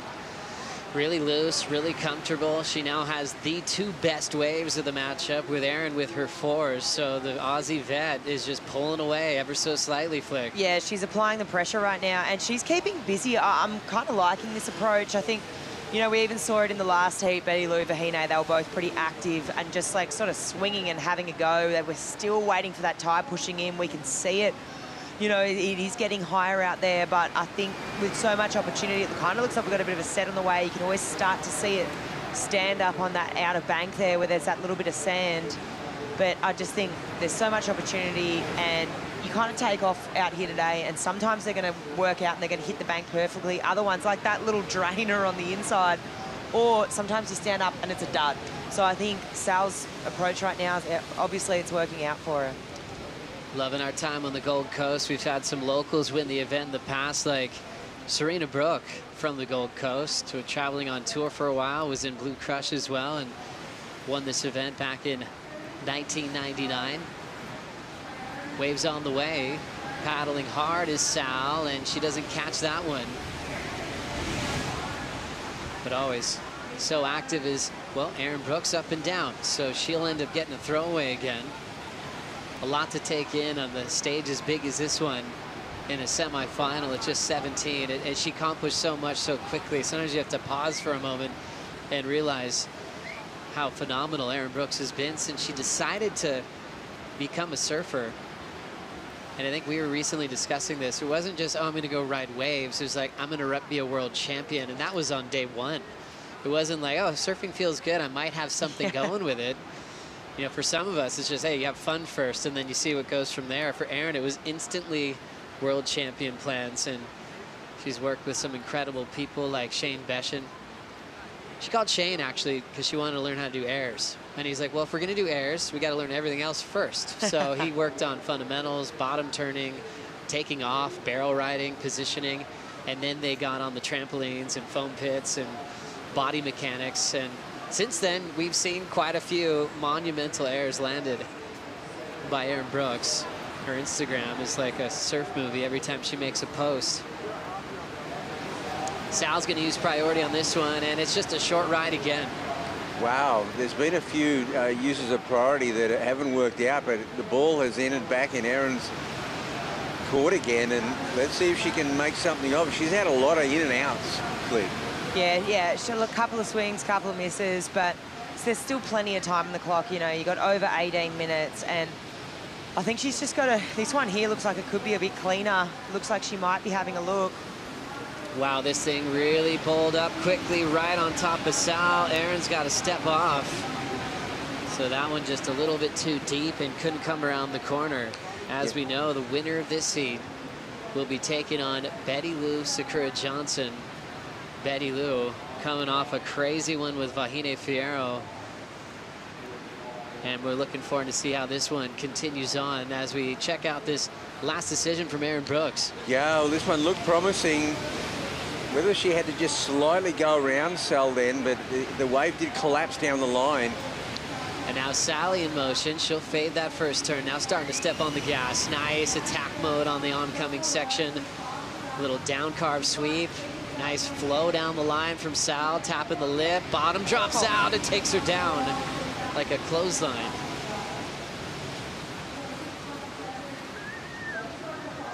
Sal trying to create some space there, and gosh, that bank can surprise you, can it? Yeah, it comes up quick. I mean, she literally just got karate chopped in the face. I mean, that thing is going to slap hard. It's super shallow in there. Let's replay this. So she just slashes around here, gets this turn. I mean, she was on her way potentially to improving on this 5, and wave just has a nice scoop, a nice bowl to it here. Just nice reach. She tries to throw it up, but just a bit late there. So much in trying to get a part of the final. Betty Lou has a little bit of time to catch her breath as she prepares to try to win this event. I'll take it. What do you mean? You played the game perfectly. Yeah. It was perfect. Okay. You found the waves, you put the pressure on, put her under pressure, and she crumbled with a mistake. It was a clear mistake. I don't feel she went under you on a surger, and it was so clear. Yeah. She'll be kicking herself. Like, even her coach was like, that was so, like, yeah. You nailed it. That's the game. That's the unreal. Game. Okay. Dropped a 6-5 on, like, it was, how tough was it? So hard. Low high, just grind, yeah, and that's really what I said. You're going to have to adapt and grind and get it done. now the tide's coming in. It's going to be good. That was huge. Last thing Tommy wants is Betty Lou to feel bad for that priority interference. He needs her to focus on this final. Live action with Aaron Brooks attacking. First snap there, it's bottoming out, and she whips that backhand snap hard. She's been rewarded for just lightning fast finishes like that throughout this event. And right there, her goal is break out of that 4. And she's going to get herself into this match now, I think, Flick, because she's got a couple of 4s. She might be keeping, she'll keep one of them, but Sal's only got the 5 and the 617, so, you know, didn't take much to actually get in the zone of perhaps advancing. Yeah, let's see it. So just has a little bit of room to move around here. Jabs this first one, but all the points are coming from this last turn. Just, you know, shades of what we're seeing. That's just that dynamic backhand of hers, really being able to throw it up into the lip. So, well, now 15 on the clock. If you guys ever want to check out the rule book, it's online, worldsurfleague.com. You can actually download the whole thing. Priority rules under 11.09, right of way using the priority system. And that one was applied in that last heat where Vahine loses an entire wave. As we have 14:42 left in this semifinal clash, Aussie veteran, the 34-year-old, still with the lead over the 17-year-old rookie, Aaron Brooks. We'll be right back.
Check out this view and that VIP deck that we have for this event. You can see it all because of the Gold Coast Queensland flight cam.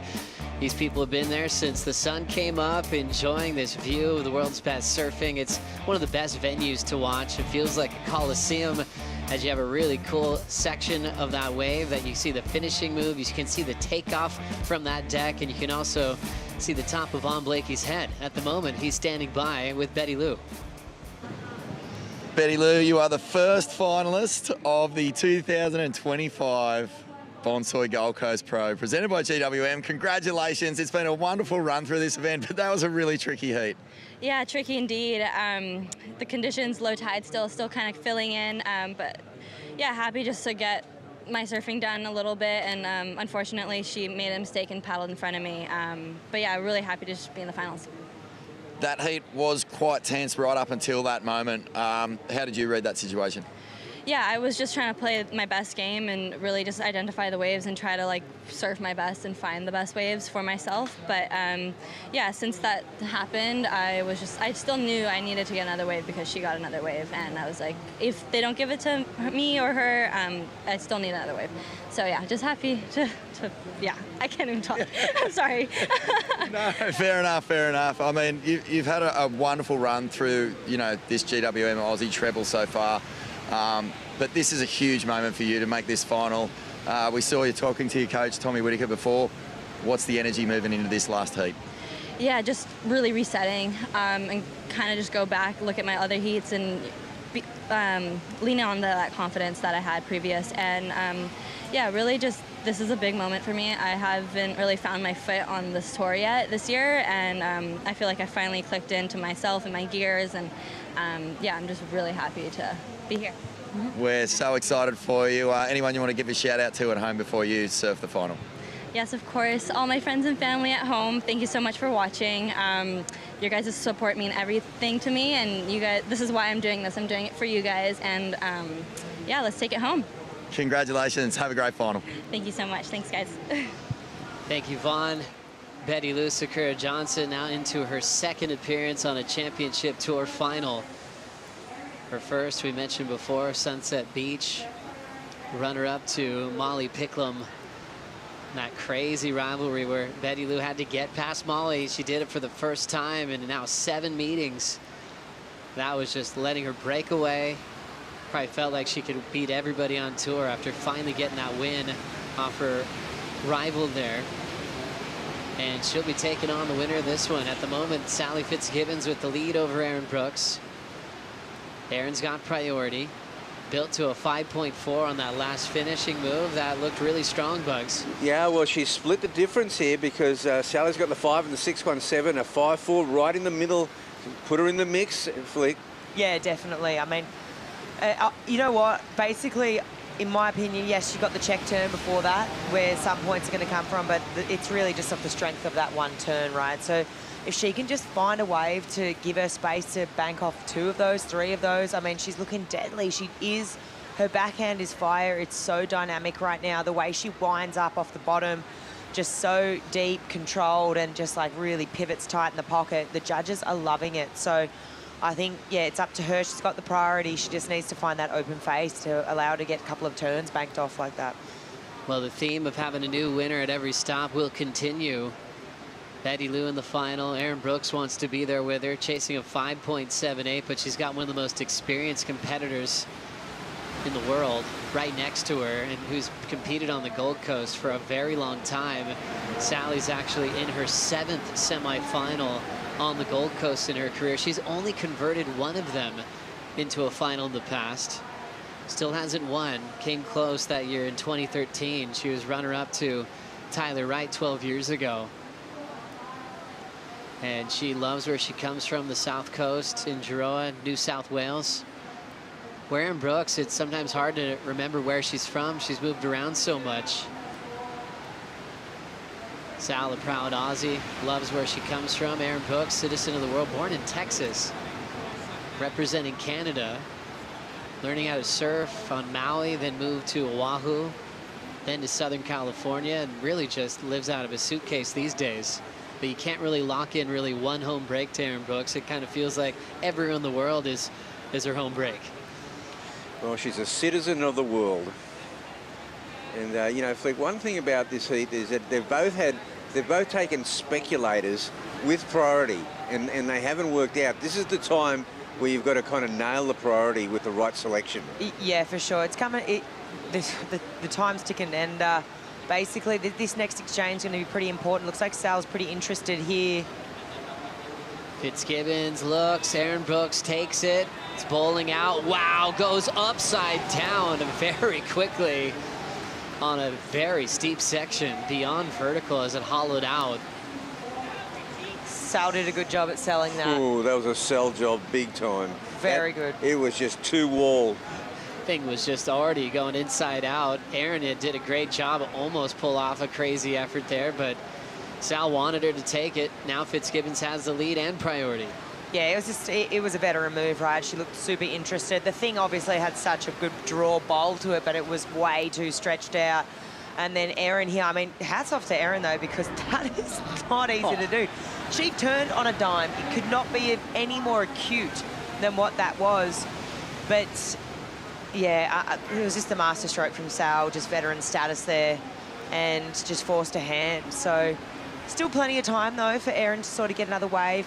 If the set comes through, we're thinking it's 2 to 3 waves, so there will be more opportunity. It's a big lineup. You can find space.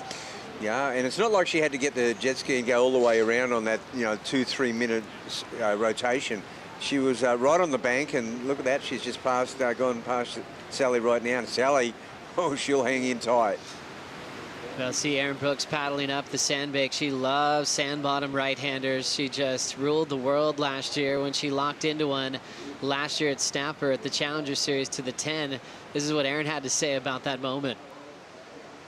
Yeah, that heat was really fun. I was competing against probably my best friend, Isabella Nicholls, and we were watching the heat before, and everyone was just getting barreled, and we were so excited to get out there. But then the heat kind of went flat for like the first couple minutes, and both of us were like, oh no, we just want to put on a show, and it's not providing. But then I saw this one wave come in, and I kind of started to move, and then Isabella didn't, and I was like, oh, what? And it was definitely the best wave I had ever seen at Snapper or had been in position for. And I was like, no matter what, no matter how deep I was, I definitely had to go. And right when I took off, it like bottomed out and I grabbed my rail. And once I got in there, I thought I was a little too deep. And then the spit kind of just pushed me over the foam ball. And when I came out, I like even surprised myself, and I heard everyone cheering on the beach, and I kind of just looked back at the beach because I was just so surprised. And then I had to finish the wave. I'm in the contest and I'm competing. So cool hearing from Erin herself. This is the moment, Bugs. Yeah, this is the best backhand barrel nearly I've ever seen a Snapper, though. I mean, Nick Vacicek would be happy with that, you know? So true. This thing was epic. It was so unbelievable. Unbelievable. It just kept drawing off the bank.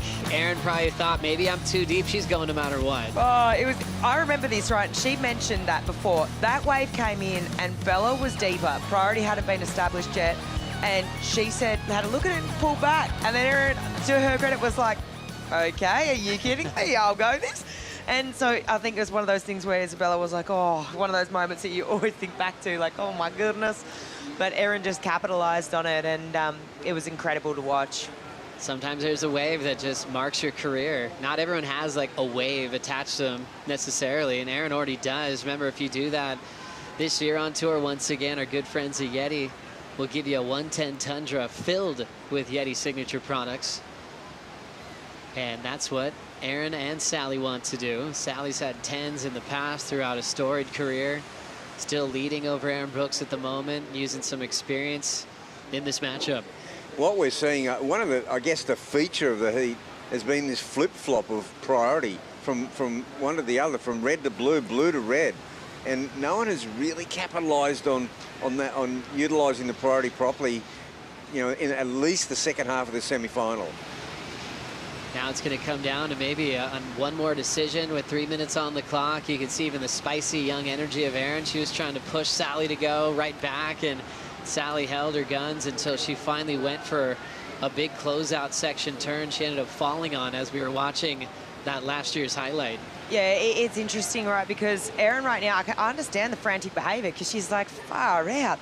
I've literally just dropped 9s the last few heats, and I'm feeling so on. I could literally, I wouldn't put it past her to drop a 5, 7, 8 in one turn. You know, they're just so dynamic. She's just thinking right now, can you just give me an opportunity? I just need it. I mean, she's forced the hand here. She forced Sally into that last wave as well. So she sold Sally one, and she's put herself back in position. She's got the priority. She just needs that one opportunity. And I think, yeah, important for her to remember is that this is so doable for her on the strength of one turn. Yeah, well, I mean, the thing is that, you know, people would go, well, why would you paddle on the inside of someone when you only got second priority? Well, you do that to sell them on a wave. Now watching the tail end of semi-final number 2. Erin Brooks has been fired up ever since the round of 16, where she had the second best combined heat total, almost matching Molly Picklum's 16.27. Those were the biggest totals we had of that round. In the quarter, she comboed Steph Gilmore with 17.76 total. Did she paddle for that wave? Yes, she did. Wow. Just like that. We've got 90 seconds. Priorities with Sally Fitzgibbons. Erin's coach, Snake, has just taken a couple of steps back there on that paddle and lost some priority.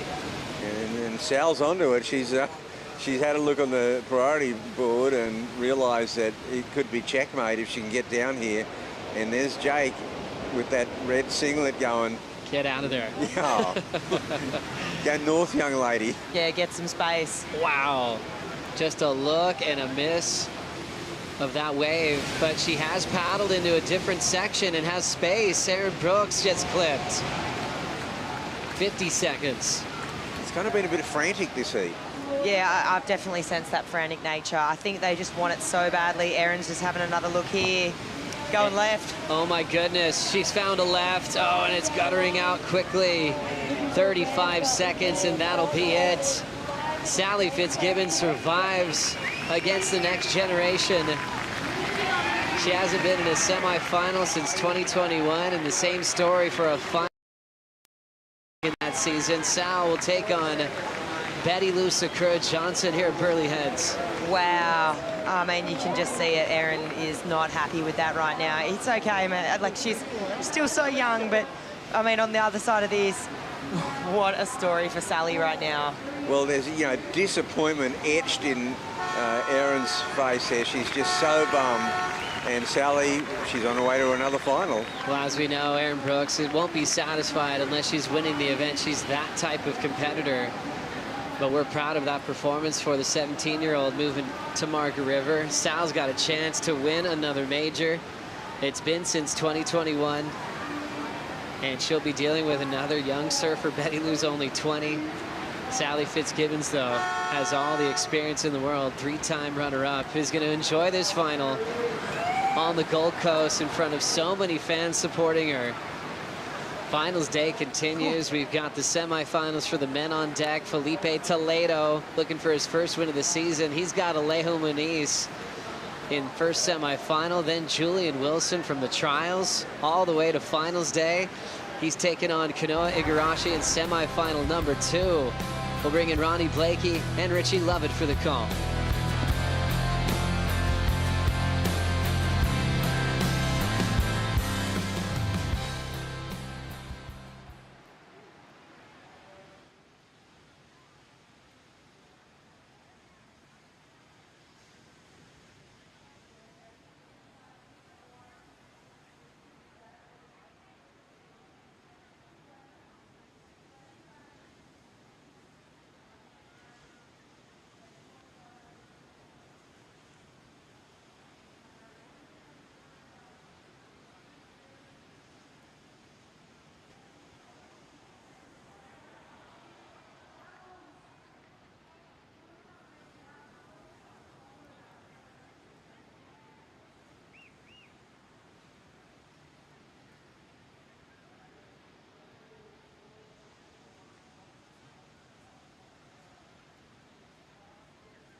When Felipe Toledo is in the zone, the whole event bends to his will. It's not just dominance, it's presence. You feel it. The confidence, the swagger, the unshakable belief. It's Muhammad Ali in his prime. Floating, stinging, knowing he's the best.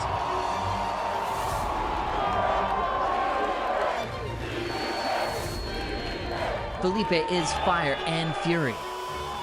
His emotion, a raw current running just beneath the surface. When it fuels him, he's untouchable. When it spills over, it can turn against him.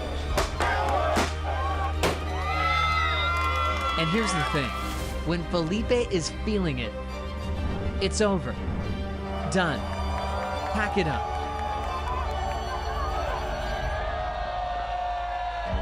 He's got that mob boss energy, that you already know how this ends look.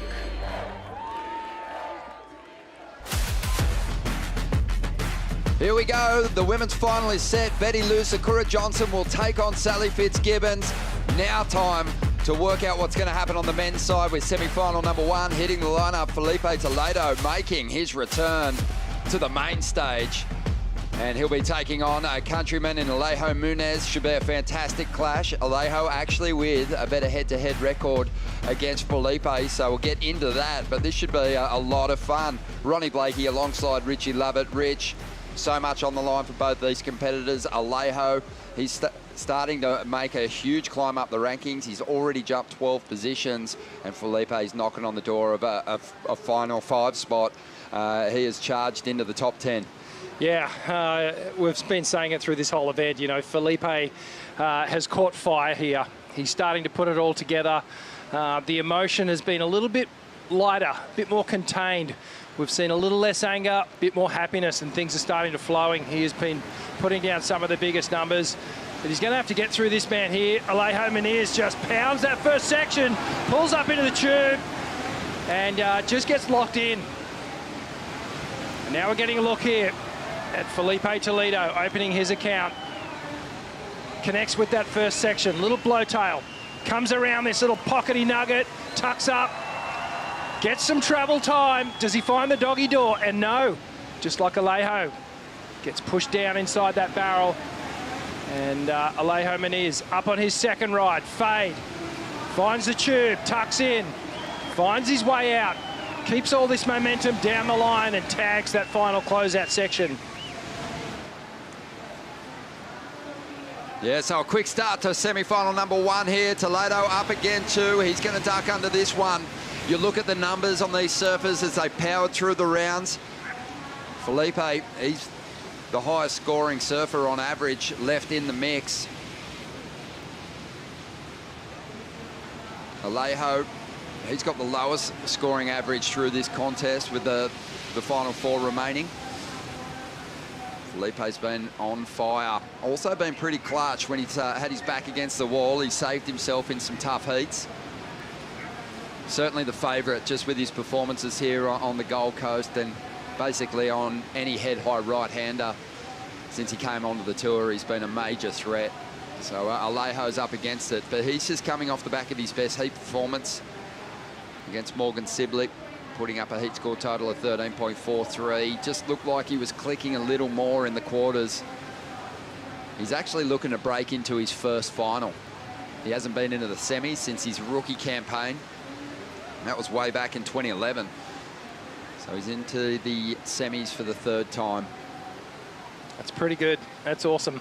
And a great confidence boost for Alejo Muniz, who has just had you know, a real struggle over the last couple of years to find his way back onto the tour. He really dominated some of the events in the Challenger Series level last year. It looks like he's going to take this wide one. No, just has a quick look. Felipe up the point further, but Alejo definitely doing some of his best surfing. Looks as fit as he's ever been. He's going to paddle into this one.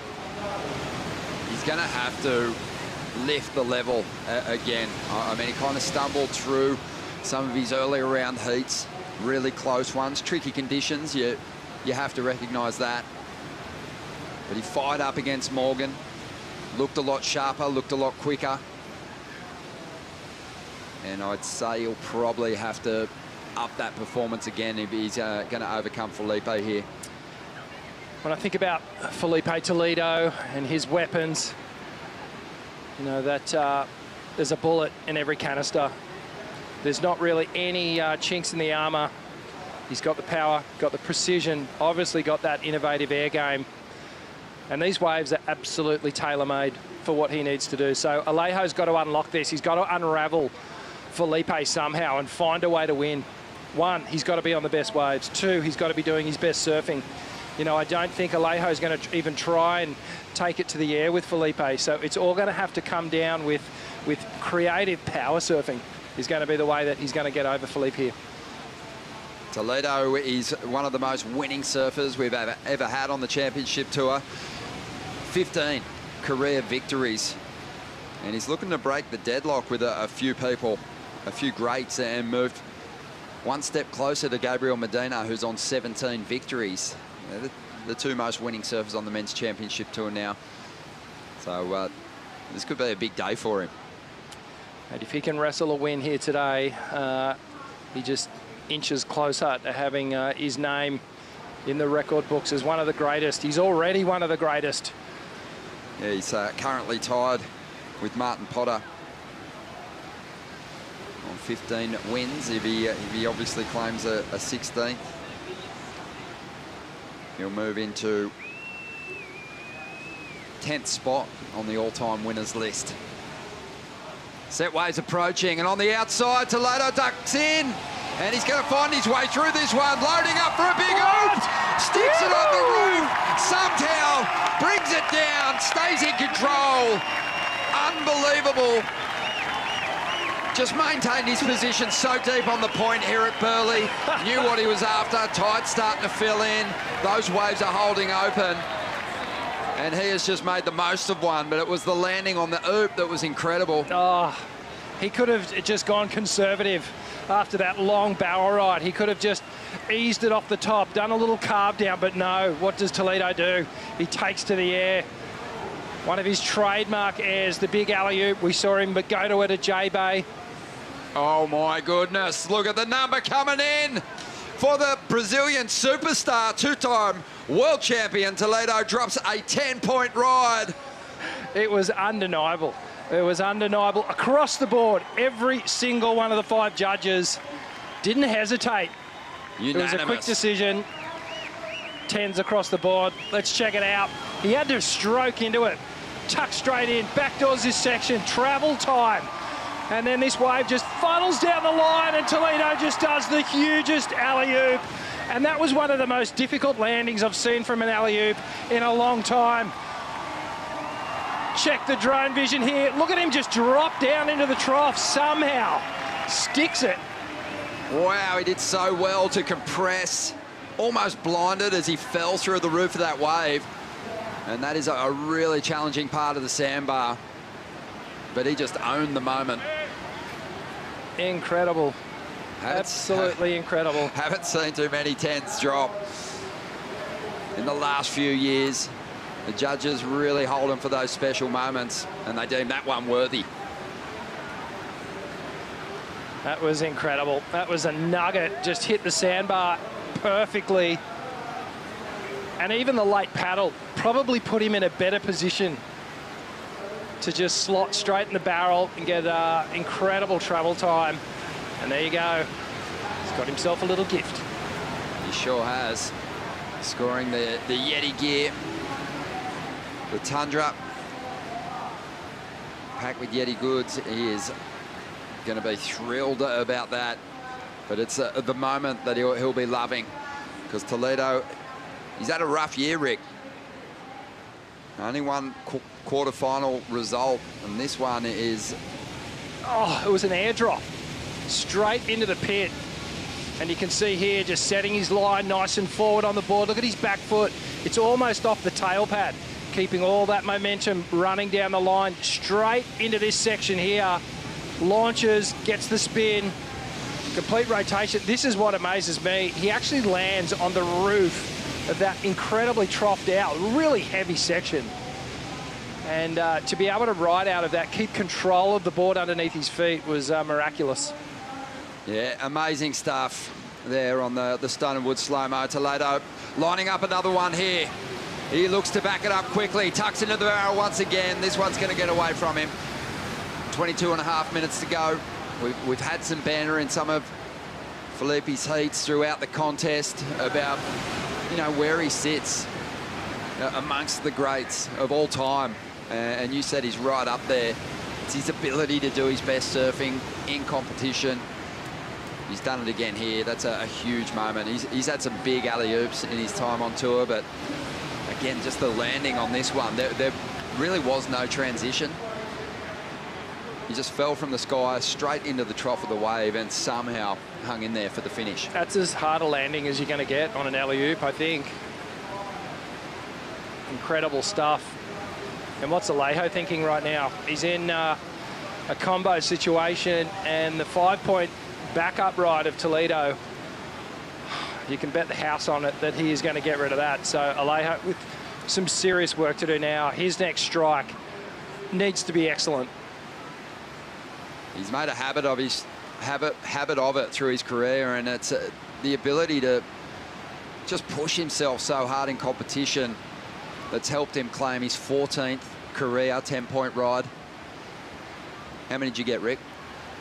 No, I got at least one at Grudgigan, at G-Land. Also one Trestles, who could forget. 21 minutes remaining here.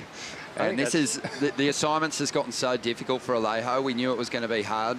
You know, we've said it before, you know, you go up against a 2-time world champ with 15 championship tour wins, who has the edge on you performance-wise. First goal is to get the 2 best waves, and Alejo was nowhere near that one.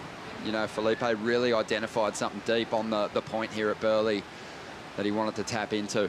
He made it a 10 with the air. You know, if Alejo had ridden that barrel, he could have come out, hammered it down the line, may have got a score up around the 10. It was an excellent wave, and Toledo extracted every ounce of points. I was going to say, it was an excellent wave, and he surfed it up. Yeah, like, he just milked it for everything it was worth. He's on again. Well, like you said, the 5's not going to last long. 20 minutes, he's got so much time to improve on this heat score total. So Alejo just wants to really be patient here. You can already almost see what he's thinking. Just wait for the wave, a wave that's going to allow you to turn in an excellent score of your own, to get out of combination and give yourself a shot at turning this heat around. 6s, 7s aren't even going to cut it. At the moment, he needs really, well, 2 8s to get into the 16-point range, and that's with Felipe still holding a 5. But with the lineup the way it is, it's possible. There are nuggets out here. If he can find that long barrel, come out and do some of those power hacks that Alejo Muniz is famous for, then you just never know. Let's not count him out just yet. 19 minutes to go to enjoy this spectacle, Vaughn. The showman is at work. Ah, Ronnie, I'll tell you the vibe. I was walking actually through the headland, and the crowd went so ballistic when Felipe Toledo went mad on that last one. It looks like he's up and riding again, but smashing this thing on the inside. But, mate, we are up on top of the Burleigh Pavilion with the Bonsoy VIP deck, and have a look at the celebrities up here, mate. Look at this guy. Former winner of the contest. And, mate, what did you make of that last wave by Felipe? Oh, mate, that was epic. We was up here watching. I got chills when he took off on that. I seen him get the barrel. I was like, oh, he should stall a bit, and then he just come out and done that huge alley-oop. Mate, that was amazing. That's awesome, mate. Good to see you, Dingo. And, yeah, the VIP deck, you can imagine what it's doing up here. Bonsoy setting everyone off, as they always do. Pauline Mensah, are you kidding me? Oh, this is so good. This is the place to be. It looks like it, Vaughn. Take it out, Naughty Pauls for us. Pauline Mensah from just over the border, northern New South Wales. She's living these days. World champ, and Dee Morrison, who won the CT event on the Gold Coast as a Grom in 2003. Took the ratings lead for a moment. A career high for Dean, but Felipe Toledo did what we expected to do, and that is replace the 5 with something much heftier, 7.67. Alejo's in big trouble here. Big snap to slide, and then a vicious hack off the lip, and then a third turn just to finish that wave off. This score is compounding, and it's compounding fast. Yeah, it sure is, and Toledo getting close to his highest heat score total in this event, which came in the round of 32, 17.87. I still think he might improve here. 17 minutes to go. We found our second finalist for the women. Sally Fitzgibbons is going to take on Betty Lou. She's with Laura. Yes, Sal. Well, what a day. I mean, it has been quite a few years between finals. The last final you took out was in Rottnest Island in 2021. It feels like you're going from strength to strength in this event. Talk us through that heat with Erin, because she's been in fine form. Yeah, I think it's just accepting like just the ebbs and flows of any event Aussie. It's like you'd know it best. It's sort of like some heats really click, some are grindy, but I've just kind of loved just working the puzzle out, and just then neither of us had a super high score, and yeah, so I'm trying to kind of go back out there. I really want to click into gear of getting those two sections lined up, but I'll take any heat I can get. It's just yeah, such a pleasure to paddle out there and just feel this energy and all the Aussie crowd. I'm just that stoked, eh? I mean, the crowd is absolutely packed right now. You can't even find a spare bit of grass in this hill. It must be hard to go past everyone. Usually you're down there with all the groms. You're like, one more heat, let's go. What's your, you know, how excited are you to get back out there and put on a show? Oh, it's just a bit surreal, because I think it's the parts you have to transition through, the bits where you don't get results and you're in the dark kind of scrambling around and wondering which way is up sometimes, and I think it's those bits that you sit in, and if you can still enjoy that part, and then you get to this part, and it makes it super special because you kind of endure it all. And so to get back to this point, and like I said, I just want to keep going out there and expressing myself, and I love surfing so much, so we have one more heat to do that. One more heat, 2 more waves. Have fun, Sal. You got all of Oz behind you.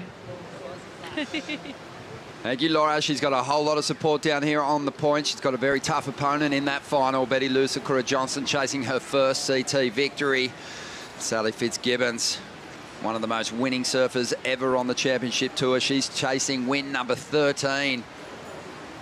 And just like Laura pointed out, it's been a while since 2021. And she, in fact, hadn't been into the semi-finals since 2021. So it's a huge moment for Sal. 15 minutes remaining here. Toledo is on fire. Alejo Muniz needs a 2-wave total to get himself back in the mix.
Welcome back to the show. Semi-finals are unfolding at the moment for the men, but don't forget to grab your championship tour merch. Shop now at wslstore.com.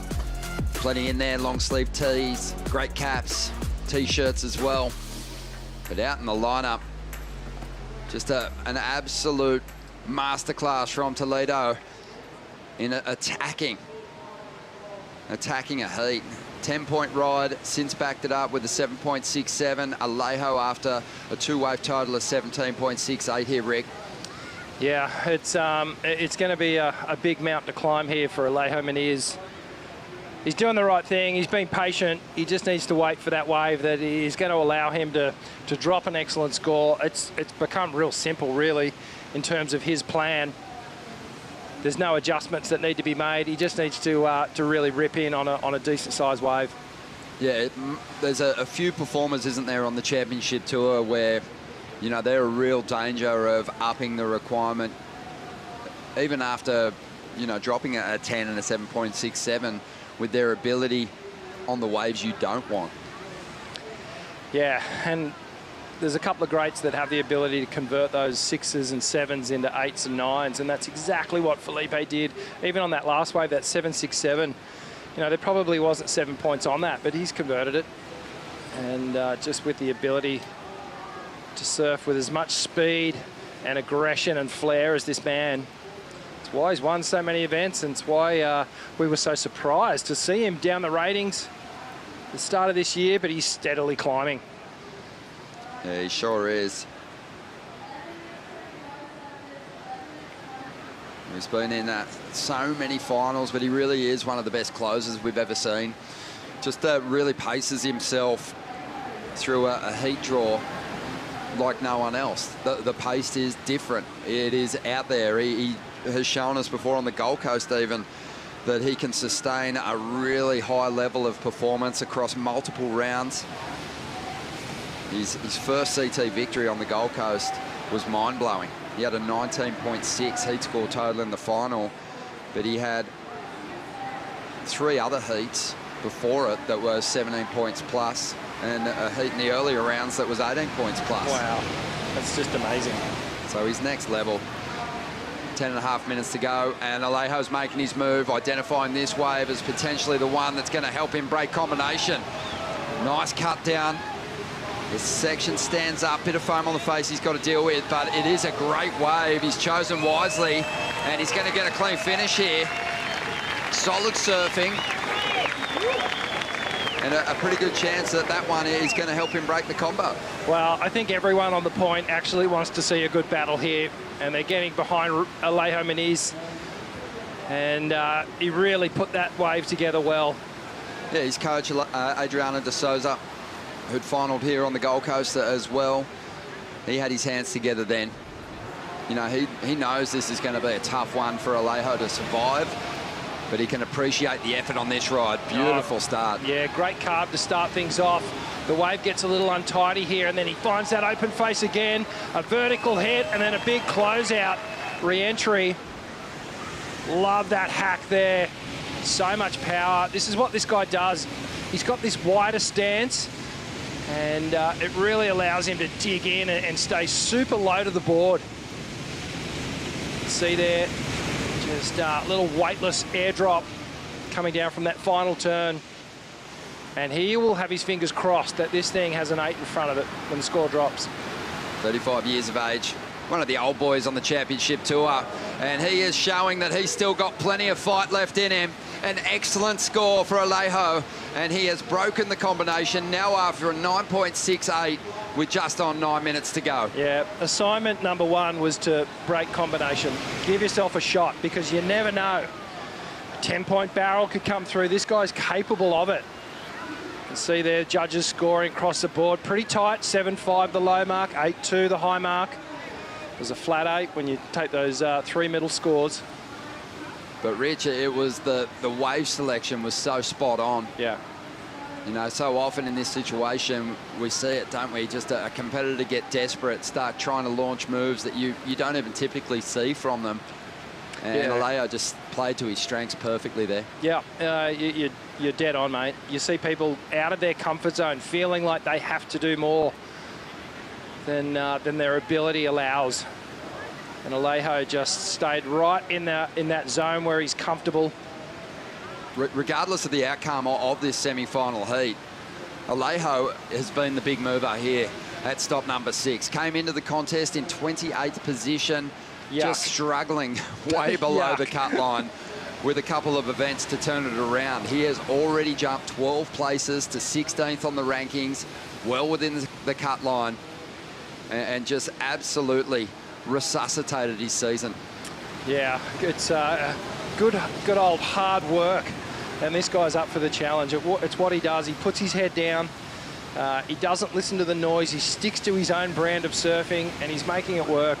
And it's great to see him, mate. It's easy to buy into this guy's story too. It sure is. I mean, Sharp Eye, they have so many horses in the running for the big event wins. That's why they're so well situated on the Vista Shaper rankings. But what a result too for SRS surfboards that Alejo's representing. He looks so sharp on the equipment last year on the Challenger Series, and the boards have looked really clean in the water throughout his run to this semi-final. Yeah, board's looking really good. And he was saying he's got this magic stick, and he was hoping the size of the waves didn't get out of the range where the board was going to be super comfortable. Looks like he's got 2 magic shooters here, this black one and then the other one he's been riding through the event. But just touching on the fitness of this guy too, you know, have a look at the shoulders on him. Look at he's been in the gym when he's not out here in the lineup. Really bulked up last season. Just wanted to add a bit more power.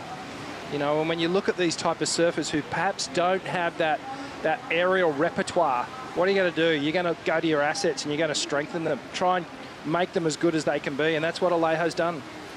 Yeah, I think a lot of his training too has revolved around injury prevention, strengthening those knees. He's had surgery on both knees. That's what kind of pushed him off the tour, and he's taken one here on the inside. Alejo draws off the bottom, throws an air reverse of his own. Fight fire with fire. And comes through to the inside, bashes the end section. He's fighting with everything he's got at the moment. I love it, I love it. And this is something we don't really see that often from Alejo. We don't see him take to the air that much. And he's obviously got it in him, and it's great to see that this matchup where he is up against the ropes, we've pulled it out of him. We've seen it a lot in the last 2 events, haven't we? Desperate campaigns from surfers down the back end of the ratings. But Toledo, he's going to look to really drop a big score and put it out of reach for his Brazilian mate. That's not the wave that's going to do it, though. He'll get that priority back. Well, Toledo identifying that was not going to replace the 7.67, so he'll just go and do some defensive work here. So let's have a look at what Alejo did down the line. Ton of speed, hits that section, gets the rail grab, air reverse, clean as. And the wave just lets him down a bit here, but he does some good work to finish off. A little blast off that closeout section. Just love to see someone just fighting, not withering under the pressure of the requirement, which is a big one, 9.68. It was a 5.67 there for Alejo, who's had an 8-year gap between stints on the championship tour. What a comeback, but what a ride here for Toledo. This is the 10 on the GWM heat recap. The alley-oop was sublime. Oh my goodness, just one of the best alley-oops we've seen in competition at Burleigh Heads. And Toledo gets a funnel, a crazy little tube ride that looked like Indo, and then backs it up with some beautiful hack work down the line here. Just on point, on edge, and at full throttle. Took a while, but Alejo Muniz came fighting back with some real strong power carves of his own. And a tricky wave to surf here, but he got up into the excellent range with some vertical surfing on the forehand. He came fighting back, but time is ticking away. 3:30 on the clock, still looking for that 9.68. Well, looks like Toledo is up now, loading up. Swift transition float to get down the line here. He's going to kick out of this one. Kaipo, what a heat, what a performance from Toledo. Yeah, I mean, when we talk about Felipe Toledo, there's certain times that he's redefined surfing at spots, right? J-Bay with his 10s, redefining the way you're going to surf that wave. Sakurema with his 10s, same story. And now, Burleigh Heads, that barrel ride to alley-oop. What else could you give it other than a perfect 10? Because that is redefining the way that a person surfs a wave. Yeah, it's awesome. It was a great little pit too, and the judges have been rewarding the barrels, Rich. You know, they're hollow, they're tight. He took off right under the hood of the thing and found a great line. So much speed. It just shot him down the line. He was always going to take to the sky. Yeah, and, you know, behind the rocket snapper, it is a throaty, you know, really consequential pit. At Burleigh here too, on this shallow sandbar, they're not just a fluffy little barrel. These things are gurgling down the point, traveling really fast. So I'm actually stoked that the judges are highlighting this. They're paying it off, which is great. And really, when you can mix that barrel up and come out and do something like Felipe has and does, then big numbers start to fall. Well, the Gold Coast, it couldn't have come at a better time for Felipe, just the way his season has rolled out so far. We know he's had great success at so many of the venues on the championship tour, but he kind of didn't hit the note on some of his favourite contests in the opening stages of the season as we get to the IC 2-minute warning. You know, expected a big result from him in Abu Dhabi. Got a 9th. Portugal, where he's been victorious. He had a 5th. El Salvador just suits him so well. He's been solid there over the years. A 17th, and Bells, where he's been a winner as well, just a 9th. So this is exactly what he needed. The conditions suit him beautifully.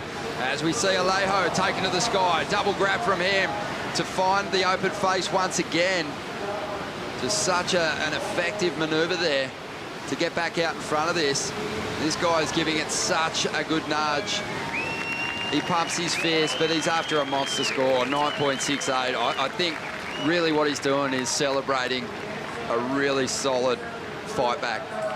Yeah, this is a huge jump up the ratings for Alejo Muniz. I think the fist pump was also because he was stoked with the performance throughout the entire event.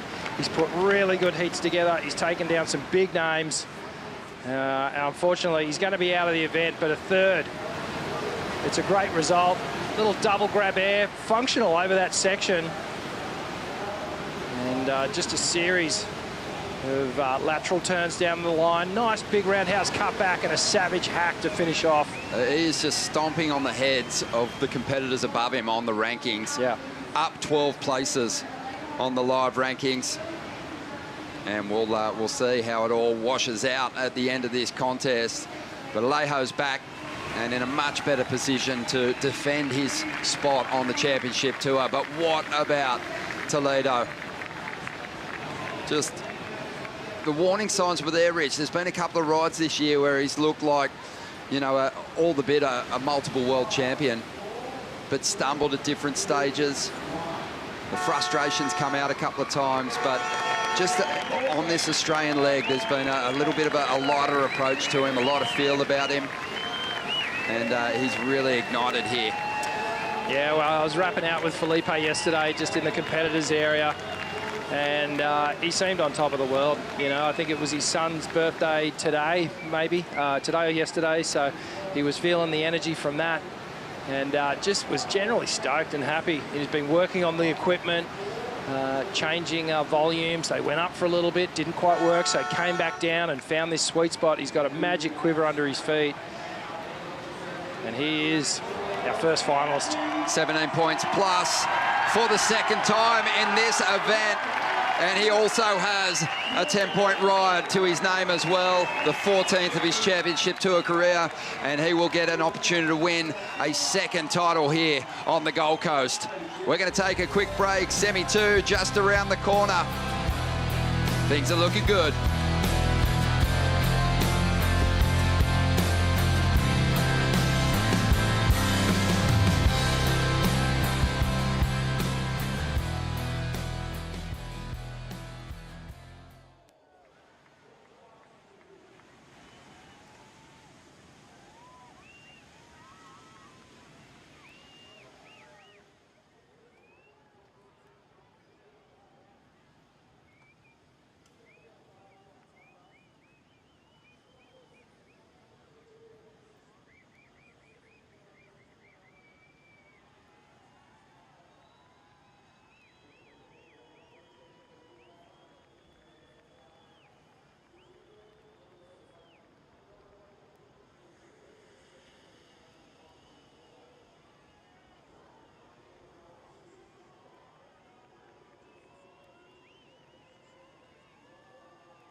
Taking a trip down memory lane to the 2018 Gold Coast Pro, where we had thumping conditions. The event was moved down to Kira, and Julian Wilson capitalised, getting himself a Gold Coast Pro title and taking the lead on the rankings.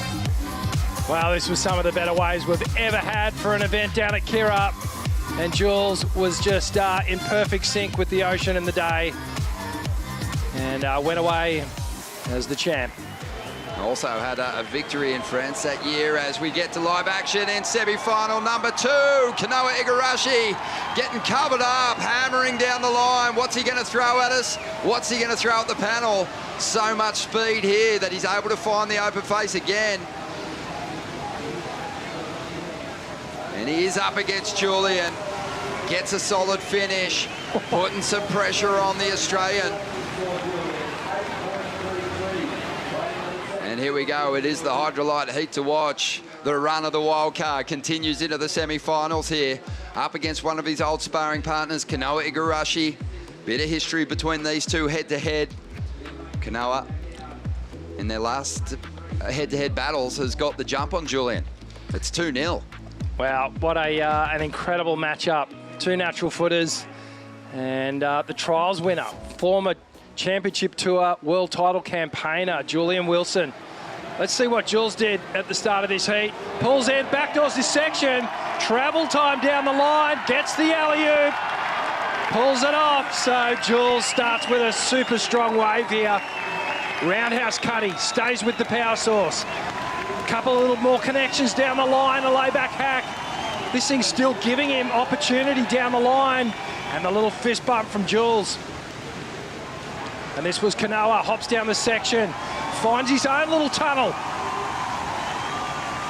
And then all this speed through all these little sections here, gets a little foam climb, and had to really work for it to find that final moment. And like he's done so many times before, just goes for that full tail flare as that finishing maneuver and stands tall. And then again, Jules outside on a more open face wave, connects with that foam section, up and over that one again. And for a third time, now looking for some open face, engages that rail, beautiful hack. Just caught a little behind on this thing. Just keeping that momentum, looking for a finishing maneuver. Comes unstuck, so some big scores going to drop here. Yeah, waiting on those numbers to come on through. There they are. It's an 8.33 for Wilson on the first ride, and this heat just came to life as soon as the hooter sounded, along with the crowd kipes. Yeah, exactly. As soon as the hooter started, Julian got that barrel. I was looking straight down that barrel, came out, and he almost got startled by the cheer from the crowd when he went into that alley-oop. Like you said, 8.33 and got his 5-point back up. And then Kanoa Igarashi looking straight into the barrel once again, and I swear I met eyes with Kanoa just then. And he was tucked up into a little ball and came out and gave a little like fist bump claim after he came out. But he had to really compress himself in that barrel, and he was just clean in this cylinder coming through. It's so sick. Oh, mate, it doesn't get any better, locking eyes with the competitors while they're in the tube. We love that. Here's the vision from Kaipo's angle, Rich. So tucked in. Mate, he is way back in that thing, and just a little finger in the air just to show the appreciation of that moment, and then fanging down the line, looking for the next opportunity. So we've got scores in, but this is live action. Thank you, Burleigh Heads, delivering for us on finals day as Igarashi just loses it on that last turn, but a 7.5 to kick off the heat and a great opening exchange. And the two surfers who are desperate and on a mission to claim the big prize here. Julian Wilson, obviously with his family on the beach, trying to prove to himself that he's still got what it takes before he hits the Challenger Series to get on the tour for next year. And Kanoa Igarashi already powering up the rankings.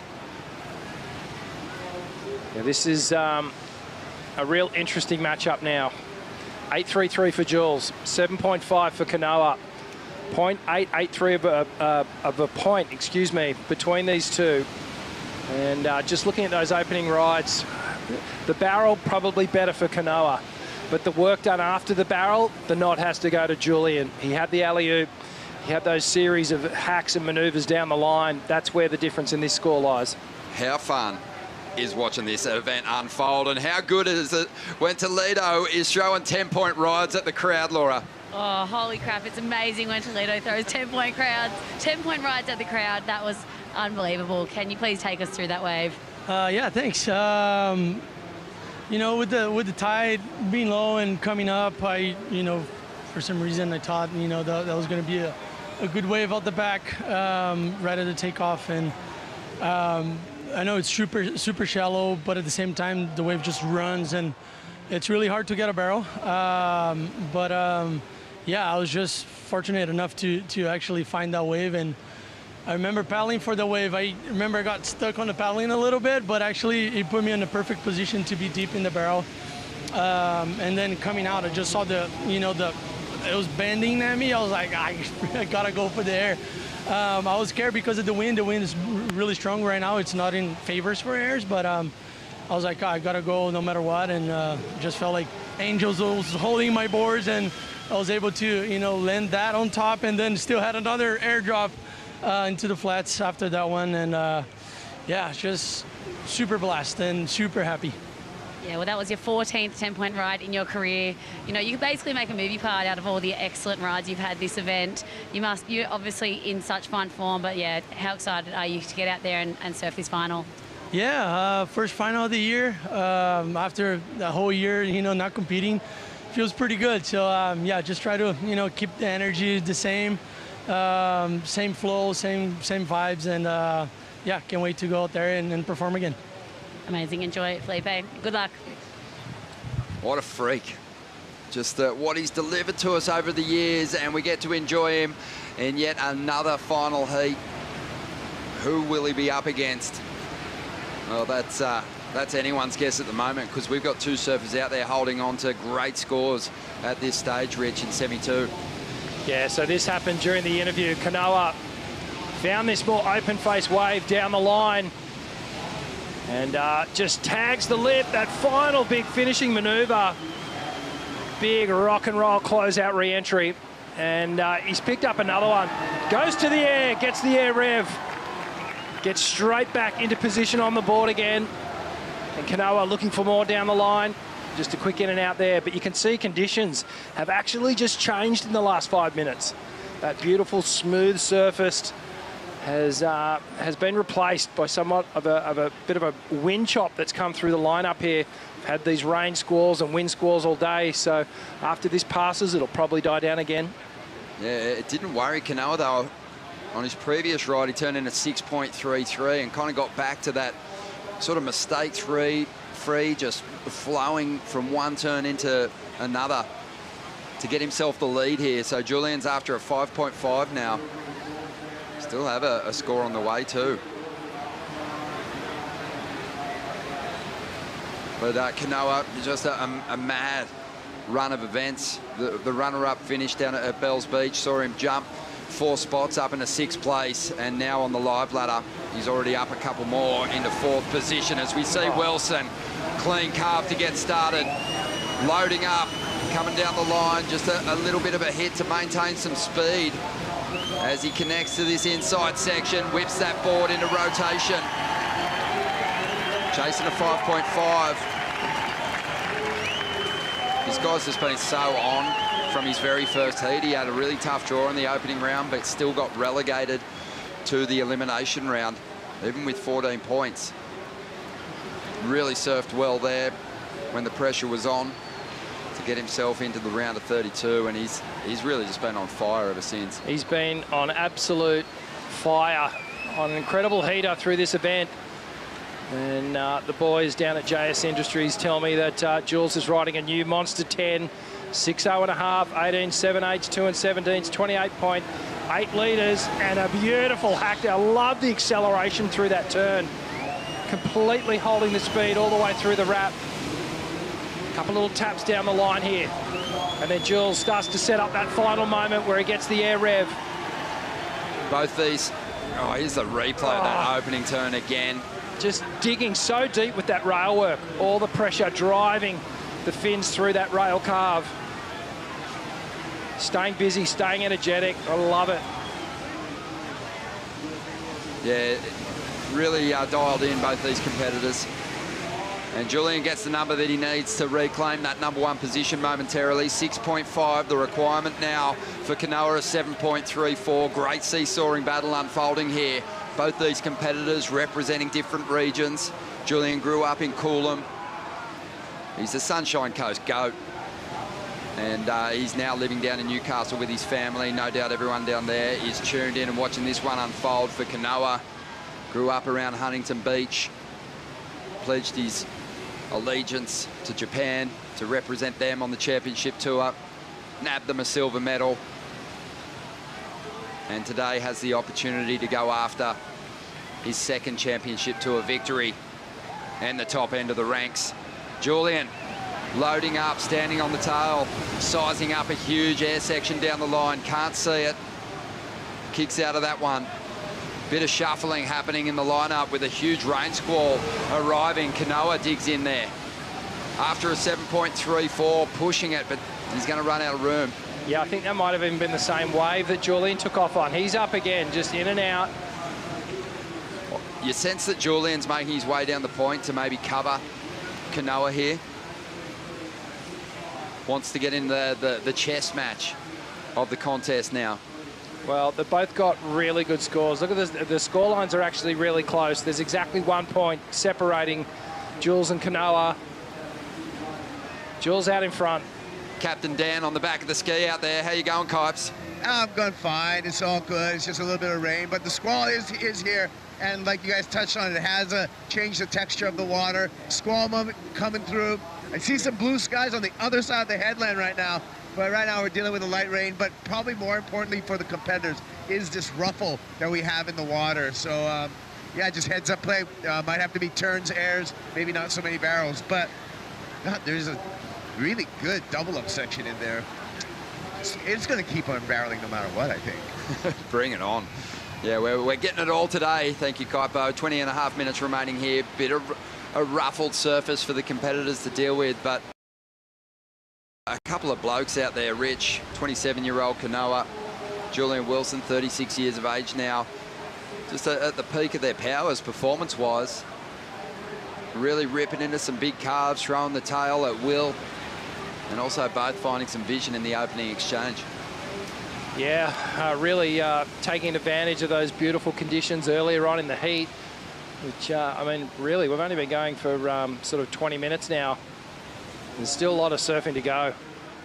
I think they're going to have to park the airs maybe with this wind blowing down the point and get into some good old-fashioned power surfing.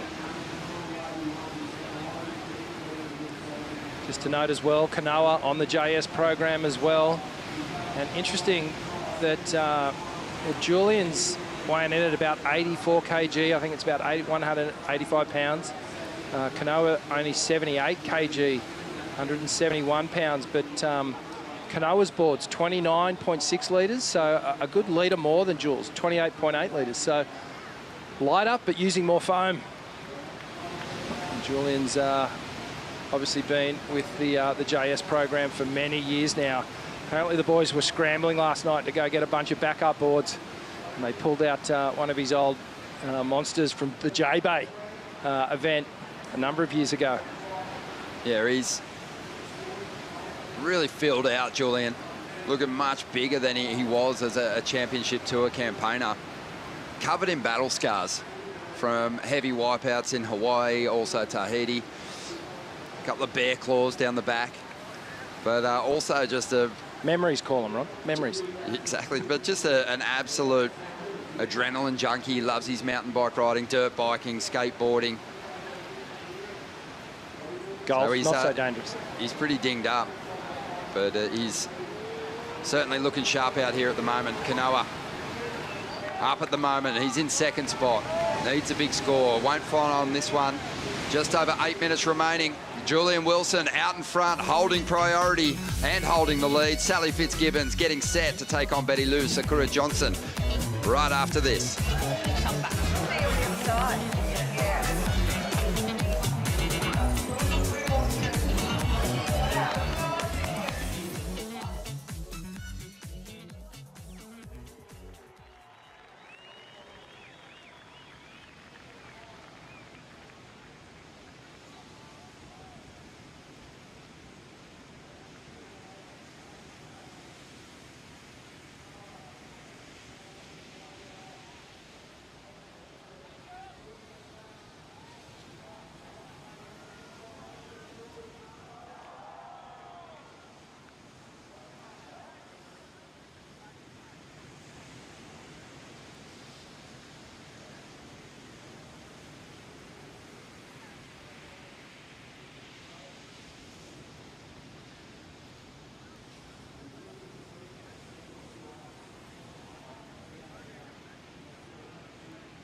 16 minutes remaining in semi-final 2. Julian Wilson still hanging on to the lead with priority. Kanoa Igarashi chasing at 7.34 as we start to think about what's coming next. The final for the women.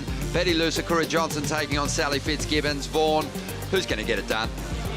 Well, I mean, I know someone who's qualified to give that opinion. It's the 1993 world champion coming to you live from the Bonsoy VIP deck on top of Burleigh Pavilion, which is pretty much pumping right now, boy.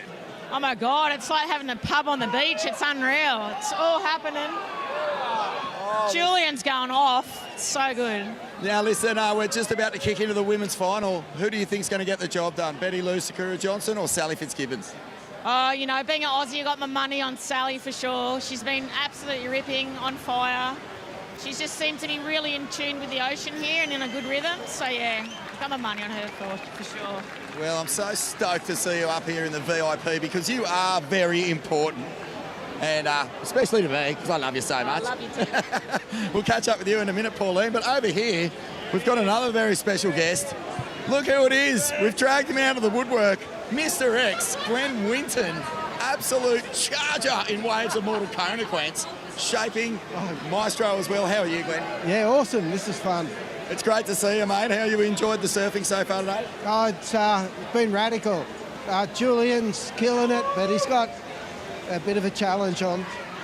He does, but we'll let this heat play out, Ronnie. But so many great faces, awesome personalities, and history makers up here at the Bonsoy VIP deck. Good to see you, Mr. X. Yes, Mr. X. Big switchfoot bombs in the Pipe Masters back in the day, Rich. Plenty of massive wins for him too. Yeah, absolutely. He's such a gentleman too. I had a good chat to him just before the women's semis kicked off, and you know he's down here shaping at the Whistler Shaping Bay. Still told me he gets out and has a surf, tries to get 40 minutes in every day. Got a couple of little niggling hip issues. Oh, mate. I was spewing that he didn't have the webs on, I know. The paddle gloves. He made him famous, along with Barton Lynch. He was one of like the real kind of big wave guys that got off the tour and really started to dig into it before it got super popular. Well, during our little cross there with the 93 world champ, Pauline Mensah, Julian Wilson tapped into yet another ride. Is it going to help him up the requirement against Kanoa Igarashi? Yeah, let's we'll get a look at the replay here at some point. We'll dissect it. So Jules looking to better. That 6.50 is his low score. And this was Kanoa. Quick little tap down the line to start things off, and then a beautiful layback carve. Love how he just came off the bottom, off the top, tucks into the barrel, finds the doggy door. Does he come out? He certainly does. Wow. And then this was Jules behind him. So Jules gets a nice arc off the top to start things off. Little blowtail flare as the second. Connects with that third section, keeps all that energy running down the line. Little trip up there maybe, and then looking for something to finish off strong. Building, hunting for speed, up and over that section.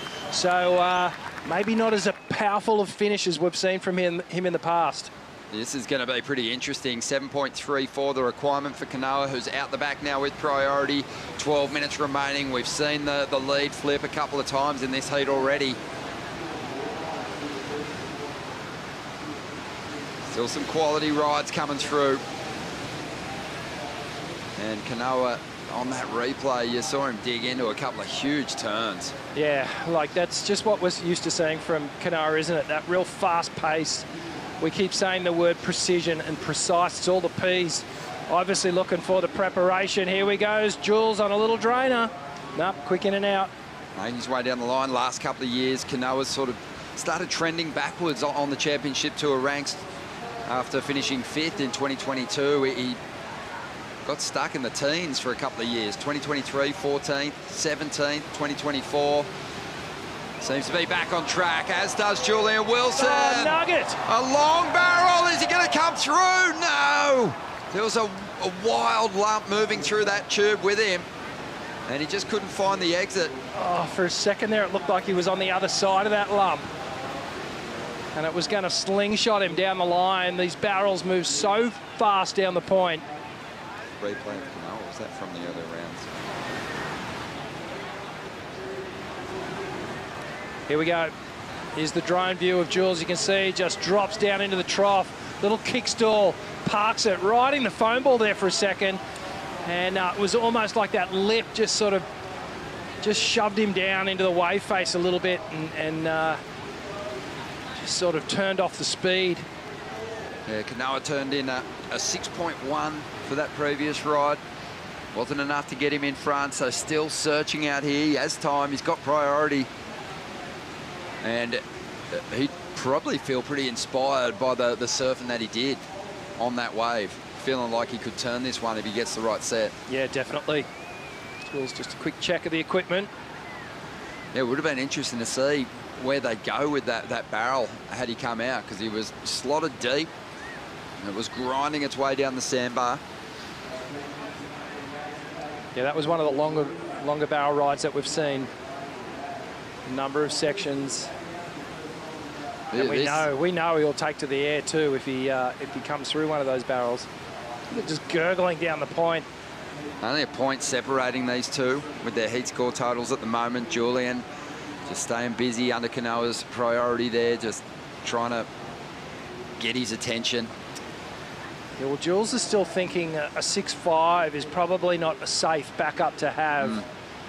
So staying aware and just hunting this lineup. He caught a lot of waves in his last heater as well. So he's obviously in good nick at the moment, super fit. As we see on the outside, Kanoa's going to make a move here. Chasing a 7.34. Alive on his feet as he hammers the first section. Building with the float. Has a lot of speed here to use. Almost too much speed. Just projects out of the lip. Didn't get to set the rail the way he would have liked.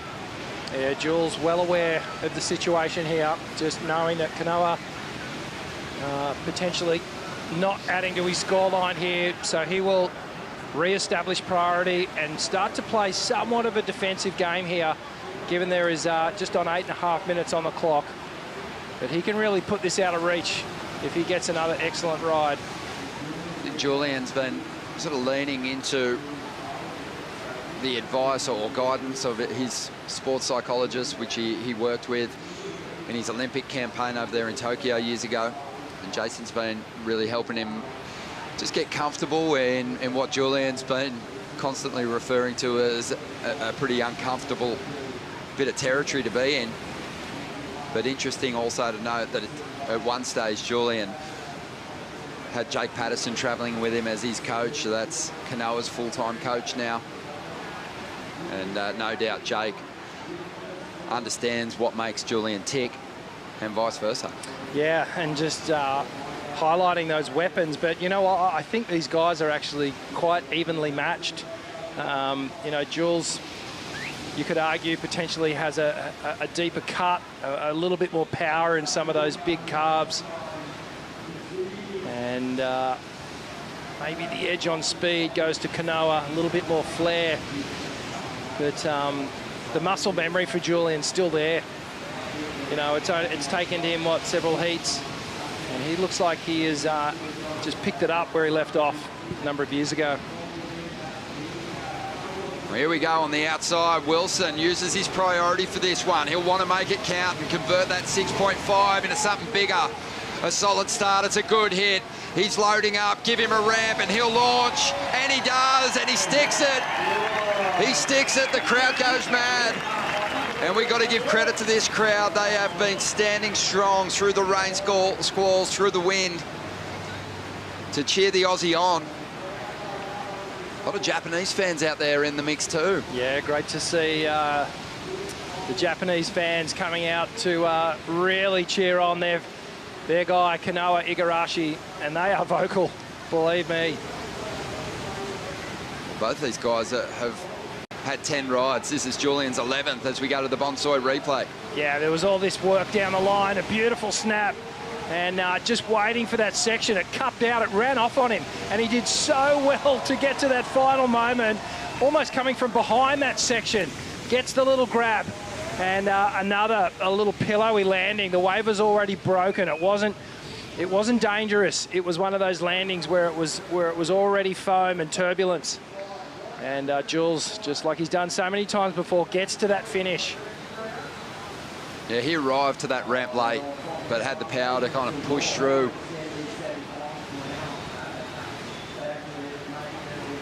And that was the approach of world champ Martin Potter. He used to power through the lip. It was almost an extended blowtail that turned into an air rather than a full launch off the lip.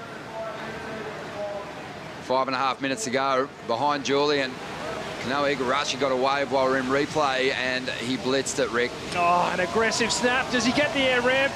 No, he brings it round fakie and gets that final finishing turn, but a couple of really aggressive hacks to start that one off, that second carve in particular.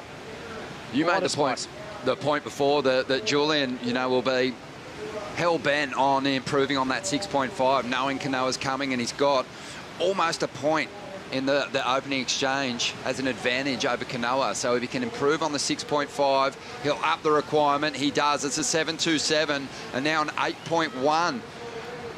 8.11 is required for Kanoa to get into the lead from that last ride. Oh, this is exactly what we wanted to see with these two, just going at it wave for wave, dropping excellent scores or near excellent scores. And Jules, that's actually going to put a little bit more pep in his step. That 7.27 really did well to extract that score out of that wave because it was a difficult one.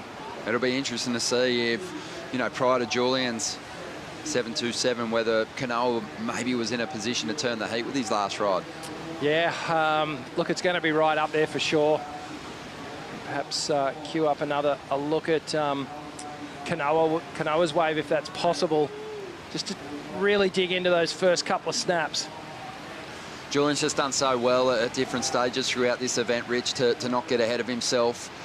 He just looks so locked in from the opening hooter until the final stages of the heat. Have a look at how much he's concentrating on what's unfolding here. The numbers just come through for Kanoa, 6.77. He's found space down the line, but not enough room on this one to chase down the excellent score. So he didn't get it, but let's just have a look what happened here. So a beautiful carve to start off with.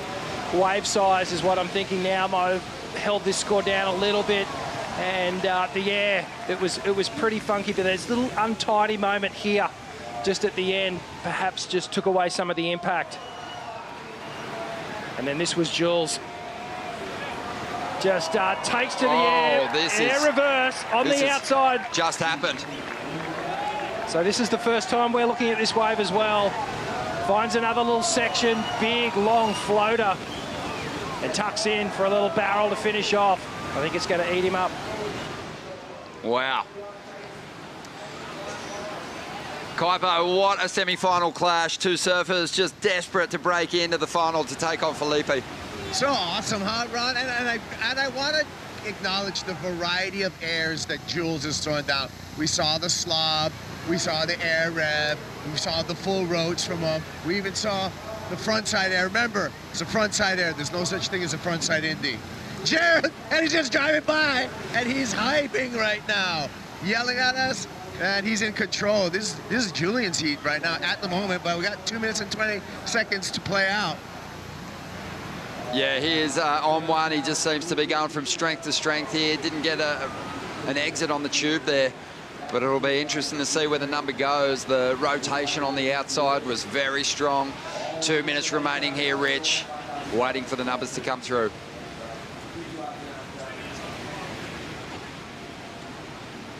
Two minutes on the clock, and Jules is about to jump off the Red Bull jet ski. The pony ride out to the back, and these final moments. He wants the update, and he wants it now. A minute and a half to go. He wants to know if he has upped the requirement again for Kanoa. Well, all this energy that Liam O'Brien had earlier in the competition has been transferred to the Queenslander, Julian Wilson. The whole point is literally behind this guy. They have been yelling every time he takes off on a wave, but it's not done yet. No, it's not. Here comes Igarashi. And the requirement hasn't grown. He throws a huge air. He's after an 8.11. Stops it. Snake skin down there in the Red Bull Athlete Zone. And Jules would have heard the crowd go mad because they do appreciate good surfing. And they will let the surfers know that they are stoked with what they are seeing here. 40 seconds to go. Julian has to attack this last 40 seconds like he's chasing a score. And he will, trying to get into this one. Oh, the air felt excellent, but I just don't know if the wave was excellent.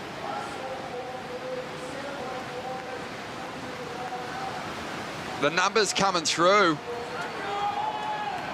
It's a 7.4. Not enough for Igarashi to turn the heat, and the clock is going to beat him. We are going to see Julian Wilson take on Felipe Toledo in the final of the Bonsoy Gold Coast Pro, presented by GWM, 10 years after they fought for the Championship Tour win here, when Felipe broke through for his first CT win in 2015. Julian's mum, Nola, his wife, Ash, watching on, and the winner of the trials has done it. He's cracked the final. Unbelievable. And if you had asked Julian Wilson a week ago, mate, you're going to be in the final of the Gold Coast Pro, he would have said, you're mad. He's been so humble on his run through the event. He obviously has backed himself to get the job done, but he gave so much credit to Italo and the form that he carried through the opening stages of the year. He understands that he's got a mountain to climb to get back onto the Championship Tour, but this has gone a long way to proving to himself that he can get it done here, that he deserves to be in this class. Yeah, absolutely. There was never really a question mark around it. It was more around whether the competition savvy was still intact, and he's proving that it was. What an amazing heat. Jules started strong, gets this little funnel all the way down the point, and then did some amazing work as he rode this wave down the line. He gets the alley-oop, a couple of nice carves, roundhouse cutbacks. Just staying so busy. Both these guys rode so many waves in this heat. And it was really Jules. He just got his nose out in front and managed to keep it there. Kanoa Igarashi came fighting back with his own amazing tube ride. Burleigh Heads coming to life here, really producing amazing waves for these surfers to perform on. And Kanoa, just that fast energy, precision surfing. And he really fought back valiantly. Didn't he what? Seeing it in this GWM recap. Julian Wilson, though, started to connect with some bigger waves, Rich, and I think that's where he really got the victory and those higher scores. This wave had a lot more energy in it. He plugged a huge air on the end of this one. And then Kanoa just continued to battle and put up some big airs of his own. Yeah, that air was sick. Amazing. Full rotation. We're close to it as we see Julian and his, I think that's his daughter with him. Olivia. Yeah, just absolutely elated. He is buzzing, but full props to our final four on the men's side, who all delivered and gave us great battles. But it is going to be Julian Wilson taking on Felipe Toledo in the final. But first, we're going to get the women's final underway. Betty Lou, Sakura Johnson and Sally Fitzgibbons will go at it. We'll bring in Joe and Flick for the call.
My name is Stephanie Gilmore. I live here on the Gold Coast.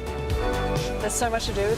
Get up early and enjoy the beautiful ocean, heading to a cafe for a really yummy coffee and a breakfast, and then take a drive into the hinterland. Such a luscious rainforest, so close to the beach. I've traveled a lot in my time, and every time I come home, I'm always so grateful to have grown up here in this wonderful place of the world. The Gold Coast always providing for us, especially today on Finals Day at Burleigh Heads, as two great surfers are going head-to-head for a chance to be the champion of the Bonsoy Gold Coast Pro, presented by GWM. Hawaii's own Betty Lou Sakura Johnson in her second appearance in a CT final, her first ever here on the Gold Coast, as she takes on the Aussie vet Sally Fitzgibbons, looking for a 13th CT victory, but it's been a long time since she's been on a final stage. Joe Turpel with Flick Palmatier. This is great. Who has the edge into this final, or do we have to wait and see? I think we really have to wait and see. I think it's so hard. Okay, let's just break it down. The two competitors, you know, Betty Lou, obviously, you know, so much younger than Sal, and with nowhere near as much experience when it comes to competing on the Gold Coast, right? That's one thing you can't deny Sally. Sally, so many years on tour, just the experience when it comes to the Gold Coast, the experience when it also comes to surfing Burleigh. Burleigh's an intricate wave, you know, it has many faces depending on tide. Looks like Sal's about to open up. Sally Fitzgibbons getting started on the TNC surfboard. She'll fade that cut back now with some speed, blasting there. Big section to punt and doesn't find the landing. Wanted to start off with a bang. Progression heavily rewarded, especially on air sections. She has pulled a couple in competition in the past, and a lot of greats have actually thrown down big punts and really just big moves in Gold Coast history. You don't see that grab rail nose pick reverse too often in competition, but we've seen it a lot on the Goldie, especially from surfers like Joanne DeFay. Watching Sal here. Yeah, so this one just sort of a carved start to start here, and then snaps it up into the lip. She does get a little bit hung up on both those two turns and then goes for the progression there at the end. She's just getting warmed up. I just feel, you know, we go to break down these two surfers and who has an edge, back to that sort of conversation. I'm actually going to back Sally here. I really am. I think Betty Lou is definitely fired up to win her first ever CT event, and she is looking in form. However, I just think there's something special about Sal, this event, the meaning behind it, the significance, and just leaning into all that experience that she has here on the Gold Coast. I mean, think about all the heat she spent, not only over at Snapper and the time spent on the Gold Coast, but here at Burleigh as well, just over the years. I just feel, for me, Sal maybe just has that upper edge. It's been a special event, especially for the veterans. You know, the switch to Burleigh Heads came late. Originally, the event was going to be set up at Snapper, but the sand was gone, and Burleigh has delivered. But looking at the men's draw, too, it was a older average coming into the quarters compared to the entire tour average. We've got a classic men's final, two guys that surfed in a final here back in 2015. Then Sally's performance, how good Steph's look on these right-hand point breaks. Just a little resurgence type venue for the ones that have experienced longevity on the championship tour. And then Betty Lou's the Grom, just 20 years of age. Only in her second appearance at this level. And I suppose a lot of things inspire you. You know, when you're young, coming from Hawaii, you know, obviously surfing the amazing waves on the North Shore.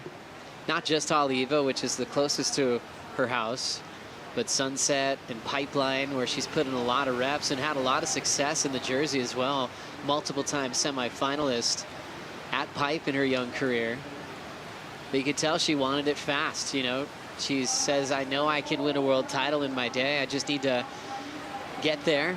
She's had some injuries, even had a shoulder injury a couple years ago, and just Betty Lou's just not even near her peak yet, and finds herself in a major CT final.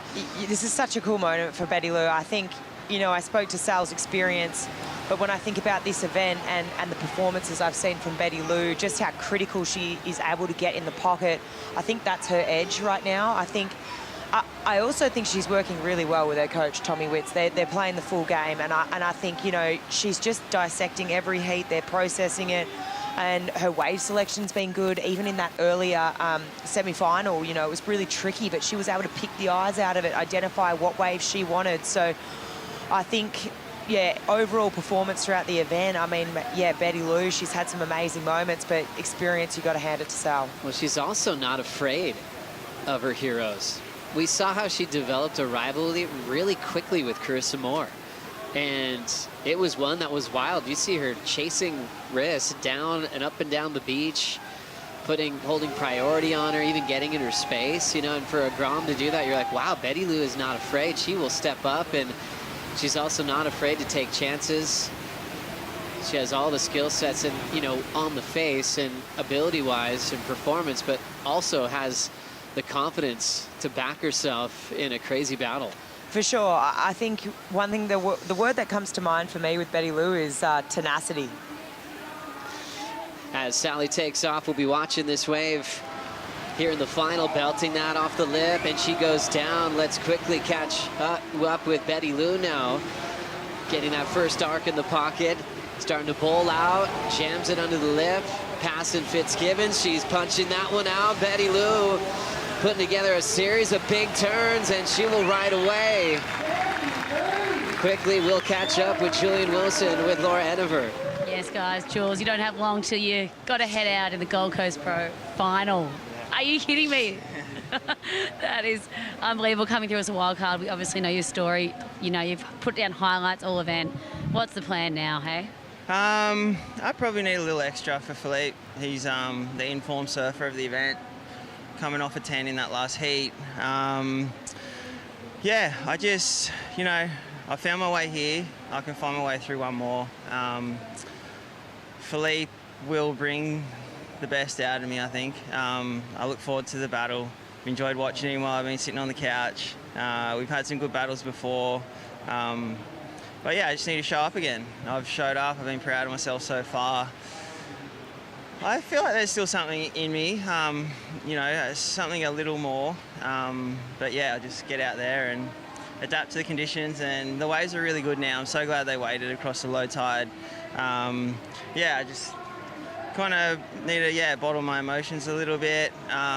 Quite emotional seeing the family after that heat. Everything's very surreal for me at the moment, but this opportunity is pretty exciting. So yeah, I still got the energy for it. I want to go against the best. Philippe's the best. He's been the best in this event, so it'll be a good match. Amazing, enjoy it, soak it all in. The energy is well and truly radiating. Have fun, Jules, and we'll see you soon. See you in about an hour. All right. Thanks, guys. Thanks so much, Laura. Yeah, about 28 minutes. He'll be ready to go. He'll get his Apple Watch and fire up. I think we were really listening to Julian contain himself. He has had big interviews throughout this event, but now he's going, hang on. Now I've got a new goal that's popped right in front of my face. What a wave from Betty Lou. Oh, what an opener. Just continuing. You know, she has been one of the performers throughout the whole event, sort of had that momentum, but started off with this wave, and it was an absolute gem. To speak to what Jules was saying, that tide's filling in, and it is only getting better and better. Look at the shape of this wave. Look at the draw off the bank. She's just placing her turns perfectly. And then we have Sal out behind her. What damage did Sal get done? This wave also beautiful draw off the bank. Little redirect there from Sal. So Sally also locking in a bit of a better wave here too. So now we definitely have this heat on our hands. Big one for Betty Lou Sakura Johnson. Talk about a start, one of her best in her career, and this one happens to be a final to open up with an 8.5 on her first wave. We saw how scrappy that last heat was with Vahine Fierro. Came down to that priority block. Vahine lost an entire wave. Johnson will feel really good about this one. 8.5. Now she's got just under 30 minutes to find a second scoring ride. It couldn't have happened better for Betty Lou starting this final. Yeah, she was processing in that post-heat interview with Vaughan, and afterwards we saw, a few words exchanged with her coach, Tommy Witts, and she was like, I got it done, but it didn't feel, completely right. And he's like, hey, it's fine. Some heats are going to be like this. Some heats you're not just going to run away with it and it's going to feel more grindy. Like, let's just... And then she reflected on that and she said in the post-event interview, hey, I've just got to draw on those other positive experiences that I've had through this event and just think back to those waves where it has clicked, where it has flowed. And we just saw that on the 8.5. Kaipo Guerrero, 8.5 start from Betty Lou. Yes. Yeah, Joe. That was quite a start, and what a moment. She's paddling back out. I'm like, good one. Then she heard the 8.5 from the on-site announcers, kicking her feet and just paddling. This is a great start for her. And look at, this is a surfer that has been up and coming for a long, long time. First time I saw this young lady surf was in the Rel Sun Menahuni contest. She was an unknown at the time. She absolutely blew everyone away. She's always had that natural talent. It's been tougher in heat sometimes, but now that natural talent is really showing it. She's off to a wonderful start in this final. Wow, how beautiful is that, especially at the Rel Sun. You know, that's a huge moment for Betty Lou to be able to compete at an event that's just dedicated to one of the all-time greats. Rel Sun just providing so much for the youth on Oahu and all the Hawaiian Islands. Over on the beautiful island of Oahu, where Betty Lou comes from, and she also helps out at the Menahuni contest that's put on at her home break. She's passing out jerseys, handing out trophies, and she's still a Grom, only 20 years of age, battling with one of the Australia's best surfers of all time. Watching a nice arc in the pocket for Betty Lou. She's inspired and firing off some big moves. Gets down the line and shuts it down again. She is unbelievable at the moment. 8.5 now, a solid backup. Sally's got to answer now. Waves are pumping. Driving into that first section, Sal gets left behind. Missed time for Sal, sort of a missed opportunity there. You could see the frustration. But wow, what a way to start this heat for Betty Lou. Absolutely incredible way to back up that 8.5. She's looking so connected.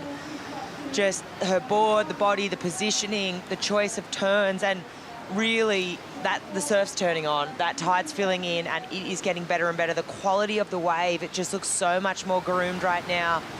We're losing that really cupped out feel that we had over that low tide. Let's break down what happened for Betty Lou's second wave here.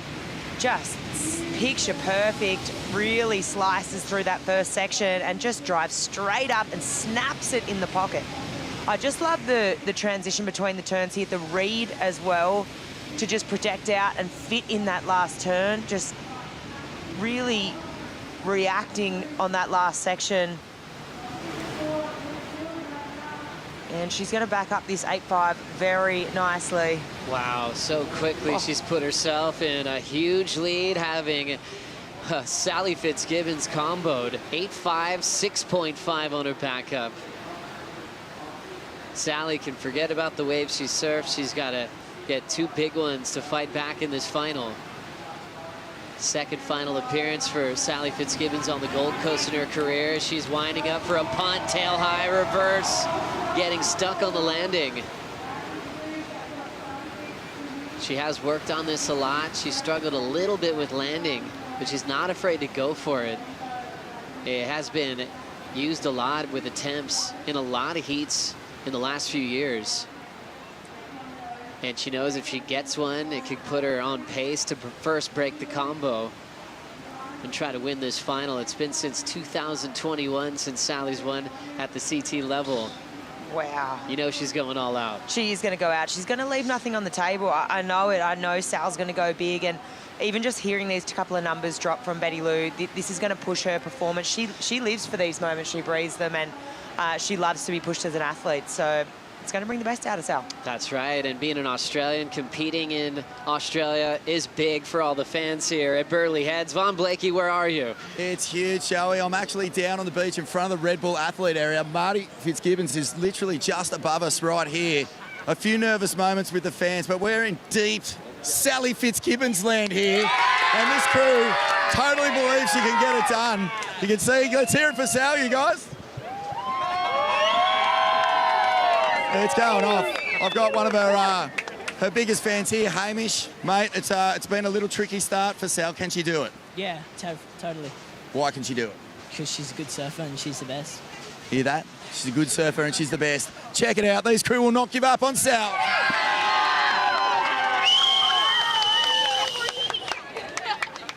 What a journey it's been. Thank you, Vaughn. That is a huge crowd there. Sally doesn't ask them to come. They show up because of who she is and how she always has taken on her career, giving so much time to her fans, so much energy to the craft of surfing. And when she first was looking at the mid-season cut, she was not afraid of it as she rolls into this one and up and out.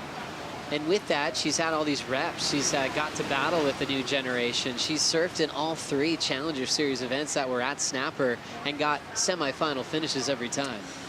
She's amazing. She really is. She's such a competitor, right? And you go back to the Challenger Series and, I mean, Sally's incredible, obviously, on the wave, but her heat IQ, or the strategy component of you go here, I go here, and when it comes to 4 people heats on the Challenger Series, yeah, she's just cut her teeth on that growing up in Australia. We've got such a good, you know, program, like stepping stone program, from board riders clubs to, you know, Pro Junior Series to the qualifying. It's just the whole thing feeds into one another. And just think about the years and years of experience that she has logged in that brain of the chess game. And you go here, I just, she will forever, she's got a lot left in the tank. There is no doubt about that. Coming on tour back in 2009, Sally Fitzgibbons had a fun rookie season, finished in the top 5. It was really between her and Coco Ho that year for Rookie of the Year. Coco finishing in 4th, and Sally spinning and lets that one go through. So still 19:50 on the clock. Took the break on the low tide after the Heritage Heat with Mick Fanning and Joel Parkinson. And it's just been getting better and better. Sal looking sharp on so many levels, and even got emotional in the heat against Tyler Wright. Paddling into this one is Sally Fitzgibbons, hoping that she could get a good section down the line, throwing just a wild attempt at an error. So now 3 attempts to go above the lip. And without priority, she's just taking a couple chances here.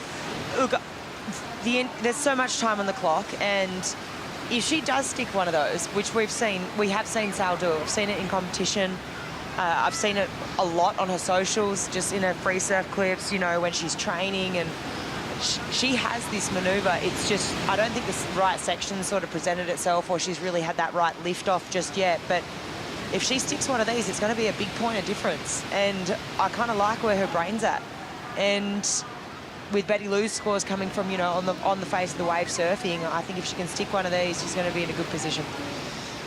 Laura Enever always gets excited when it's finals time. Usually finds some groms to hang out with. Where's Laura at? All right, guys, we are down here at the Hydrolite, Ride the Wave activation. It is all happening. The groms are absolutely shredding up there today, and you can actually win a whole lot of prizes if you get down and give it a crack. Jackson has been on for 20 minutes. Bloody wave of a lifetime out there. So come down, have some fun. It is all happening down here. It's a heck of a day. Yay! One of the biggest frothers in the world right there, Laura Enever. Unbelievable in big waves. It's got a fun podcast underway with Flick Palmatier. If you haven't heard it, get ready, buckle up. They have a lot of fun pushing each other in the Eddie Cow event. Both these great humans on the CT. Laura Enever, a final in the past on the Goldie. Fun times here. Burleigh Heads, 17:50 on the clock. A 15-point total for Betty Lou. One of her better totals this season, and she got it so early. Little wedge popping up now for Sal. Nice connection off the lip. Patience off the bottom, and really laying that rail over, but it'll cost her. You kind of feel, Flick, maybe on that section, did she have to go for something that big, maybe, to surf it up? Yeah, you're taking the words out of my mouth, Joe. I feel she may be overcooking it just ever so slightly. I love the intention. It is the final. It's, you know, 10s or 2s attitude. It's kind of like I'm going out there and I want to go big, but she doesn't necessarily need to go that hard. I mean, it's so hard to say, you know. If it was me, I personally love that. I love it when someone's going so hard, because you kind of at the end of the heat, if you kind of, you know, going soft, you kind of ask yourself questions at the end of it, like, did I really go as hard as I could? And I think it's better to not die wondering, Joey. So I see her intention here. And I do like it. As we see Betty kind of have a look at this beautiful looking wave now. Nice little roll in for Betty Lou. Big snap there, teeing off the lip, jams it under the lip on the second one. Flowing into the bowl again, spray still flying off that mayhem. She is in unbelievable rhythm and form with her surfing, with wave selection, making no mistakes. Looking to improve on a 6.5. She's had some challenging heats, including the semifinal earlier today, but she has had an unbelievable rhythm so far. Oh, this is bettering the 6.5 for sure. Just such a bowly cupped out wave. The placement of her turns was epic. Okay, I'm wrong. I thought it would better it. Hollow section and a little pop off the top. Another air attempt from Sao. And coming disconnected there. On now 6 straight waves, she hasn't found improvement, but she is still swinging. Fitzgibbons trying to break the combo against Betty Lou as two giants of the sport are preparing for Burleigh Heads. Julian versus Felipe in a rematch from the final from 2015. But it's been the Betty Lou show so far in this final with Sally. Join us for a Bonsoy Brew break.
Well, it's finals time right here at the Bonsoy Gold Coast Open, presented by GWM. If you think the action's good out in the water, you should cop the stone and wood bar. It's absolutely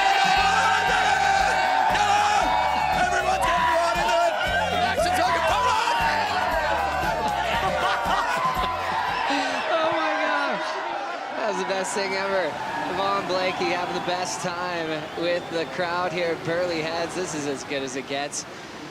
To be honest, when you come to Australia, you have a lot of moments like that. And they're real, they're genuine. People love surfing. They've studied it ever since day one. They're freaking out down there, and Stone and Woods are flying like they should be on a finals day. Watch this. Betty Lou's been in unbelievable form, and she's enjoying a classic little right-hander. Throwing some water once again. This form and rhythm's been just impossible to slow down so far. Even though her third wave didn't factor in, she's just surfing at 100%. Sal kind of going through the motions there, not liking it. That's some energy where she's going to try to slow down, grab priority. and really still make an attempt to break the combo that's been on her since the start of this heat. Yeah, Sal's not giving up. You can tell that. That's not I'm giving up body language. That's okay, let's flow into this. But Betty Lou cannot put a foot wrong. She's tapped into one of those forms. You know, it's like you're so connected. You've been surfing for a few weeks and everything's flowing, right? You're so connected to the ocean. You're bored. You just feel like you're never going to fall. I feel she's tapped into something like that. Just, it is all flowing for her right now, and this is going to be super hard for Sal to beat right now. But the conditions are only getting better and better, and it's definitely doable. So Sal is not one that is going to give up. When you think about what she could rely on, Flick, and it's just beyond it. So many heats that she could reach on. You know, when you look at her events that she surfed in, this is her 129th championship tour event. That's more than Tyler Wright, anybody that's full-time on tour. When it comes to making CT finals, this is her 29th against the top level of the sport, and dealing with multiple generations showing up that are looking to change the narrative of the title race, and chasing a 13th win. If she can do that, she'll move up to another class on the all-time win list.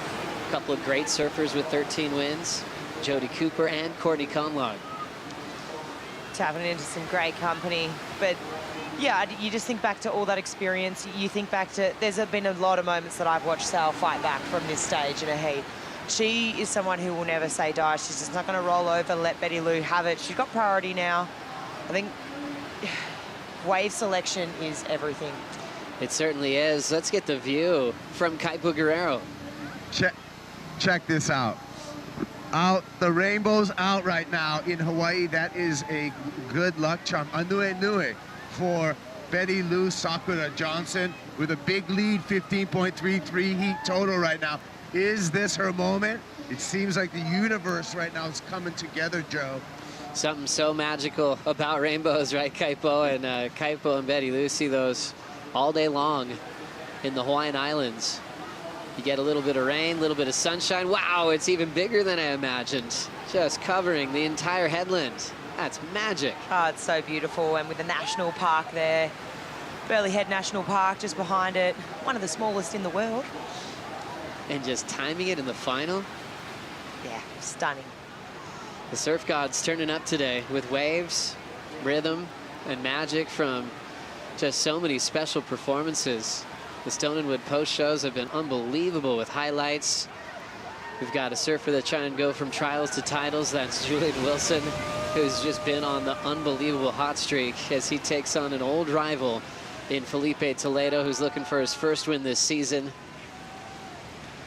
And this headland has been protected for a very long time. We're really grateful of that. You know, the Gold Coast and Australia in general, just, they really take care of their resources and their world-class waves. This is the Gold Coast Queensland flight cam of this entire right-hand point break, which has given us a lot of moods, and we're definitely peaking at the right time. Best waves on finals day. For sure. I mean, the move to Burleigh, you know, when it initially happened, it got announced, and we were thinking, oh, what's that going to be like? We haven't seen a championship tour event there for so long, and it has well and truly impressed everyone, from its beauty to the headland to, you know, the amount of space there is for the spectators. That stone and wood bar just perched perfectly for everyone to take all that. Oh, it's a double rainbow! So, that is crazy. It's doubling up. It's getting better, Joey. And when it doubles up, it's a reflection of itself. So the colors are going the other way. And it's just beautiful. It's gorgeous. Take it in, soak it up. Take a deep breath. It's a beautiful sight.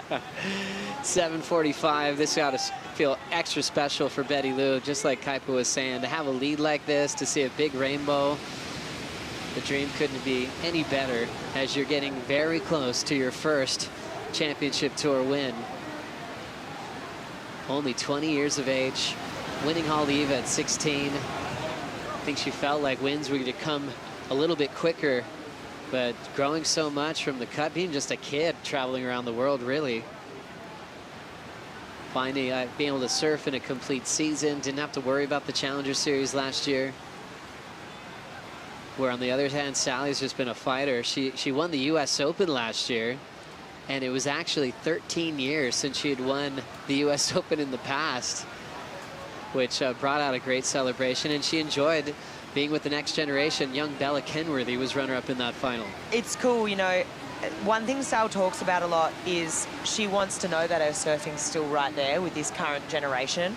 And what we're seeing, you know, Sally is putting in the work, you know, in this time she has at home when she's on the road, it's clearly paying off. You know, exactly to your point, Joe, you think back to the US Open, you think back to now here at Burleigh, and just cracking that final here on the CT since 2021. So her work is paying off. She still is relevant, and you know, because that's the question that still gets asked, and she's like, no, I am here. This work I'm putting in, you know, it is relevant. I am here. I put in the work, and yeah, it is really great to see.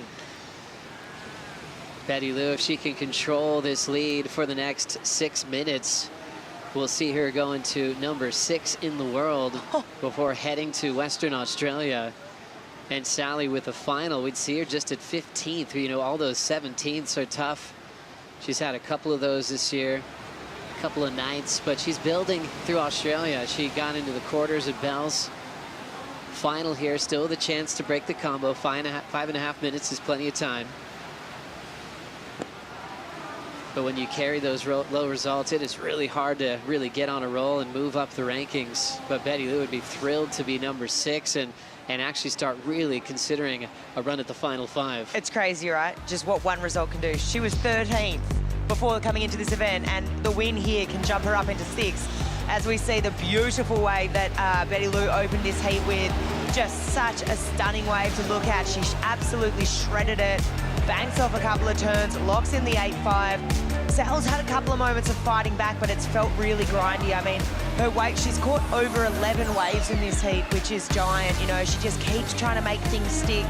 But it's been the Betty Lou show. Her wave selection, I mean, you look at this compared to Sal's, just the beautiful draw off the bank. They're really nice and clean. They're smooth faces. And her timing has been everything because she's hitting it hard, but the placement of the turns is really what's making it pretty impressive for me, really. It's sending so much spray, and yeah, she's just got a stranglehold on this. And at the moment, though, 4.5 on the clock, Sally comboed. Things are starting to look pretty good for Betty Lou, and then you factor in how long is it going to take for Sal to get one wave, break the combo, potentially get back out and get another one. Betty Lou's maybe got one hand right now on that trophy. Oh, so close. 4:10 to go to see if this surfer from Hawaii will be able to celebrate her very first CT victory. Representing Haleiwa, younger brother goes to Wailua High School. The Bulldogs is a pitcher on the baseball team. Megan Abubo went to that same school. One of the greats on the CT as well. 3:50 to go here. Betty Lou paddles. Couldn't catch up to that one. But her wave selection's been magic. Seen those little runners. It's like a surfer's dream. Sand bottom, warm water. Possible to get completely drained like we've seen all event. Big airs, big turns, everything you could think of. Sally trying to pull off a miracle at 3.5 minutes. Now setting up something down the line. Drives into the first turn and she goes down. Talk about a big finals day, starting with the quarters this morning and putting up the reps. Catching so many waves. It's actually off our page right now. Over 12 waves ridden and going for airs. And just falling on a turn like that, I'm wondering if fatigue is getting to her. That's exactly my thoughts. It feels, this is uncharacteristic of Sal because she's so solid. She's so consistent.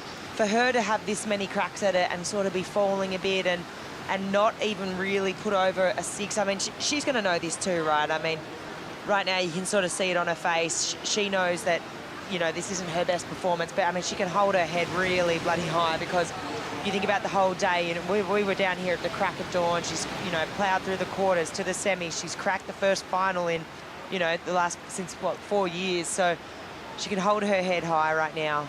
But Betty Lou just going to stick to her like glue, not going to give her an inch right now because she knows the feeling of getting second in a final and she doesn't want that to happen again. She wants the W. Right now, Betty Lou would just be having so many emotions going into her brain. Now with a couple of minutes to go, Sally's just still looking. Never say die attitude for the Olympian. We've mentioned that heat she had with Tyler was just monumental. Both have had so many battles together. She was like, yep, it goes back to our young grommet days in the south coast of New South Wales. So much buildup there, and she released some tears of joy. And it just catapulted her to her first final since 2021 when she won over at Wandjama, Rottnest Island, in that shortened season in 2021. That year, she won an ISA in El Salvador as all to qualify for the Olympics. She's done so much for surfing, and she's like the heart of Australian surfing, really, just with that pure heart and dedication. You know, even if you just think, you know, Australian sport as a whole, she's so passionate about all the different codes, all the disciplines. Growing up, she's always been like that, and just such an advocate and spokesperson for the sport, and so interested in everyone's journeys and the journey of herself, her own career. So Sal I feel that she's going to take inspiration from this. I think this is, I hope, you know, that this is a great result, you know, a second place. Move through to Margaret River. She's going to need another really big result there, but it's not without of the question. She's still keeping that dream alive. It's not totally out of the question. Very true, Flick. And I'm just loving the intensity of Betty Lou. She's paddling up and down, even with having Sal comboed. Sal just gets a little wave to get some space. But now this dream has been realized. This young surfer from the island of Oahu is just feeling this countdown and the energy from Burleigh Heads, who's supporting her in this run. Shinobu, Betty Lou's mom, getting a hug from her coach, Tommy Whitaker, as we wait to make it official. Betty Lou goes big at Burleigh. The Hawaiian just dropped a big hammer on the Gold Coast and takes her very first championship tour win. Oh, wow. This is going to be such a special moment for her. She's going to be trying to process these emotions, and she surfed a great heat. I mean, look at the heat total, 15.33. You know, when you start off with an excellent wave, the 8.5 like that, I was like, okay, I got to take back that Sally had the upper hand here, because Betty just clicked into that form, straight back into it. And, yeah, it was undeniable. Special day for Betty Lou, 20 years of age. Oh, and there's the emotion from Shinobu.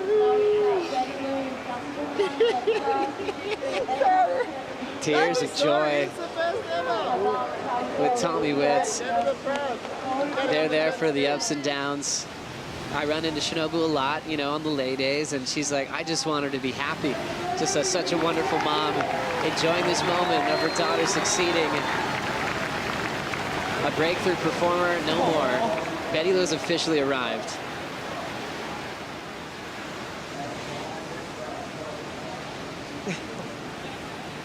So cool. I think even for her right now, it's total disbelief. As we see Sal just take a little lap in. Goes for the punt again. She's really got the punt on the brain, doesn't she? I would not be surprised at the end of the day she's out there practicing. I know. We've seen her do that. Contest wraps, no matter what her results is, she's already got new goals. Way to go, Sal. First final since 2021, but let's count to our champ, Betty Lou's with Kaipo. The Queen of Haleiwa now is going to wear the crown at Burleigh, your first CT win. How are you feeling? Oh, this is so special. I'm feeling amazing. There was a beautiful rainbow out in the lineup, and I was just thinking of my friend Tiare and gifting me this event, and yeah, I'm so over the moon right now. It was an incredible performance. I'm sure you got some people to thank. Yeah, so much people to thank, especially since me growing up in Haleiwa, in the little hometown. All of those people at home, I wouldn't be able to do this without you guys, and I love you guys so much. And yeah, we brought it home. We brought it home. This one's for Hawaii. Soak up the moment. Your 2025 Bonsoy Gold Coast champion. So good. They get named her 4 times. Betty Lou Sakura Johnson. That is extra special. What a moment.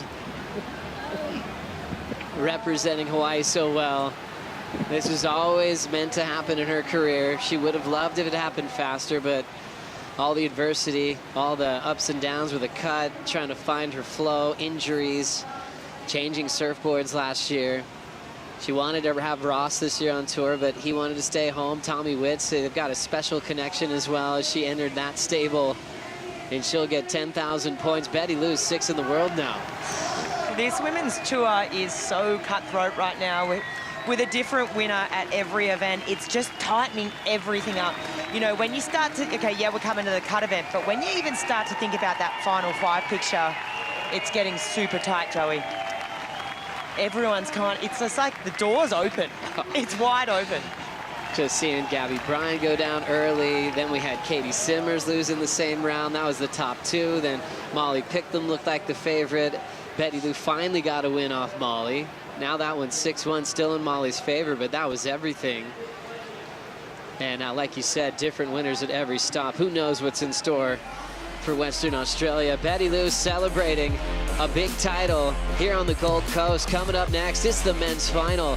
Felipe Toledo takes on Julian Wilson. We'll bring in Rabbit and Richie for the call right after this.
Ten years ago, we saw Felipe Toledo take on Julian Wilson here on the Gold Coast. It was a high-performance showdown for 2 of the best in the world, and it was wild. At one point in this heat, this final, Julian had priority and under priority. Felipe got a 10-point ride. Felipe was just on fire, and this really just sent signals through the tour that this man was never going to hold back. He was going to bring progression. He was going to bring innovation, and I can't help but notice the size difference. Felipe today versus Felipe then, well, he's still as innovative, but he's a lot more powerful these days. What a flashback. Toledo getting that win in a major final on the Gold Coast. They looked like little kids. You know, what a time that was in pro surfing, especially in Gold Coast history bugs. Yeah, well, that was a masterful display of small wave surfing and snapper. It was the best I'd ever seen. It was the 3rd year for Toledo. Here we go. We're getting started. Julian Wilson going for another big air. Wow, tough landing and a big fall. Now Toledo's got the attention of the crowd. Lands a full road.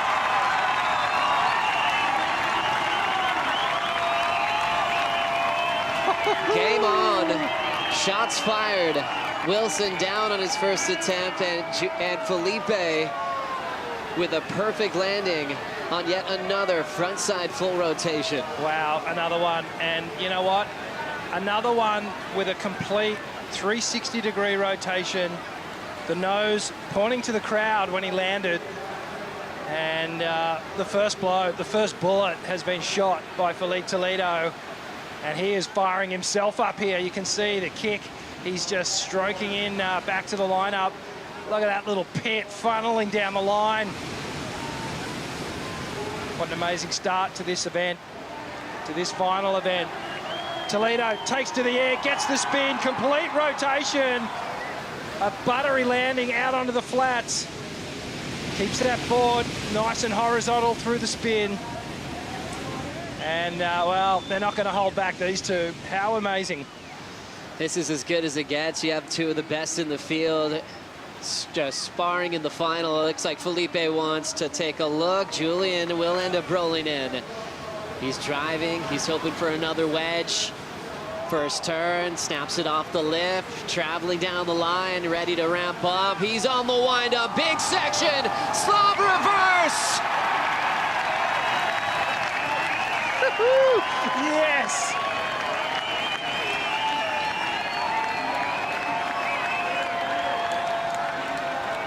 Turn up the volume.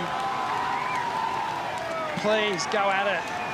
Go wave for wave. Let's do this. We've got another 36 minutes of this. Let's hope the waves continue to come through. These guys bringing the best out of each other. And look at the number. Toledo 8-3-3 on the full rotation on his opening round of the final, Bugs. Fantastic opening, and what a response from Julian Wilson. It's incredible how he linked those sections together. We knew he was going to go to the air, Rick. Oh, this is just amazing. I love that, you know, Jules looks like he's still got some gas in the tank.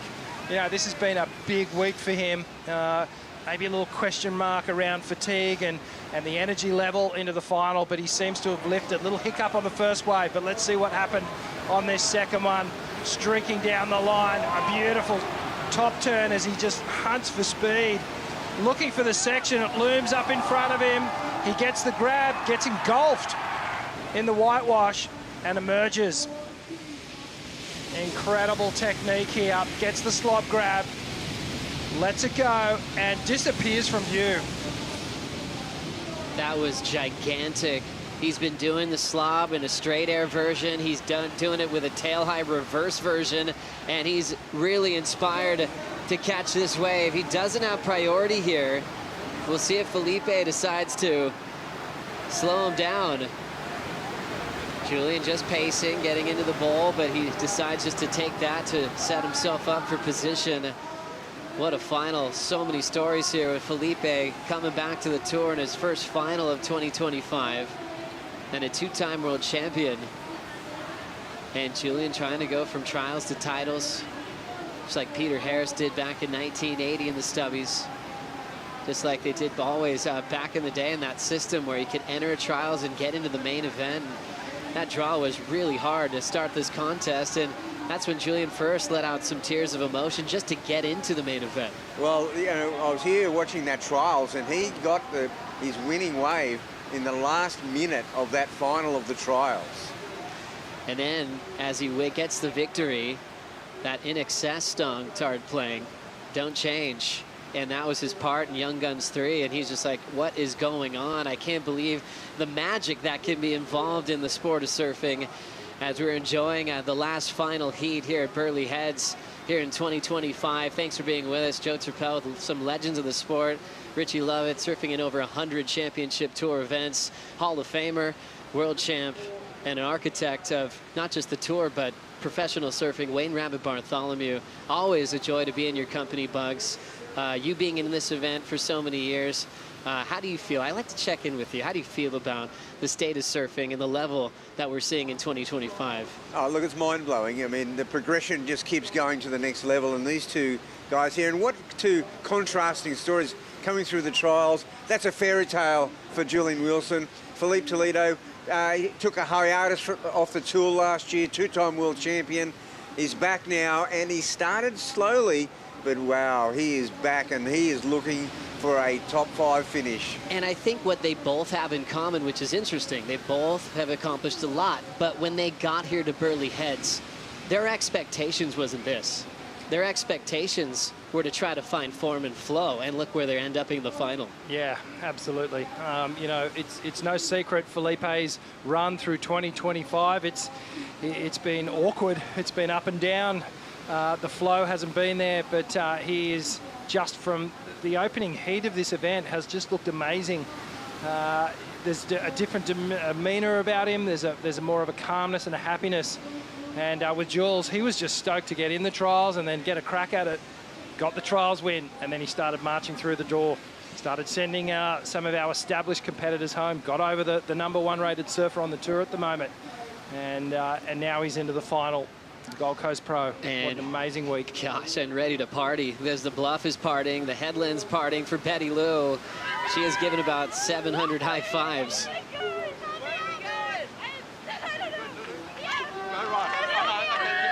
Jackson Bunch, Luana Silva on the chair.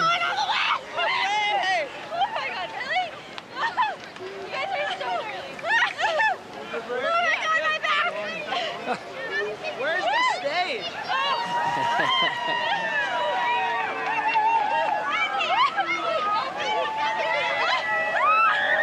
And they're doing well. One of the longest chairs we've had this year with that escort with security. And back to action, Julian Wilson tracking down the line. Little setup turn. He still looks interested now, engaging off the lip. Another slop punt, reverses that one around. He threw a similar version of that on his wave previous. That gave him an 8.10. The first one he did was a bit bigger, but he's still in form and landing so many punts throughout this contest, bringing the slop back in style at this event. Yeah, love the variation that Jules has been bringing.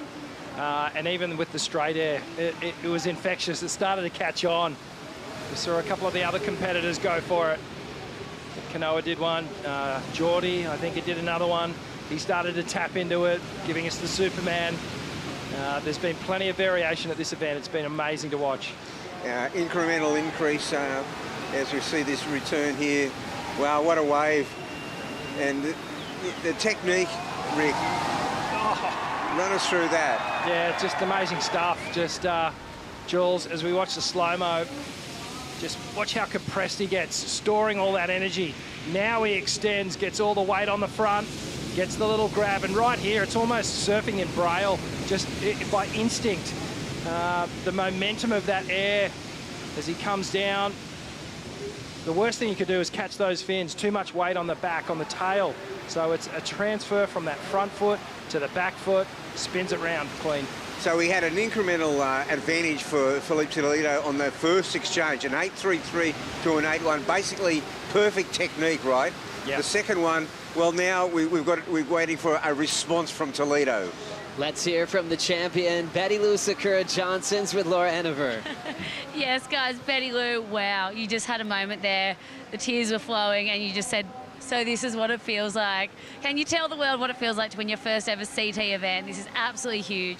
This is the best feeling in the world, and I'm over the moon to have my first win here on the Gold Coast. Yeah, this is what winning feels like, and I want to keep winning. I'm super stoked to get this feeling, and yeah, I'm just so grateful for everything.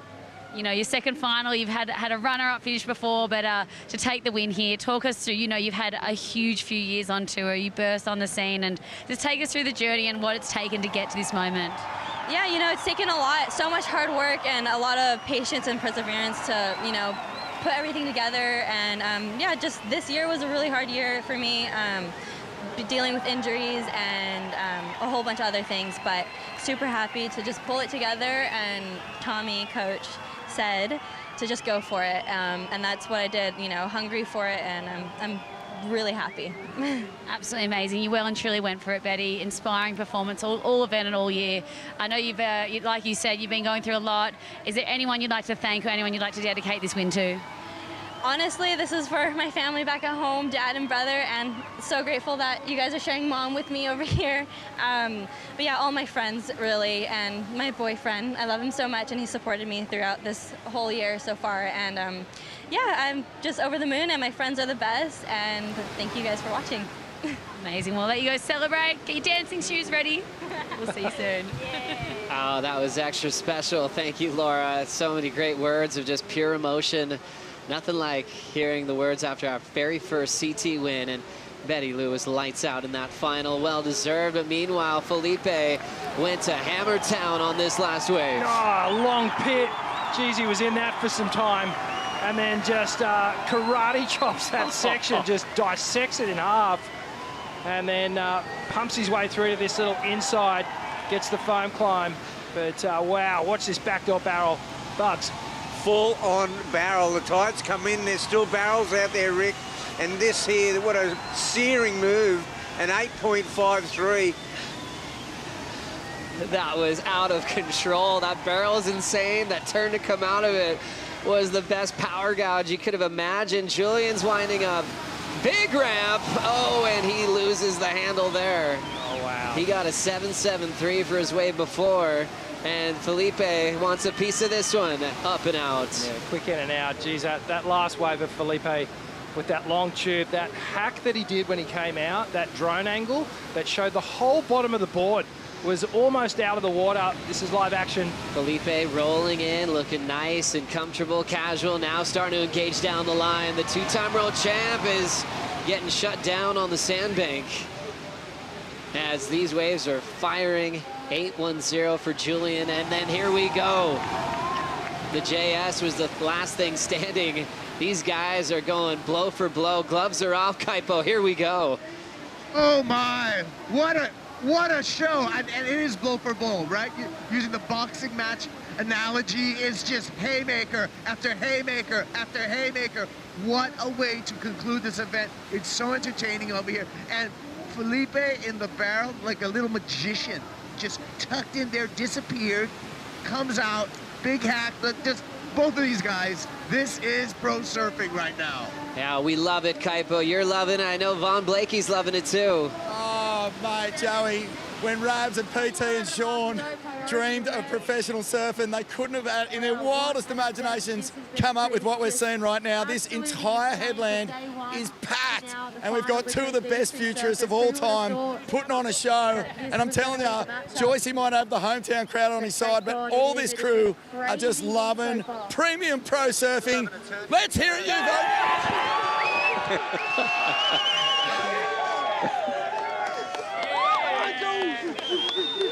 Some of the boys down on the big Look at that, Von Blakey in the middle of an incredible crowd here on the Gold Coast, and he's exactly right. When Felipe gets up, they are losing it, and obviously a ton of support from the Sunshine Coast that came down from Coolum Beach to back Julian Wilson in this one.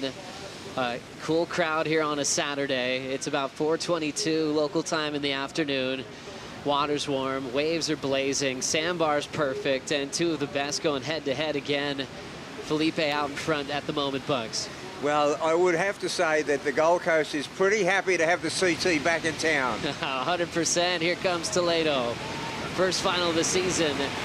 He'll get clamped on that one. You know what I find? When you get a really good barrel early in the final or early in the heat, you start barrel hunting, Rick. Yeah, that's exactly it. There's the car from Wilson. Back to the top again. Nice control over this JS surfboard. Now pacing through the flats. Every once in a while, you can get yourself into a double up. Julian's been just locking him in. And looks like he's going to move in to call the Red Bull ski to get back out there. Julian Wilson, his energy kind of changed, didn't it, in the post-heat interviews, from the elation from a trials win, really thankful, spending a lot of time on podcasts, a lot of interviews, giving his time, while bringing his kids and family to the Red Bull Athlete Zone as well.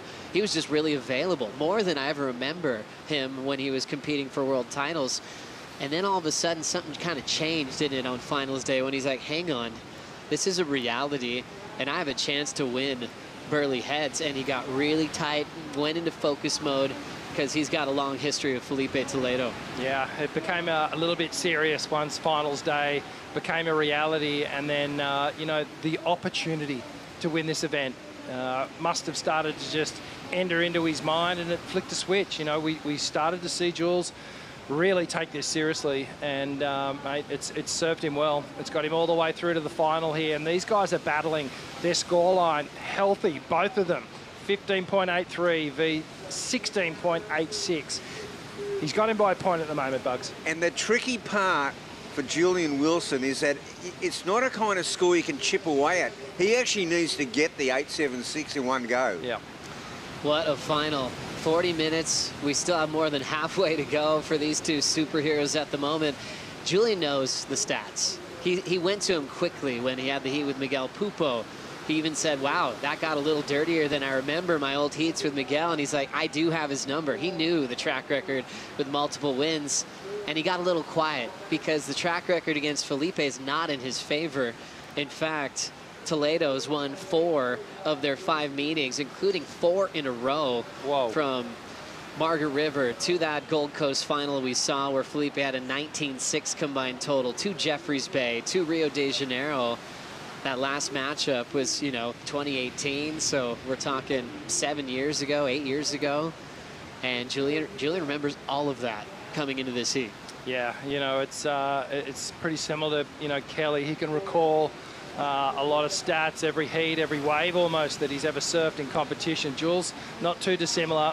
He knows the numbers here, and he'd be well aware of this. He'll be wanting to get one back on Toledo, and, you know, so much more comes with it. The victory and just what it means for the comeback.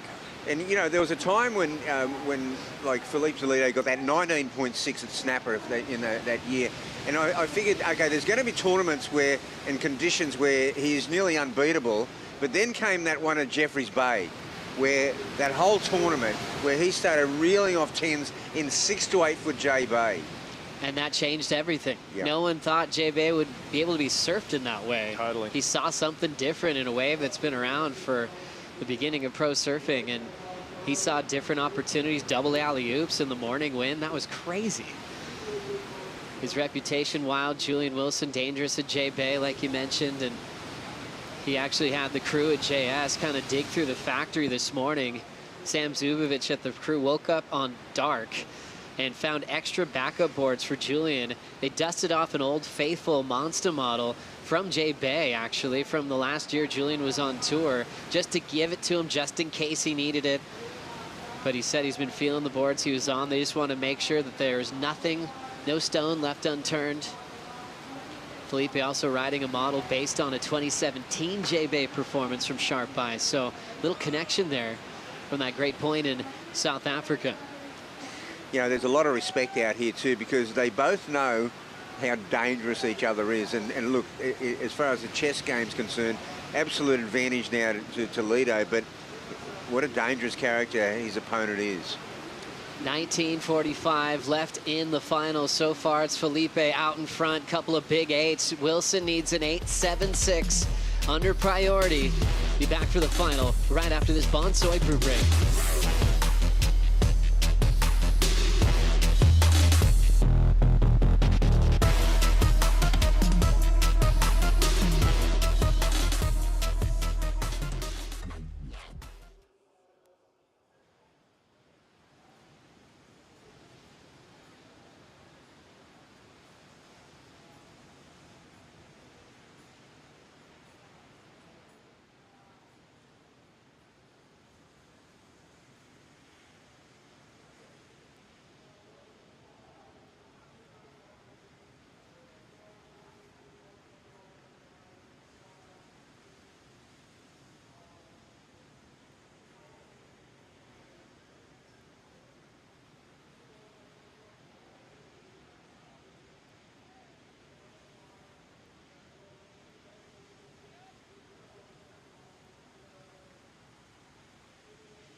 The thing about history is that whatever happens, happens. There's no denying it. It's the beautiful chaos. Hell and heaven cancelling each other out. Triumph and defeat. This year, history will be told in 12 chapters. 54 men and women will write it. History will be written live at willsurfleague.com. Welcome back to Burleigh Heads. Final still with some time. Toledo digging in now and starting to run down the line. First turn, a beautiful down carve. Big blast there with the fins out. A healthy, loaded up, cold-blooded two-turn combo to try to build a scoreline through the eights. Julian Wilson still catching his breath, pacing himself with priority, but what a vicious answer to Burleigh Heads. Toledo going to the sky, letting the rails just light up the open face. Bugs, that was incredible.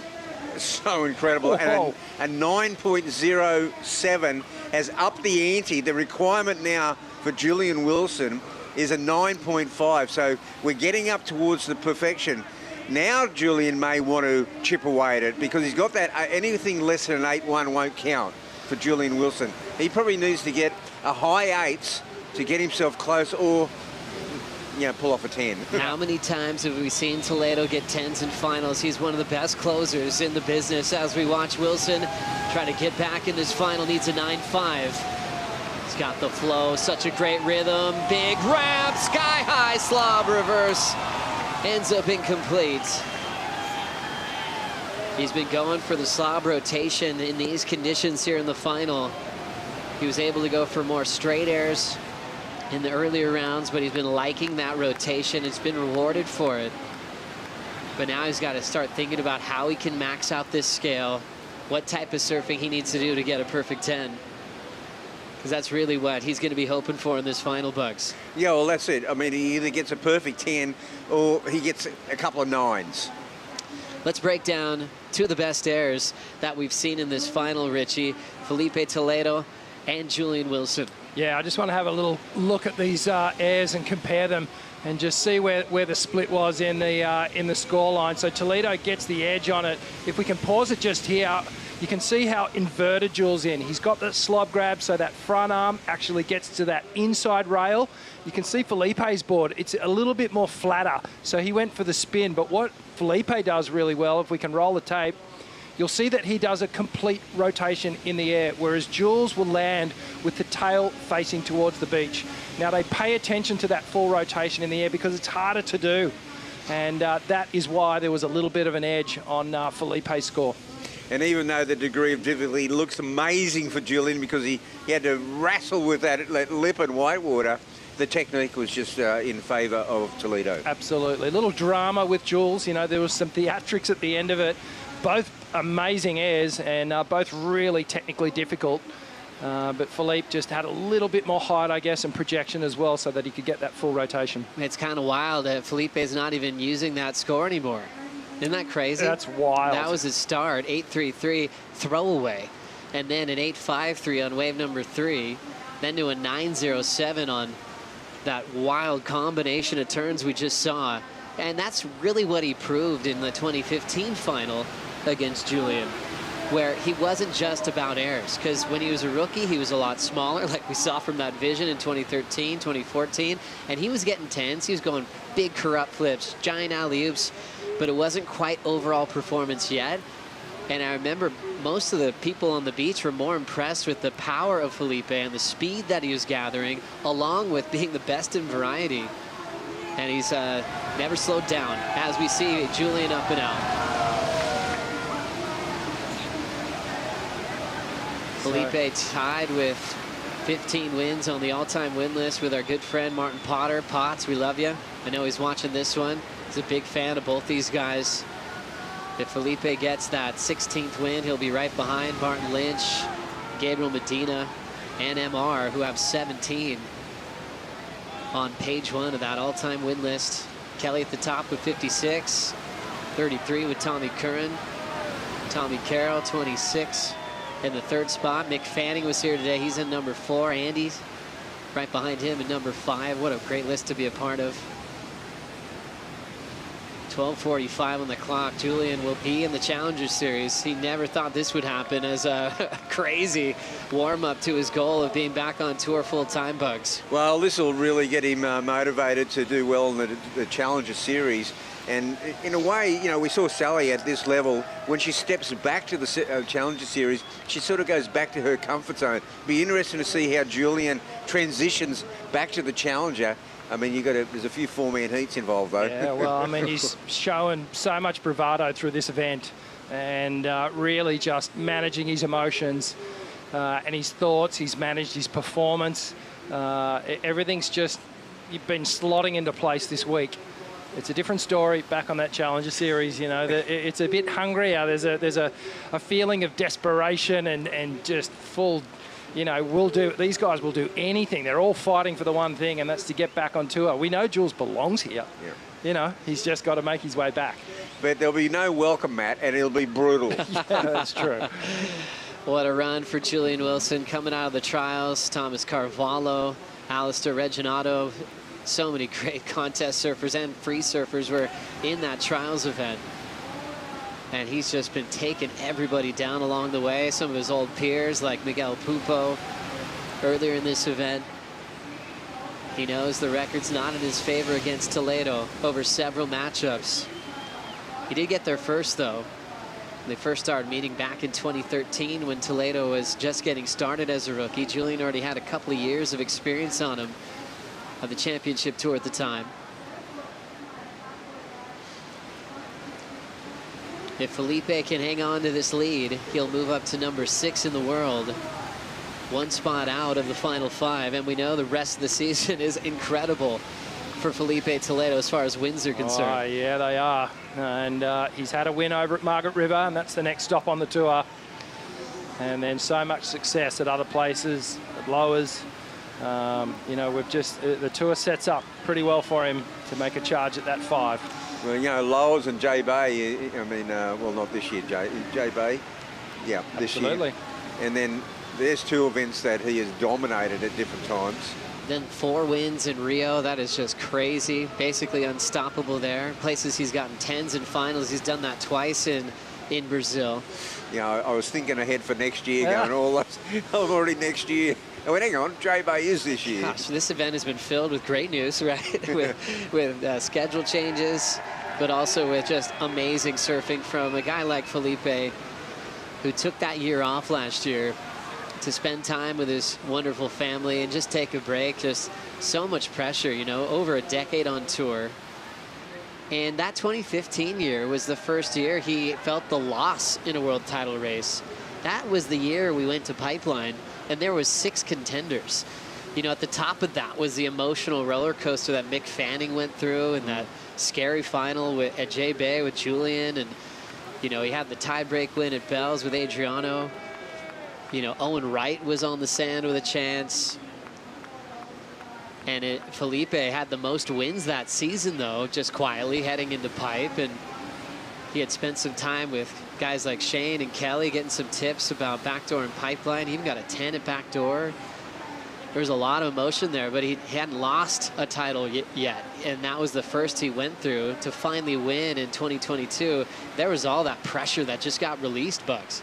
Yeah, that was an amazing run. And he certainly, you know, look, it's no doubt about it. You know, when you go very close to winning a world title, it either sucks the wind out of you, or you suddenly believe that you are the #1 contender.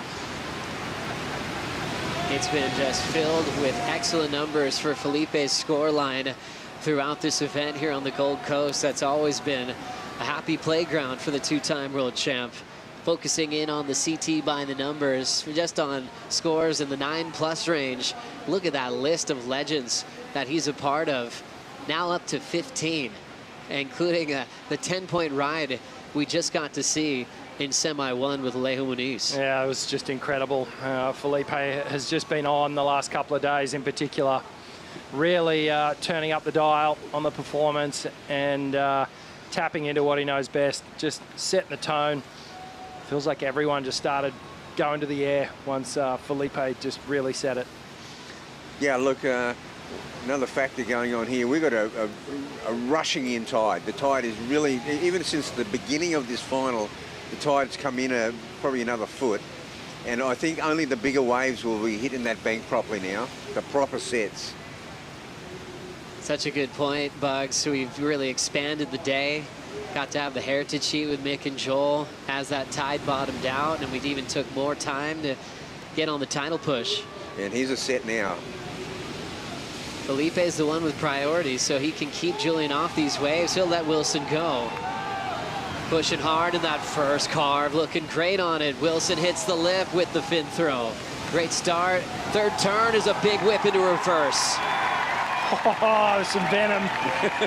There was some venom in that climb. And I think Jules perhaps a little, well, let's call it, perhaps a little upset with some of those numbers that dropped. And now appealing to the judges that he deserves a big number. Coming in to jump on the Red Bull jet ski. There is some intensity and unbelievable focus behind Julian Wilson's performance in this event. He knows he belongs as we look at this last wave, Bugs. Yeah, well, Julian streaking down the line. Beautiful slashing turn there. Another one over the back of the wave, the full lip line. And he just makes the classic appeal, Rick. Yeah, watch this power carve down here for the first one. Just driving through that turn, compresses, gets low, springs into this next one, gets the tail release, maintains control, and then gets to this third maneuver. Complete blowtail air reverse comes out. We'll get a close-up of the claim here. Maybe perhaps more of a signal than a claim. That was radical. 3 big turns, crazy combination of maneuvers for Julian Wilson. As judges are thinking about that number, and they throw down an 8.8, fresh off the Red Bull ski. He's gonna roll right into this set. Felipe still with priority. Julian starting to rush down the line. Big overhead section, attacking off the top, flowing off the top again with a slide, and he goes down. The crowd was just feeling every moment of that step off that he had on the Red Bull ski. And that was a vicious sort of drop, because I'll tell you why, because he got an 8.8. If he can get another 8.8, he's got it. That was huge. So the score for that 3-turn combo that Felipe let him ride was Julian's best, 8.8. Like Bug said, he needs an 8.81 now. He's rolling in. Felipe kind of checks it out for a while. We'll see if there's a call there. I didn't feel like he made enough of an, I felt like he played that pretty smart. He just lingered on the lip without making that intent. Yeah. So no call there. Felipe hangs on to priority. Wilson's just pushing. He's caught so many waves. And looks like the two chatting a little bit. Yeah, some words exchanged there.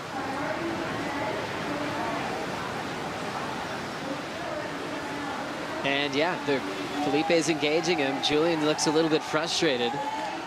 Yeah, I mean, he wouldn't be asking Felipe what he thought his scores were.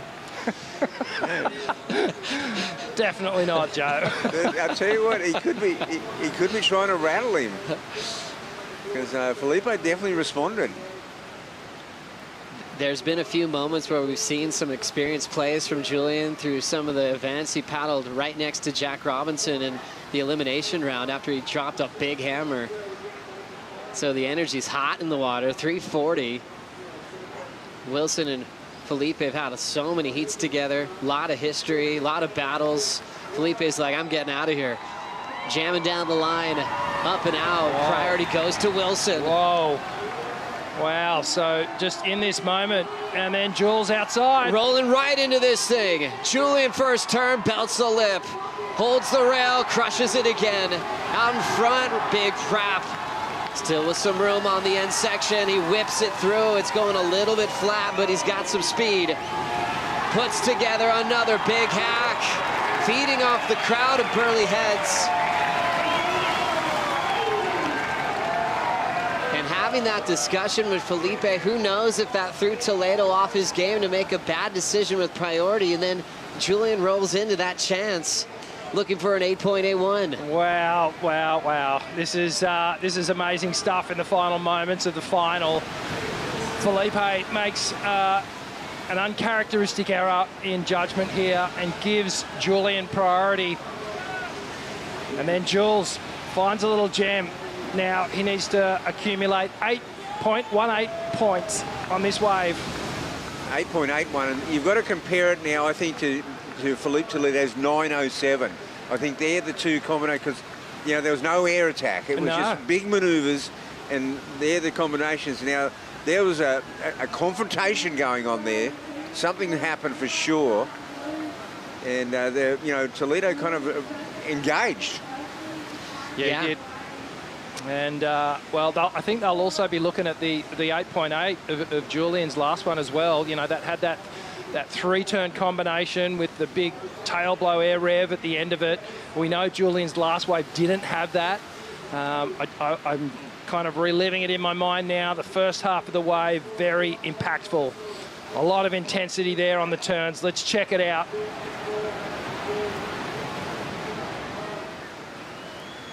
So maybe this was the moment where Jules was... Okay, you know what he did there? He thought that Philippe Toledo was taking the wave and he pulled through. Yeah. So right there, Julian Wilson was able to get priority and got this wave. Yeah, so he's detonated the lip on those first two turns. Gets a little sliding cutback, comes in here, little tail throw. And he works this one down the line, gets to this finishing moment and hammers that final section. It's the first two turns, Bugs, that had all the impact. Yeah, that's what these first turns on the open face, huge turns. And then the wave goes a bit softer, he goes into a nice wrap. There's a little double up on this wave here. Now into the barrel is Felipe Toledo, traveling, still gunning for the exit, and ends up going down as the hollow part of the wave just clants on the two-time world champ. So much travel time, being the fastest surfer in the world, he can beat almost any section. So if he falls, you're like, well, that was unbeatable. To get that make, Wilson back in position, 15 seconds on the clock, driving down the line, waiting to pull in, now packing it really deep, and it will shut down along with the clock. Judges are still taking their time on the decision as Felipe getting in there right before the buzzer to finish up one of the most explosive finals we've seen in a long time. Well, the Toledo camp is celebrating already. We just have to confirm the score. It looks like perhaps Julian got the 8.4 perhaps on that last wave, or are we still waiting for more scores? That would have been it. So we're standing by. Felipe's numbers are in, 907.853. We just have to wrap up Wilson's, especially his wave pre. Fell in the barrel, but it's coming down to the one where he had priority. Well, the 8.4, there was not an 8.4 on his in his ledger before that. So now the numbers are coming in. It was an 8.4, and officially Felipe Toledo makes his comeback to the tour loud and clear, and has successfully taken out the win at the Bonsoy Gold Coast Pro, presented by GWM.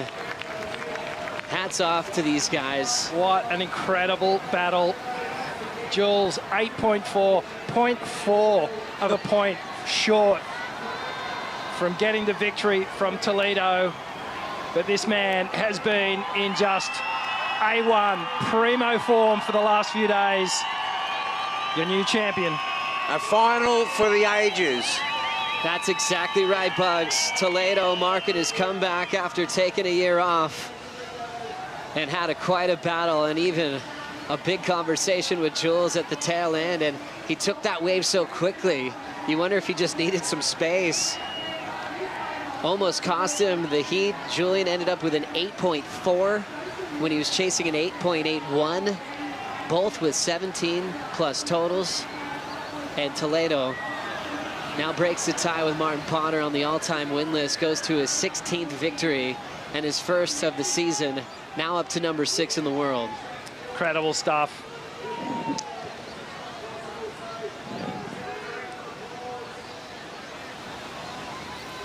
What an incredible clash. Toledo on the Red Bull ski with Kaipo. Ah, here we go. You're a champion. Big numbers the whole way through, a perfect 10 in the semifinals. Double up's coming. We gotta survive it. How you feeling right now? I feel great, man. Thank you so much, Kaipo. Crazy with the rematch with Jules. You know, Jules pretty much coming back to the tour with this event, winning the trials, going all the way. Such a special moment for him. Oh. And everyone just had a wipeout there. Luckily, they're in Kitty's corner. Yes, yes, exactly. Kaipo's still got his hat and he's got his microphone. And what a classic interview. There we go. We'll catch up to Toledo later. He's going to be rolling in to enjoy the moment. And he will be on the podium to celebrate what's been a storied run in this event where he found himself again, especially in the heat with Crosby Colapinto, where he started throwing 9s, throwing 8s. The happy smile came back, and he just went to town. Gosh, there was so much in this event, so much in this final. And there was some anger, and you know, Julian thought that Toledo had made a subtle move, and only he saw it. He thought that the judges didn't see it. I was curious about it, to be honest, too. I mean, with Felipe looking, you know, that Julian could have pleaded, hey, I kicked out of that wave because of that. That's probably where Wilson was going with his frustration. But I loved your guys' point of view. You're saying, hey, no call, and Felipe held priority. But Wilson used that frustration into that 8.4 and almost turned the final. Yeah, you'd have to think if that wave had a bigger finishing moment on it, then perhaps we would have seen the final go into Julian Wilson's favour. But you can't deny the performance of Felipe Toledo through this entire event. He's given us all the highlight reel. He's given us the 10-point ride. And he is the worthy champion of the Gold Coast Pro. Magic time for Felipe. You know, winning so much, this one has to feel incredibly special. Working his way back into rhythm after taking the year off last year.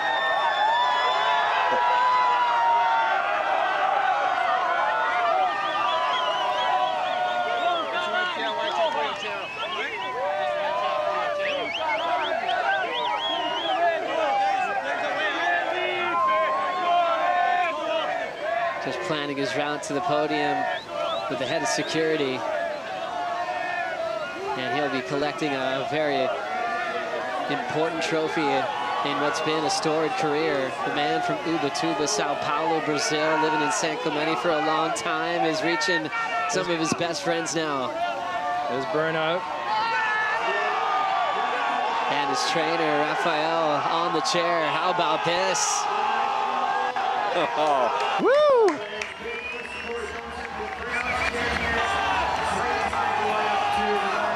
Another victory for the Sharp Eye crew as well. Well, you know, Burleigh brought it home. Mate, Burleigh did a bit of a Kira impersonation through the week at some points. It certainly did. Sand bottom drain pipes. Toledo had his fair share of barrels. The 10 was unbelievable. He's got a Yeti 110 Tundra coming to him. Big barrel, giant alley-oop with what looked like an impossible landing on the roof of the barrel. That's a section only Toledo would survive. Yeah, there was a big question mark over whether Burleigh would turn it on, but, you know, I'd have to say all bets are off. What a great hosting venue. Here at Burleigh Heads, our champions crowned. Felipe Toledo, Betty Lou Sakura Johnson owning stop number 6 of the season. Rankings are changing on the leaderboard on the championship tour and also with the GWM Aussie treble with one more spot to go. Coming up next, the celebration, the party starts here on the Gold Coast with the Stone and Wood post show. We'll bring in Ronnie Blakey and Flick Palmatier.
Welcome to the Stone and Wood Post Show. What a show it's going to be after an incredibly memorable final, one of the best I've ever seen.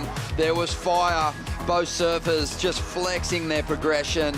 Julian Wilson fighting so hard for the win, almost got there, but Toledo, he couldn't be denied. He was brilliant today, and he's been brilliant throughout this entire event. He's back in a big way. Here he is, making his way towards the podium through a massive crowd that persevered through rain squalls, through wind and sunshine at different stages, but they made so much noise for the world's best surfers. And I can't wait to get stuck into the highlights, but so much to talk about. I'm trying to remember a final as competitive as that one. I mean, it wasn't just the surfing that was on point. Julian Wilson really frustrated at one point. They had it out verbally, and then the post-final interview with Kuiper, the ski got flipped. Unbelievable. Richie Lovett, Felicity Parmentier, great to have your company, and what a show that was. Oh, it was. Where's the defibrillator? Yeah. Mate, who needs one? Calling that final, seriously, that was amazing stuff. I think I echo what you said. I'm trying to remember when I've seen a final like that. I think back to Pipe and Andy and Kelly going at it, different sort of excitement, but this was progressive surfing, innovative surfing at its all-time best. Flick, in the late 70s, Peter Druin unveiled head-to-head surfing here. He said there'd be blood on the rocks. This is exactly what he imagined, and that's what we got. It went right down to the wire. Oh, in every aspect of that heat, the words that come to my brain are you not entertained? That was incredible from start to finish, and we were saying too before, Ron, it's one thing to go at each other in the water, but another thing for it's easy to do that when the performances aren't there and you're getting frustrated. But the performances were completely there from both surfers. They just kept pushing each other, and Jules said it in his post-heat interview after he won the semi. Hey, Felipe is going to bring the best out of me. I know we're going to go for it, and they did.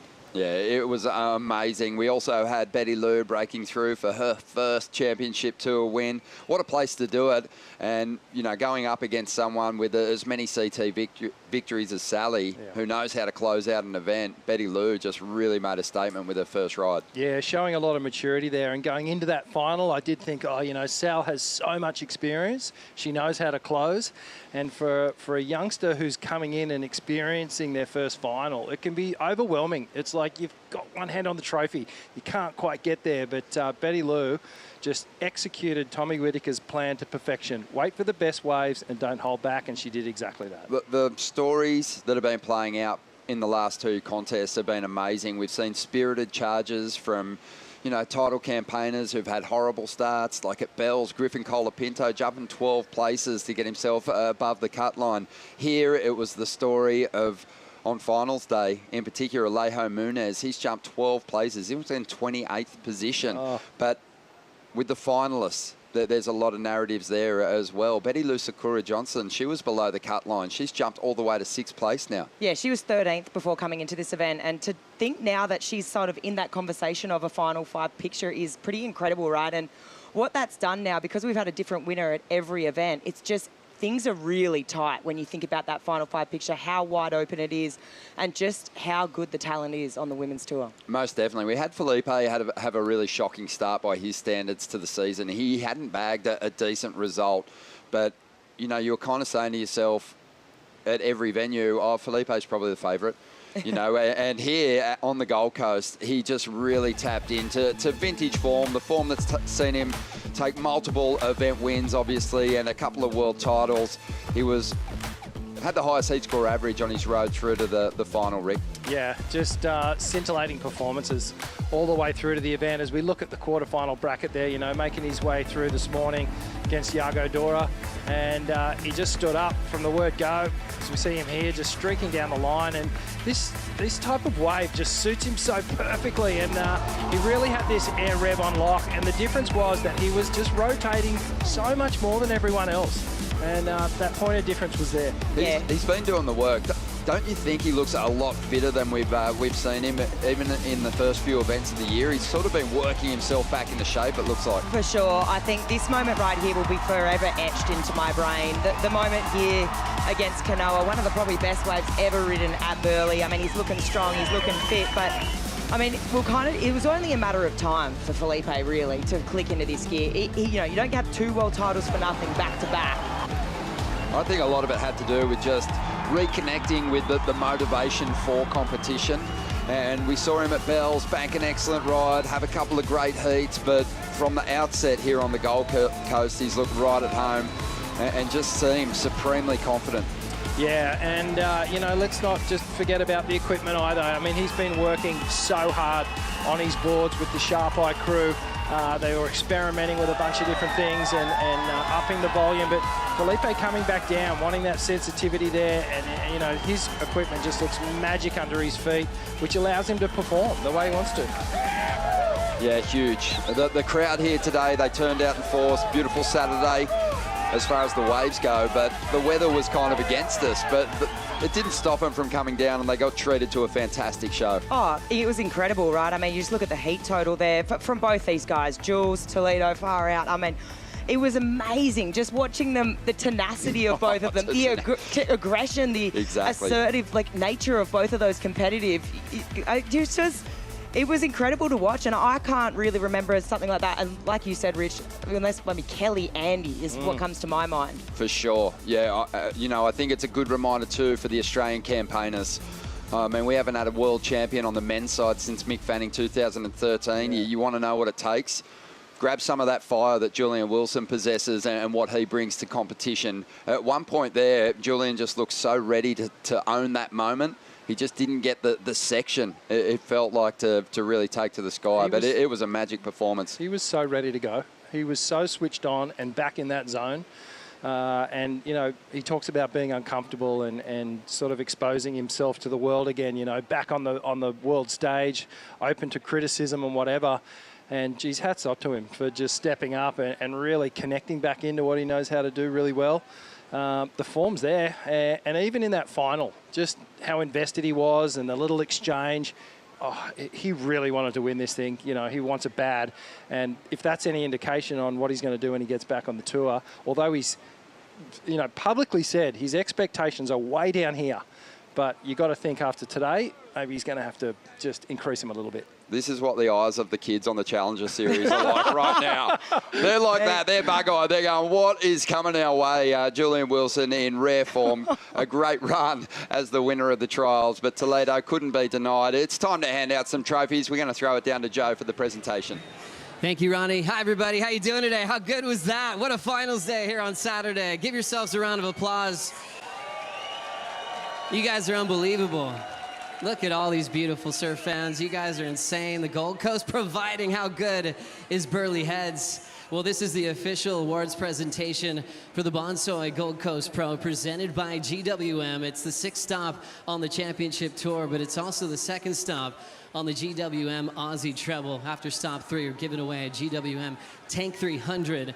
And seeing the elite return to Burleigh Heads after all the history was unbelievable. I met a bunch of you out there that are actually here in the 70s and watched the Stubbies Pro. Give yourself a round of applause, seeing so much in pro surfing from all these years. Peter Druin had the concept, in effect, to introduce one-on-one heats or head-to-head surfing. And that's still the structure of how we compete on the Dream Tour today. So big thanks to Peter Druin for having a dream and all the founding fathers of the sport that absolutely ripped this place to pieces.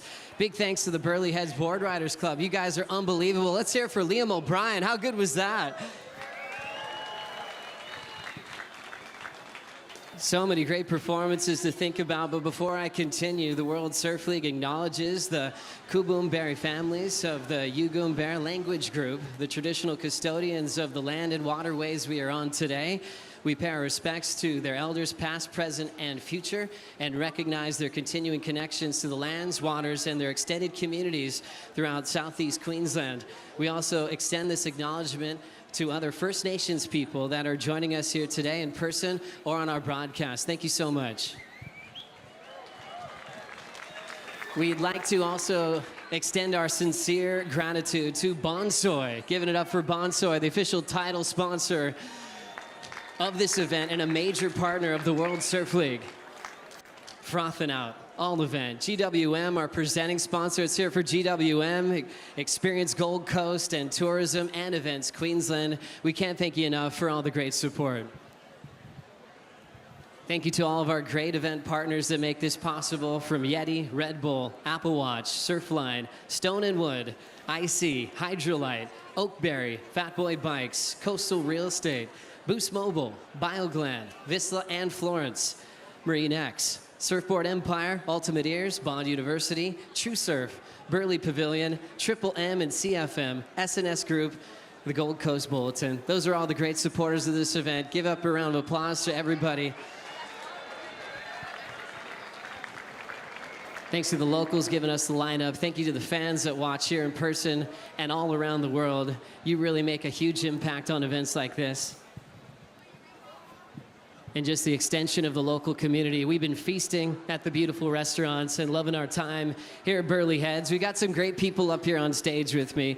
Let's hear for Andrew Stark, WSL APAC president. This guy is in love with pro surfing, loves his job, and we are all lucky for it. Thank you so much. Big warm welcome to the stage, John Warren, Chief Executive Officer of Experience Gold Coast. Thank you, John, for hosting us so incredibly well. We've got Jim Wilson, the founder of Bonsoy. This guy is amazing to hang out with. Thank you for falling in love with pro surfing. Always the best time hanging out together. Jesse Miley Dyer, doing some damage on the tour, World Junior Champion before that, and officially the commissioner of the World Surf League. Let's hear it for Jesse. A lot of great people to come up here that gave us some just unbelievable performances. This guy has just been our hero for years in the Young Guns movie, Scratching the Surface, runner-up in the world in 2018. He's a pipe champ. The list goes on, but this is one of the greatest runs we've seen of this guy on his comeback to the championship tour. Introducing your runner-up, Julian Wilson.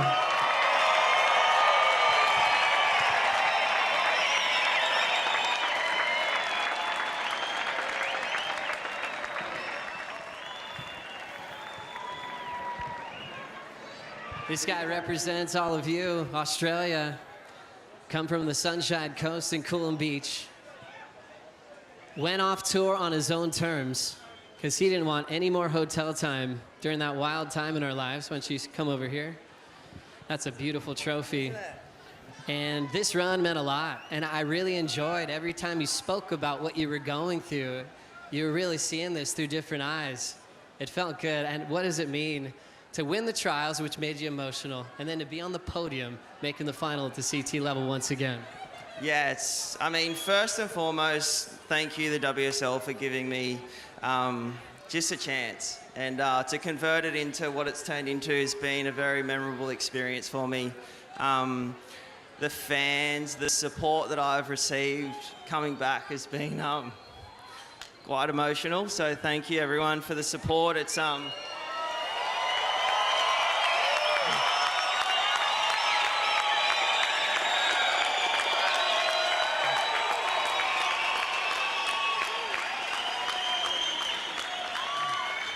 yeah, it's not easy to step away from the thing you love, to prioritize your family and watch from the sidelines. And I guess yeah, these surfers inspire me so much. This is what I was born to do. My kids got to share it this week. It's been super, super special. So yeah, just super gracious for this opportunity. And thanks to my sponsors.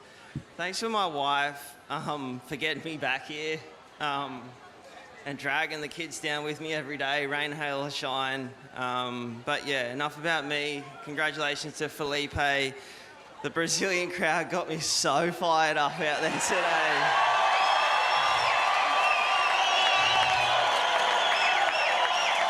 And from the bottom of my heart, I love you guys.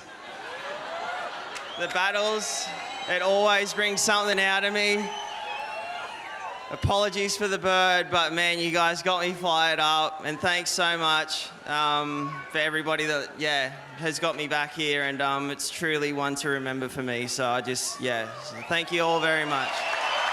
Julian Wilson, runner-up, once again in the championship tour where he belongs, earning his spot, coming through the trials. I can't wait to see his run on the Challenger Series. Now, this incredible woman, we've been celebrating her career for decades, coming from the South Coast of New South Wales, three-time world runner-up in her first final since 2021. Get your hands together for Sally Fitzgibbons.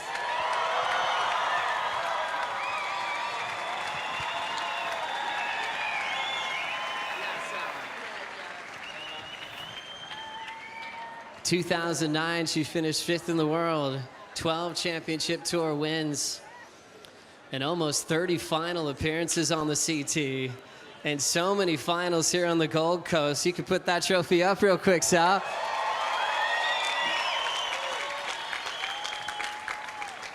Gosh, you are just the heart of Australian surfing, and we are lucky for it because you never say die. Keep on swinging, Sally keeps winning. And seeing you in a final was extra special. What did it mean to you? Just looking at you all on the point and the rainbows and everything, I wanted to get it together so bad in that final. It was Betty's day today, but just to see you all just brought tears to my eyes, and I feel all that warmth, all that support and encouragement. It's been a fight and a grind the last few years, but I really want to be here, and my deep desire is to keep surfing for this country, for all you guys, my family's down here, my friends. This means the world to me, and I just want to fight for it. And it was nearly the best birthday present for Dad down there, but today was Betty's day. Thinking about all you accomplished on the road to that final, the heat you had with Tyler, you got us in tears again with that emotion flooding out, and then to make it all the way through the big names that are kind of owning the tour these days. You know, go to that Tyler reaction that you had, and ultimately what you're most proud of this week. Just like Jules, like this is 25 years of just story building with our competitors and being out there and battling, and we bring the best out in each other, and when that siren goes and I look in and hear all the cheers, it's just the most exploding feeling. So if you guys want to keep going, I want to keep going, and try and get back on tour. Enjoy the moment, Sal. Thank you guys, you're the best. Sally Fitzgibbons, runner-up. What a legend. Her first final this season, expect many more for the rest of the year. Now this man's incredible, going back-to-back with his world titles. We missed him dearly last year, but he was just building up energy to show what he did today. Let's hear it for your champion, Felipe Toledo.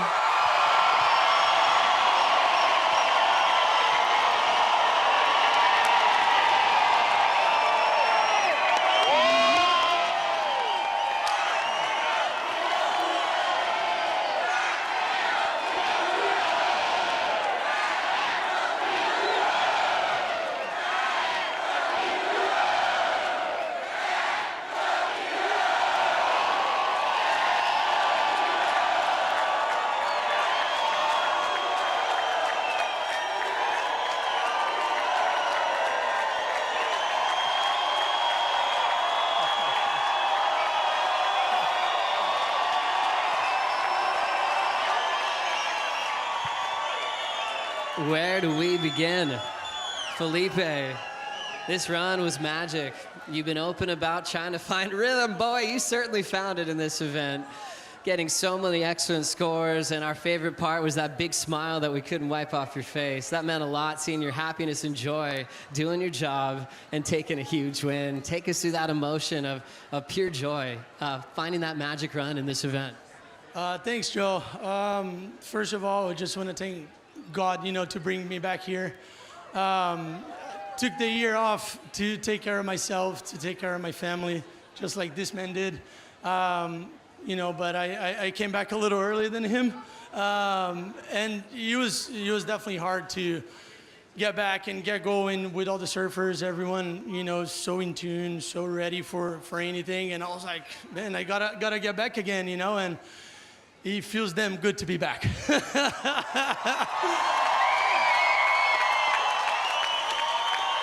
So much love out there for you, Felipe. A couple of minutes to go. What were you guys talking about out there? A lot of fire. It was just a lot of fire, you know. The rematch again after so many years, what, 10 years? Yeah, 10 years, sharing the final again here on the Gold Coast. You know, the crowds are amazing, you know. All the Aussies, all the Brazilians.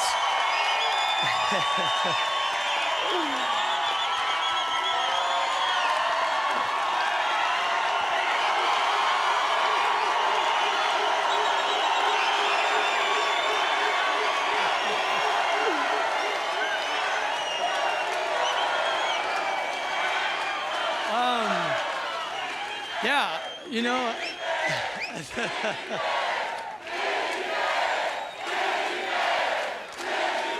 You've done this a long time, Felipe. You got to enjoy every bit of this. Hey, you know what? It's we're just super competitive. Me, Jules, everyone that's on tour, you know, we want to win so bad every time we're in a final. It's, as Julian said, you know, it just brings the fire out of us. And, you know, both of us now being a dad with kids, with the family, it's just, it was so funny, you know, looking back, just us like way younger and trying to go after our dreams. And now we're here with beautiful families, kids. And actually today is Koa's birthday. He's turning 7. So Koa, happy birthday, brother. What a birthday present. Felipe, you're number 6 in the world, heading into the West. The rest of the calendar is in your favor with past history. Must feel amazing to officially enter the world title race.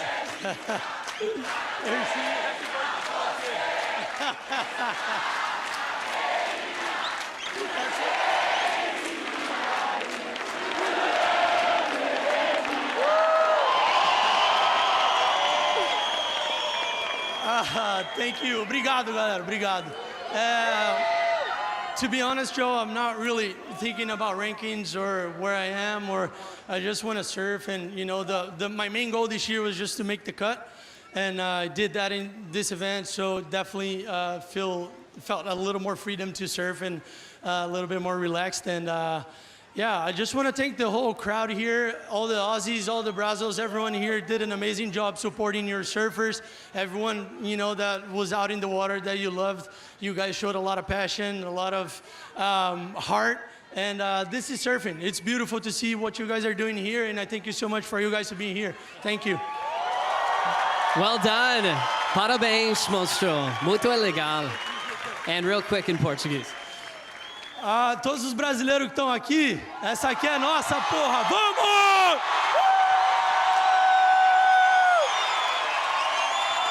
There we go. There we go. Enjoy the moment, my friend. Felipe Toledo, your champ once again here on the Gold Coast. Now this young surfer coming from the island of Oahu, her first ever championship tour victory. Let's hear it for Betty Lou Sakura Johnson.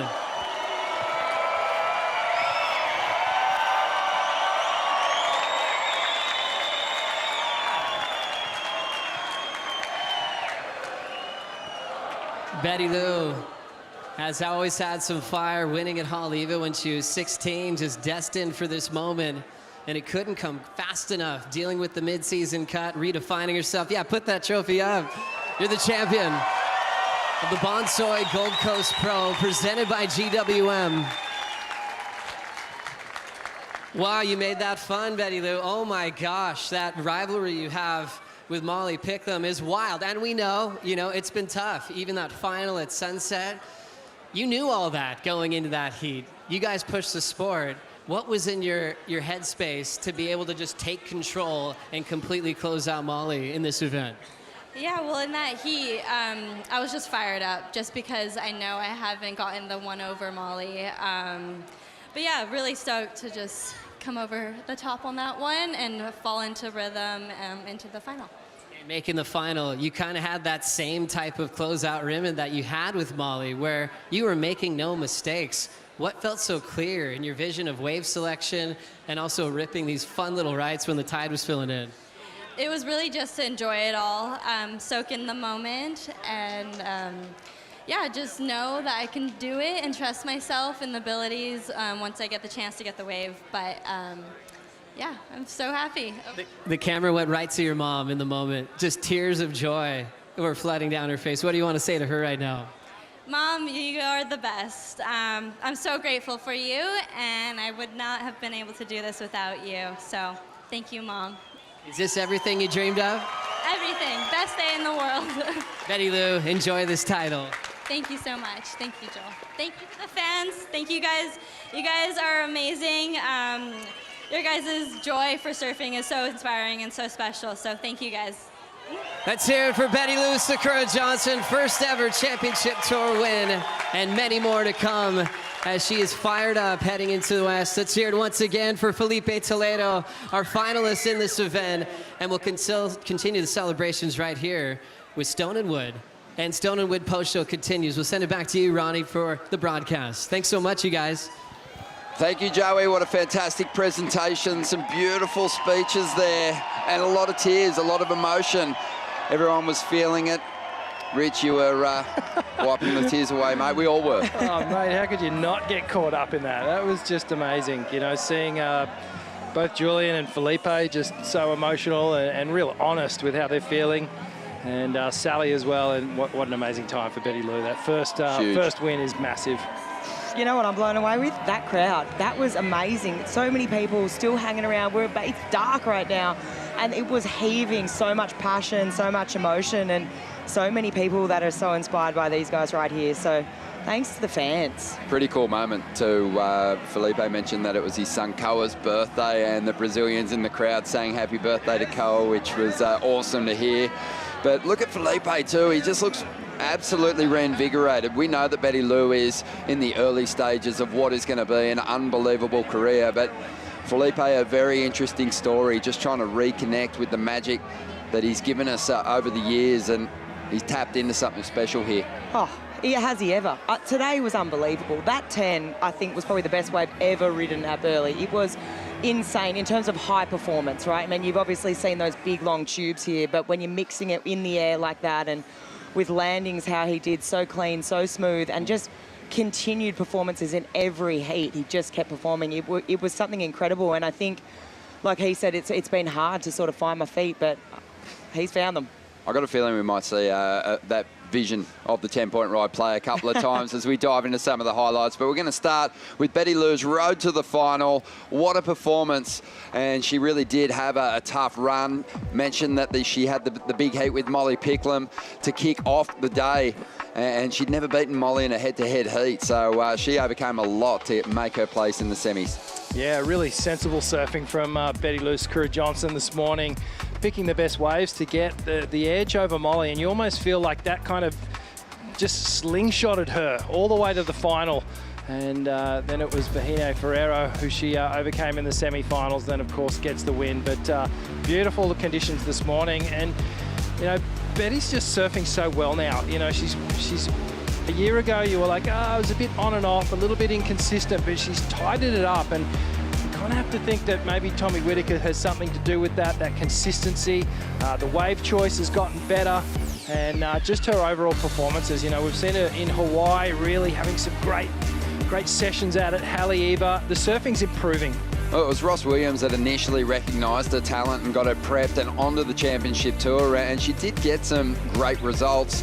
Obviously, Ross spending time with his family at home now, and Betty Lou needed some more guidance, so she went to Tommy Whitaker, and you know, it's all working beautifully with her evolution as a campaigner on the CT. Not just that, you know, you obviously, there's been so much change. The boards too, you know, jumping on these Mayhems, the Matt Biola's boards, they're just looking so good under her feet. I mean, she's always had good timing, but today I feel she had an affinity with Burleigh, and her wave selection was on point. You know, you think about the couple of waves that, you know, her highest scores in every heat, just noticeably cleaner wave faces, just really beautiful bowl to them, and yeah, just beautiful moments for the family, for the mum, all the team, getting the first win. Look, there was that interesting situation in the semi-final too, where she had priority and she was tactical in forcing an interference on Vahine.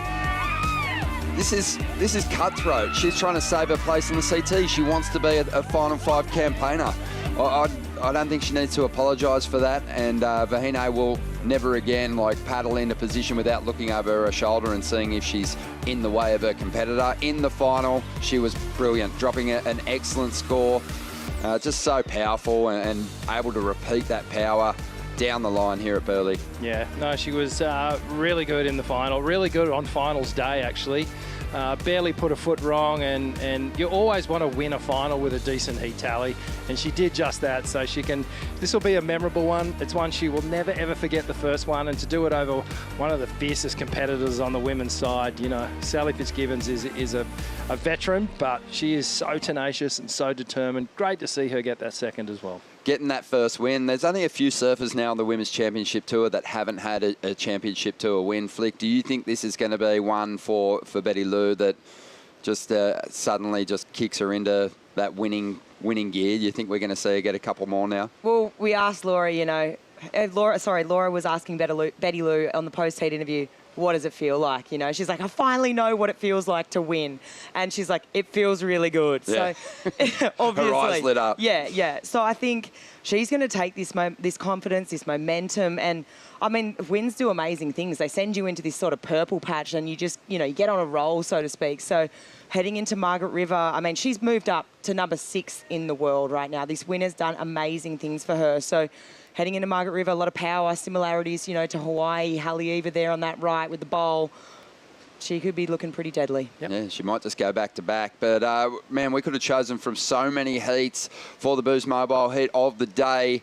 But we opted for one that, we were lucky to get. And it's going to have to go to Stephanie Gilmore up against Erin Brooks. You've got the GOAT, the absolute queen, the most winning surfer of all time, the 8-time world champ, taking on the phenom, the rookie who was chasing a massive finish in this contest to get herself above that cut line. Yeah, this was an amazing heat. We're all rubbing our hands together in the morning. Vaughan spoke to Steph and she's like, I'm looking for the tube. There's tubes out there. And, Erin, though, just went to turns and absolutely nailed it. Just so dynamic on the backhand, so fast, so whippy. The 9.43, backed it up with an 8.33. Just went excellent. But Steph, she dropped a couple of 7s and she looked amazing. I spoke to her after the heat. She goes, I got a bit obsessed with the tube. I was like, mate, if you're a bit deeper, maybe I reckon you could have been on your way. And she's like, nah, Erin just had me. She went to turns and I was just tube focused. Oh, mate. Aren't we all? Yeah. But Erin Brooks, she was not just fighting, an unbelievable, or the very best forehand in the world. Yep. But she was also, fighting the size of Steph Gilmore's turns. And she's pint size, but she matches the world's best with her power. Yeah, well, where Stephanie is just so smooth and graceful and has that underlying power, Erin's just got this real ferocious energy where she just attacks the lip. And, the angles were a little bit sharper than what Steph was doing today. And she got the judge's eye with that, especially on the backhand, staying right critical in the pocket. So it was a bit of a master and the apprentice matchup. And the apprentice got one up. Yeah, 2 9.43s for Erin Brooks in the event. I mean, she's kind of looking deadly again, and she couldn't have come to life at a better time because she did want to take the pressure off at Margaret River. I think that will be a real test for her, that venue, because open ocean, a lot of bump, a lot of water moving, and we'll just see how she fares there. But she needed to relieve a bit of pressure. She's jumped a couple of spots on the rankings. Oh, she's definitely done that, without a doubt. But there's been a couple of people that have relieved some pressure. So it's just, everything's really tight. And, I mean, I'm looking forward to seeing what she can do at main break. Like you said, Ron, it is a difficult wave to figure out if you haven't been there before. So looking forward to watching that one play out. Again, we're kind of spoilt by choice. We got spoilt by choice for the Boost Mobile heat of the day. We went with Steph and Erin, obviously, but Mophie power moves. We saw plenty of them, but nothing bigger than what we saw from Felipe Toledo today. The 10-point ride. We don't get too many these days, but this was always going to go there. An incredible funnel rich, and then the big oop. I think you're right, Flick. It's probably the best wave ever ridden at Burleigh Heads. It was clearly hands down a 10. Well, in this event anyway. In terms of performance, obviously we've seen the psycho big 10 to 15 foot roping tubes. Exactly. We have, but in terms of high performance above the lip, this was cool. The Mophie power move of the event, and I like it because, again, just a demonstration by Felipe of what he brings to the championship tour. He's 14th 10-point ride, but he just brings his very best performance. Every time he puts that jersey on, he competes with his heart. He just is so emotional out there, and mate, that was huge. Under pressure too. It was a big clash, and he got the job done. Yeah, he just goes for it. He puts it on the line in those big critical moments, and there's not many surfers who have the confidence to actually do that, and he's one of them. You know, Medina's another one. Kelly used to do it as well, you know, and that's the recipe for the greats. It is, and coming into this event, Felipe knocking on the door of the top 10. Let's have a look at the rankings after stop number 6, and you'll see that Felipe's made quite the jump, and he's pushing now toward that top 5 in 6th position, heading into an event where he could do extremely well and has in the past. Yeah, well, he's won the event over in WA before, so he's very, very poised in that 6th position to make a jump and get into that 5. But you can see there, you know, in contrast, little slide from Ethan Ewing, little slide from Jack Robbo. Italo's still way out in front. You know, he's been at that top position all year. Yago's sitting in 2nd, and Jordy maintaining in 3rd. It's incredible. This front page just looks amazing. It really does, yeah. And after stop number 5, you know, we kind of had similar results, not too much shuffling around just based on the consistency of those surfers at the top of the ratings. But it's getting interesting now, Flick, and especially on the women's side. Have a look at the climb from Betty Lou Sakura-Johnson, 13th place, up in a 6th position. Wow, this is massive for her confidence. It's massive for her. I mean, she was almost staring a couple of events back. It was kind of like, wow, okay, this cut's looming and Betty Lou's career could be in jeopardy here, but she's well and truly saved it. She's up into number 6. You're kind of thinking, okay, heading into Margie's, I'm drawing similarities. You know, obviously she's used to that power, that open ocean. And then, you know, you look at the top 4, I mean, they're all in the 30,000 range. I just feel it's become more tight. You know, after this event, there were a few women that performed that really needed to save their position on tour. So everything's really tightening up, and it's going to make Margaret River even more dramatic. Erin's Pulse won't be running as fast now. She's jumped up a couple of spots, but then Sawyer Lindblad, she dropped 3 positions. So there's some surfers that are really kind of going to be feeling it heading into stop number 7. But the interesting thing was Sally made the final, got a runner-up finish, and still didn't move a place. She really needed the victory to get herself above that cut line, so she will have to really produce. And she's another surfer that's got great memories at Margaret River. So it's going to be huge to see if she can get it done.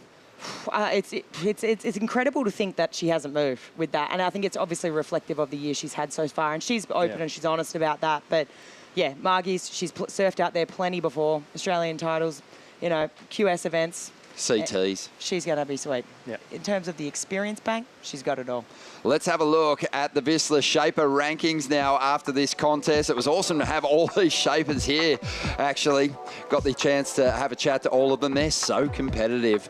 And we've still got Matt Biolis on top with Lost, performing so well this season. Oh, yeah, and it was a good acquisition of Lost to get Betty Lou on the program, because she's done wonders for him in this event, and you can see Lost just way out in front at the moment. Sharp Eye, well, they're in the hundreds, so they're not too far behind, but perhaps a couple of event wins away. DH, Channel Islands, JS. Mate, JS has bursted back onto the scene this year, and great to see him back on the front page. Yeah, he's starting to collect some results. A lot of friendly fire for him throughout the contest as well, which was interesting. Yeah, for sure.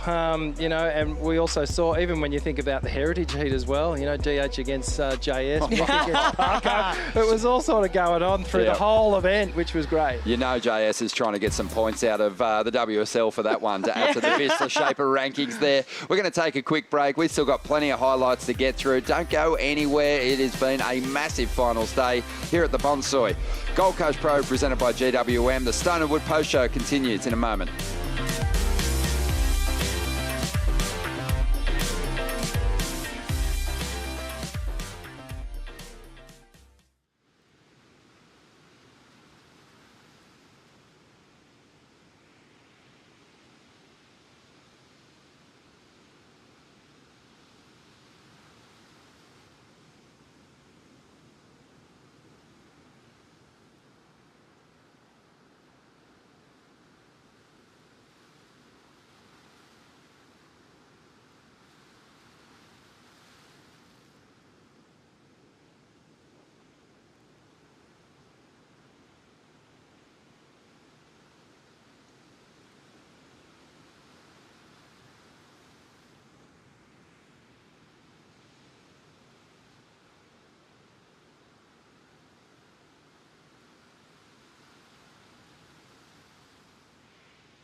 The mid-season cut is here.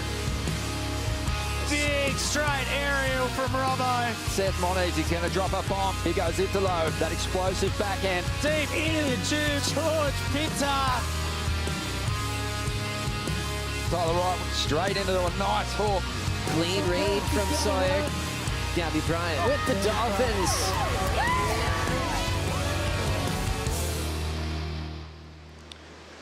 The Western Australian Margaret River Pro is the next event on the schedule. Stop 7. We know it brings with it a whole lot of stress for some competitors, for others who have got that momentum. They're fighting for the final 5, looking to get to the top end of the ratings.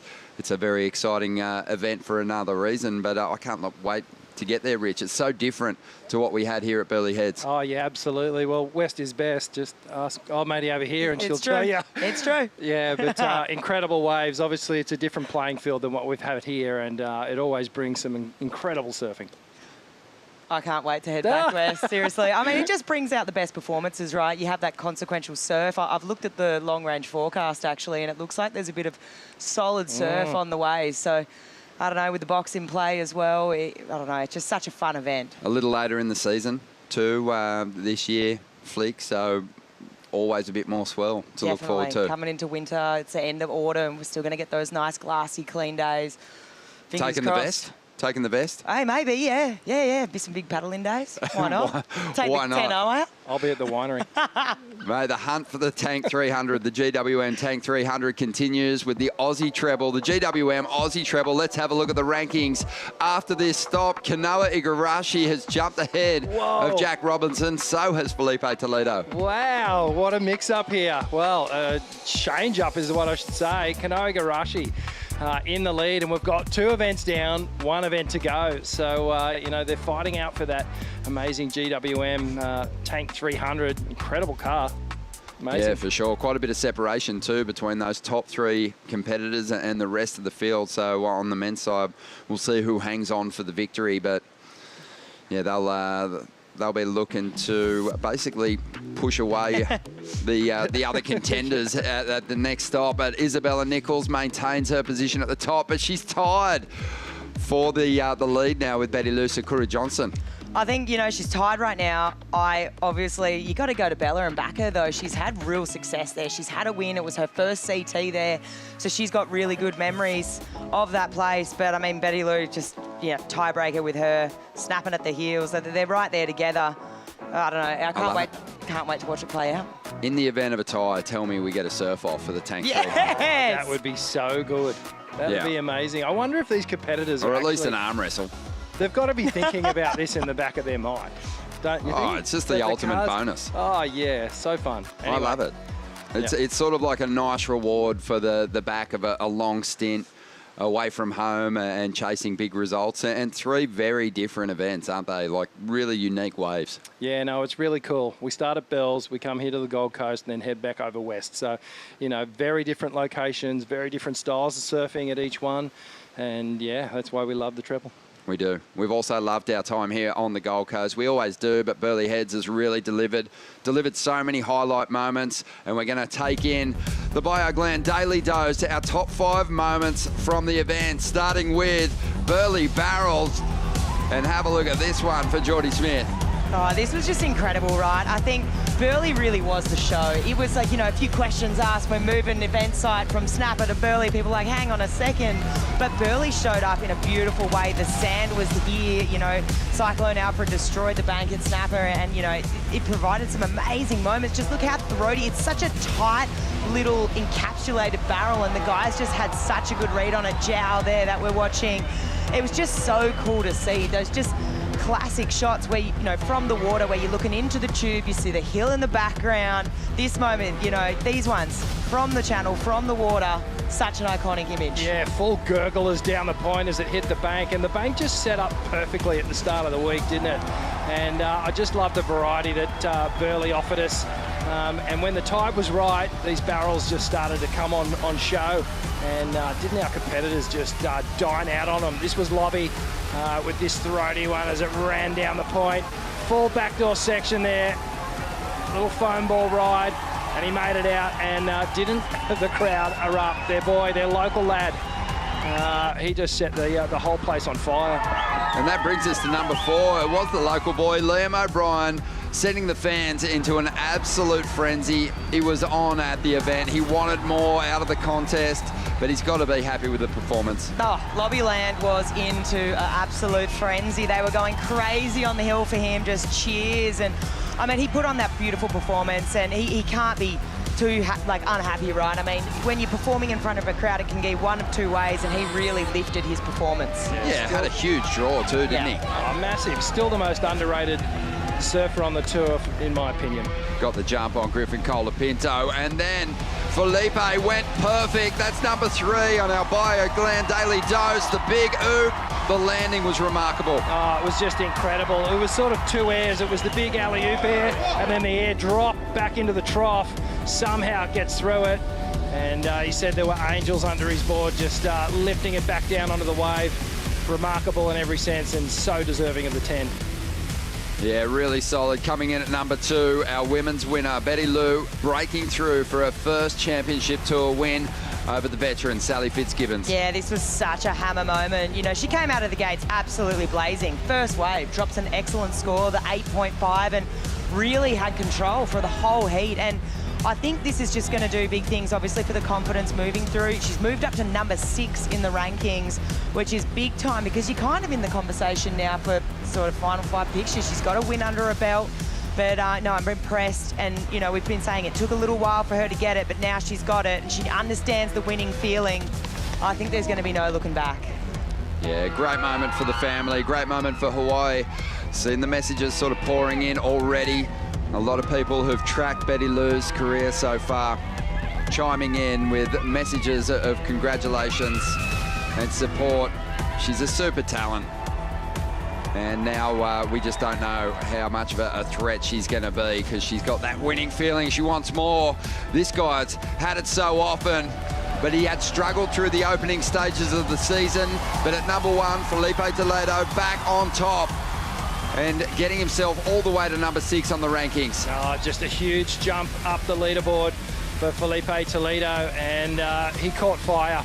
You know, 2025 has been somewhat of an inconsistent year for results for Felipe Toledo, but welcome back, mate. Welcome back to the winner's circle. Welcome back to fine form, and potentially looking at jumping into the 5 and having a crack at the world title once we get to the end of the year. Was tied on 15 wins.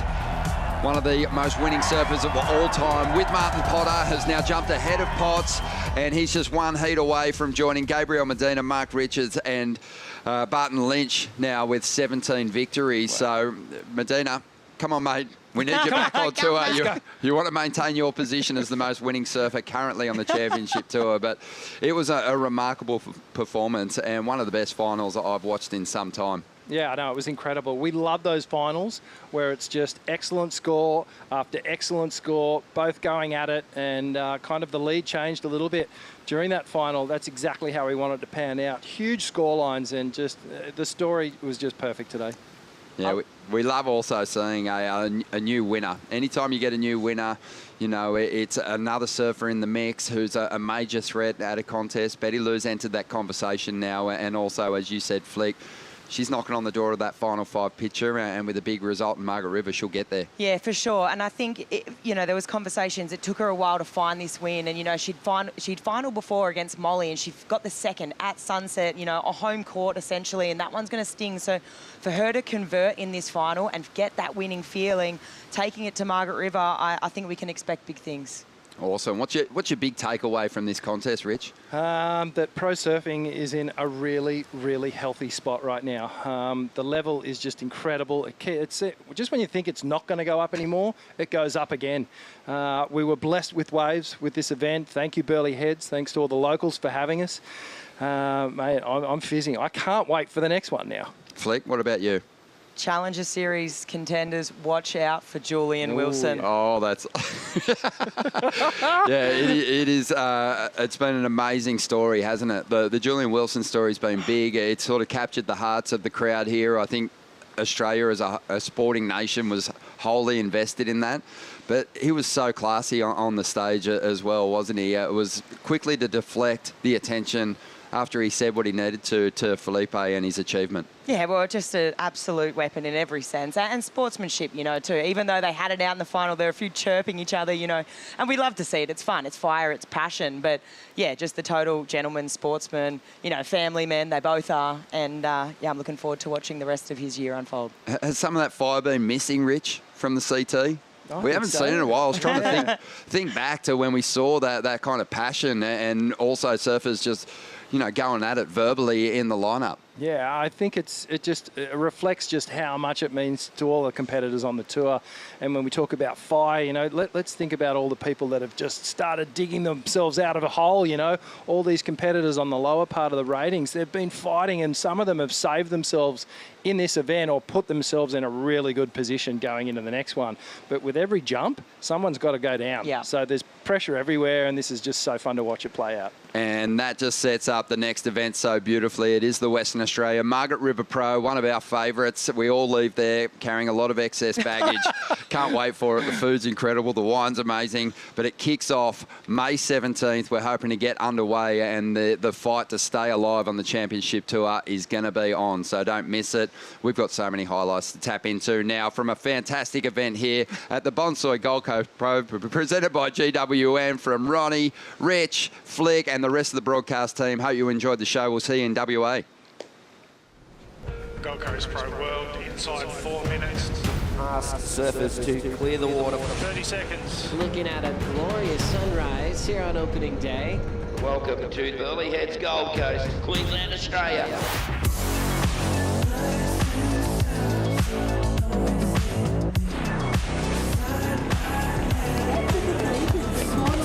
It's a super fun wave. I love the spot too, it's super nice.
No point holding back.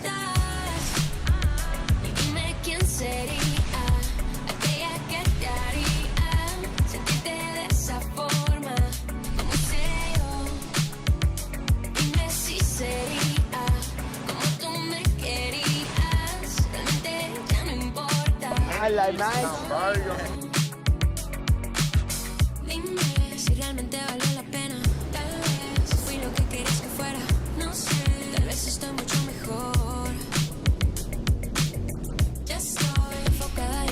Oh, you gotta go, you gotta try this thing, you know?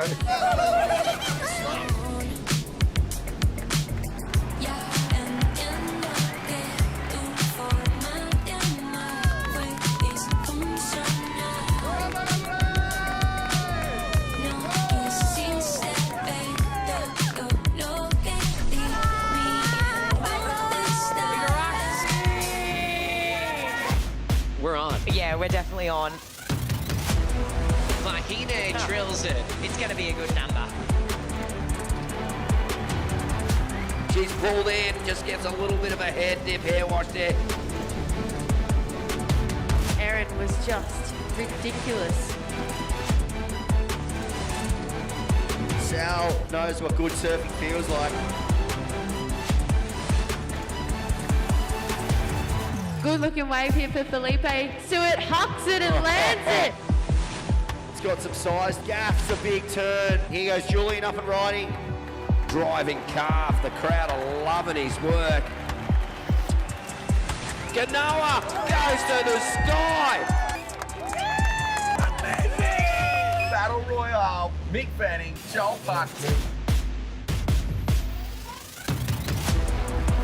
And just whips into that one and over that end section.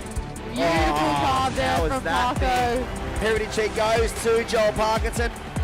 Women's semifinal number 1. Betty Lou is pleading for the blocking call. Sally survives the next generation. See the tube, he's racing down the wall. Stand by for the big lift.